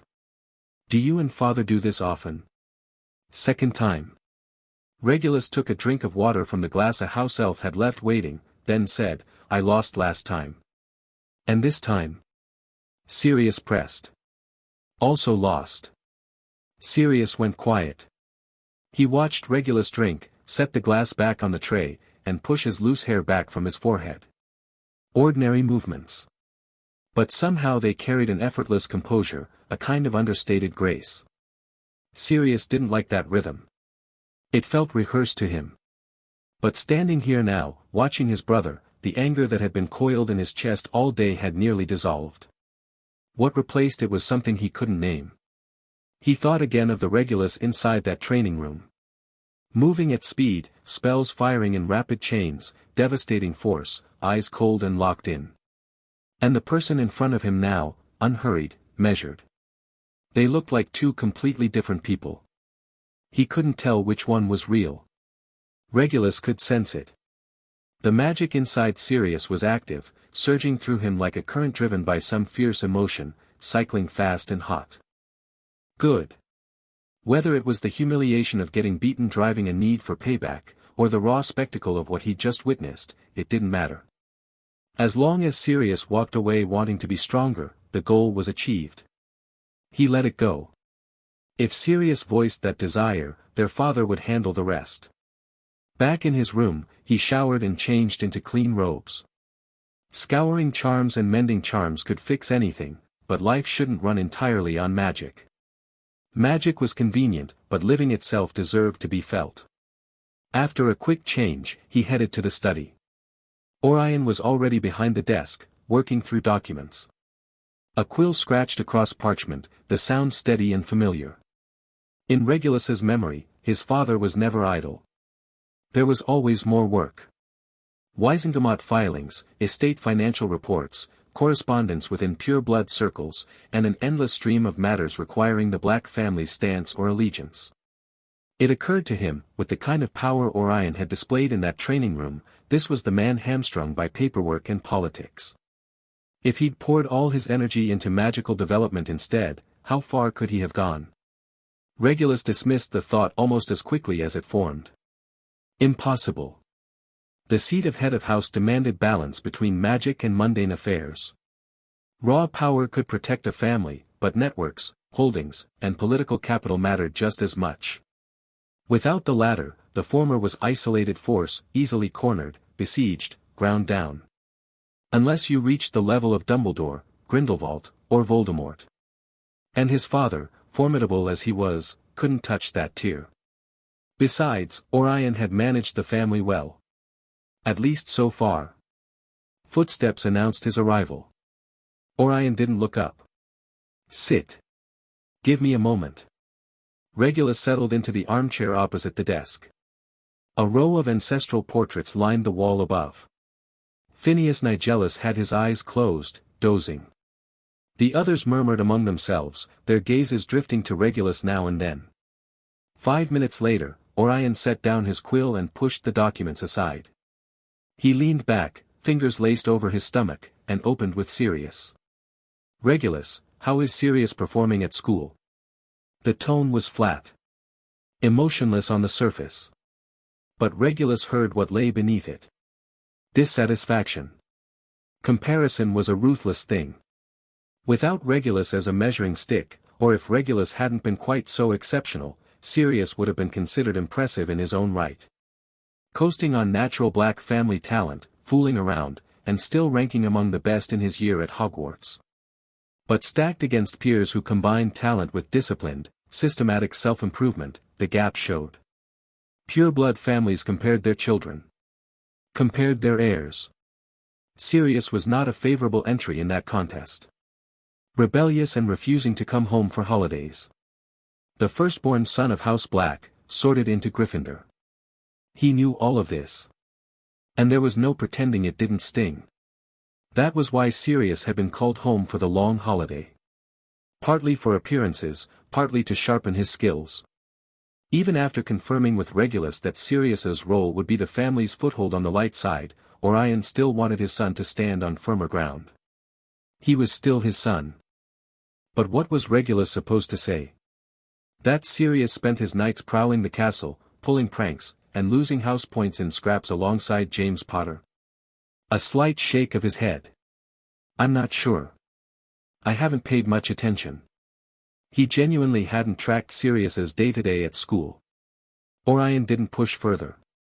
He already knew. Even without actively seeking reports, information found its way to him. Just as he knew every detail of Regulus's performance. Academically, socially, magically.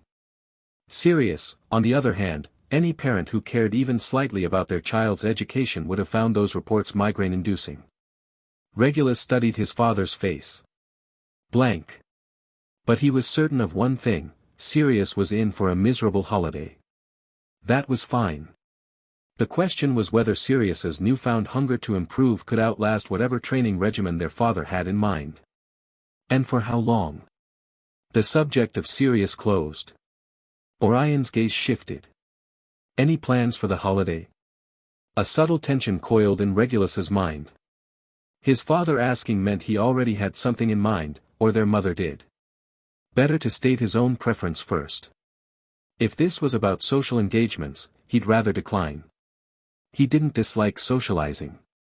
He recognized its value. But he'd only just finished his first year. Last year's Christmas party at Malfoy Manor had served as his public debut. Everyone worth knowing already knew him. Factor in his reputation at school, and he could predict exactly what another round of events would look like. More socializing offered diminishing returns at this point. More importantly, given the attention he'd attracted, he needed to cool down. Stay quiet. At least through the holiday. He was fairly confident his father had reached the same conclusion. Practicing magic, he said, meeting Orion's eyes. I've had some new ideas on a few spells. They need time and work. Orion followed the thread. The house elf spatial magic. He was referring to the moment during their duel when Regulus had made a curse appear out of thin air at the decoy position. The attack hadn't landed, but the effect itself, a spell materializing from nowhere, had been extraordinary. Regulus nodded. Then he raised an eyebrow slightly, a silent question. Want to see? Orion leaned forward, elbows on the desk, and answered with a look. Show me. Regulus lifted his left hand, index finger extended. A flash of silver at the fingertip. The air ahead rippled, a clean, visible distortion spreading outward.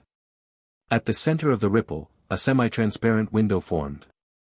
Through it, he could see the ink bottle sitting at the far end of Orion's desk. His right hand made a gentle sweeping motion. The ink bottle rose, drifting slowly, its trajectory deliberately clear and unhurried. It passed through the window and vanished into the ripple. In the same instant, a second distortion shimmered above the stack of documents to Orion's left. The ink bottle emerged from empty air, descended, and settled on the desk without so much as a wobble. The whole thing took less than a second. This was only a demonstration. He'd slowed it down and made the window visible so his father could follow the process. In actual combat, there was no window, no visible transition. Just disappearance and arrival. Orion's eyes widened a fraction. He stared at the ink bottle. During the duel, he'd suspected Regulus had developed some form of spatial transference. But watching a physical object teleport across the room hit differently than guessing at it. His breath quickened for just a moment. He remembered what Regulus had told him once. 2 points on a map. Fold the paper. Bring the points together. It had sounded abstract at the time. Now he was looking at exactly what it meant. But a question surfaced. Object transference alone shouldn't support spell transmission. Moving matter and moving a curse through folded space were fundamentally different problems. Orion noticed the silver glow at Regulus's fingertip hadn't faded. He said nothing and kept watching. Regulus gripped his wand in his right hand and aimed at the window's position. The wand traced a complex pattern in the air. The space anchor charm. Once the anchors were set, he turned his wand toward the window and fired a disarming charm. Not as an attack. Purely for demonstration, the spell's speed deliberately reduced, gliding through the air as though moving through water.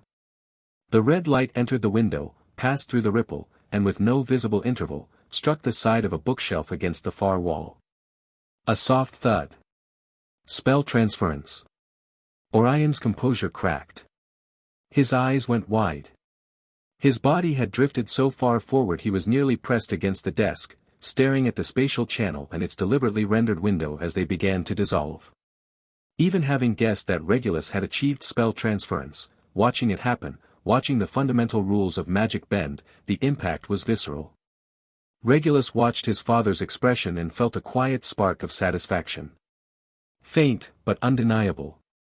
Opportunities to put that look on Orion's face were rare. Normally it was his father teaching him. Having the roles reversed felt good. Want to learn? I'll teach you.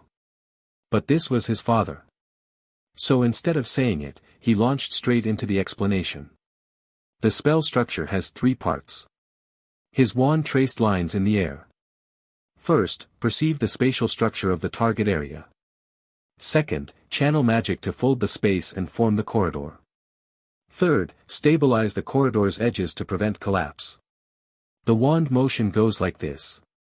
He slowed each gesture, letting Orion see every pivot and transition clearly. He walked through the incantation's pronunciation, then emphasized the critical point: don't force the fold. Push too hard and the space tears. Anything in transit gets stuck halfway. That's the space warp. He kept his tone level, careful not to let the satisfaction leak through. It can only transport objects. Size and range scale with proficiency. On its own, it can't carry a spell through. For that, you need the space anchor charm to stabilize the corridor. He cast the space anchor charm in demonstration. The anchors have to be set along the corridor's inner walls. Plant one in the center and you'll pin the corridor shut. Nothing gets through. Whether his father had received the ancestral inheritance for the space anchor charm, Regulus didn't know. But even if he hadn't, the inheritance was right there in the family legacy. Learning it would be trivial. He ran through the demonstration twice. Orion watched with total focus, his fingers tracing the wand movements unconsciously against the desktop. Midway through the third demonstration, Orion cleared his throat. That's enough. Regulus fought down the twitch at the corner of his mouth, stowed his wand, and picked up his teacup. One sip. His expression settled back into something appropriately serious. Orion's mind drifted. He watched Regulus finish demonstrating the spell, then walk him through its structure and key principles. This was no longer a theoretical concept or a passing idea. It was a fully realized piece of magic, polished enough to teach to someone else. A tangle of emotions rose in his chest. Pride, admiration, and beneath it all, a quiet ache. My son has surpassed me. My son can do this. That's my son. And yet, a thread of loss wound through the pride. Regulus was teaching him magic now. In certain domains, the boy had already outstripped his father. Time moved faster than anyone was ready for. He reined it in. Those thoughts flickered and vanished, pressed back down where they belonged. As head of House Black, as a father, sentimentality served no purpose. His role was to support, to provide resources, to clear the path so Regulus could soar higher and farther. He turned his attention back to the space warp spell. Drawing his wand, you with a dragon heartstring core, a companion of over 30 years, he recalled Regulus's movements and incantation. The wand rose, tracing the same arc through the air. His first attempt faltered. The magic output wasn't stable enough, the spatial ripple bloomed halfway and dissolved. He adjusted, and began again. The ink bottle lifted, drifted through the corridor of warp space, and reappeared above the stack of documents. Success. Orion lowered his wand, eyes lingering on the ink bottle. Regulus, you never stop surprising me. A faint smile touched the corner of Regulus's mouth. He inclined his head. Thank you, father. No false modesty. Developing a spell like this independently was genuinely impressive, and he knew it. The conversation turned to holiday plans. Orion had no intention of letting Regulus waste time on pointless socializing. Walburga had been insistent that he attend every gathering and event on the calendar, but one look at the boy's current trajectory made the answer obvious. He was in a phase of rapid growth. Orion would overrule his wife. Spend the holiday focused on your magic. Whatever you need, say the word. Materials, books, training grounds, it's all open to you. If you need to go somewhere, tell me in advance and I'll arrange it. Regulus nodded. Understood. Orion shifted tone. That said, you can't spend the entire break locked away practicing. I have a task for you. Regulus's expression sobered. Train at home for the first month. After that, I'll assign you a family task. Combat-oriented. Orion leaned back in his chair, his posture easing. It's a black family tradition. Once the heir reaches a certain age, they begin handling certain matters. Usually 6th or 7th year, once they've developed the abilities of an adult wizard. But you've grown too fast. Waiting until then would be pointless. Regulus understood. The Black family had dealings that operated outside conventional boundaries, managed by dedicated operatives who reported to Orion on a regular basis. When the heir needed tempering, a few assignments were selected from the pile. Hunting down dark wizards who damaged family interests. Eliminating enemy informants. Resolving conflicts that couldn't see the light of day. He agreed without hesitation. He needed real combat. Up to now, his actual fighting experience was almost non-existent. The incident in Nocturne Alley had Orion present, and the opponents had been pathetic. The astronomy tower incident was resolved by Dumbledore. The skirmishes at school were little more than playground scuffles.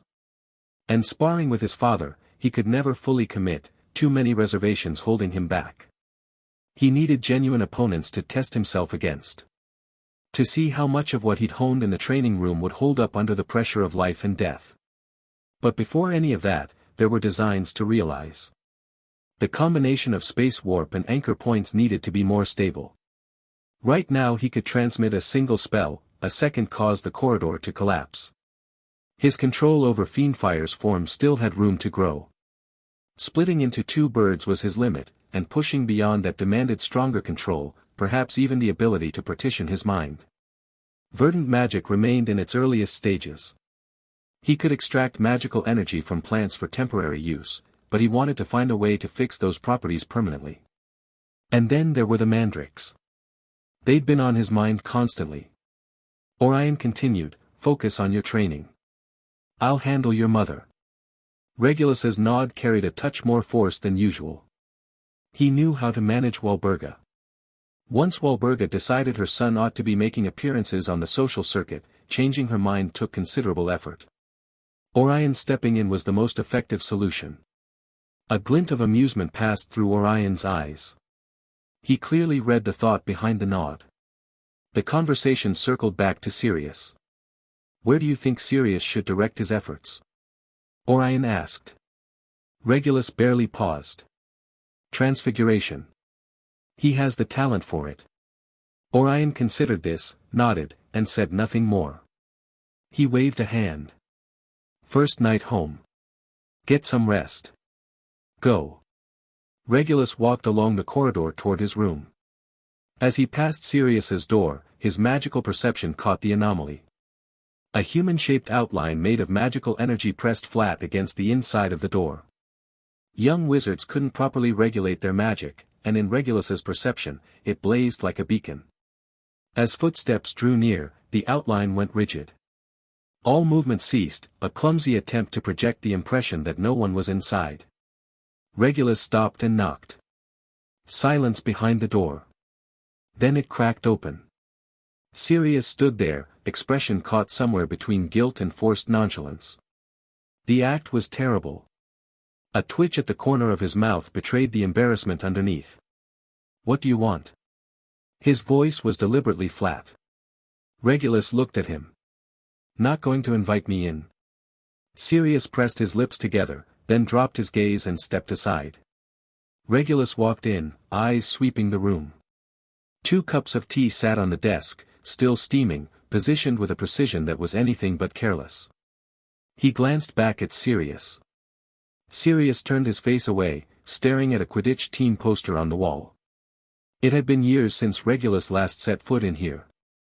Once the rift between Sirius and the family deepened, this bedroom became the only territory in Grimmauld Place that belonged to him, or at least he believed it did. He'd stopped letting Regulus in. No invitations, nothing shared, as if drawing a line in the sand. This was Gryffindor Sirius's domain. No place for the Black family heir. He wanted to keep this space pure, untouched by the suffocating atmosphere of the household. Regulus said nothing. He walked to the desk, picked up one of the cups, and took a sip.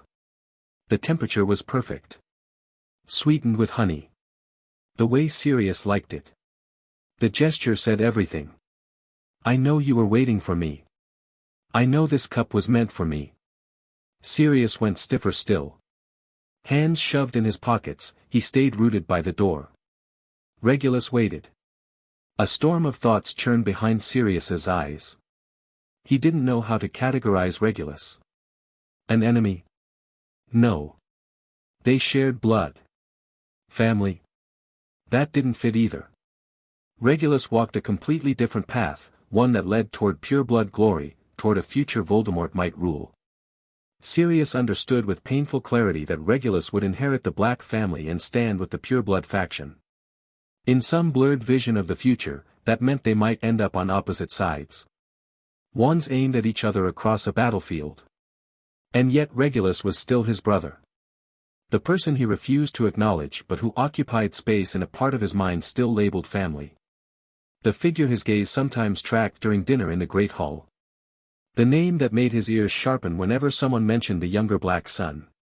The contradiction gnawed at him. Sirius wasn't stupid. Back in the quiet of his room, he'd worked out the purpose behind what happened tonight.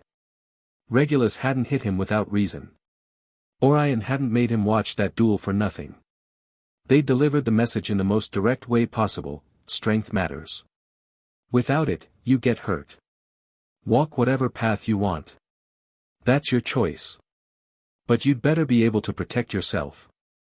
Because next time, the one who raises a hand against you might be an enemy. These thoughts circled several times before Sirius drew a deep breath and finally spoke. How did you do it? The question hung in the air, and he braced for dismissal. Pure-blood families hoarded secrets, ancient traditions, forbidden knowledge, blood magic. None of it was shared freely, not even with other members of the family. Regulus could easily deflect with talk of family confidentiality or some other excuse. Regulus heard the question but didn't answer right away. He watched Sirius, and something close to relief stirred in his chest. The fact that he'd asked at all meant Sirius had started thinking about strength. That beating hadn't been for nothing. No matter how much the aftershock still lingered, this was a start. But, how did you do it, was too broad a question. Regulus barely knew where to begin. Should he talk about the scientific thinking and rational habits that let him treat magic as a system to be decoded? The years of magical control he'd practiced since childhood, enough to cast wandlessly and silently years ago. The innate sensitivity to magic that let him feel the subtlest currents of power.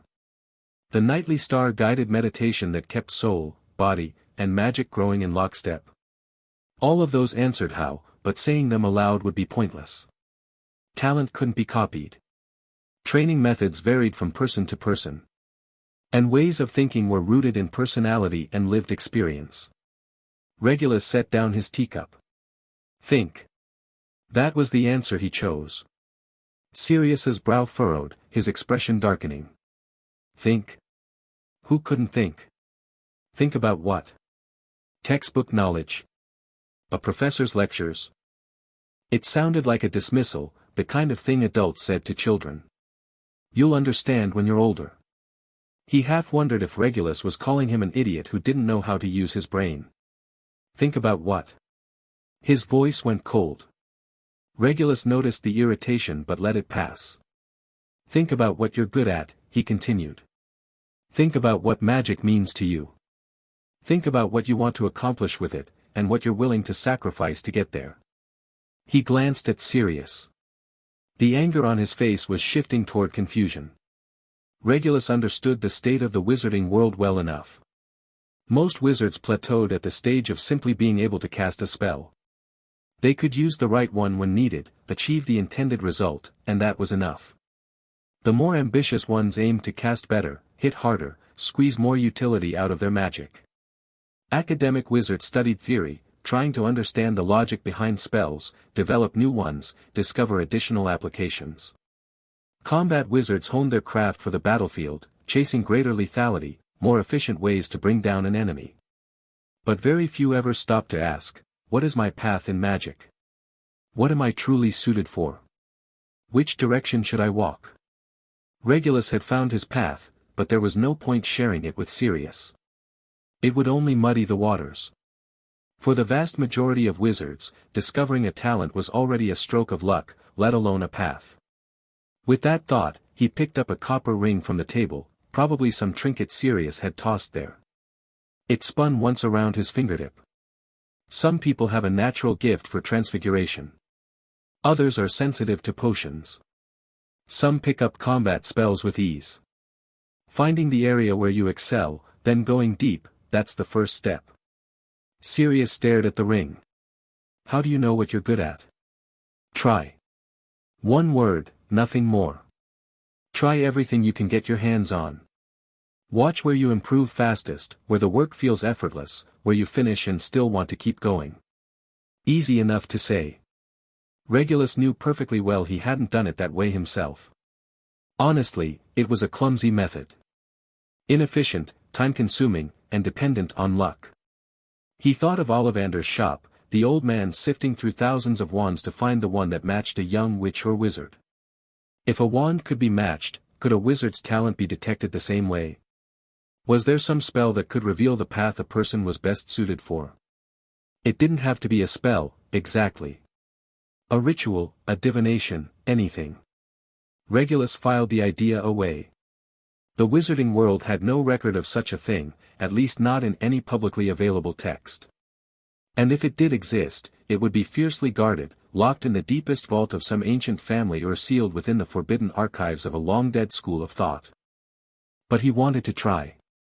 Someday, when his power and knowledge were sufficient, he wanted to pursue this line of research. Even a rough prototype, something that could reveal the faintest outline of a person's talent, could revolutionize the way wizards were trained. That was a problem for the future. He didn't have the ability yet.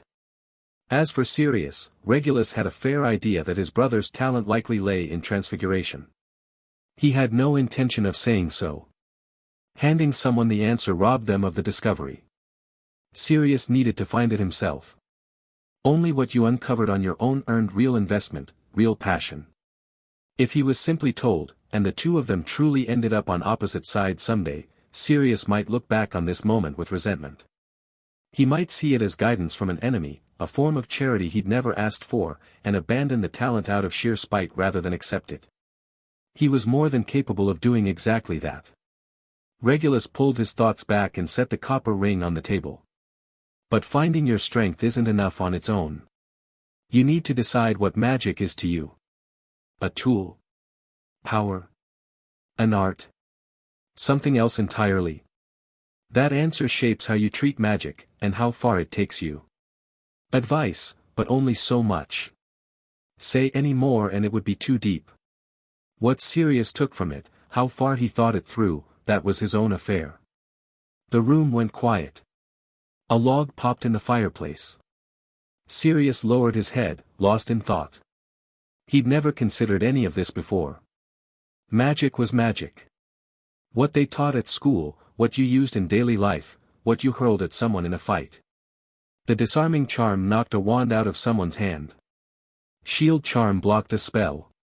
The stunning spell put someone on the ground. Simple as that. He'd never once asked himself what he was good at.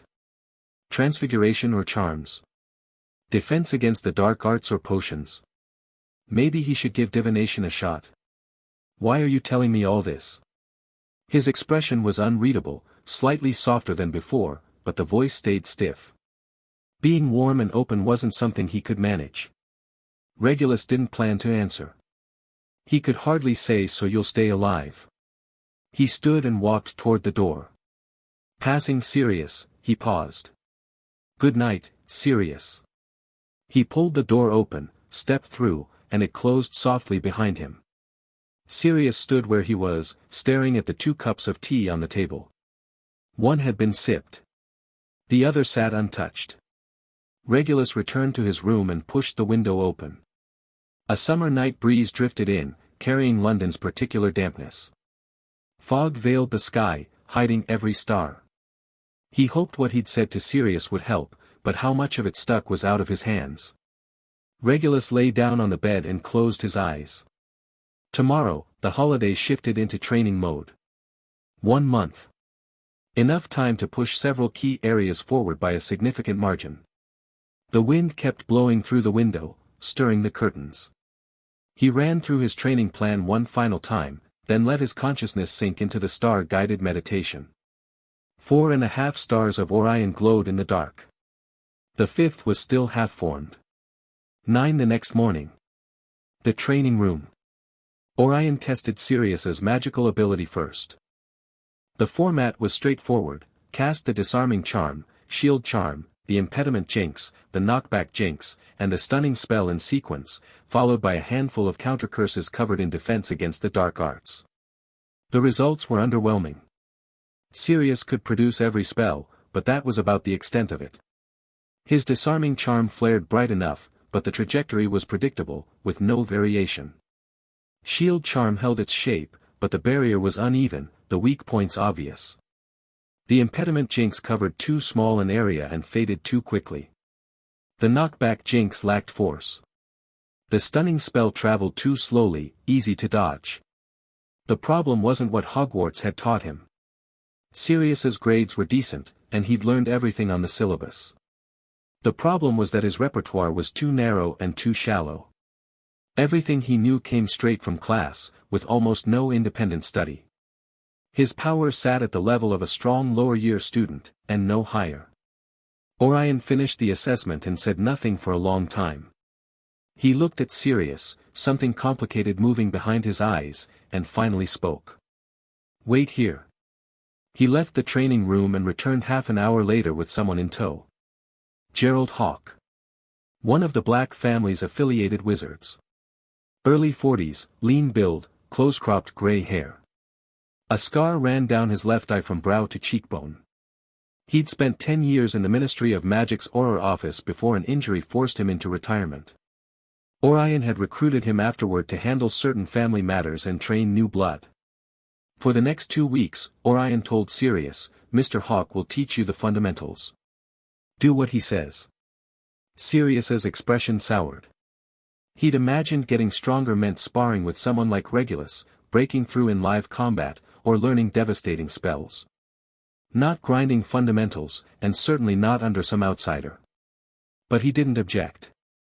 Last night's display was still fresh in his mind. He knew exactly how far behind he was.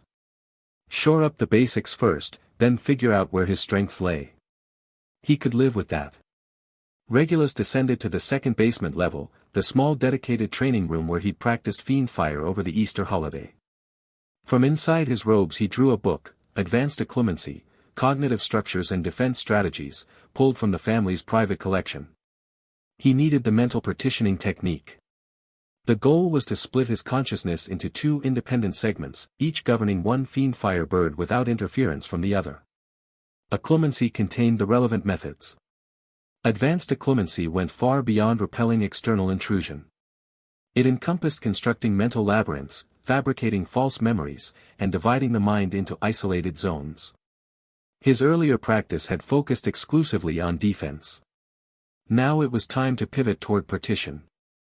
He opened the book to the chapter on consciousness segmentation. The theory was straightforward enough. Imagine the mind as a great hall containing multiple rooms. Normally, all thoughts flowed freely through the hall, mingling together. The purpose of segmentation was to lock each room, confining specific thoughts to specific spaces, preventing any cross-contamination. Simple to describe. Far harder to execute. Regulus sat cross-legged and closed his eyes. First, the star-guided meditation. 4.5 stars of Orion ignited in his consciousness, their light steady. The meditation didn't directly grant the ability to partition his mind, but it elevated mental stability, making consciousness easier to shape. Following the book's method, he began constructing the first room inside his mental hull. The walls were imaginary, built from willpower alone. He visualized the room's outline, the thickness of the walls, the material of the door. Visualization came easily. The room took shape in moments, but it held no real function. A single surge of thought and the walls shattered. He tried again and again, pouring will and mental energy into the structure, forcing the walls toward solidity. 2 hours later, the first room stabilized. He started on the second. Faster this time. 1 hour to completion. Then came the connection, a corridor between the two rooms, allowing his primary consciousness to shift focus freely while keeping each room independent. This was the hardest part. Too wide a corridor and thoughts from both rooms bled together. Too narrow and switching carried a delay. 17 attempts before he found the balance. When his eyes opened, a fine sheen of sweat dotted his forehead. The construction had drained him, left his mind fatigued, but it had worked. Half an hour of rest. Then he raised one hand, palm upward. An orange-red flame kindled and rapidly shaped itself into a small fiendfire bird. It perched on his palm, cocked its head, and made the motion of preening its feathers. Though Regulus controlled it, the precision felt finer than before. This strand of consciousness had been isolated inside the first room. Its own door, its own dedicated purpose.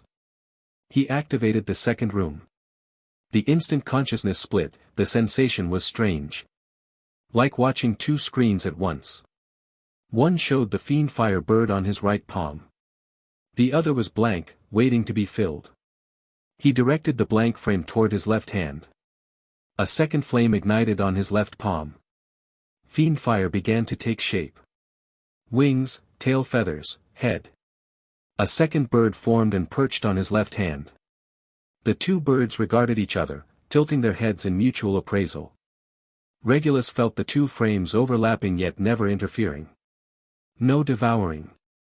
No temperature spike. No surge of aggression. Both forms held steady. He sent the right-hand bird into the air, circling overhead, while the left-hand bird stayed put, pecking at its plumage. Two actions, simultaneous, independent. It worked. Regulus maintained the state for 15 minutes, then released it. Both birds guttered out, the mental rooms dissolved their isolation, and thought flowed whole again. During the rest interval, his mind wandered. Mental partitioning shouldn't be limited to fiendfire. Spatial magic could benefit too. Maintaining a space warp and a spatial anchor simultaneously was, at its core, multitasking. Occlumency defenses could be refined the same way. Bury authentic memories in a deep room, fill the surface room with false information, and let any intruder wade through the decoy. Or go further, weaponize the contents of a room, let an invader probe freely, and without lifting a finger, hit them with an assault born from consciousness itself. He could hide other things in those rooms as well. Perhaps it was time to explore soul magic. After all, soul and consciousness sounded like a natural pairing. He rested for 30 minutes, then resumed. Over the next 3 days, he spent 6 hours daily in the training room. The fiendfire birds grew from 2 to 3, and the mental rooms matched. 3 was his current ceiling, but it was enough. By the afternoon of the third day, 3 fiendfire birds flew freely through the training room, chasing one another, occasionally letting out thin hisses, all entirely under his command. Regulus was satisfied. The exercises served as practice, but the bird's form carried its own advantages: concealment, agility, suitability for ambush or delicate operations. Send a fiendfire bird covertly into a room, then have it erupt into a beast at close range. Or deploy multiple birds against separate targets at once, precision-guided. That evening, Regulus left the dedicated training room and went to check in on the main one. Sirius was sparring with Gerald Hawke, and the scene had shape to it. Sirius cast on the move, using the impediment jinx to cut off angles, the disarming charm as his primary offense, and the occasional jellylegs jinx to disrupt. Hawke defended with shield charm and countered with simple knockback jinxes. Nothing fast, but every strike landed at exactly the moment Sirius found most uncomfortable. Regulus saw through it at a glance. Hawk was feeding him openings. He was guiding Sirius into the rhythm of a fight, the feel of chaining spells, the instinct of casting while moving. Every counter was calibrated to force a response without ever connecting. The training was paying off. Sirius was improving. His spells hit harder than 3 days ago. Combat instincts were beginning to sprout. He'd started using the environment deliberately, ducking behind training dummies for cover, knocking over equipment racks with a knockback jinx to create obstacles, even attempting to transfigure a rope to trip his opponent. It didn't work. But the attempt said something. This was the advantage of a pure-blood family. Children from ordinary wizarding households didn't have access to resources like these. They couldn't hire a former Auror as a private instructor, couldn't train in a fully equipped facility, and certainly couldn't draw on a family library for extracurricular knowledge. Muggle-borns had it harder still. They learned from scratch, groping in the dark for things pure-blood children absorbed as common sense. Talent mattered, but resources mattered more. Sirius had the Black family's talent. Now he was tapping the Black family's resources. As long as he was willing to put in the work, his rate of progress would dwarf anything Hogwarts alone could provide. Regulus watched for a while, then turned and left. The study sat right next to the training room, separated by a single door. Orion was behind his desk, reviewing documents. "Father." Regulus kept his voice low. Orion looked up. "Finished?" "Yes. I'd like to go to the herb garden in Cornwall tomorrow. Stay a few days." A nod. "Fine. I'll notify them. Do you need anyone with you?" "No. I'll go alone."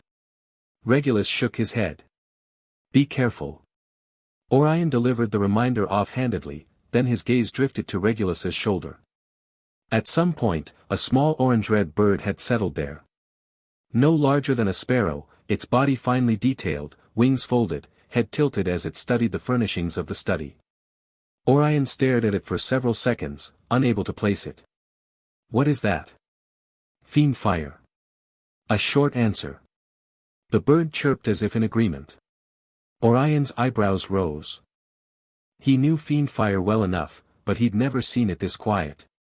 The little bird looked almost endearing, if you could set aside the fact that it was cursed fire given form. "You can control it to that degree?" He kept his tone level, but his body leaned forward against the edge of the desk. "Still practicing." The bird on Regulus's shoulder lifted off, circled the study once, and returned to its perch, letting out a soft hiss. Orion drew a quiet breath and nodded, asking nothing further. Knowing that Regulus could tame fiendfire was enough. Control this precise meant the real thing would be no less devastating in practice. As for the specifics, anyone on the receiving end would find it an unpleasant surprise. "Go on, then." Orion waved him off. "Remember to eat on time. The house elves at the herb garden aren't the best cooks. If there's anything particular you want, tell them in advance so they can prepare." "Understood, Father." He left the study and returned to his room. When the bedroom door swung open, the fiendfire bird lifted from his shoulder and circled the room once before settling on the bedpost. It folded its wings and closed its eyes like a real bird roosting for the night. Regulus hung up his outer robe, then lay down on the bed. Tomorrow, the herb garden. He hoped the mandrakes wouldn't disappoint.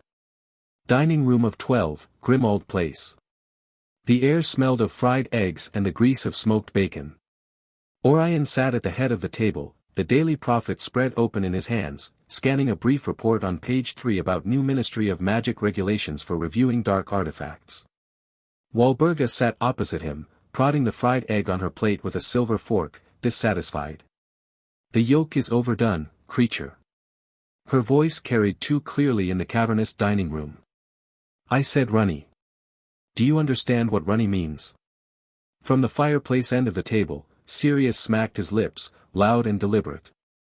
He'd sunk deep into a high-backed chair, wearing a black Muggle band t-shirt printed with a long-haired man screaming into a microphone.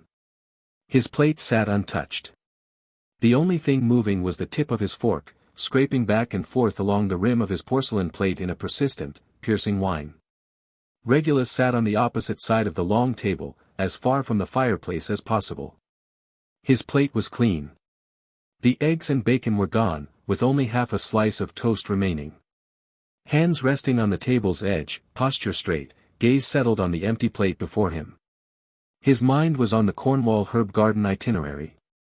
Orion had mentioned that morning that the local groundskeeper had been notified and could receive him at any time. He planned to leave after lunch, operating directly to the plantation. Then the flames in the fireplace surged. Orange-red turned ink-green, roaring up to the top of the mantel. Sparks scattered onto the carpet and burned small black holes into the weave. Orion set down the newspaper. Walburga looked up, fork frozen in midair.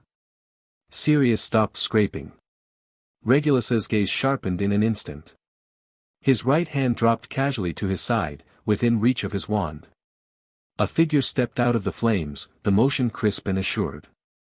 Bellatrix Black. She hadn't yet taken her husband's name. She knew the address of the ancestral home and had come through the Black's private flu connection. Without so much as sending word ahead. She steadied herself and tossed her head. Deep black curls fanned out, a few strands clinging to her temples. Fatigue from a long journey lined her face, but her eyes burned, bright to the point of alarm, the searing glare of someone riding the peak of some fierce exhilaration. Bella. Walburga shot to her feet, the napkin slipping from her lap unnoticed. She opened her arms, voice pitching high with surprise. My dear child. How did you? Bellatrix embraced her, quick and perfunctory, then turned to Orion. The corner of her mouth pulled into something that didn't quite qualify as a smile. Uncle. Orion regarded her in silence, offering only the faintest nod. His gaze dropped to the hem of her cloak. A small stain there, dark reddish-brown. It could have been dried blood. It could have been the residue of some potion. Sirius snorted through his nose and leaned back. The chair legs scraped against the floor with a sharp screech. Arms folded, his face broadcasting a single unmistakable sentiment: what rotten luck. Bellatrix didn't look at him. She hadn't spared Sirius a single glance since arriving, as though he ranked somewhere below a house elf. She walked straight to Regulus. Close enough that he caught her scent, something metallic and scorched, hot and raw. Regulus. Her voice came out hoarse, but the pitch ran high. My dear cousin. Regulus looked up, surprise and courtesy arranged on his face. He didn't stand. He shifted his posture slightly, drawing his back away from the chair to signal attentiveness. Cousin. A trace of warmth entered his voice. I wasn't expecting you. Have you eaten? Should I have creature? No need. Bellatrix cut him off. Her smile twisted into something unsettling, the corners of her mouth climbing too high, tugging at the muscles near her eyes until they twitched. I'm not here for breakfast. She reached inside her cloak. The motion was slow, deliberate, savoring some private sense of ceremony. The dining room went silent. Only the occasional pop and crack of the fireplace broke the quiet. What Bellatrix produced was a box. The material looked, at first glance, like bone. Roughly rectangular, about the size of a grown man's palm. The surface bore a natural, uneven texture that had been overlaid with intricate carving. Runes covered every face, belonging to no such thing Regulus recognized. The incised lines were filled with a dark gold substance that caught the light, but the sheen was warped and grotesque. The moment the box appeared, the temperature in the room plunged. The fireplace flames shrank, their color shifting from orange to a sullen, bruised red, as if something had drained the heat from the air. Several silver utensils on the long table vibrated simultaneously, producing a thin, high-frequency hum. Walburga gasped, hand flying to her mouth. Sirius's slouch vanished. He sat rigid, eyes locked on the bone box. Orion's brow creased, no longer bothering to mask it. Regulus let his gaze settle on the box for a moment, then shifted it back to Bellatrix's face. His expression hadn't changed, but his magical perception had already spread wide. The feedback was chaotic. Intense soul-level fluctuations, fractured and distorted, like countless voices screaming at once through hands clamped over their mouths. The concentration of dark-aligned magic was abnormally high, and it carried an unmistakable guiding quality. The internal structure was complex, at least 7 nested layers of magical protection, and the core was completely shielded from detection. The Dark Lord has heard about what you did at Hogwarts. Bellatrix dropped her voice, yet every word seemed designed to ignite. Defending the dignity of the Blacks, silencing discordant voices. He believes you've demonstrated potential far beyond your age. Her eyes bored into his. And the right inclinations. Regulus said nothing. He tilted his head slightly, the posture of someone listening. Bellatrix pushed the bone box forward, nearly pressing it against his chest. This is a distillation of knowledge he recovered in his youth, during his travels across the world, salvaged from the ruins of an ancient cursed site. She licked her lips, eyes bright enough to unnerve. It's called a dark awakening. The dining room fell so quiet that Walburga's rapid breathing became audible. Dark awakening? Regulus repeated the words, caution and confusion woven through his tone. Cousin, I'm not sure I understand. It has no fixed incantation. No standard wand movement. Bellatrix cut in, speaking faster now. It's a seed. A seed of dark magic. You touch it, and it resonates with your soul, your memories, your power. Then it shows you a path. A path? To true power. Her voice dropped to a near whisper, breath warm against his face. It will show you possibilities that mundane morality and cowardly convention have kept hidden. How to convert suffering into magic more efficiently. How to make a curse perpetuate through a bloodline. How to distill pure strength from despair. She watched his face, reading every micro-expression. There's a price, of course. Those whose will is too weak are consumed. They drown in the illusion of strength until their minds shatter, or... Bellatrix smiled, teeth showing. They're devoured entirely by the dark, reduced to creatures that know nothing but the chase for power. The Dark Lord says this gift is meant only for those brave enough to stare into the darkness and confident enough to bring power back from it. Regulus fell silent. His gaze returned to the bone box, lingering longer this time. He could feel the magic inside actively reaching for him, coaxing. Then he looked up at Bellatrix, and what appeared on his face was exactly what a boy his age should show, awe tempered by hesitation. Cousin, please convey my gratitude to the Dark Lord for his generosity. He slowed his words, threading in a note of reluctance. It's only that such a profound magical artifact. I worry my knowledge isn't sufficient. If I were to engage with it recklessly, without the proper understanding, I'd not only waste this gift but risk disgracing the Dark Lord's goodwill through my own inadequacy. The smile on Bellatrix's face froze for a heartbeat. Then it returned, sharper now. Afraid? She stepped closer. The bone box hovered inches from his chin. My dear Regulus, what are you afraid of? The power? Or the Dark Lord's expectations? He leaned back slightly, avoiding direct contact with the box, eyes lowered. I only believe that a gift this precious deserves a measure of reverence and... Reverence? Her voice spiked. The Dark Lord offers you the chance to touch real power and you talk about reverence. Regulus, you're 12, not 2. The heir of the House of Black should not be this timid. Walburga could hold back no longer. Regulus. Her voice shook, caught between excitement and nerves. Take it. This is an honor. The Dark Lord thinks you worthy. Hello, everyone. As we wrap up this video, I want to share a quick note. I have a Patreon account. If you'd like to support me and enjoy on-demand audiobooks, you can become a Patreon member. Alternatively, you can check out my Google Drive link, which has 500+ novel audiobooks available through my Ko-fi or Patreon shop. I appreciate your support.